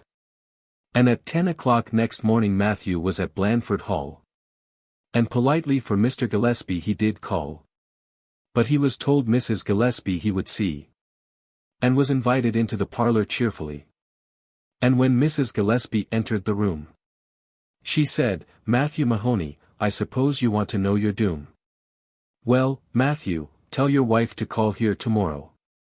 I'll ax her, my lady, for my heart's full of sorrow." So Matthew got his wife to make her appearance at Blandford Hall. And, trembling, upon Mrs. Gillespie poor Bridget did call. And had a pleasant interview with Mrs. Gillespie. And was told she was wanted for a new lodge-keeper immediately. "But, Bridget, my dear woman, you mustn't drink any more. For you have got a good husband you ought to adore. And Mr. Gillespie will help you, I'm sure. Because he is very kind to deserving poor." And Bridget's repentance was hearty and sincere. And by the grace of God she never drank whiskey, rum, or beer. And good thoughts come into her mind of heaven above. And Matthew Mahoney dearly does her love. Too late. William Hepworth was an orphan and well provided for. And under the tender guardianship of a near neighbour. And an intimate friend of Florence Dalton's father. And in the hearts of the young people love commenced to gather. And for Florence Dalton William Hepworth had great affection. And to his union with Florence Dalton there could be no objection. Her father was the manager of a wealthy banking firm in London. And could very well provide for his godson. William Hepworth had chosen the army as his profession. A post he preferred and admired to his own confession. So the marriage was agreed on, the time it was set. At the expiry of 3 years, which caused Florence to fret. Because Willie's regiment was ordered to India without delay. And but for the separation Florence would have been quite gay. Because she wouldn't see Willie again for 3 long years. And with the thought of parting she shed many tears. And on the last evening there was a chill at Willie's heart. As though from a dying friend he was about to depart. But he said, "Florence, the sun shines on me to the last." And when he looked upon her white face he stood aghast. "Oh, darling! Don't look like that," Willie did cry. Then Florence said, "Dear Willie, I'll try, I'll try." And throwing herself upon his manly breast. But alas! Poor Florence could find no rest. "Dear Willie! I can't let you go away, my heart will break." "No it won't, Florence, it will be strong for my sake. So be cheerful, dear Floy, and courage don't lack. And give me a loving welcome when I come back. But 3 long years, Willie, 3 long years. For while you are away I will live in doubts and fears. And my heart will feel sad and full of pain. In dread you will never return home again. They won't be long to look back upon, my dear Floy. While we have life before us, my soul's joy. Besides, we can write to each other by every mail. So keep up your courage and never say fail. There's one thing you haven't given me yet, Floy." "What's that, dear Willie?" "My only greatest joy. Just one of those golden curls, my lovely dear. Which as a talisman next to my heart I shall wear. Next to my heart always, in remembrance of you. And to you, dearest Floy, I will ever prove true. Whatever happens to me until the day I die. Believe me, my soul's joy. There it shall lie. Come, Floy, we must part, the time's wearing on. I've only half an hour and then I'm gone." And from the beaches Willie was fain to tear himself away. Because there with Florence he had spent many a happy day. And in far-off India Willie pursued his career. Upright and respected, counting the days of the year. As they lessened and seemed to fly by. And as he gazed on Floy's golden hair he heaved a sigh. Florence Dalton's heart one night was seized with sudden dread. And she soon learned that her father was dead. How he had shot himself, alas! At home. which caused poor Florence to sigh and moan. And she soon discovered that her father had become insolvent, and had shot himself because he felt so discontent. Because he knew hundreds of trusting women and men would call him thief, liar, and forger and would him condemn. So Florence Dalton and her mother were reduced to beggary. All through Mr. Dalton's unfortunate insolvency. And they were forced to remove to a miserable garret, which caused Florence Dalton and her mother deep regret. And in a few days Florence grew very unwell. And their jewelry for food they had to sell. While Willie Hepworth was coming home with plenty of gold. And perhaps before he arrived Florence might be dead and cold. One night, when Florence was trying to sell Willie's locket for bread, she saw a brown sunburnt man who filled her heart with dread. And he was making frantic inquiries for Mrs. Dalton. But no one could tell him and he looked woebegone. But he found out Florence the next day, in a most miserable garret where she lay. A sight he never forgot till his dying day. Poor Florence looking like a corpse, which smote him with dismay. Then he said, "Mrs. Dalton, don't you remember me?" But Florence extended her arms and cried, "My own Willie." "Yes, Willie," cried Mrs. Dalton, "you have come to see her die." "Yes." "Saved from wreck and fire," cried Willie with a sigh. Then bitter tears from the two fell on her head. And Willie felt stunned and helpless because Florence was dead. And Mrs. Dalton often mourns o'er her sad fate, and wails into Willie's ear that he has come too late. Too late. Bonnie Calendar. Chorus. Bonnie Helen, will you go to Calendar with me, and gaze upon its beauties and romantic scenery? Dear Helen, it will help to drive all sorrow away. Therefore come, sweet Helen, and let's have a holiday. Calendar is a pretty little town most lovely to see, situated in the midst of mountains towering frowningly. And Ben Ledi is the chief amongst them and famous in history, looking stern and rugged in all its majesty. Chorus. And as for Bracklin Falls, they are impressive to sight, especially the Kelty, which will the visitor's heart delight, with its bonny banks bordered with beautiful trees. And the effect would be sure the spectator to please. Chorus. The hawthorn hedges and the beautiful wild flowers will help to enliven the scene and while away the hours.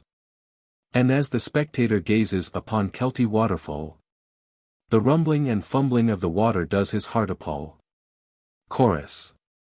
As it makes one fearful plunge into a yawning abyss below, 50 or 60 feet beneath, where it splashes to and fro, and seethes and boils in a great deep pool. And the sweet, fragrant air around it is very cool. Chorus. 'Tis said two lovers met there with a tragic fate. Alas! Poor souls, and no one near to extricate. The rail of the bridge upon which they were leaning gave way, and they were drowned in the boiling gulf. Oh, horror and dismay! Chorus. The Pass of Lenny is most wild and amazing to see, with its beetling crags and towering mountains and romantic scenery.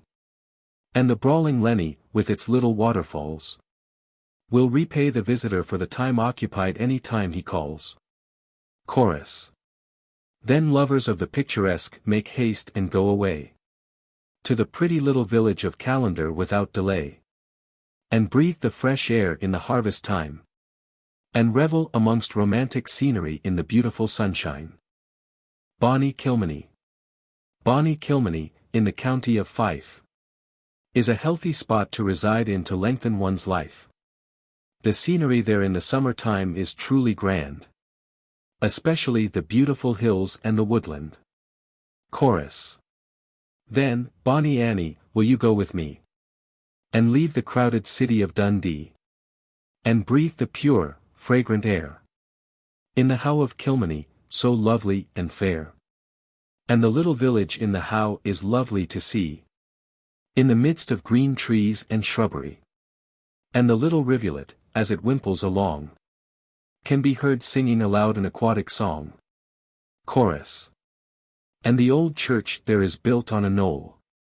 And on the Sabbath mornings the church bell does toll, inviting the people to join in prayer, while the echoes of the bell is heard in mid-air. Chorus. Then there's a little schoolroom, surrounded by trees, a favorite haunt for butterflies and busy bees, and an old red-tiled smithy nearby, and the clink of the hammers can be heard sounding high. Chorus. And there's a wood sawmill by the roadway, and the noise can be heard by night and day, as the circular saw wheels round and round, making the village with its echoes resound. Chorus. And in the harvest time on a fine summer morn, the how looks most beautiful when the corn is shorn, and to hear the beautiful lark singing on high will make you exclaim, dull care, goodbye. Chorus. Death and burial of Lord Tennyson. Alas! England now mourns for her poet that's gone, the late and the good Lord Tennyson. I hope his soul has fled to heaven above, where there is everlasting joy and love. He was a man that didn't care for company, because company interfered with his study, and confused the bright ideas in his brain. And for that reason from company he liked to abstain. He has written some fine pieces of poetry in his time, especially the May Queen, which is really sublime. Also the gallant charge of the Light Brigade, a most heroic poem, and beautifully made. He believed in the Bible, also in Shakespeare, which he advised young men to read without any fear. And by following the advice of both works therein, they would seldom or never commit any sin. Lord Tennyson's works are full of the scenery of his boyhood, and during his life all his actions were good. And Lincolnshire was closely associated with his history, and he has done what Wordsworth did for the Lake Country. His remains now rest in Westminster Abbey, and his funeral was very impressive to see. It was a very touching sight, I must confess. Every class, from the Queen, paying a tribute to the poet's greatness. The pallbearers on the right of the coffin were Mr. W. E. H. Lecky, and Professor Butler, Master of Trinity, and the Earl of Rosebery. And on the left were Mr. J. A.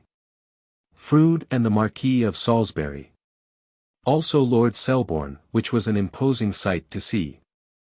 There were also on the left Professor Jowett, besides Mr. Henry White and Sir James Paget, and the Marquis of Dufferin and the Duke of Argyll, and Lord Salisbury, who seemed melancholy all the while.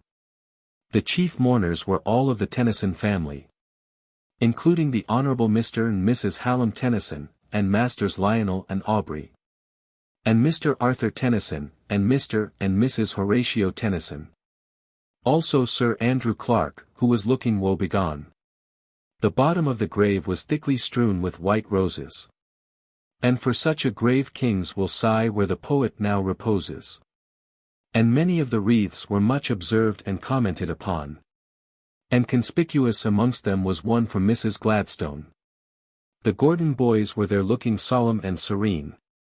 Also Sir Henry Ponsonby to represent the Queen. Likewise Henry Irving, the great tragedian, with a solemn aspect, and driving his brougham. And, in conclusion, I most earnestly pray that the people will erect a monument for him without delay, to commemorate the good work he has done, and his name in gold letters written thereon. The Hill of Kinnell. Beautiful and gigantic Hill of Kinnell, where the heaven's breath blows very cool. Your scenery is romantic and beautiful to the eye, and a splendid view can be got from your summit so high.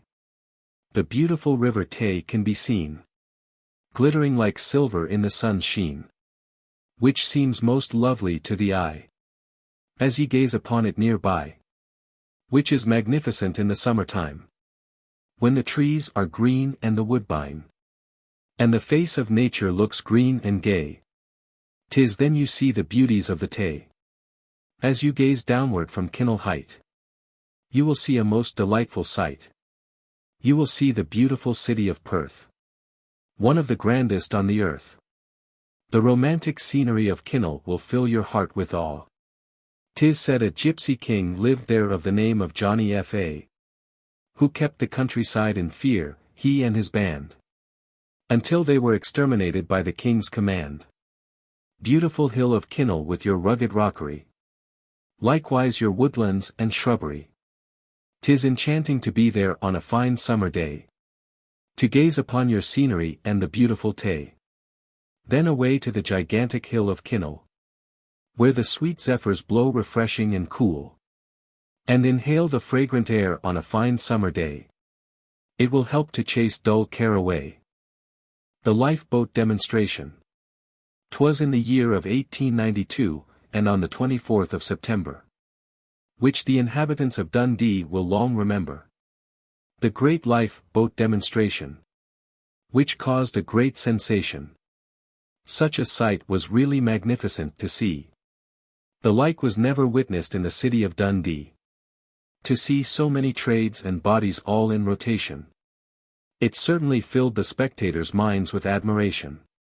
The Mars boys were there with their band, leading the van, which looked very grand. And there were various trades and bodies following behind, with numerous beautiful banners waving in the wind. There were a body of sailors all in a row, and firemen, brass founders, and operative masons also, besides carpenters and joiners, and Manchester Oddfellows. Also boilermakers and blacksmiths that can blow the bellows. There were also Irish foresters and Mr. Lenny's boys, and shepherds, and hammermen that can make a noise. Also free gardeners, pastry bakers, and shipwrights. Besides Bolton Oddfellows, tailors and Rechabites. There were mill and factory workers there of every degree. And boot and shoemakers, a pleasant sight to see. And pattern makers, and painters, most beautiful to he seen. All marching in the procession towards the Magdalen Green. There were engineers, plasterers and bakers also. And Grimmon's boys, and sailmakers, which made a great show.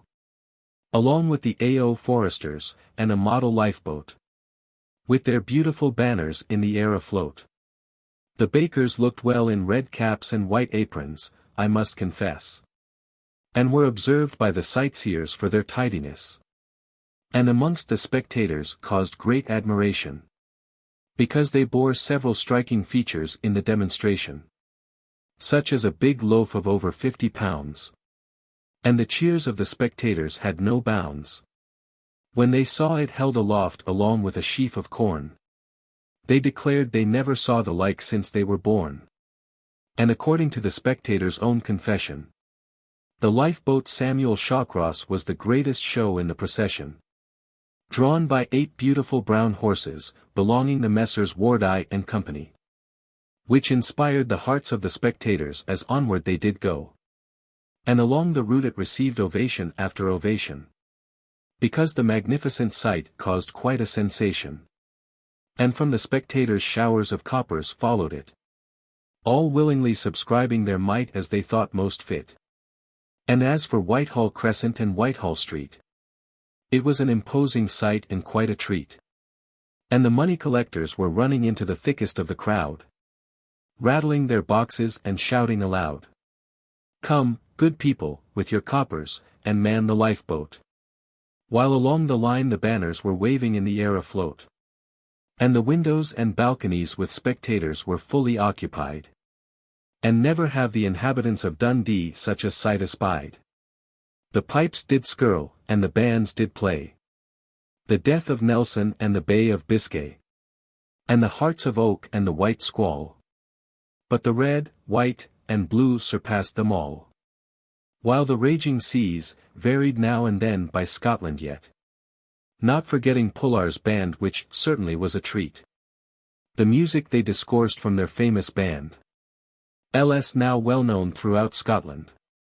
The Dundee artillery and rifle bands were as usual to the front, discoursing high-class music, as they want. And the bands of the Bowbridge boys were delightful to hear. Also the Mars boys, and along the route they received many a cheer. And, in conclusion, I most earnestly pray that God will protect the mariners by night and by day. May He protect them on land, and while afloat. And send them subscriptions to support the lifeboat. Oh! Think on the mariner while on the briny deep.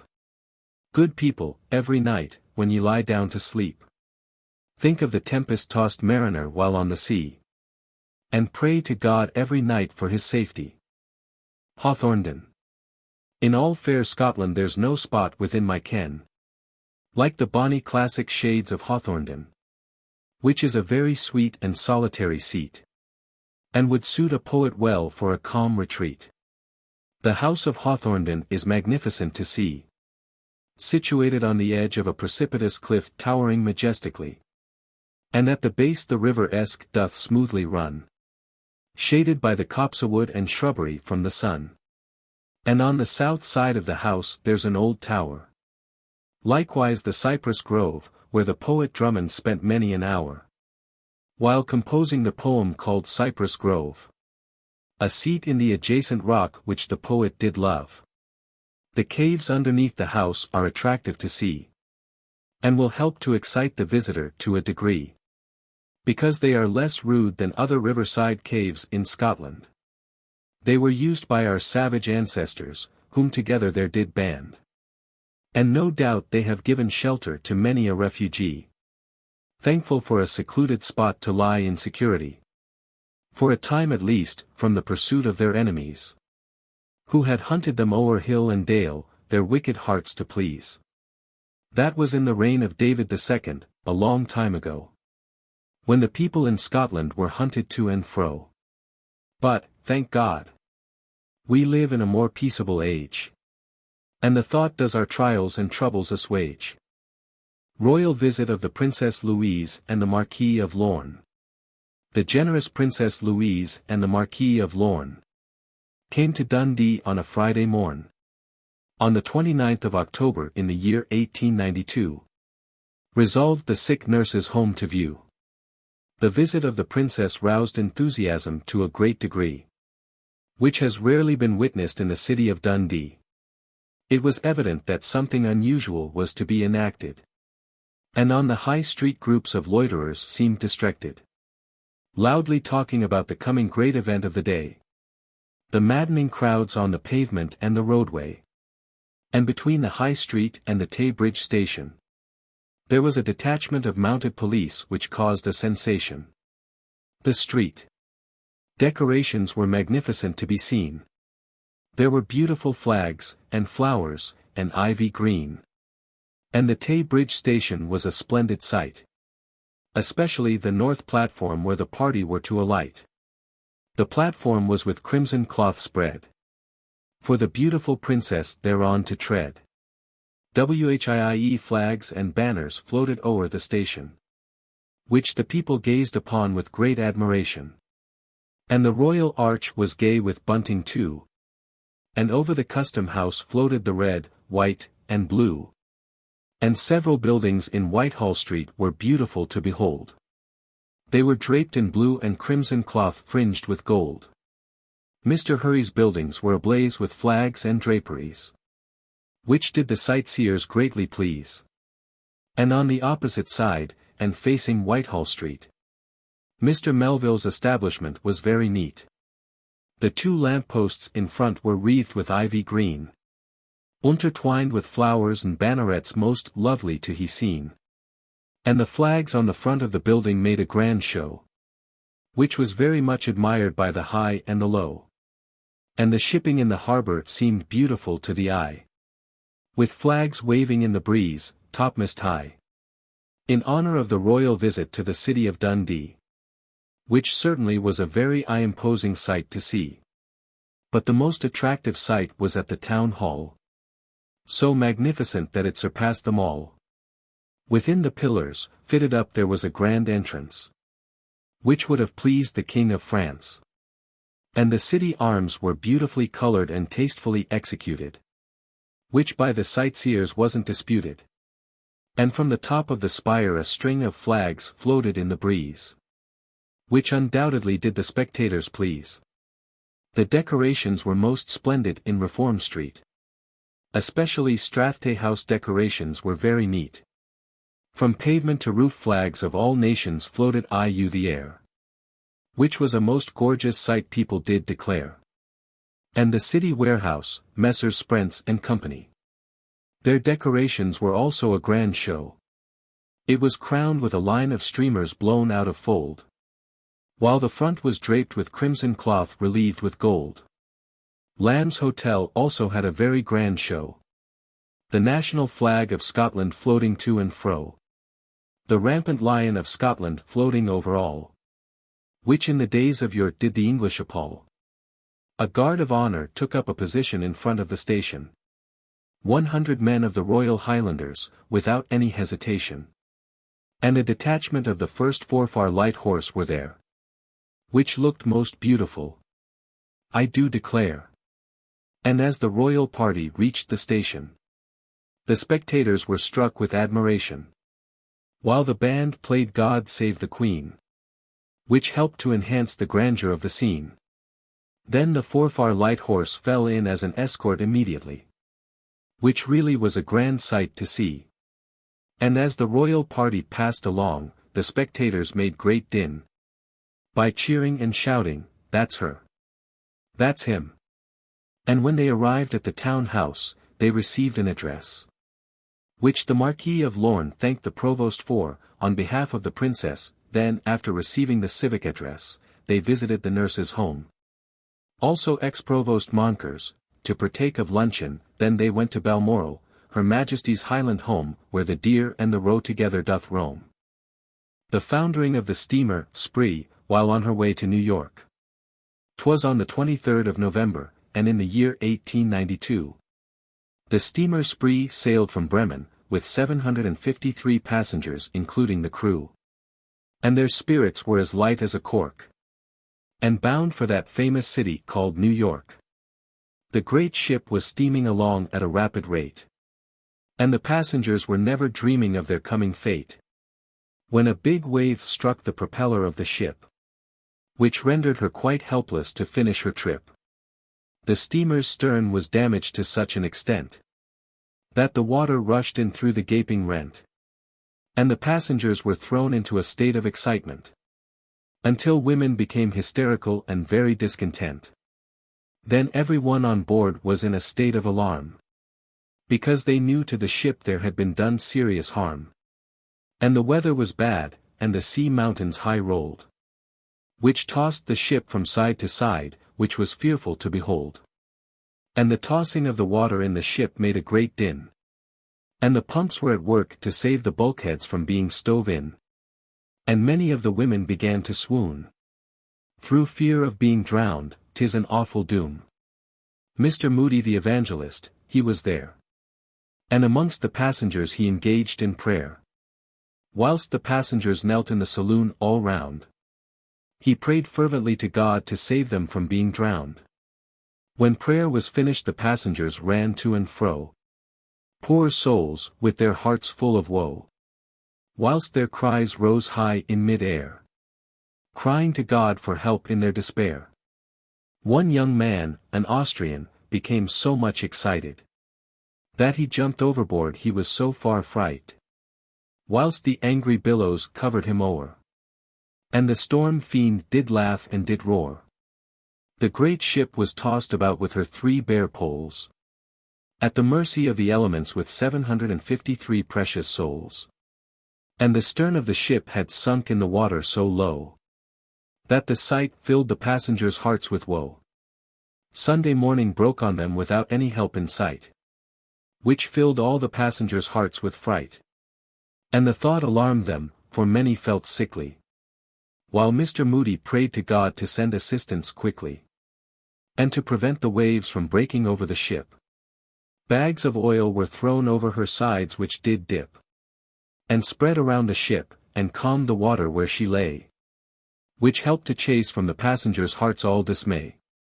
Very few could sleep among the passengers or crew, but numerous passengers kept a lookout for a vessel in view, When, to their joy, a steamer was sighted at 2:30, which proved to be the Lake Huron with a gallant crew.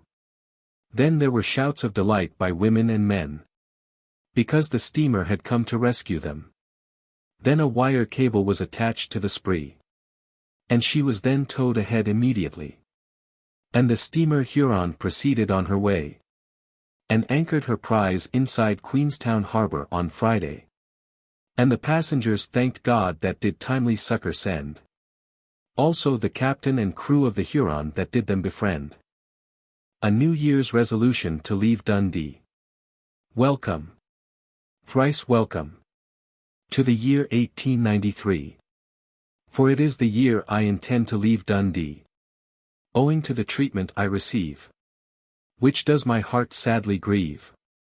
Every morning when I go out, the ignorant rabble they do shout, "There goes mad McGonagall," in derisive shouts as loud as they can bawl, and lifts stones and snowballs, throws them at me. And such actions are shameful to be heard in the city of Dundee. And I'm ashamed, kind Christians, to confess that from the magistrates I can get no redress. Therefore I have made up my mind in the year of 1893 to leave the ancient city of Dundee, because the citizens and me cannot agree. The reason why?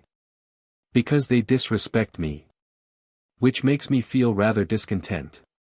Therefore to leave them I am bent, and I will make my arrangements without delay, and leave Dundee some early day. A soldier's reprieve. 'Twas in the United States of America some years ago. An aged father sat at his fireside with his heart full of woe, and talking to his neighbor, Mr. Allen, about his boy Benny, that was to be shot because found asleep doing sentinel duty. Inside of 24 hours, the telegram said. And, oh, Mr. Allen, he's dead, I am afraid. Where is my brave Benny now? To me is a mystery. We will hope with his heavenly Father, said Mr. Allen, soothingly. Yes, let us hope. God is very merciful, said Mr. Allen. Yes, yes, said Benny's father, my Benny was a good man. He said, Father, I'll go and fight for my country. Go, then, Benny, I said, and God be with ye. Little Blossom, Benny's sister, sat listening with a blanched cheek. Poor soul, but she didn't speak, until a gentle tap was heard at the kitchen door. Then she arose quickly and tripped across the floor. And opening the door, she received a letter from a neighbor's hand. And as she looked upon it in amazement she did stand. Then she cried aloud, It is from my brother Benny. Yes, it is, dear father, as you can see. And as his father gazed upon it he thought Benny was dead. Then he handed the letter to Mr. Allen and by him it was read. And the minister read as follows, Dear father, when this you see, I shall be dead and in eternity. And, dear father, at first it seemed awful to me, the thought of being launched into eternity. But, dear father, I'm resolved to die like a man, and keep up my courage and do the best I can. You know I promised Jemmy Carr's mother to look after her boy, who was his mother's pet and only joy. But one night while on march Jemmy turned sick, and if I hadn't lent him my arm he'd have dropped very quick. And that night it was Jemmy's turn to be sentry, and take poor Jemmy's place I did agree. But I couldn't keep awake, father, I'm sorry to relate. And I didn't know it, well, until it was too late. Goodbye, dear father, God seems near me. But I'm not afraid now to be launched into eternity. No, dear father, I'm going to a world free from strife, and see my Savior there in a better life. That night, softly, little Blossom, Benny's sister, stole out, and glided down the footpath without any doubt. She was on her way to Washington, with her heart full of woe, to try and save her brother's life, blow high, blow low. And when Blossom appeared before President Lincoln, poor child, she was looking very woebegone. Then the president said, My child, what do you want with me? Please, Benny's life, sir," she answered timidly. "Jemmy was sick, sir, and my brother took his place." "What is this you say, child? Come here and let me see your face." Then she handed him Benny's letter, and he read it carefully. And taking up his pen he wrote a few lines hastily. Then he said to Blossom, "Tomorrow, Benny will go with you." And 2 days after this interview, Benny and Blossom took their way to their Green Mountain home. And poor little Blossom was footsore, but she didn't moan. And a crowd gathered at the mill depot to welcome them back. And to grasp the hand of his boy, Farmer Owen wasn't slack. And tears flowed down his cheeks as he said fervently, "The Lord be praised for setting my dear boy free." Lines in reply to the beautiful poet who welcomed news of McGonagall's departure from Dundee. "Dear Johnny, I return my thanks to you. But more than thanks is your due. For publishing the scurrilous poetry about me. Leaving the ancient city of Dundee. The rimster says, we'll weary for your Scotland form. But if I'm not mistaken I've seen bonnier than his in a field of corn. And, as I venture to say and really suppose, his form seen in a cornfield would frighten the crows. But, dear Johnny, as you said, he's just a lampoon. And as ugly and as ignorant as a wild baboon. And, as far as I can judge or think, he is a vendor of strong drink. He says my nose would make a piecemeal warrior weep. But I've seen a much bonnier sweep. And a more manly and wiser man. Than he is by far, deny it who can. And, in conclusion, I'd have him to beware. And never again to interfere with a poet's hair. Because Christ the Saviour wore long hair. And many more good men, I do declare. Therefore I laugh at such bosh that appears in print. So I hope from me you will take the hint. And never publish such bosh of poetry again. Or else you'll get the famous weekly news a bad name. A poet's complaint. Sir, a practical joke has been done to me. Within the burg of Dundee. Which I consider to be a sin. To present me with a stick ornamented with tin.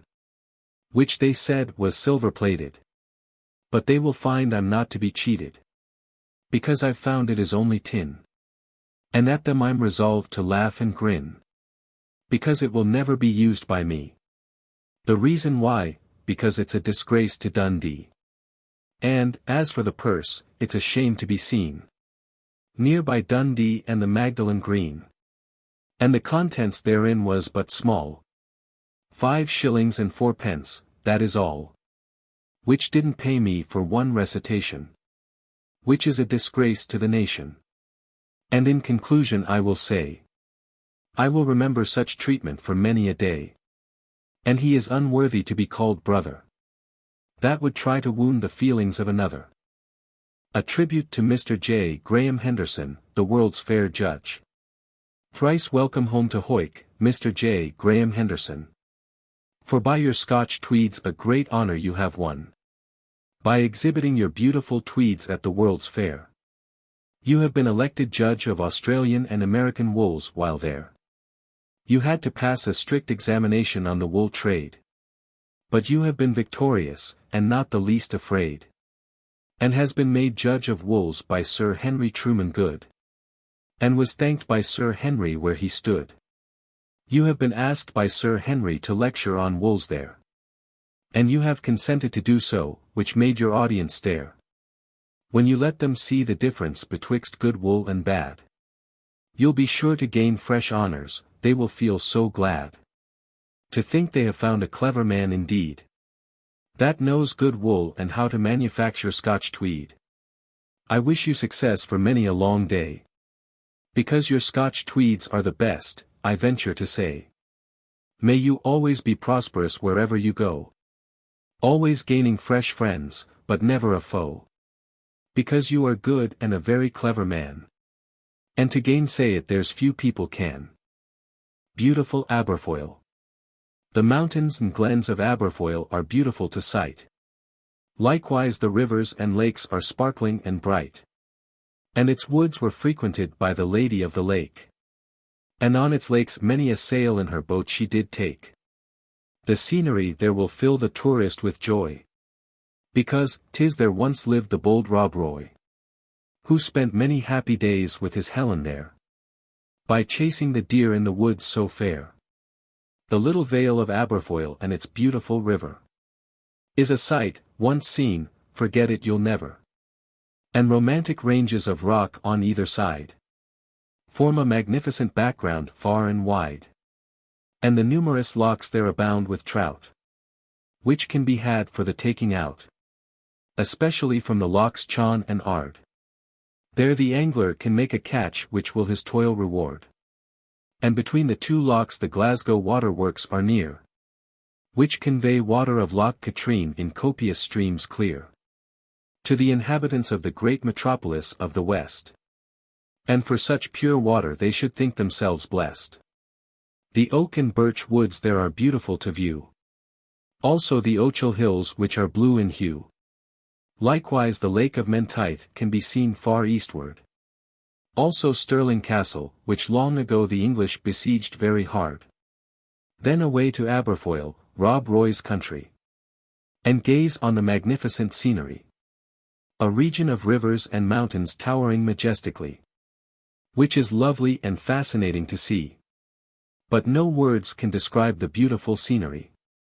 Aberfoyle must be visited in order to see, so that the mind may apprehend its beauties around, which will charm the hearts of the visitors I'll be bound.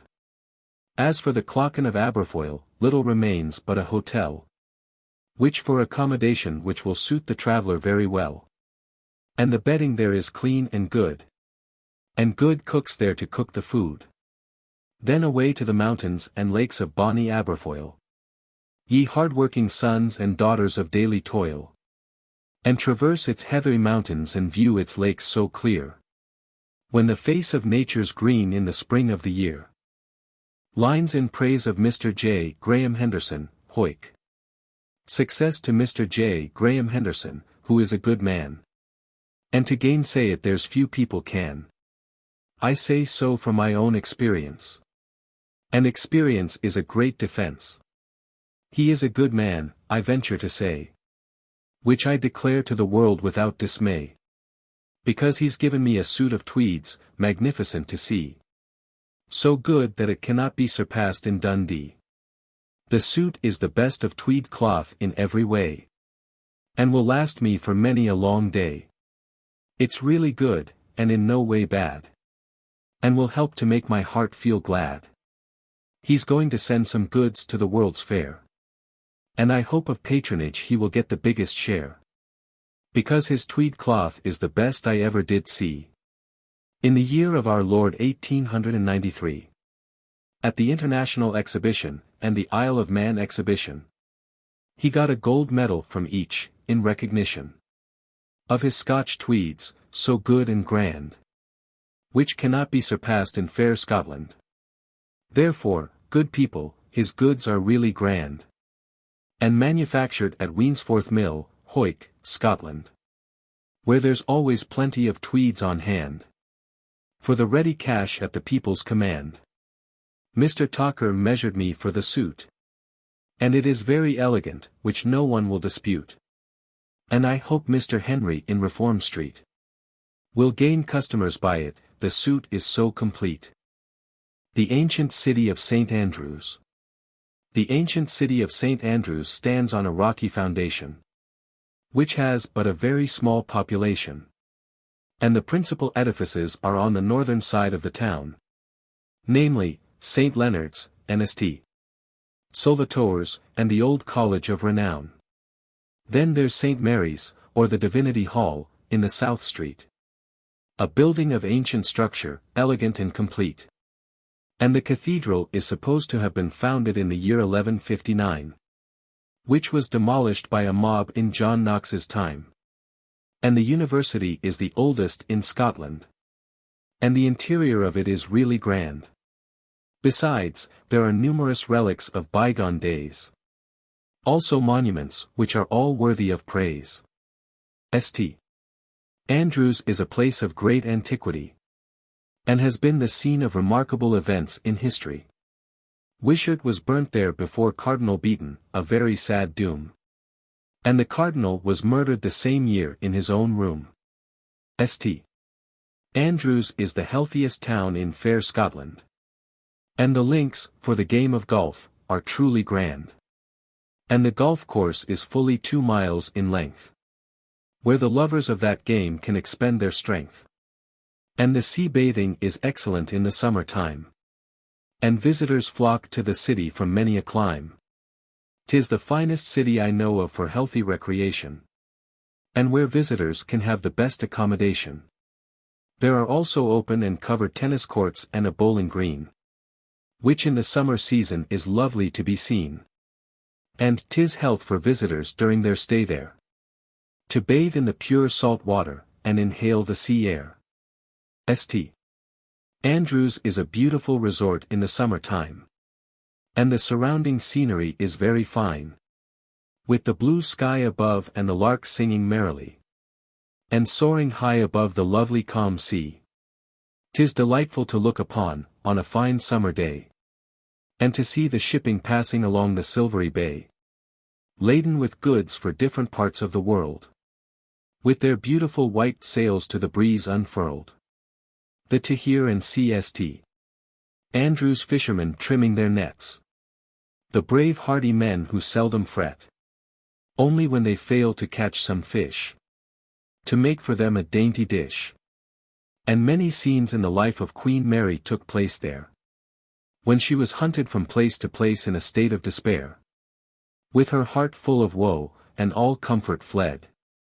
And at times, poor soul, not knowing where to lay her head, the away, pleasure seekers, without delay, and view St. Andrews and its lovely bay, also its venerable towers and spires shooting in the air, which is well worthy of a visit, I solemnly declare.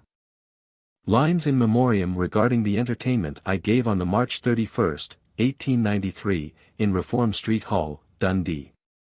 'Twas on the 31st of March, and in the year of 1893. I gave an entertainment in the city of Dundee, to a select party of gentlemen, big and small, who appreciated my recital in Reform Street Hall. The meeting was convened by J. P. Smith's manager, High Street. And many of J. P. Smith's employees were there me to greet, and several other gentlemen within the city, who were all delighted with the entertainment they got from me. Mr. Green was the chairman for the night, and in that capacity he acted right. He made a splendid address on my behalf, without introducing any slang or chaff. I wish him success during life. May he always feel happy and free from strife, for the kindness he has ever shown to me, during our long acquaintance in Dundee. I return my thanks to Mr. J. P. Smith's men, who were at my entertainment more than 9 or 10, and the rest of the gentlemen that were there, also deserves my thanks, I do declare, because they showered upon me their approbation, and got up for me a handsome donation, which was presented to me by Sir Green, in a purse most beautiful to be seen, which was a generous action indeed, and came to me in time of need. And the gentleman that so generously treated me, I'll remember during my stay in Dundee. Lines in praise of the Arbroath Oddfellows. 'Twas on the 10th of May, in the year of 1893. I left Dundee with my heart full of glee, to give an entertainment to the Oddfellows in Arbroath, and to see to my protection they plighted their troth. I will ever remember their gentlemanly treatment for many a day, which I defy any one, virtually speaking, to gainsay. I partook of a fine supper, I most solemnly declare. Also every one that was assembled there. Mr. William Fraser he was there, a very good man, and Mr. Bryan occupied the chair. Also another good man, called it Brown, which, for kindness to me, cannot be surpassed in any town. Goodwill and good humor are the features of the society, and friendship, love, and truth is the motto of the fraternity, which, I must declare to the world, they bestowed on me. And without fear of contradiction, they are a goodly company. The entertainment I gave them was received with loud applause. So much, I was afraid someone would have raxed his jaws. And all I gave them was highly appreciated. And, the best of all, I was kindly treated. The songs rendered by various gentlemen couldn't be bet. Especially, the airts the wind can blaw, I'll never forget. And in conclusion, the proceedings were very entertaining. Believe me, odd fellows, I am yours truly. Jointly and severally one and all. Remaining, William McGonagall, Poet. The faithful dog Fido. Little Fido's master had to go on a long journey. So Fido followed her master, and ran cheerfully. And often the master would speak kindly to the dog. As along the road together they did jog. Her master rode on a very beautiful steed.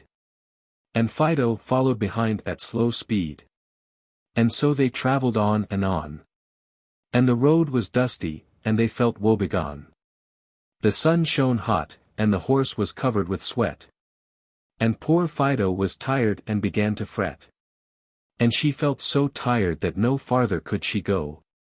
So Fido lay down and whined with her heart full of woe. Then the master dismounted near a cool shady wood. And tied his horse to a tree while in an angry mood. Then he took from the saddle his heavy bags of gold.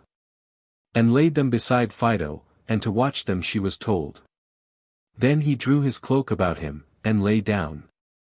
With the saddle bags under his head, without a frown. Then little Fido close to her master did creep. And in a short time was fast asleep. But she didn't sleep sound, because her master had her told. Not to fall asleep, but to watch the bags of gold. So she pricked up her ears in fear any one coming. And around the bags of gold she kept running. Her master was tired and slept right soundly. But little Fido began to feel rather weary. And she thought her master was long enough in that place. And at last she awakened her master by licking his face. The dog knew it was time for her master to go. And for fear of sleeping too long Fido's heart was full of woe. And she began to bark loud and strong. Then her master jumped up, troubled because he'd slept so long. Then he quickly mounted his beautiful steed. And rode away at a very quick speed. And calling Fido. But Fido paid no heed. Which caused Fido's master to feel angry indeed. She ran after the horse and bit at his heels. But poor Fido's master indignant feels. This she did several times, but her master paid no heed. And he began to think Fido was going mad indeed. At last the dog sat down by the roadside. And looked sorrowfully after her master, as onward he did ride. Then she ran after him, and him she overtook. Just as he had stopped to water his horse in a brook. And there she stood beside the brook, and barked so savagely. That her master thought her really mad, she acted so strangely. Then she ran down the road barking with all her might. Until her master was now convinced Fido wasn't right. And taking out his pistol, he aimed at the dog. And fired, and poor Fido lay there as dead as a log.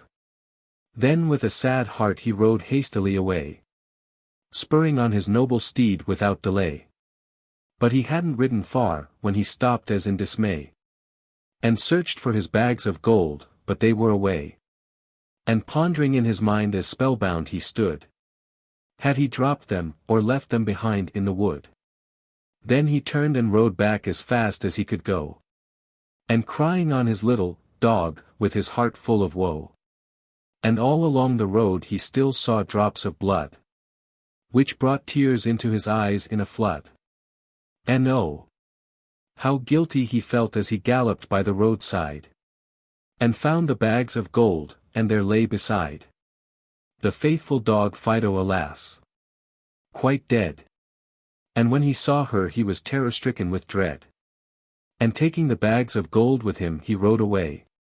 Lamenting the death of Fido, whose life he'd taken that day.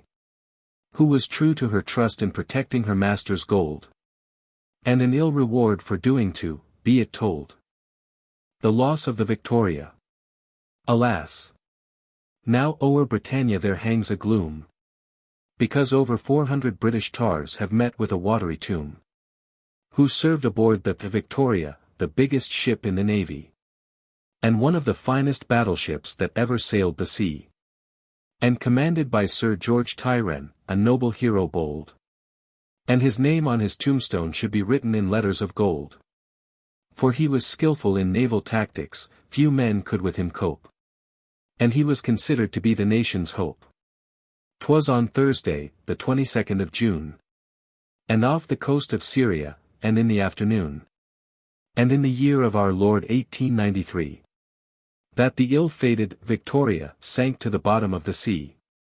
The Victoria sank in 15 minutes after she was rammed in 80 fathoms of water, which was smoothly calmed. The monster war vessel capsized bottom uppermost, and, alas, lies buried in the sea totally lost.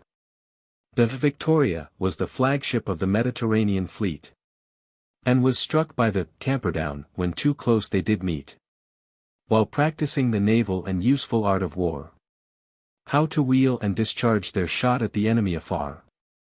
Oh, heaven!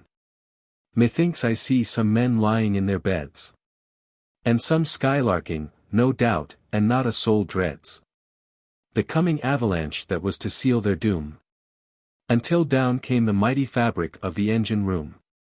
Then death leaped on them from all quarters in a moment, and there were explosions of magazines and boilers rent, and the fire and steam and water beat out all life.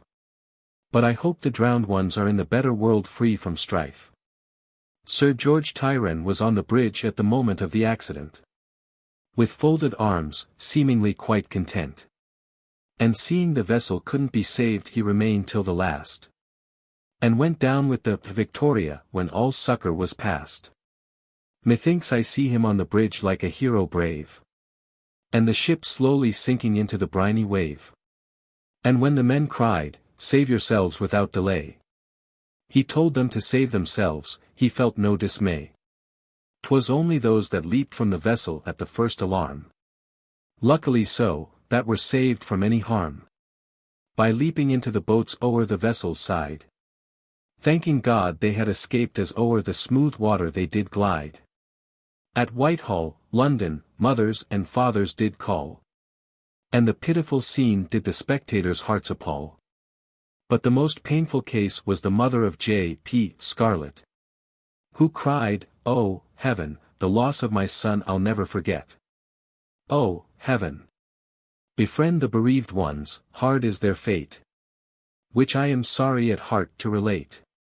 But I hope God in his goodness will provide for them, especially the widows, for the loss of their men.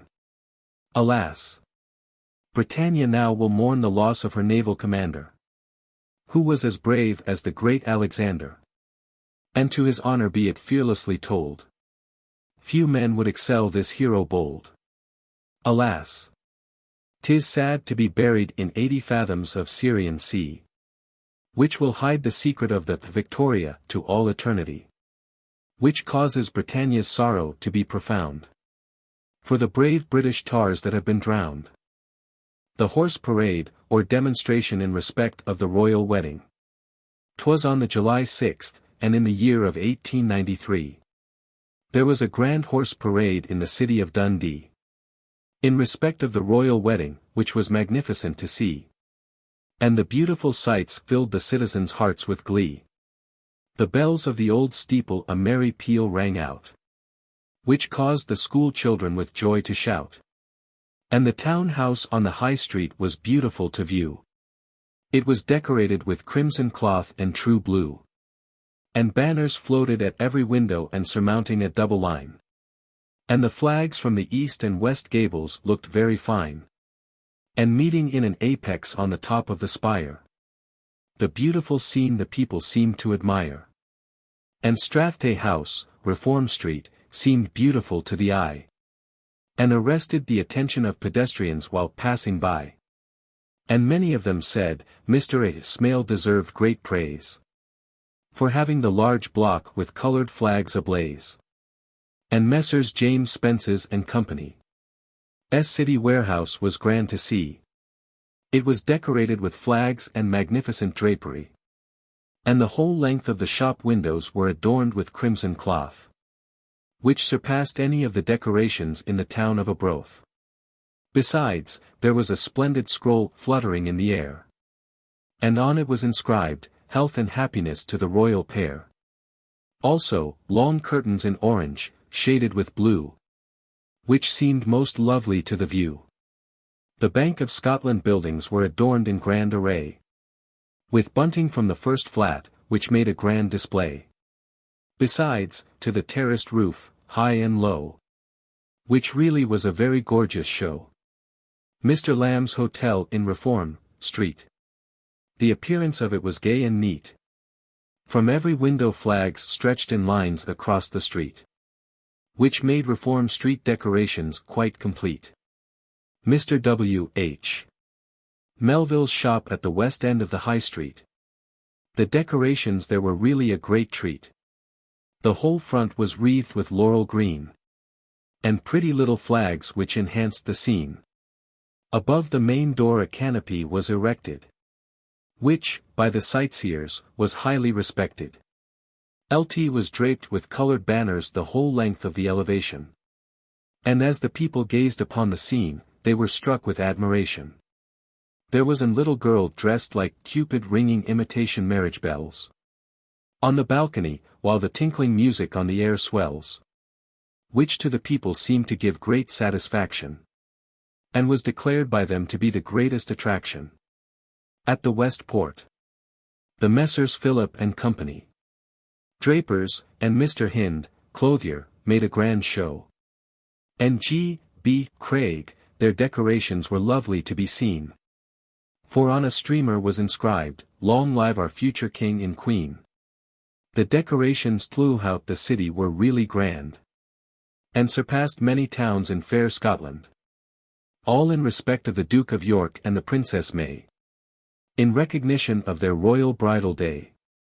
The procession was headed by Mr. John Henry Cook, and the members of his company, and gorgeous they did look, mounted on beautiful caparisoned steeds which made a fine display. And as the people gazed thereon, their hearts felt gay.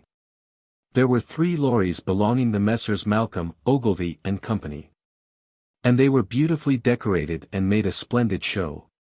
And there were girls on the lorries dressed in red, white, and blue, which really was a lovely sight to view. There were cobs, and ponies, and donkeys, all in grand array, beautifully decorated with flowers and garlands gay. And the coal merchants' horses were magnificent to be seen, with their beautiful saddles glittering in the sun's sheen.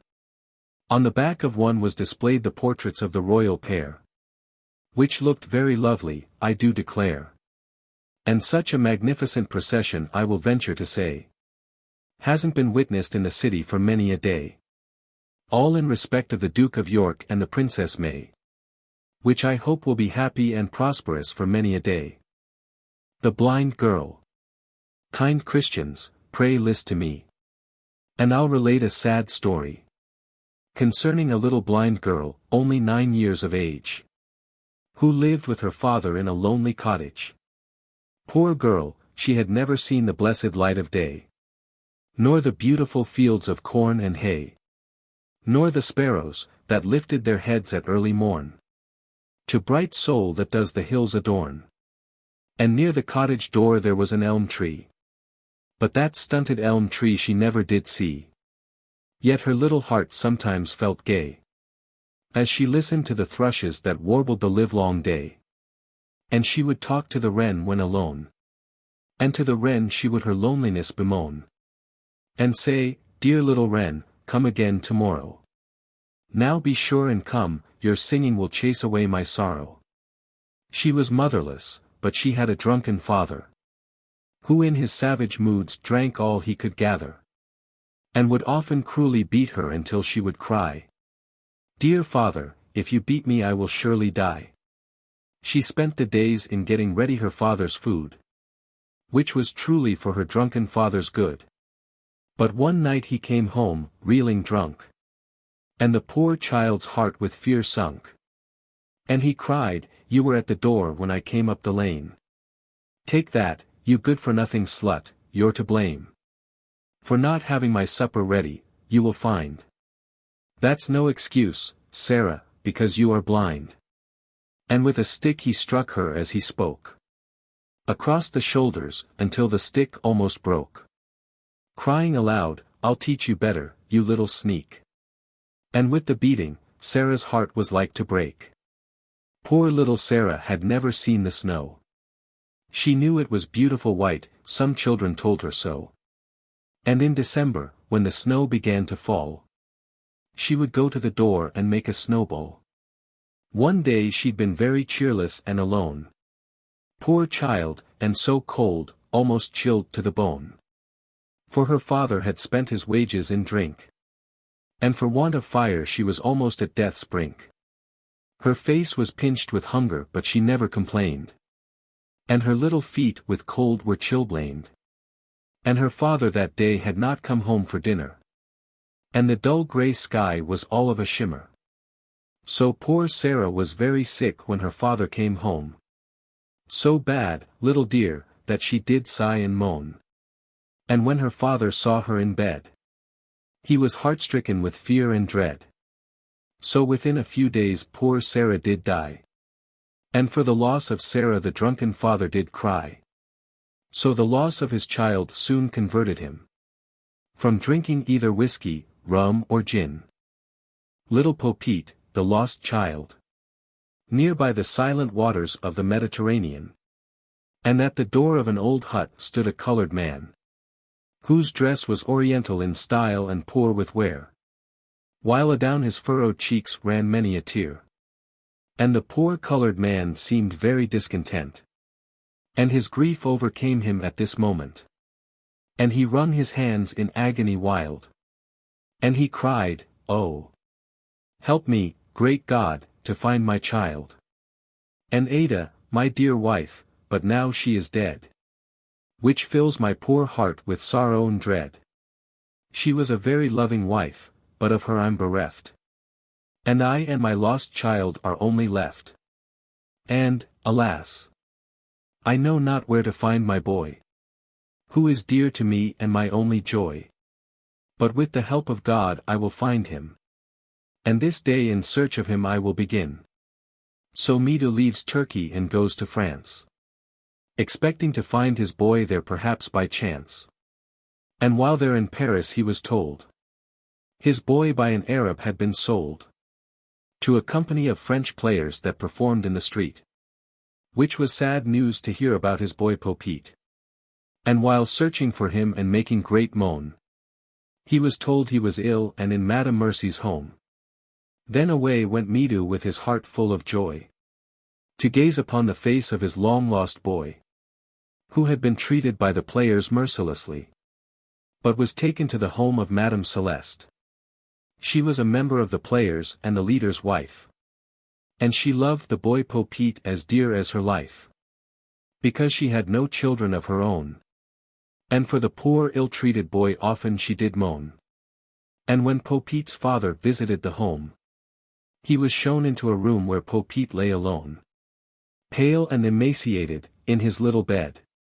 And when his father saw him he thought he was dead.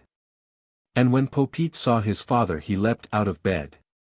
And only that his father caught him he'd been killed dead. And his father cried, "Popeet, my own darling boy. Thank God I've found you, and my heart's full of joy." Then Madame Mercy's tears fell thick and fast, when she saw that Popeet had found his father at last. Then poor Popeet was taken home without delay, and lived happy with his father for many a day. Lost on the Prairie. In one of the states of America, some years ago, there suddenly came on a violent storm of snow, which was nearly the death of a party of workmen, who had finished their day's work, 9 or 10 of them. The distance was nearly 20 miles to their camp. And with the thick falling snow their clothes felt damp, as they set out for their camp, which was in a large grove. And to reach it, manfully against the storm they strove. The wind blew very hard, and the snow was falling fast. Still, they plodded on, but felt a little downcast. And the snow fell so fast they could scarcely see. And they began to think they were lost on the wild prairie. And they suddenly noticed marks of footsteps in the snow, which they found were their own tracks, as onward they did go. Then they knew they were lost on the great prairie. And what could they do in such a fearful extremity? Then their hearts began to sink with woe, in dread of having to pass the night in the snow. And they cried, "Oh, God, help us to find our way, or else we are lost on the lonely prairie." And while they stood shivering with the cold, one of the party a particular horse did behold, which was known by the name of Old Jack. So to take off his bridle they were not slack. When the horse was let free he threw up his head and tail, which seemed to say, "Follow me, and ye will not fail. So come on, boys, and follow me, and I'll guide ye home safely." And they cried, "Old Jack can show us the way, so let's follow his tracks without dismay." And with the falling snow they were chilled to the bone. But the horse seemed to say, "I'll show ye home." And at last they gave a shout of delight, when they saw their camp fire burning bright, which was to them a cheerful sight. And they caressed Old Jack for guiding them home that night. And they felt thankful to God for their safety. And they danced around Old Jack with their hearts full of glee. And Old Jack became a favorite from that day, because he saved them from being lost on the wild prairie. The terrific cyclone of 1893. 'Twas in the year of 1893, and on the 17th and 18th of November, which the people of Dundee and elsewhere will long remember. The terrific cyclone that blew down trees, and wrecked many vessels on the high seas. All along the coast the storm fiend did loudly roar, whereby many ships were wrecked along the shore, and many seamen lost their lives, which caused their children to mourn and their wives. Alas! They will never see their husbands again. And to weep for them, 'tis all in vain, because sorrow never could revive the dead. Therefore they must weep, knowing all hope is fled. The people's hearts in Dundee were full of dread, for fear of chimney cans falling on their heads. And the roofs of several houses were hurled to the ground. And the tenants were affrighted, and their sorrow was profound. And scores of wooden sheds were levelled to the ground, and chimney stalks fell with a crashing rebound. The gale swept everything before it in its way. No less than 250 trees and 37 tombstones were blown down at Ballgay. Oh! It was a pitiful and a terrible sight, to see the fallen trees lying left and right, scattered about in the beautiful hill of Ballgay. Also the tombstones that were swept away. At Brodie Ferry the gale made a noise like thunder, which made the inhabitants shake with fear and wonder, if their dwellings would be blown to the ground, while the slates and chimney cans were falling all around. Early on the 18th a disaster occurred on the Tay. The wreck of the steamer, Union, oh! Horror and dismay! Whereby 4 lives have been taken away, which will make their friends mourn for many a day. The steamer left Newburgh for Dundee with a cargo of sand, and the crew expected they would safely land. But by the time the steamer was opposite Dundee, alas! Stronger blew the gale, and heavier grew the sea. And in order to prevent stranding the anchor was let go. And with the cold the hearts of the crew were full of woe, while the merciless storm fiend loudly did roar, as the vessel was driven towards the Fife shore. Then the crew took shelter in the stokehole. From the cold wind they could no longer thole. But the high seas broke over her, one finding its way right into the stokehole, which filled the crew's hearts with dismay. Then one of the crew, observing that the steamer had broached to, immediately went on deck to see what he could do. And he tried hard to keep her head to the sea, but the big waves dashed over her furiously. Then Strachan shouted that the Union was sinking fast, which caused his companions to stand aghast. And Strachan tried to lower the small boat. But alas! The vessel sunk, and the boat wouldn't float. And before he could recover himself he was struggling in the sea, and battling with the big waves right manfully. But his companions sank with the Union in the Tay, which filled Strachan's heart with sorrow and dismay. And after a great struggle he reached the beach. Fortunately so, which he never expected to reach. For often he was drawn back by the backwash, as the big waves against his body did dash. But, when nearly exhausted, and near to the land, a piece of wreckage was near him, which he grasped with his hand, which providentially came within his reach. And bruised, and battered, he was thrown on the beach. He was so exhausted, he was unable to stand upright. He felt so weakly, he was in such a plight, because the big waves had done him bodily harm. Yet on hands and knees he crept to a house at Northfield Farm. He arrived there at 10 minutes past 4 o'clock. And when he awakened the inmates, their nerves got a shock. But under their kind treatment he recovered speedily, and was able to recount the disaster correctly. Oh! It was a fearful, and a destructive storm. I never mind the like since I was born. Only the Tay Bridge storm of 1879. And both these storms will be remembered for a very long time. Lines in praise of the royal marriage. God bless, the lovely, and sweet Princess May. Also, the Duke of York, so handsome and gay. Long life, and happiness to them, in married life. May they always, be prosperous and free from strife. May their hearts, always be full of glee. And, be kind, to each other, and ne'er disagree. And, may the demon, discontent, never mar their happiness. And, may God be their comforter, in time of distress. And, if they have children, may they grow grace. And, be an honor, to the royal race of the Empress of India, and Great Britain's Queen, who is faithful to her subjects, and ever has been. The Little Match Girl.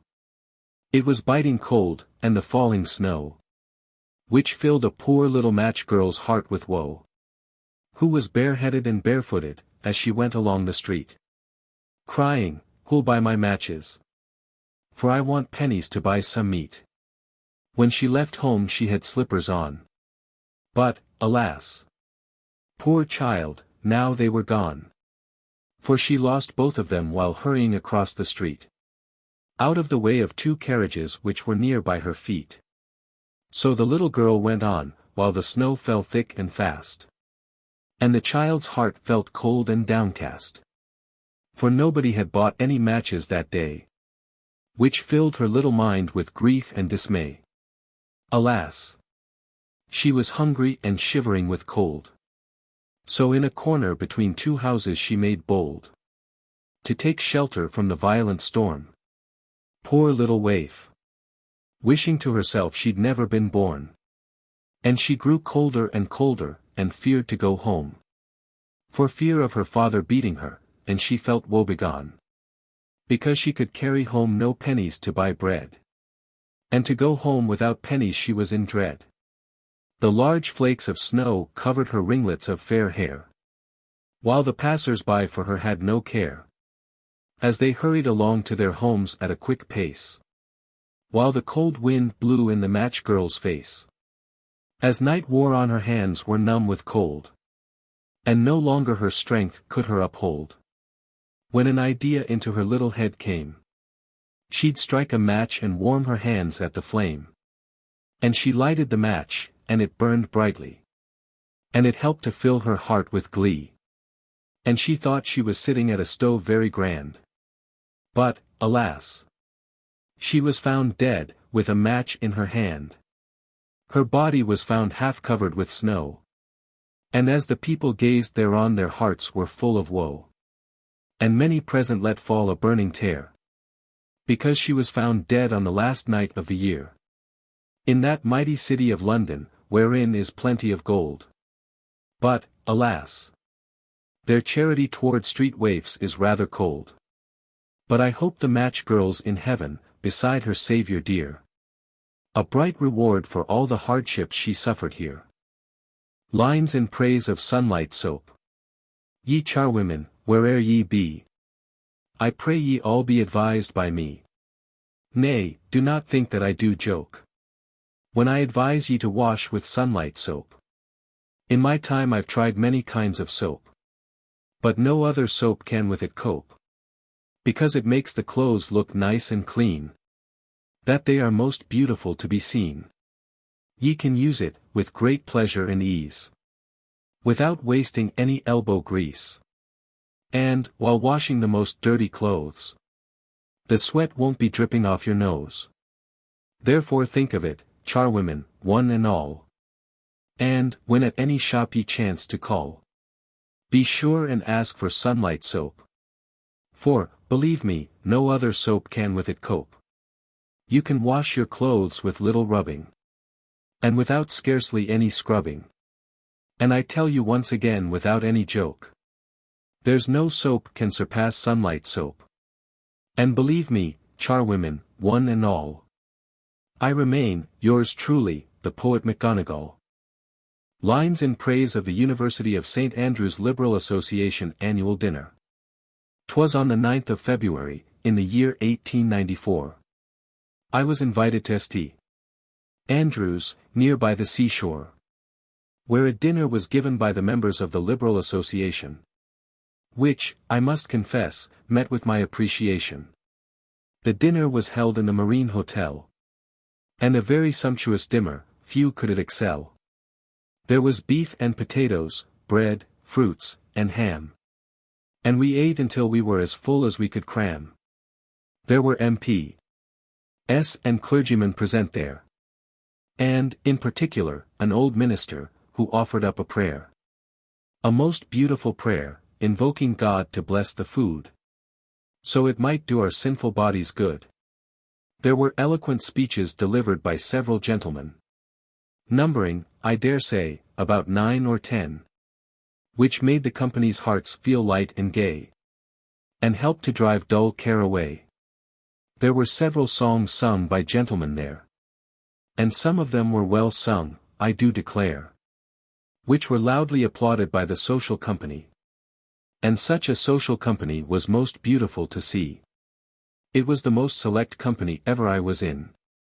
And to make such a confession I commit no sin, because each one was more kinder than another, and all went smoothly, without any bother. The Marine Hotel is the grandest over I did see, and for grandeur it cannot be surpassed in the city of Dundee, because the bedding and the furniture is magnificent to be seen, which would please either Duke, Lord, or Queen. And, as for the landlord, Mr. Ruzak, he's very kind. Also Mrs. Ruzak. More kinder people would be hard to find. I wish them every success for their kindness to me. Long may they live, and their family. Nora, the maid of Killarney, down by the beautiful lakes of Killarney. Oft times I have met my own dear Barney, in the sweet summer time of the year, in the silvery moonlight so clear. I've rambled with my sweetheart Barney, along the green banks of the lakes of Killarney. The lakes of Killarney are most lovely to be seen in the summer season when nature's face is green, especially in the beautiful silvery moonlight, when its waters do shine like silver bright. Such was the time when me and my Barney went to walk by the petty lakes of Killarney. My Barney was beautiful, gallant, and gay. But, alas, he has left me and gone far away, to that foreign country called America. But when he returns we will get married without delay, and again we will roam by the lakes of Killarney, me and my sweetheart, charming Barney.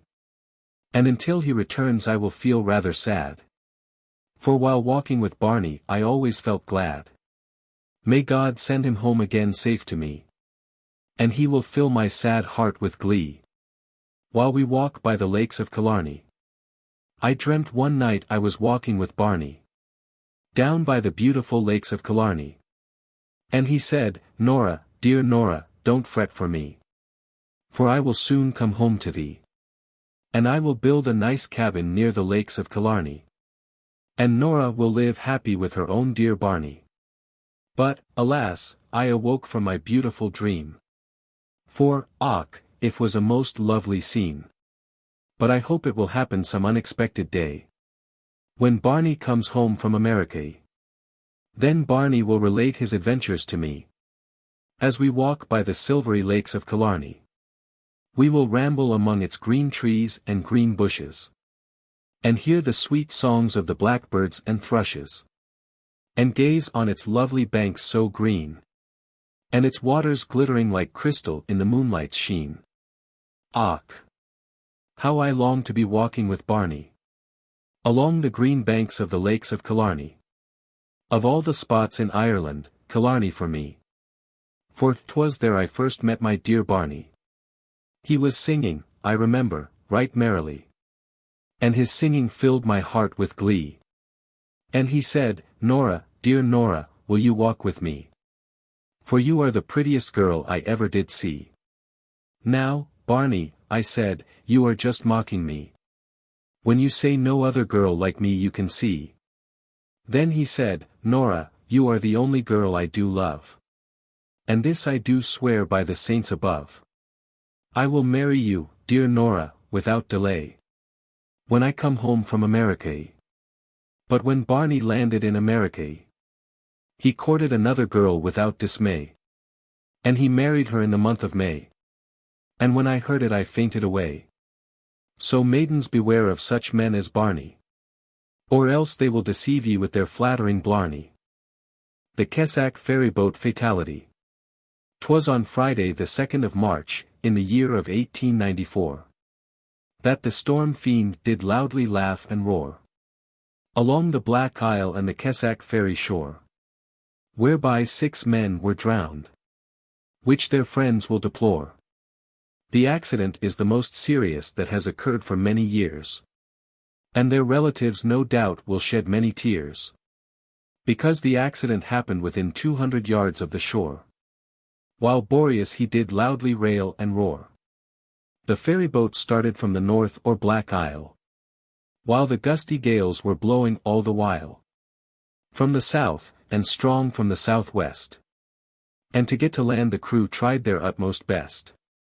The crew, however, were very near the land. When the gusts rose such as no man could withstand. With such force that the ferryboat flew away. From her course, down into the little bay. Which opens into the Moray Firth and the River Ness. And by this time the poor men were in great distress. And they tried again and again to get back to the pier. And to save themselves from being drowned they began to fear. And at last the poor men began to despair. And they decided to drop anchor where they were. While the storm fiend did angry roar. And the white-crested billows did lash the shore. And the water poured in, but was bailed out quickly. And the men's clothes were wet, and they felt sickly. Because they saw no help in the distance. Until at last they blew the foghorn for assistance. And quickly in response to their cry of distress. For members of the Coast Guard, in Coast Guard dress. Whose station overlooked the scene, put off in a small boat. And with a desperate struggle they managed to keep her afloat. Then the Coast Guards and boat drifted rapidly away. Until they found themselves in the little bay. Whilst the big waves washed o'er them, again and again. And they began to think their struggling was all in vain. But they struggled on manfully until they came upon a smaller boat. Which they thought would be more easily kept afloat. And to which the hawser was soon transferred. Then for a second time to save the ferrymen all was prepared. Then the Coast Guards drifted down alongside the ferryboat. And with great difficulty they kept themselves afloat. Because the big waves were like mountains high. Yet the Coast Guards resolved to save the ferrymen or die. Then at last the ferrymen got into the Coast Guard boat. And they all toiled manfully to keep her afloat. Until she was struck as she rose on the crest of the wave. Then each one tried hard his life to save. And the poor men's hearts with grief were rent.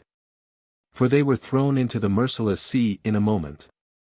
And out of the 8 men 2 have been saved. All owing to their swimming abilities, and how they behaved. Oh! It must have been a fearful sight. To see them striving hard with all their might. To save themselves from a watery grave. While the storm fiend did laugh and angry did rave. The beautiful city of Perth. Beautiful ancient city of Perth. One of the grandest on the earth. With your stately mansions and streets so clean. And situated between 2 inches green. Which are most magnificent to be seen. The north inch is beautiful to behold. Where the daisies and buttercups their petals unfold. In the warm summer time of the year. While the clear silvery Tay rolls by quite near. And such a scene will your spirits cheer. The south inch is lovely, be it said.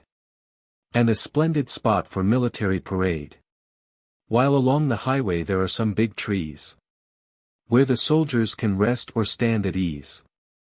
Whichever way their commanders please. The surrounding woodland scenery is very grand. It cannot be surpassed in fair Scotland. Especially the elegant palace of Scone, in history renowned. Where some of Scotland's kings were crowned. And the fair Maid of Perth's house is worthy to be seen. Which is well worth visiting by Duke, Lord, or Queen. The fair Maid of Perth caused the battle on the north inch. Twixt the clans Chatton and Kay, and neither of them did flinch. Until they were cut up inch by inch. The scenery is lovely in the month of June. When trees and flowers are in full bloom. Especially near by the Palace of Scone. Where the blackbird is heard whistling all day. While nearby rolls on the clear silvery Tay. Of all the cities in Scotland, beautiful Perth for me. For it is the most elegant city that ever I did see. With its beautiful woodland scenery along the river Tay. Which would make the tourist's heart feel gay. While fishing for trout on a fine summer day. There, the angler, if he likes to resort. For a few days fishing, can have excellent sport. And while he is fishing during the day. He will feel delighted with the scenery along the river Tay. And the fish he catches will drive dull care away. And his toil will be rewarded for the fatigues of the day. Beautiful city of Perth, magnificent to be seen. With your grand statues and inches green. And your lovely maidens fair and gay. Which, in conclusion, I will venture to say. You cannot be surpassed at the present day. The beautiful River Dee. Bonnie Jeannie, will you go with me? And view the beautiful scenery of the River Dee. And the bonny deer browsing on the heathery hills. While down their sides run clear sparkling rills. Which the traveller can drink of when he feels dry. And admire the dark River Dee nearby. Rolling smoothly and silently on its way. Which is most lovely to see on a fine summer day. There the trout doth sport and play. During the livelong summer day. Also, plenty of salmon are there to be seen. Glittering like silver in the sun's sheen. And the mountains are rugged and wild to be seen. But the woodlands are beautiful when nature's face is green. There numerous rabbits do gambol all day. Which will make Jeannie's heart feel light and gay. There's one charming spot, most beautiful to be seen. Beautiful Balmoral, the Highland home of Great Britain's Queen. The castle with its surrounding scenery is lovely to see. While, nearby, rolls past the dark River Dee. So, Bonnie Jeannie, will you go with me? And beautiful Balmoral you will see. And love will fill our hearts with glee. As we walk together on the banks of the Dee. A tribute to the Reverend Alexander C. Henderson, previous to his leaving for Australia. I wish the Rev. Alexander Henderson every success. Hoping that God will him always bless. Because an immense deal of good he has done. While among the Gilfillan Memorial congregation. And during his time of preaching to the congregation. His preaching always met with their appreciation. Because he is a man possessed of a big heart. And who has always acted a Christian's part. He is affable in temper, and has an ear for the poor. His big heart cannot their pleadings endure. He's ever willing to help the needy in distress. And sometimes he's helped myself, I confess. And since he is about to Australia to go, his leaving will fill many hearts with woe. And during his absence their thoughts will revert to him, who taught them the danger of falling into sin. I wish him Godspeed wherever he goes. May his friends always outnumber his foes. And I hope the ship that bears him away will sail smoothly and swiftly by night and by day. I bid him tonight a long and sad farewell, because I love him better than my pen can tell. And I hope everyone here will do the same, because we may never look upon his like again. May God be with him while on the briny deep, and watch and guard him while asleep. The village of Tayport and its surroundings. All ye pleasure seekers, where'er ye be, I pray ye all be advised by me. Go and visit Tayport on the banks o' the Tay, and there ye can spend a pleasant holiday. The village and its surroundings are magnificent to be seen, and the shops on the high street are tidy and clean. And the goods, I'm sure, would please the Queen. They cannot be surpassed in Edinburgh or Aberdeen. And the villagers' gardens are lovely to be seen. Their sweet flowers grow and gooseberries green. And the fragrant air will make you feel gay, while viewing the scenery there on the banks of the Tay. Scotscraig is an ancient and a most charming spot, and once seen by visitors will never be forgot. 'Twas there that Archbishop Sharp lived long ago. And the flower garden there is a very grand show. The flower beds there are very beautiful to see. They surpass the Baxter Park flower beds in Dundee, and are all enclosed in a round ring. And there the bee and the butterfly are often on the wing. Scotscraig farmhouse is magnificent to see, with its beautiful rich fields of wheat and barley. And the farmhouse steading is certainly very fine. And the scenery is charming in the summer time. The Serpentine Walk is a secluded spot in Scotscraig Wood. And to be walking there, 'twould do one's heart good. There the lovers can enjoy themselves in its shady bowers, by telling tales of love to while away the tedious hours. There innocent rabbits do sport and play, during the livelong summer day, amongst the ivy and shrubberies green, and screened all day from the sun's sheen. Then, lovers of the picturesque, off and away, to the village of Tayport on the banks o' the Tay, and ramble through Scotscraig Wood. It will, I'm sure, do your bodies good. And, as ye walk along the Serpentine Walk, with each other ye can have a social talk, and ye will hear the birds singing away, which will make your hearts feel light and gay. And while walking underneath the branches of the trees, ye will hear the humming of the bees. Therefore, pleasure seekers, make no delay, but visit Scotscraig Wood on a fine summer day. Their visitors can be shaded from the sun in the summer time, while walking along the secluded Serpentine, by the spreading branches of the big trees, or from the undergrowth ivy, if they please. Do not forget to visit the old tower, where Archbishop Sharp spent many an hour, viewing the beautiful scenery from miles away, along the bonny banks o' the Silvery Tay. Lines in praise of the Lyric Club banquet which was held in the Queen's Hotel, Perth, on the evening of September 5, 1894. 'Twas in the year of 1894, and on the 5th of September, which for a long time I will remember. And the gentlemen I entertained in the city of Perth, which is one of the grandest cities upon the earth. At the banquet there were gentlemen of high degree, and the viands they partook of filled their hearts with glee. There was beef, fish, and potatoes galore, and we all ate until we could eat no more. The gentlemen present were very kind to me, and the entertainment I gave them filled their hearts with glee. Especially the recital I gave them from Macbeth.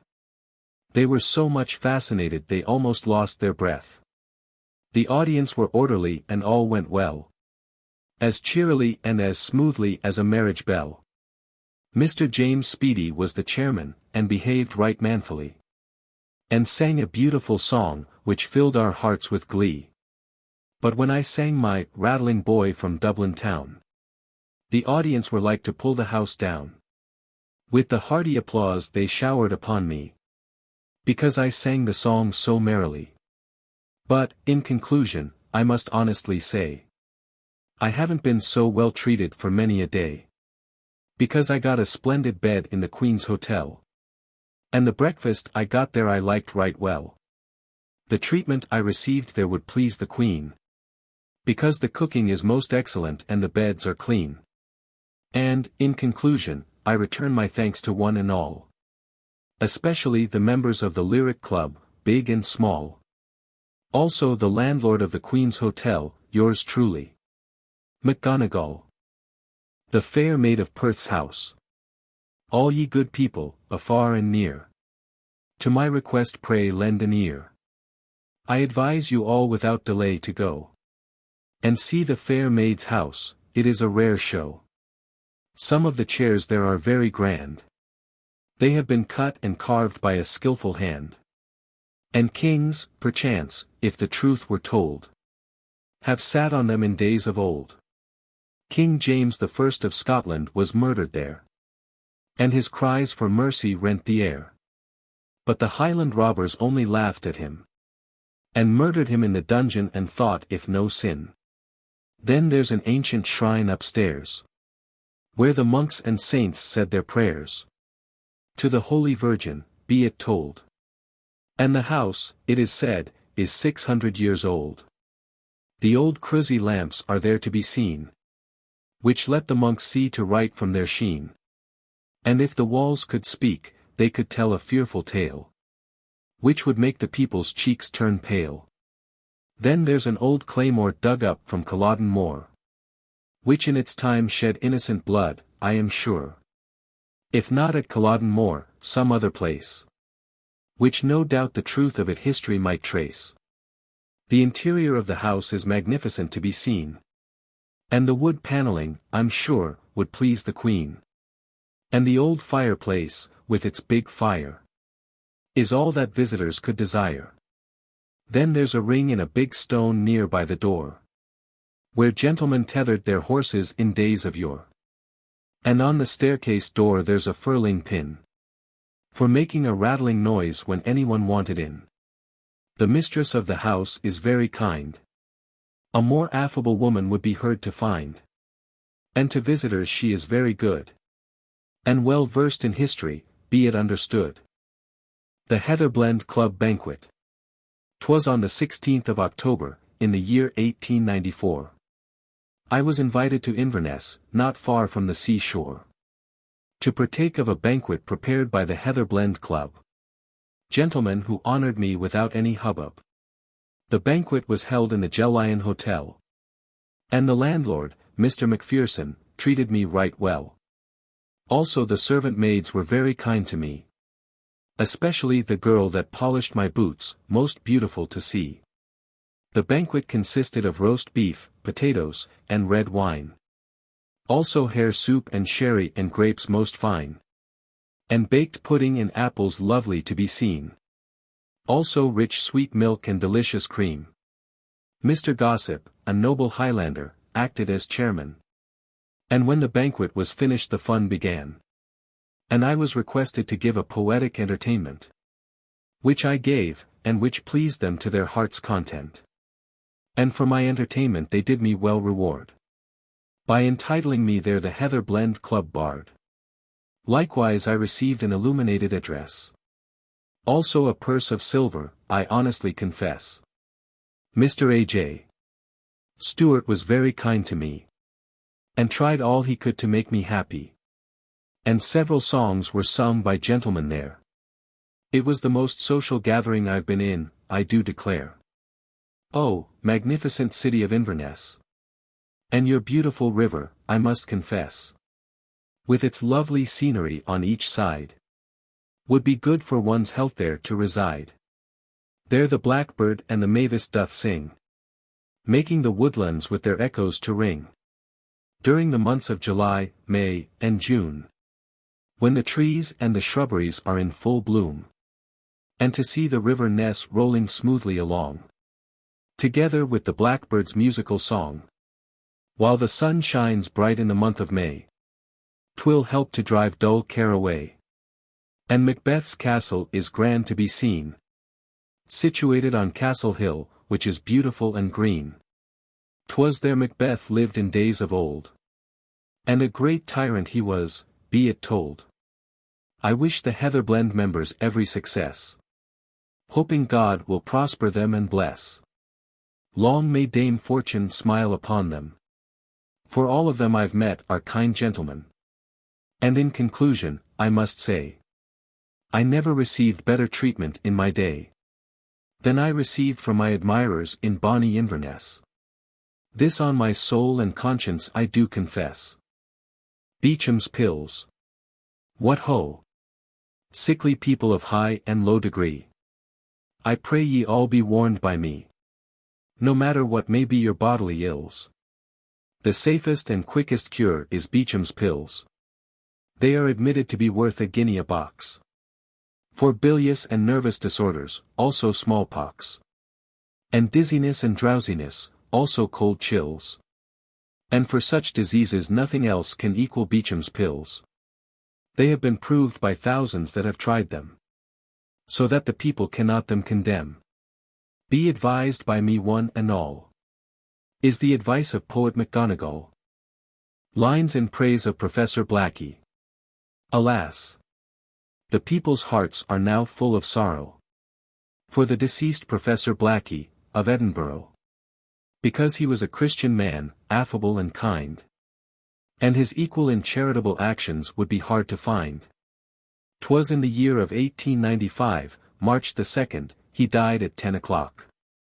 Which to his dear wife, and his adopted son, was a great shock.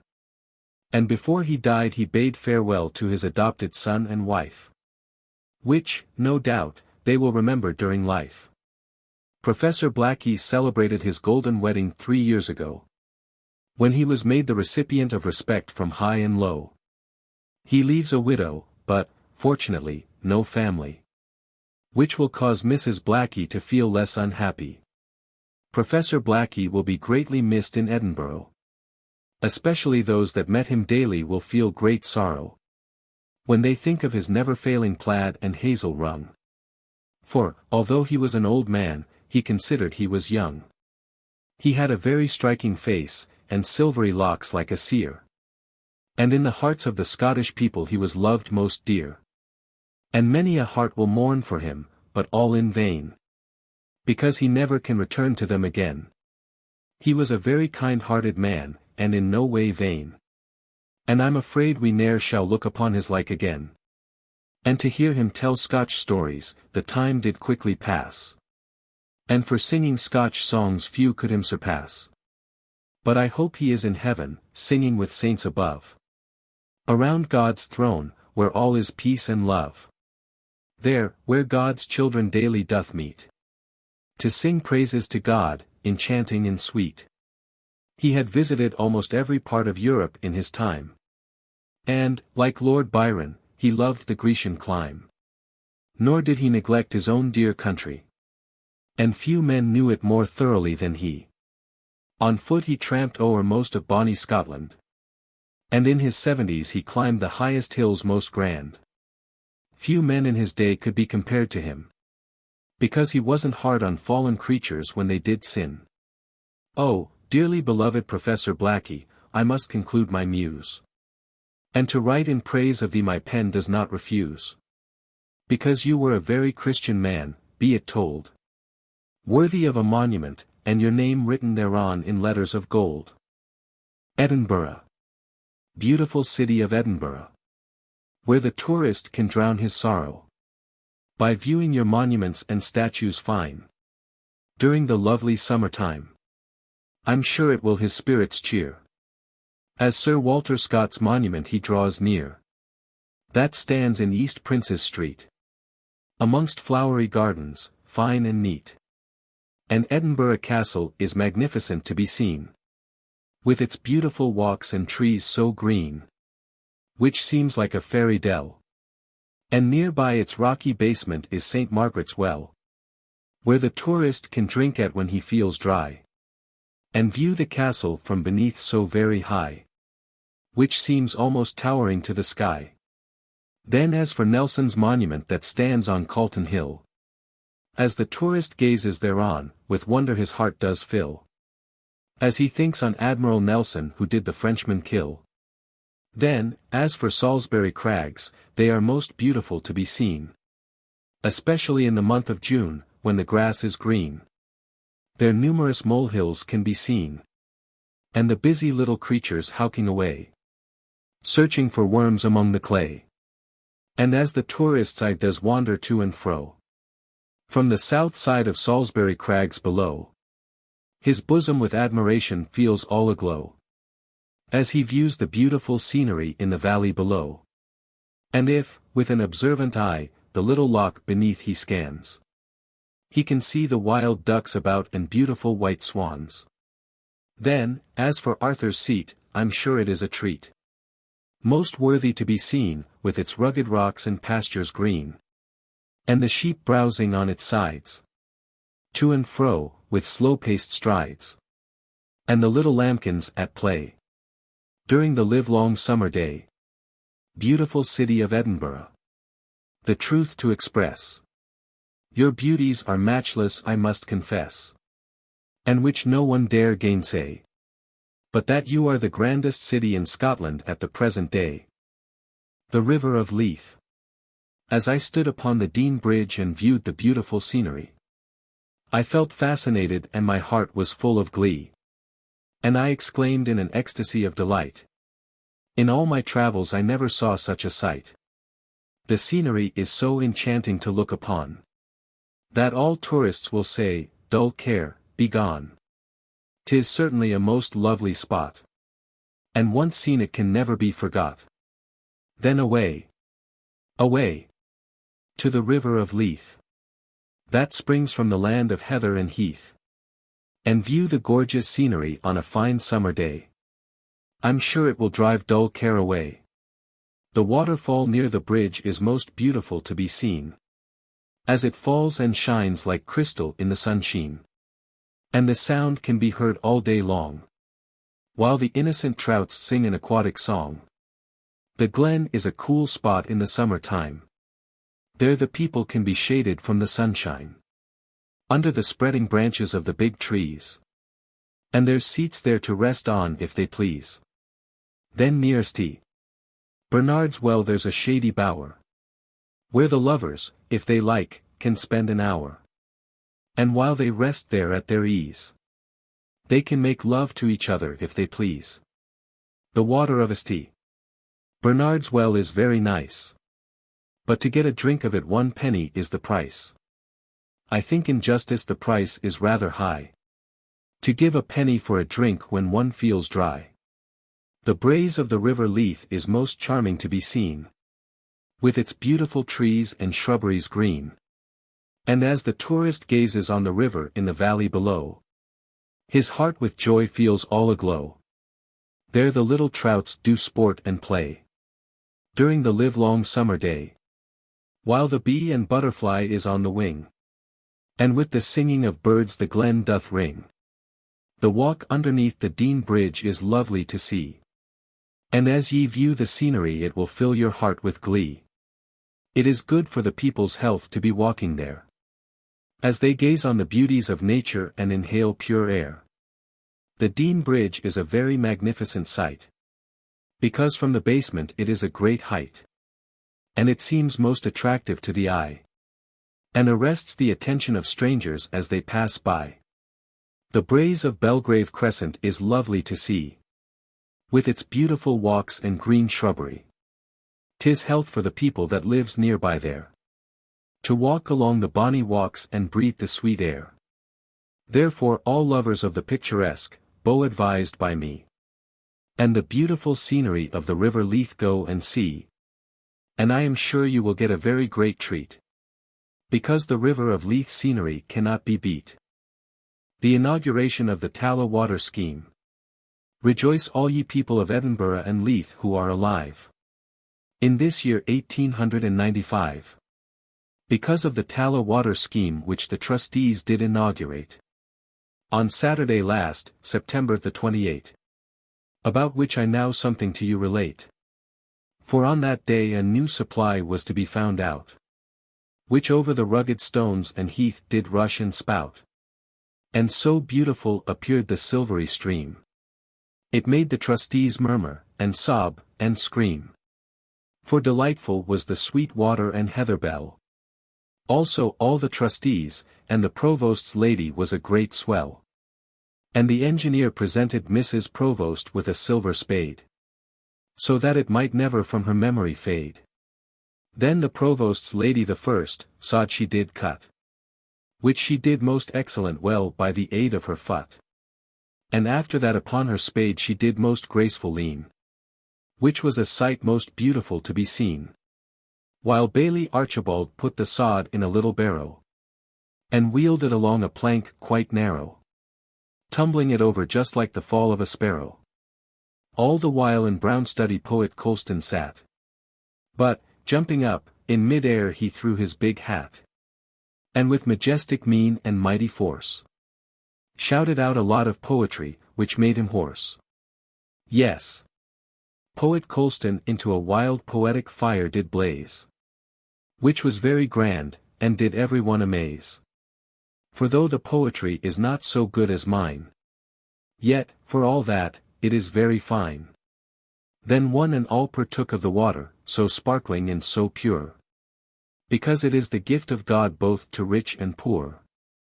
Which all should rejoice at, I am sure. For it is far superior to whiskey, beer, or rum. And will be quite plentiful for many years to come. Above everything water no one can afford to scorn. And now Edinburgh and Leith has a supply for generations yet unborn. After that the trustees took their good things, which the council always allows. Which was better far than going into a public house. And they enjoyed the refreshments very well. Even better than the beauties of that shady dell.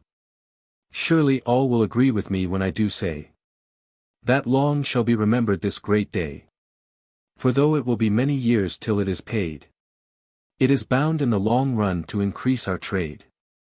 And may it add fresh laurels to our name. Which will be enrolled in the book of fame. And may the Tala long flow with health and happiness to all. Is the sincere wish of Poet McGonagall. Lines in defense of the stage. Good people of high and low degree. I pray ye all be advised by me. And don't believe what the clergy doth say. That by going to the theatre you will be led astray. No, in the theatre we see vice punished and virtue rewarded. The villain either hanged or shot, and his career retarded. Therefore the theatre is useful in every way. And has no inducement to lead the people astray. Because therein we see the end of the bad men. Which must appall the audience, deny it who can. Which will help to retard them from going astray. While witnessing in a theatre a moral play. The theatre ought to be encouraged in every respect. Because example is better than precept.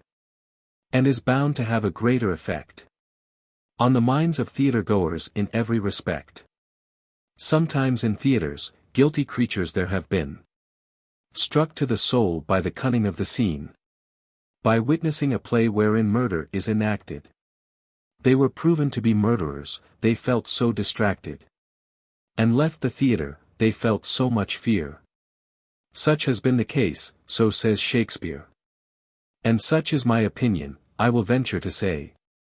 That murderers will quake with fear on seeing murder in a play. Hamlet discovered his father's murderer by a play. That he composed for the purpose, without dismay. And the king, his uncle, couldn't endure to see that play. And he withdrew from the scene without delay. And by that play the murder was found out. And clearly proven, without any doubt. Therefore, stage representation has a greater effect. on the minds of the people than religious precept. We see in Shakespeare's tragedy of Othello, which is sublime, Cassio losing his lieutenancy through drinking wine. And, in delirium and grief, he exclaims, "Oh, that men should put an enemy in their mouths to steal away their brains." A young man in London went to the theatre one night to see the play of George Barnwell, and he got a great fright. He saw George Barnwell murder his uncle in the play. And he had resolved to murder his uncle, but was stricken with dismay. But when he saw George Barnwell was to be hung, the dread of murdering his uncle tenaciously to him clung. That he couldn't murder and rob his uncle dear, because the play he saw enacted filled his heart with fear. And, in conclusion, I will say without dismay, visit the theatre without delay. Because the theatre is a school of morality, and hasn't the least tendency to lead to prodigality. The New North Bridge Ceremonials. 'Twas in the year 1896, and on the 25th of May, which was a very beautiful, sunshiny day, that thousands of Freemasons came far from home, to be present at the laying of the foundation stone of the new North Bridge of beautiful Edinburgh, which was laid without any one coming to sorrow. And, as the procession passed along beautiful Princes Street, the craftsmen in their attire looked tidy and neat, while flags floated from the principal buildings and hotels, and the stirring music of the bands on the air swells, and bright sunshine prevailed lighting up Princes Street, so warm that the spectators were almost burnt with heat. The balconies were occupied by a number of lady sightseers, and from them the craftsmen received hearty cheers, as they viewed their beautiful banners, unfurled to the breeze. And with their banners and regalia, they did them please, while the sweet strains of the bagpipes made them feel gay, and which will be remembered for many a day. And, though the crowd was big, it was very orderly, which I'm sure was a pleasant sight to see, because the craftsmen were allowed to pass by easily, and to step out with heads erect, right gallantly. And with their jewels and insignia, they made a grand show, while marching to the music quick and slow. About 1:45 the civic dignitaries took their stand behind the Grand Lodge, and looked very grand at the rear of the procession, which made it complete. Then the march was continued to the end of the street, which was certainly a very grand display, and which was the first part of the ceremony of the day. The policemen in the procession looked very grand, and marched past steady to a man. Although the sun was warm and strong, yet quite fearlessly they marched along, with spirits light and gay along Princes Street. And their stalwart appearance was very neat. Near the bridge was erected a commodious platform, and covered by a canopy which did it adorn, and surmounted by the royal standard, unfurled to the breeze. Also the Scottish standard, which did Scottish hearts please. And the Inniskilling Dragoon Band was also there, and discoursed sweet, and thrilling music, I do declare. And on the platform were lords and earls in a row, and ladies in bright summer dresses, which made a grand show. Likewise, city councillors and magistrates, and a great number of big magnates. And all of them looked quite happy and gay, the more that they had come from far away. Besides, there was a great number of the craftsmen there, which helped to enhance the scene, I do declare. And the police arrangements were admirably carried out by Chief Constable Henderson and Superintendent Bain without any doubt. And, about 2:30, the Lord Provost took the chair, and made a very eloquent speech to the bystanders there. And the plaudits from the spectators rent the air. Then the bands played God Save the Queen, which was most beautiful to hear, and to be seen, near by Princes Street's flowery gardens and its shrubberies green. Then the Grand Master Mason delegated the Lord Provost to lay the stone, which be did most willingly, without a moan, in accordance with the ancient rites of Freemasonry, which certainly was a most imposing sight to see. And in the cavity of the stone coins and papers were laid. By the Grand Secretary and the Grand Treasurer, who weren't afraid. Because it's an honor to do so, be it said. Then a prayer was said, and the 100th psalm was played. Then the stone was then lowered, and laid.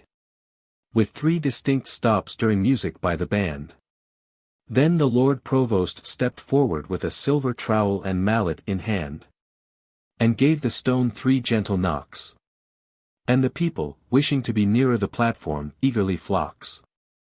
Then the Provost asked God their present undertaking to bless.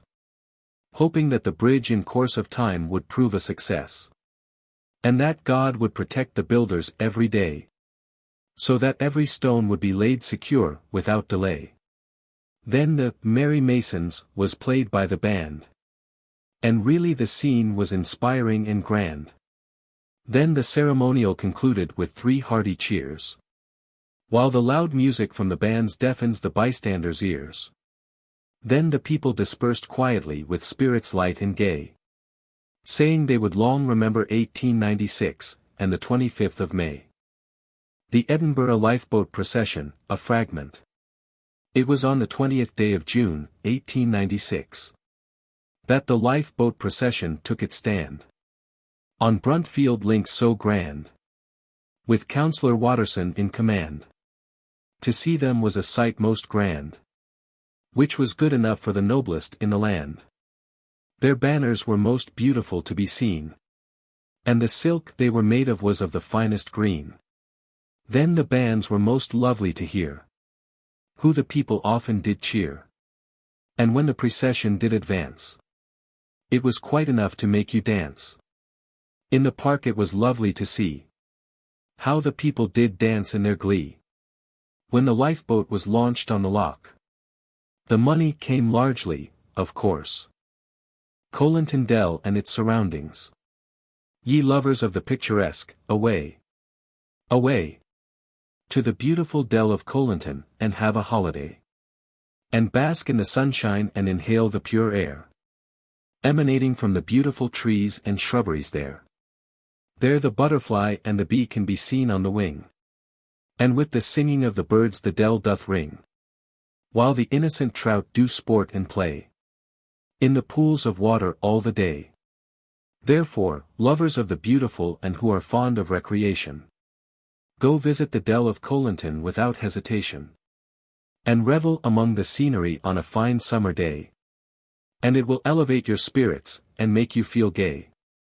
The burning of the People's Variety Theatre, Aberdeen. 'Twas in the year of 1896, and on the 30th of September. Which many people in Aberdeen will long remember. The burning of the People's Variety Theatre, in Bridge Place. Because the fire spread like lightning at a rapid pace. The fire broke out on the stage, about 8 o'clock. Which gave to the audience a very fearful shock. Then a stampede ensued, and a rush was made pell-mell. And in the crush, trying to get out, many people fell. The stage flies took fire owing to the gas. Not having room enough by them to pass. And with his jacket Mr. Macaulay tried to put out the flame. But oh! Horrible to relate, it was all in vain. Detective Innes, who was passing at the time of the fire, rendered help in every way the audience could desire. By helping many of them for to get out. Which was a heroic action, without any doubt. Oh! It was a pitiful and fearful sight. To see both old and young struggling with all their might. For to escape from that merciless fire. While it roared and mounted higher and higher. Oh! It was horrible to hear the cries of that surging crowd. Yelling and crying for help. Help, aloud. While one old woman did fret and frown. Because her clothes were torn off when knocked down. A lady and gentleman of the music hall company, Monty and Spry, managed to make their escape by climbing up very high. To an advertisement board, and smashing the glass of the fanlight. And squeezed themselves through with a great fight. But accidents will happen both on sea and land. And the works of the Almighty is hard to understand. And thank God there's only a few has fallen victims to the fire. But I hope they are now in heaven, amongst the heavenly choir. The funeral of the late Prince Henry of Battenberg. Alas! Prince Henry of Battenberg is dead. And, I hope, has gone to heaven, its streets to tread. And to sing with God's saints above. Where all is joy and peace and love. 'Twas in the year of 1896, and on the 5th of February. Prince Henry was buried at Whippingham, a solemn sight to see. As the funeral moved off, it was a very impressive sight. First came the military, and police, and volunteers from the Isle of Wight. Then came the carriage party of the Scots Guards. While the people uncovered their heads as it passed onwards. And many of them did sob and sigh. When the gun carriage with the coffin was passing by. Prince Henry's charger was led by Richter, his stud groom. And depicted in the people's faces there was a sad gloom. When they saw the noble charger of the dead.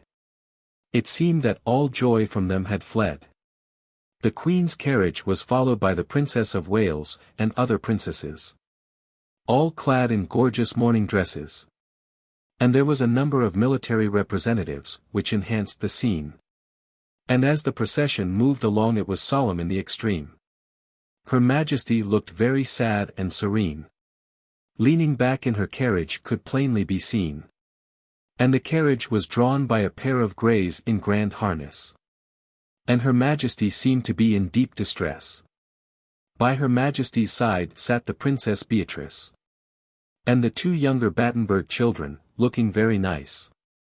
And by the coffin walked the elder prince, immediately. Between Prince Louis and Prince Joseph, holding their hands tenderly. The Dead March was played by the Marine Band. And the music was solemn and very grand. And accompanied by the roll of muffled drums. Whilst among the spectators were heard sighs and hums. And when the procession arrived at the church of Whippingham. Then the coffin was carried inside of the good man. And was then laid in its resting place. While sorrow was depicted in every face. Then there was the firing of guns, with their earthly thunder. Which made the people start and wonder. And the tolling of the village bells. While the solemn music on the air swells. And the people said, Prince Henry was a good man. But now he's laid low in the church of Whippingham. But when the grim king his dart does throw. None can escape death, high or low. The funeral service was certainly very nice. Which was by the request of Princess Beatrice. Which was the rendering of Sullivan's anthem, Brother, before us thou art gone. I hope unto thy heavenly home. No doubt the Princess Beatrice will mourn for him. But to mourn for the dead it is a sin. Therefore I hope God will comfort her always. And watch o'er her children night and day. Prince Henry was a God-fearing man. And to deny it few people can. And very kind to his children dear. And for the loss of him they will drop a tear. His relatives covered the coffin lid with wreaths of flowers. While adown their cheeks flowed tears in showers. Then the service concluded with, Christ will gather his own. And each one left with a sad heart and went home. The Military Review by Lord Wolseley. 'Twas on the 5th of December, in the year of 1896. Lord Wolseley reviewed the military in their tactics. Near by Edinburgh, in the Queen's Park. While the accoutrements of the soldiers shone like diamonds in the dark. The time gun, from the castle, belched forth earthly thunder. Which made the people start and wonder. But when they knew it was the signal for the review. To the Queen's Park they ran in numbers not a few. Fortunately the weather was really very fine. And helped to make the scene look more sublime. And of people there was a very great crowd. And in praise of Lord Wolseley they all spoke very loud. The troops paraded in the Queen's Park at 11:30 o'clock. Still multitudes of people to the park did flock. And when the Inniskilling dragoons did appear. The gorgeous sight of them did the people's hearts cheer. The dragoons were under command of Colonel Thompson, with the band on the right. which certainly was a most stirring sight. And on the left formed right of the line. And detachments of artillery from Leith made the scene sublime. And from Leith there was the Royal Engineers, from HMS Dido.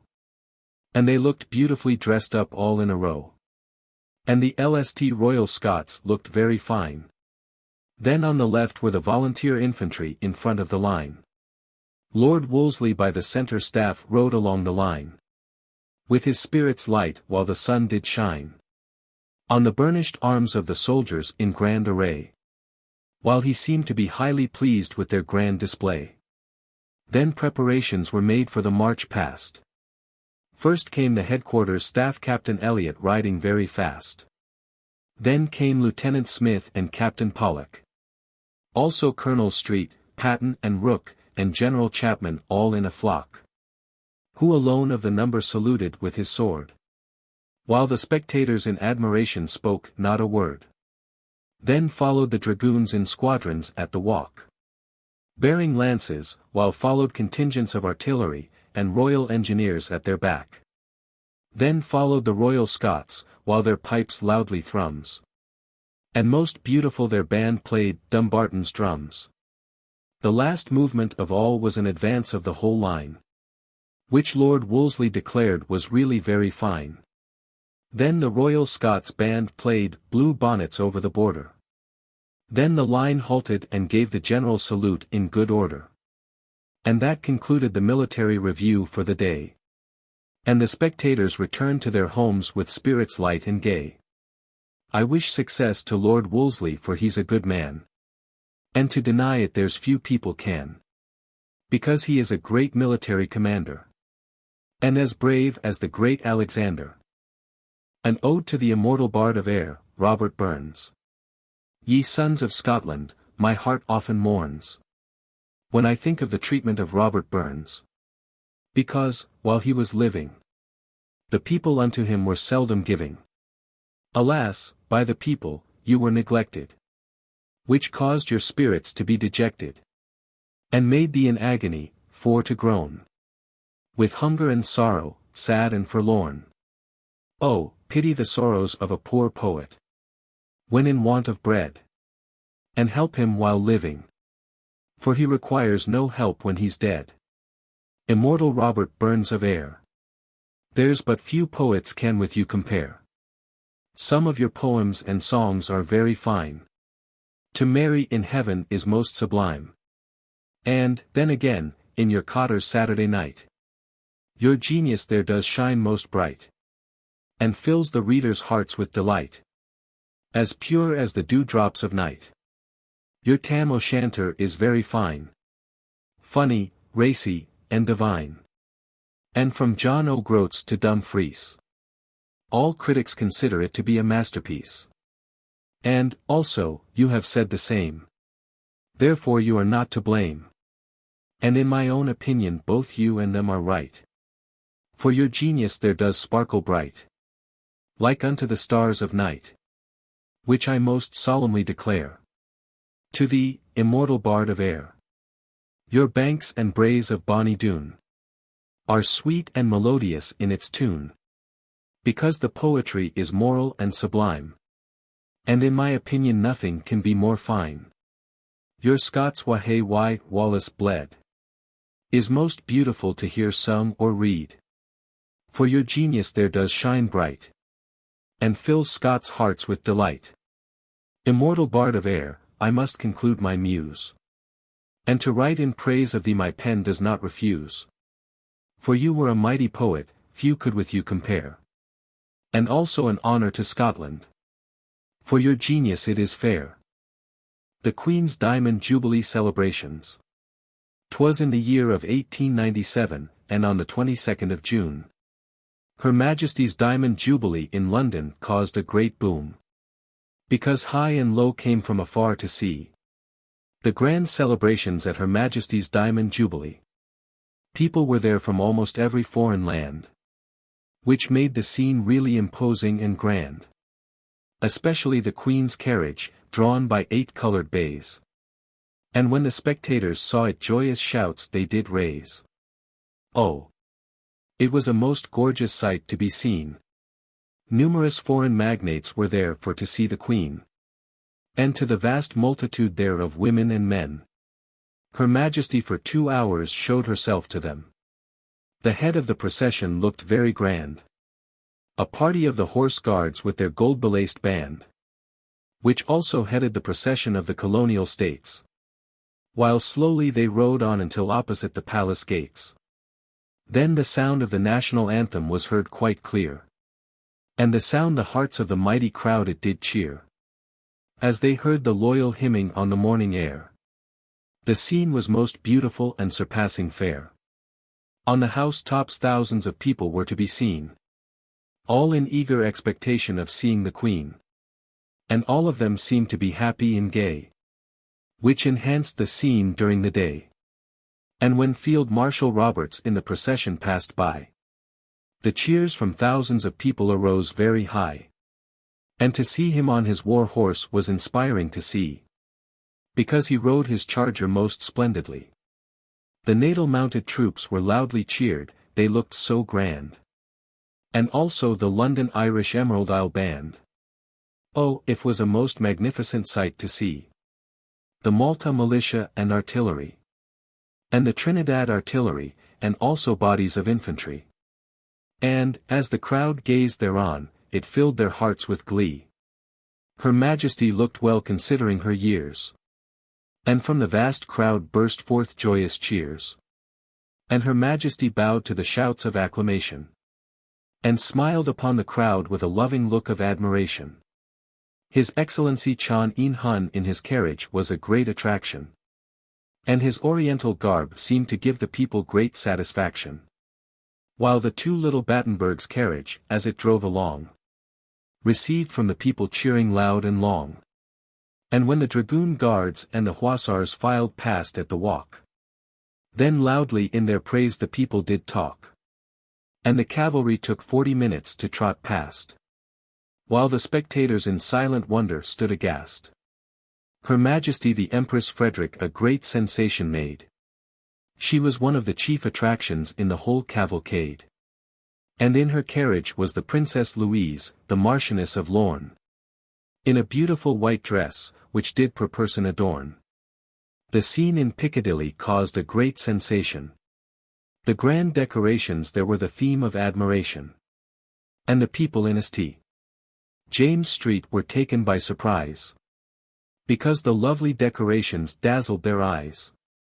The 42nd Highlanders looked very fine when they appeared and took up a position on the line. And the magnificent decorations in the Strand, as far east as the Griffin Wets attractive and grand. And the grandstand from Buckingham Palace to Temple Bar was crowded with eager eyes from afar, looking on the floral decorations and flags unfurled, which has been the grandest spectacle ever seen in the world. The corner building of St. James Street side was lovely to view, ornamented with pink and white bunting and a screen of blue. And to the eye, the inscription thereon most beautiful seems. Thou art alone the Queen of earthly queens. The welcome given to Commander-in-Chief Lord Wolseley was very flattering. The people cheered him until the streets did ring. And the foreign princes were watched with revet admiration, and caused among the sightseers great consternation. And private householders seemed to vie with each other in the lavishness of their decorations, and considered it no bother. And never before in the memory of man has there been a national celebration so grand. And in conclusion, I most earnestly do pray, may God protect Her Majesty for many a day. My blessing on her noble form and on her lofty head. And may she wear a crown of glory hereafter when dead. The storming of the Dargai Heights.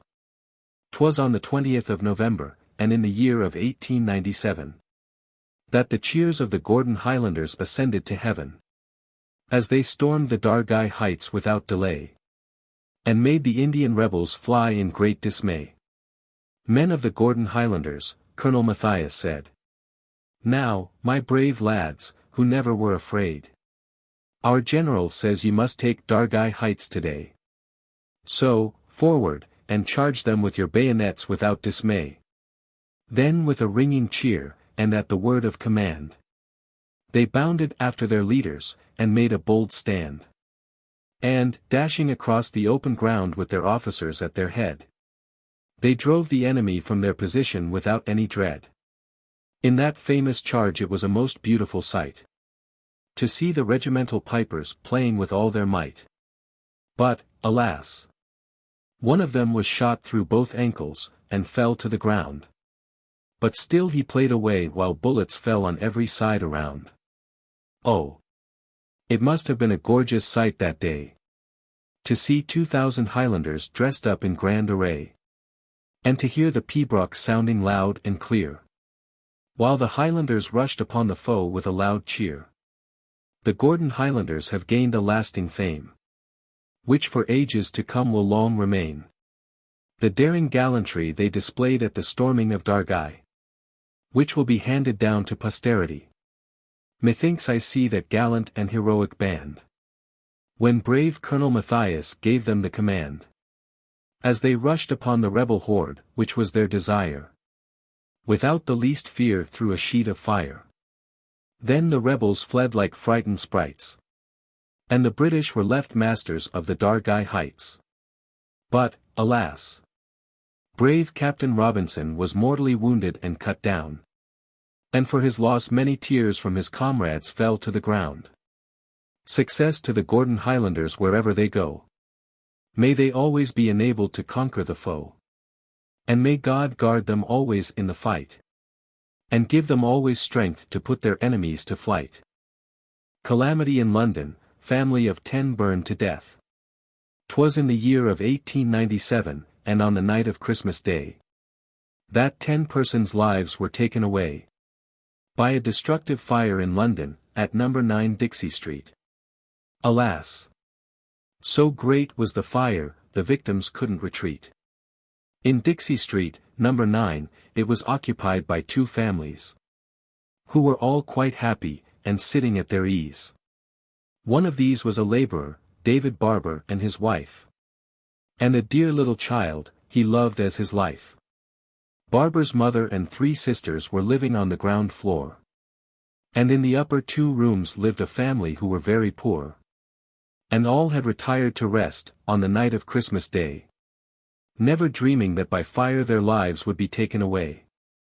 Barber got up on Sunday morning to prepare breakfast for his family, and a most appalling sight he then did see, for he found the room was full of smoke, so dense, indeed, that it nearly did him choke.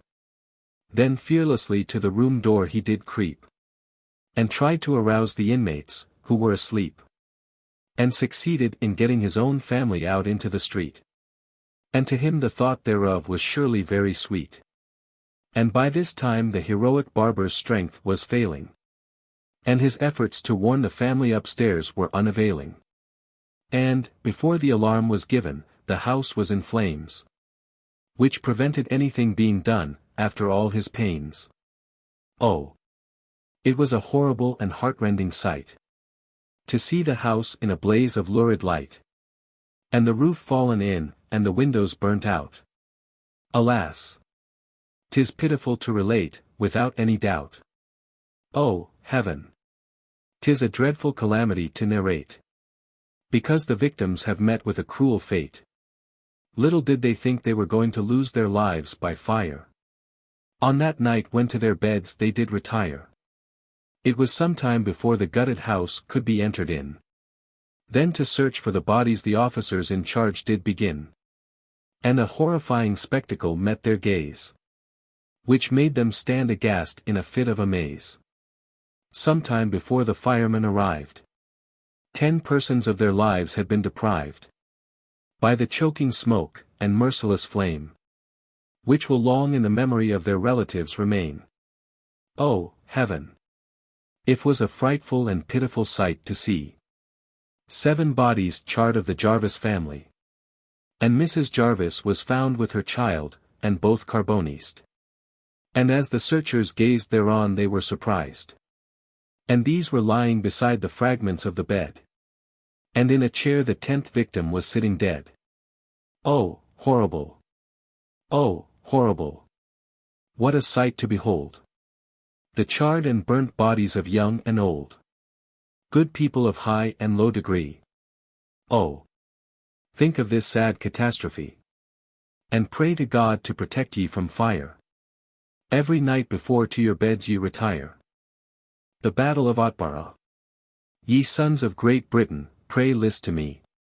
And I'll tell ye of a great victory, where the British defeated the dervishes, without delay. At the Battle of Bannockburn, without dismay. The attack took place, 'twas on the 8th of April, in the early morning dawn. And the British behaved manfully to a man. And Mahmud's front was raked fearfully, before the assault began. By the disposition of the force under Colonel Long. Because the cannonading of their guns was very strong. The main attack was made by General Gataker's British brigade. And a heroic display they really made. And General MacDonald's and General Maxwell's brigade looked very fine. And the Cameron Highlanders were extended along the line. And behind them came the Lincolnshire Regiment, on the right. And the Seaforth Highlanders in the centre, 'twas a most gorgeous sight. And the Warwickshire Regiment were on the left. And many of the dervishes' heads by them were cleft. General MacDonald's brigade was on the right centre in similar formation. And the 9th Battalion also in line in front rotation. Then the whole force arrived about 4 o'clock. And each man's courage was as firm as the rock. At first the march was over a ridge of gravel. But it didn't impede the noble heroes' travel. No, they were as steady as when marching in the valley below. And each man was eager to attack the foe. And as the sun shone out above the horizon, the advancing army, with banners flying, came boldly marching on. The spectacle was really imposing to see. And a dead silence was observed throughout the whole army. Then Colonel Murray addressed the Seaforth Highlanders, and said, "Come now my lads, don't be afraid. For the news of the victory must be in London tonight. So ye must charge the enemy with your bayonets, left and right." General Gataker also delivered a stirring address, which gave courage to the troops, I must confess. He told the troops to drive the dervishes into the river, and go right through the zareba, and do not shiver. Then the artillery on the right opened fire with shrapnel and percussion shell, whereby many of the dervishes were wounded and fell.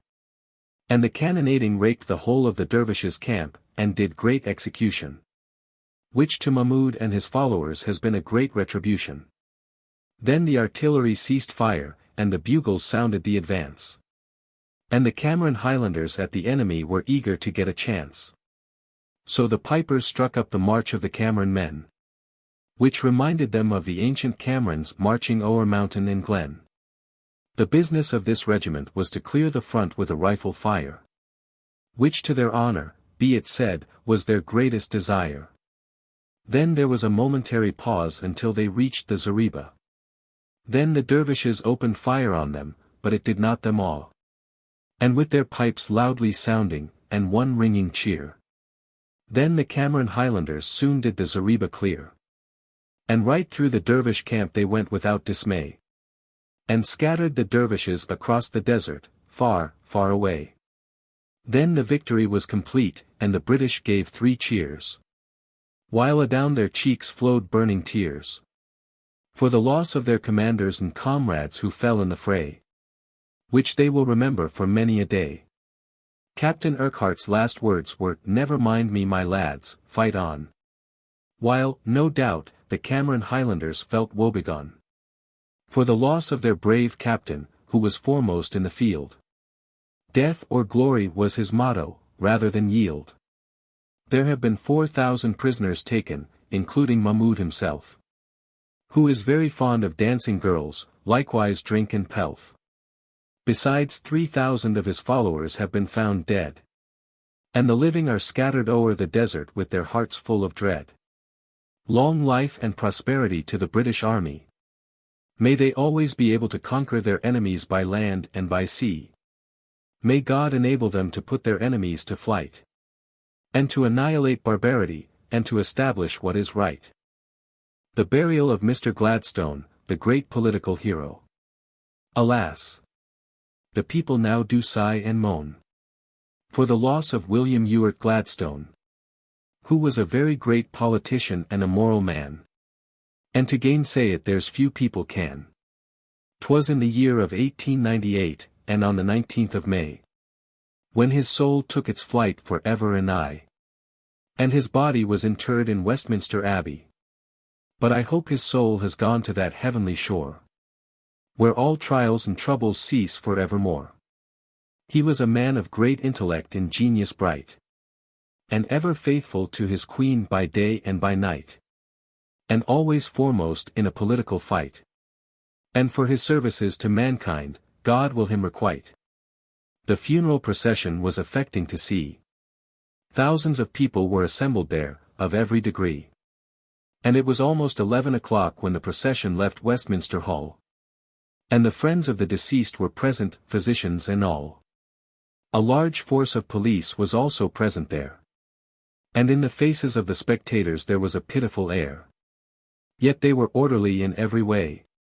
And newspaper boys were selling publications without delay. Present in the procession was Lord Playfair. And Baillie Walcott was also there. Also Mr. Macpherson of Edinburgh. And all seemingly to be in profound sorrow. The supporters of the coffin were the Earl Rosebery, and the Right Honourable Earl of Kimberley, and the Right Honourable Sir W. Vernon. He was there. And His Royal Highness the Duke of York, I do declare. George Armitstead, Esq. was there also. And Lord Rindow, with his heart full of woe. And the Right Honourable Duke of Rutland. And the Right Honourable Arthur J. Balfour, on the right hand. Likewise the noble Marquis of Salisbury. And His Royal Highness the Prince of Wales, of high degree. And immediately behind the coffin was Lord Pembroke, the representative of Her Majesty, and the Duke of Norfolk, carrying aloft a beautiful short wand, the insignia of his high, courtly office, which looked very grand. And when the procession arrived at the grave, Mrs. Gladstone was there. And in her countenance was depicted a very grave air. And the dear, good lady seemed to sigh and moan for her departed, loving husband, William Ewart Gladstone. And on the opposite side of her stood Lord Pembroke, and Lord Salisbury, who wore a skull cap and cloak. Also the Prince of Wales and the Duke of Rutland. And Mr. Balfour and Lord Spencer, all looking very bland. And the clergy were gathered about the head of the grave. And the attention of the spectators the Dean did crave. Then he said, Man that is born of woman hath a short time to live. But, O, Heavenly Father, do thou our sins forgive. Then Mrs. Gladstone and her 2 sons knelt down by the grave. Then the Dean did the Lord's blessing crave, while Mrs. Gladstone and her son knelt, while the spectators for them great pity felt. The scene was very touching and profound, to see all the mourners bending their heads to the ground. And, after a minute's most silent prayer, the leave-taking at the grave was affecting, I do declare. Then Mrs. Gladstone called on little Dorothy Drew. And immediately the little girl to her grandmamma flew.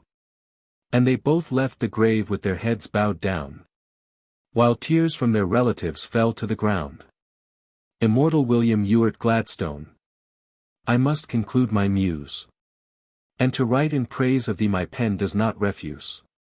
To tell the world, fearlessly, without the least dismay, you were the greatest politician in your day. The Albion Battleship Calamity. 'Twas in the year of 1898, and on the 21st of June. The launching of the battleship Albion caused a great gloom amongst the relatives of many persons who were drowned in the River Thames, which their relatives will remember while life remains. The vessel was christened by the Duchess of York, and the spectators' hearts felt light as cork, as the Duchess cut the cord that was holding the fine ship. Then the spectators loudly cheered as the vessel slid down the slip. The launching of the vessel was very well carried out. while the guests on the stands cheered without any doubt, under the impression that everything would go well. But, alas! Instantaneously a bridge and staging fell. Oh! Little did the Duchess of York think that day that so many lives would be taken away at the launching of the good ship Albion. But when she heard of the catastrophe she felt woebegone. But accidents will happen without any doubt. And often the cause thereof is hard to find out. And according to report, I've heard people say, 'twas the great crowd on the bridge caused it to give way. Just as the vessel entered the water the bridge and staging gave way, immersing some 300 people, which caused great dismay amongst the thousands of spectators that were standing there. And in the faces of the bystanders were depicted despair. Then the police boats instantly made for the fatal spot. And with the aid of dockyard hands several people were got, while some scrambled out themselves, the best way they could. And the most of them were the inhabitants of the neighborhood. Part of them were the wives and daughters of the dockyard hands. And as they gazed upon them they in amazement stands. And several bodies were hauled up quite dead, which filled the onlookers' hearts with pity and dread. One of the first rescued was a little baby, which was conveyed away to the mortuary. And several were taken to the fitter's shed, and attended to there by the firemen and several nurses with the greatest care. Meanwhile, heartrending scenes were taking place, whilst the tears ran down many a mother and father's face that had lost their children in the River Thames, which they will remember while life remains. Oh, heaven! It was horrible to see the bodies laid out in rows. And as fathers and mothers passed along, adown their cheeks the tears flows, while their poor, sickly hearts were throbbing with fear. A great crowd had gathered to search for the missing dead, and many strong men broke down because their heart with pity bled, as they looked upon the distorted faces of their relatives dear, while adown their cheeks flowed many a silent tear. The tenderest sympathy, no doubt, was shown to them by the kind-hearted police and firemen. The scene in fact was most sickening to behold, and enough to make one's blood run cold, to see tear-stained men and women there, searching for their relatives, and in their eyes a pitiful stare.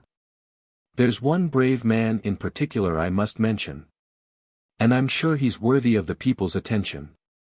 His name is Thomas Cook, of No. 6, Percy Road, Canning Town, whose name ought to be to posterity handed down, because he leapt into the River Thames and heroically did behave, and rescued 5 persons from a watery grave.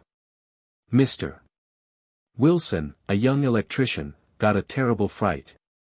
When he saw his mother and sister dead he was shocked at the sight, because his sister had not many days returned from her honeymoon.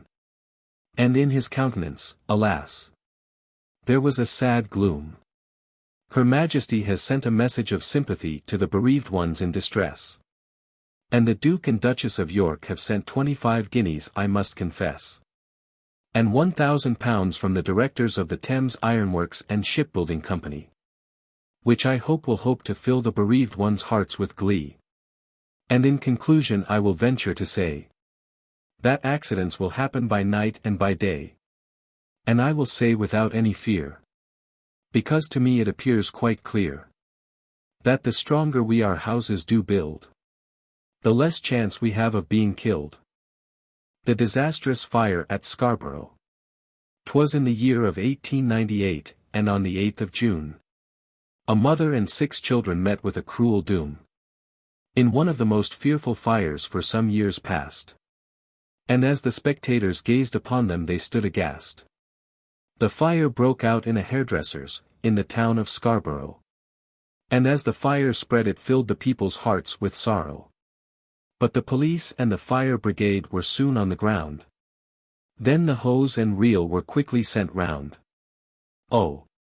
It was horrible to see the flames leaping up all around, while amongst the spectators the silence was profound, as they saw a men climb out to the parapet high, resolved to save his life, or in the attempt to die. And he gave one half-frantic leap, with his heart full of woe, and came down upon the roof of a public-house 20 feet below. But, alas!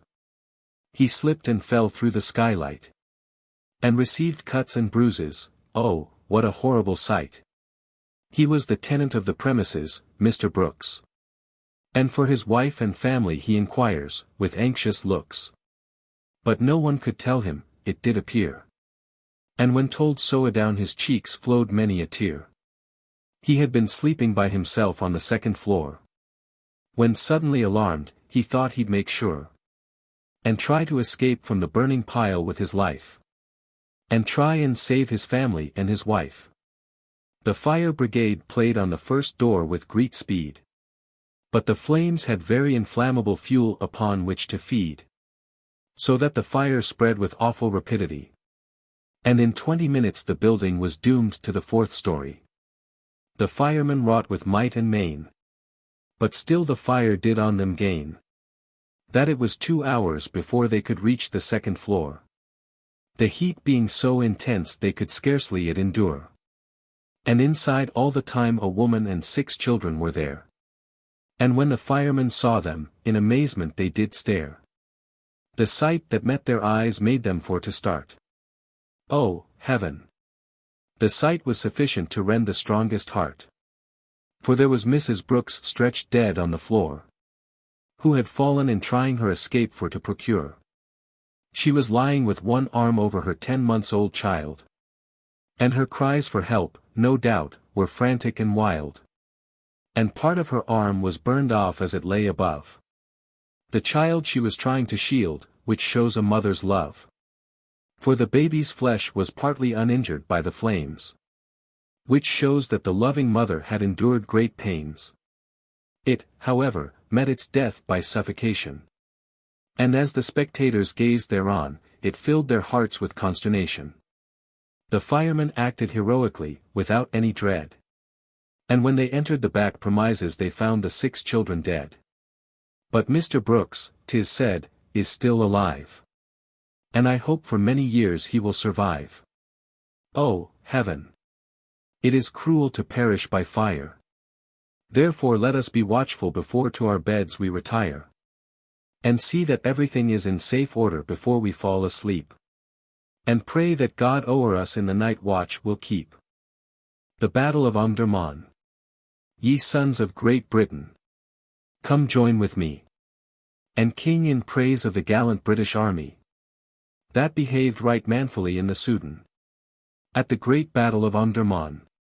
'Twas in the year of 1898, and on the 2nd of September, which the Khalifa and his surviving followers will long remember, because Sir Herbert Kitchener has annihilated them outright by the British troops and Sudanese in the Omdurman fight. The Sirdar and his army left the camp in grand array, and marched on to Omdurman without delay, just as the brigades had reached the crest adjoining the Nile, and became engaged with the enemy in military style. The dervishes had reformed under cover of a rocky eminence, which to them, no doubt, was a strong defense. And they were massed together in battle array around the black standard of the Khalifa, which made a grand display. But General Maxwell's Sudanese brigade seized the eminence in a short time, and General MacDonald's brigade then joined the firing line. And in 10 minutes, long before the attack could be driven home, the flower of the Khalifa's army was almost overthrown. Still manfully the dusky warriors strove to make headway, but the Sudanese troops and British swept them back without dismay, and their main body were mown down by their deadly fire. But still the heroic dervishes refused to retire, and defiantly they planted their standards and died by them. To their honor be it said, just like brave men. But at last they retired, with their hearts full of woe, leaving the field white with corpses, like a meadow dotted with snow. The chief heroes in the fight were the 21st Lancers. They made a brilliant charge on the enemy with ringing cheers, and through the dusky warriors' bodies their lances they did thrust, whereby many of them were made to lick the dust. Then at 11:15 the Sirdar sounded the advance. And the remnant of the dervishes fled, which was their only chance. While the cavalry cut off their retreat while they ran. Then the Sirdar, with the black standard of the Khalifa, headed for Omdurman. And when the Khalifa saw his noble army cut down, with rage and grief he did fret and frown. Then he spurred his noble steed, and swiftly it ran. While inwardly to himself he cried, "Catch me if you can." And Mahdism now has received a crushing blow. For the Khalifa and his followers have met with a complete overthrow. And General Gordon has been avenged, the good Christian, by the defeat of the Khalifa at the Battle of Omdurman. Now since the Khalifa has been defeated and his rule at an end, let us thank God that fortunately did send the brave Sir Herbert Kitchener to conquer that bad man, the inhuman Khalifa, and his followers at the Battle of Omdurman. Success to Sir Herbert Kitchener. He is a great commander, and as skillful in military tactics as the great Alexander, because he devised a very wise plan, and by it has captured the town of Omdurman. I wish success to the British and Sudanese army. May God protect them by land and by sea. May He enable them always to conquer the foe, and to establish what's right wherever they go. The wreck of the steamer, Mohegan. Good people of high and low degree, I pray ye all to list to me, and I'll relate a terrible tale of the sea, concerning the unfortunate steamer, Mohegan, that against the Manacles rocks, ran. 'Twas on Friday, the 14th of October, in the year of '98. Which alas, must have been a dreadful sight. She sailed out of the River Thames on Thursday, while the hearts of the passengers felt light and gay. And on board there were 133 passengers and crew, and each one happier than another seemingly to view. When suddenly the ship received some terrible shocks, until at last she ran against the Manacles rocks. Dinner was just over when the shock took place, which caused fear to be depicted in every face, because the ship was ripped open, and the water rushed in. It was most dreadful to hear, it much such a terrific din. Then the cries of children and women did rend the air, and in despair many of them tore their hair, as they clung to their babies in wild despair. While some of them cried, "O God, do thou my babies spare." The disaster occurred between 7 and 8 o'clock at night, which caused some of the passengers to faint with fright, as she struck on the Manacles rocks between Falmouth and Lizard Head, which filled many of the passengers' hearts with dread. Then the scene that followed was awful to behold, as the captain hurried to the bridge like a hero bold, and the seamen rushed manfully to their posts, while many of the passengers with fear looked as pale as ghosts, and the poor women and children were chilled to the heart, and crying aloud for their husbands to come and take their part, while the officers and crew did their duty manfully, by launching the boats immediately into the sea. Then life-belts were tied round the women and children, by the brave officers and gallant seamen, while the storm fiend did laugh and angry did roar, when he saw the boats filled with passengers going towards the shore. One of the boats, alas, unfortunately was swamped, which caused the officers and seamen's courage to be a little damped. But they were thankful the other boats got safely away, and tried hard to save the passengers without dismay. Then a shriek of despair arose as the ship is sinking beneath the wave, while some of the passengers cried to God their lives to save. But the angry waves buffet the breath out of them. Alas, poor sickly children, also women and men. Oh, heaven, it was most heartrending to see a little girl crying and imploring most piteously for some one to save her as she didn't want to die. But, alas, no one seemed to hear her agonizing cry. "For God's sake, boys, get clear, if ye can," were the captain's last words spoken like a brave man. Then he and the officers sank with the ship in the briny deep. Oh, what a pitiful sight, 'tis enough to make one weep. Oh, think of the passengers that have been tempest-tossed. Besides, 100 souls and more, that have been lost. Also, think of the mariner while on the briny deep. And pray to God to protect him at night before ye sleep. Beautiful Balmerino. Beautiful Balmermo on the bonny banks of Tay. It's a very bonny spot in the months of June or May. The scenery there is charming and fascinating to see.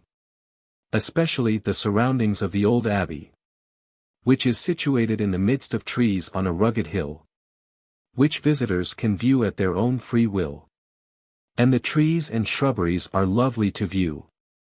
Especially the trees on each side of the avenue, which leads up to the abbey amongst the trees. And in the summer time it's frequented with bees. And also crows with their unmusical cry, which is a great annoyance to the villagers that live nearby.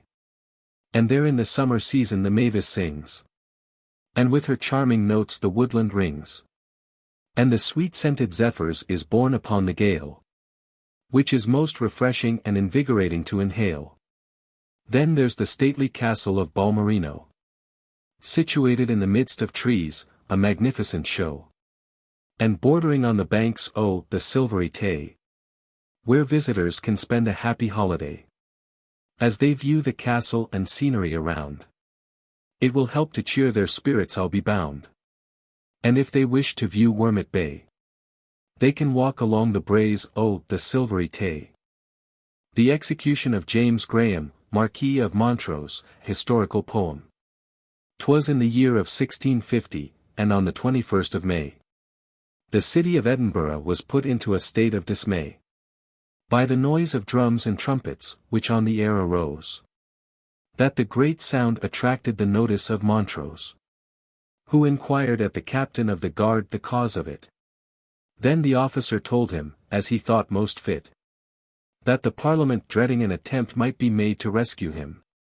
The soldiers were called out to arms, and that had made the din. Do I, said Montrose, continue such a terror still? Now when these good men are about my blood to spill. But let them look to themselves, for after I am dead, their wicked consciences will be in continual dread. After partaking of a hearty breakfast, he commenced his toilet, which, in his greatest trouble, he seldom did forget. And while in the act of combing his hair, he was visited by the clerk register, who made him stare, when he told him he shouldn't be so particular with his head, for in a few hours he would be dead. But Montrose replied, while my head is my own I'll dress it at my ease. And tomorrow, when it becomes yours, treat it as you please.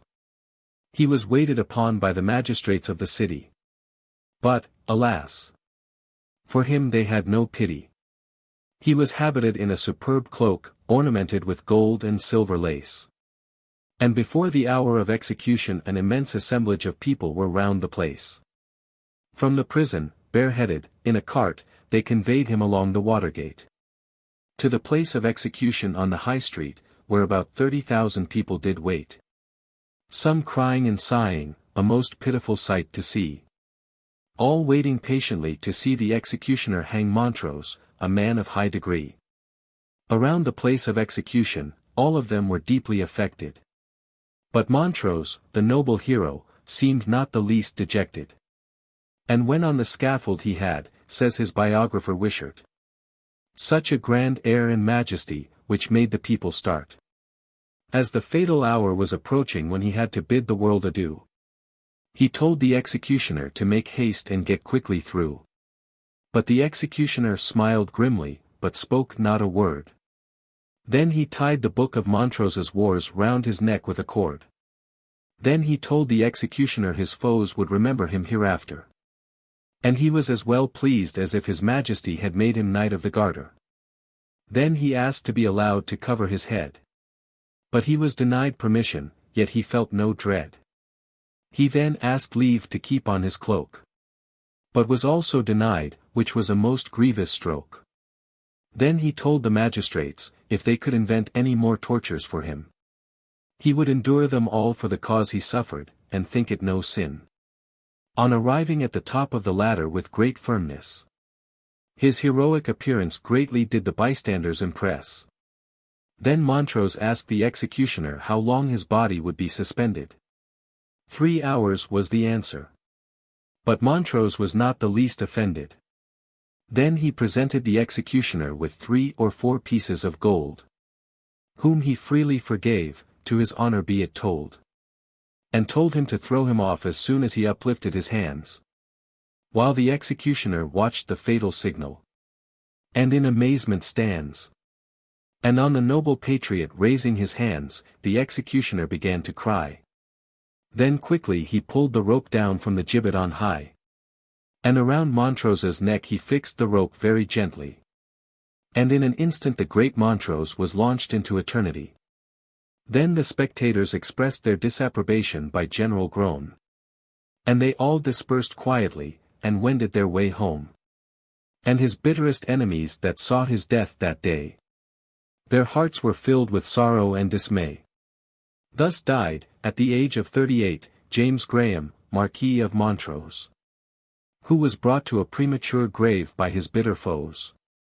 A commander who had acquired great military glory in a short space of time, which cannot be equalled in story. Saving a Train, version 2. A poor old woman lived on the line of the Ohio Railway, where the train passed near by night and day.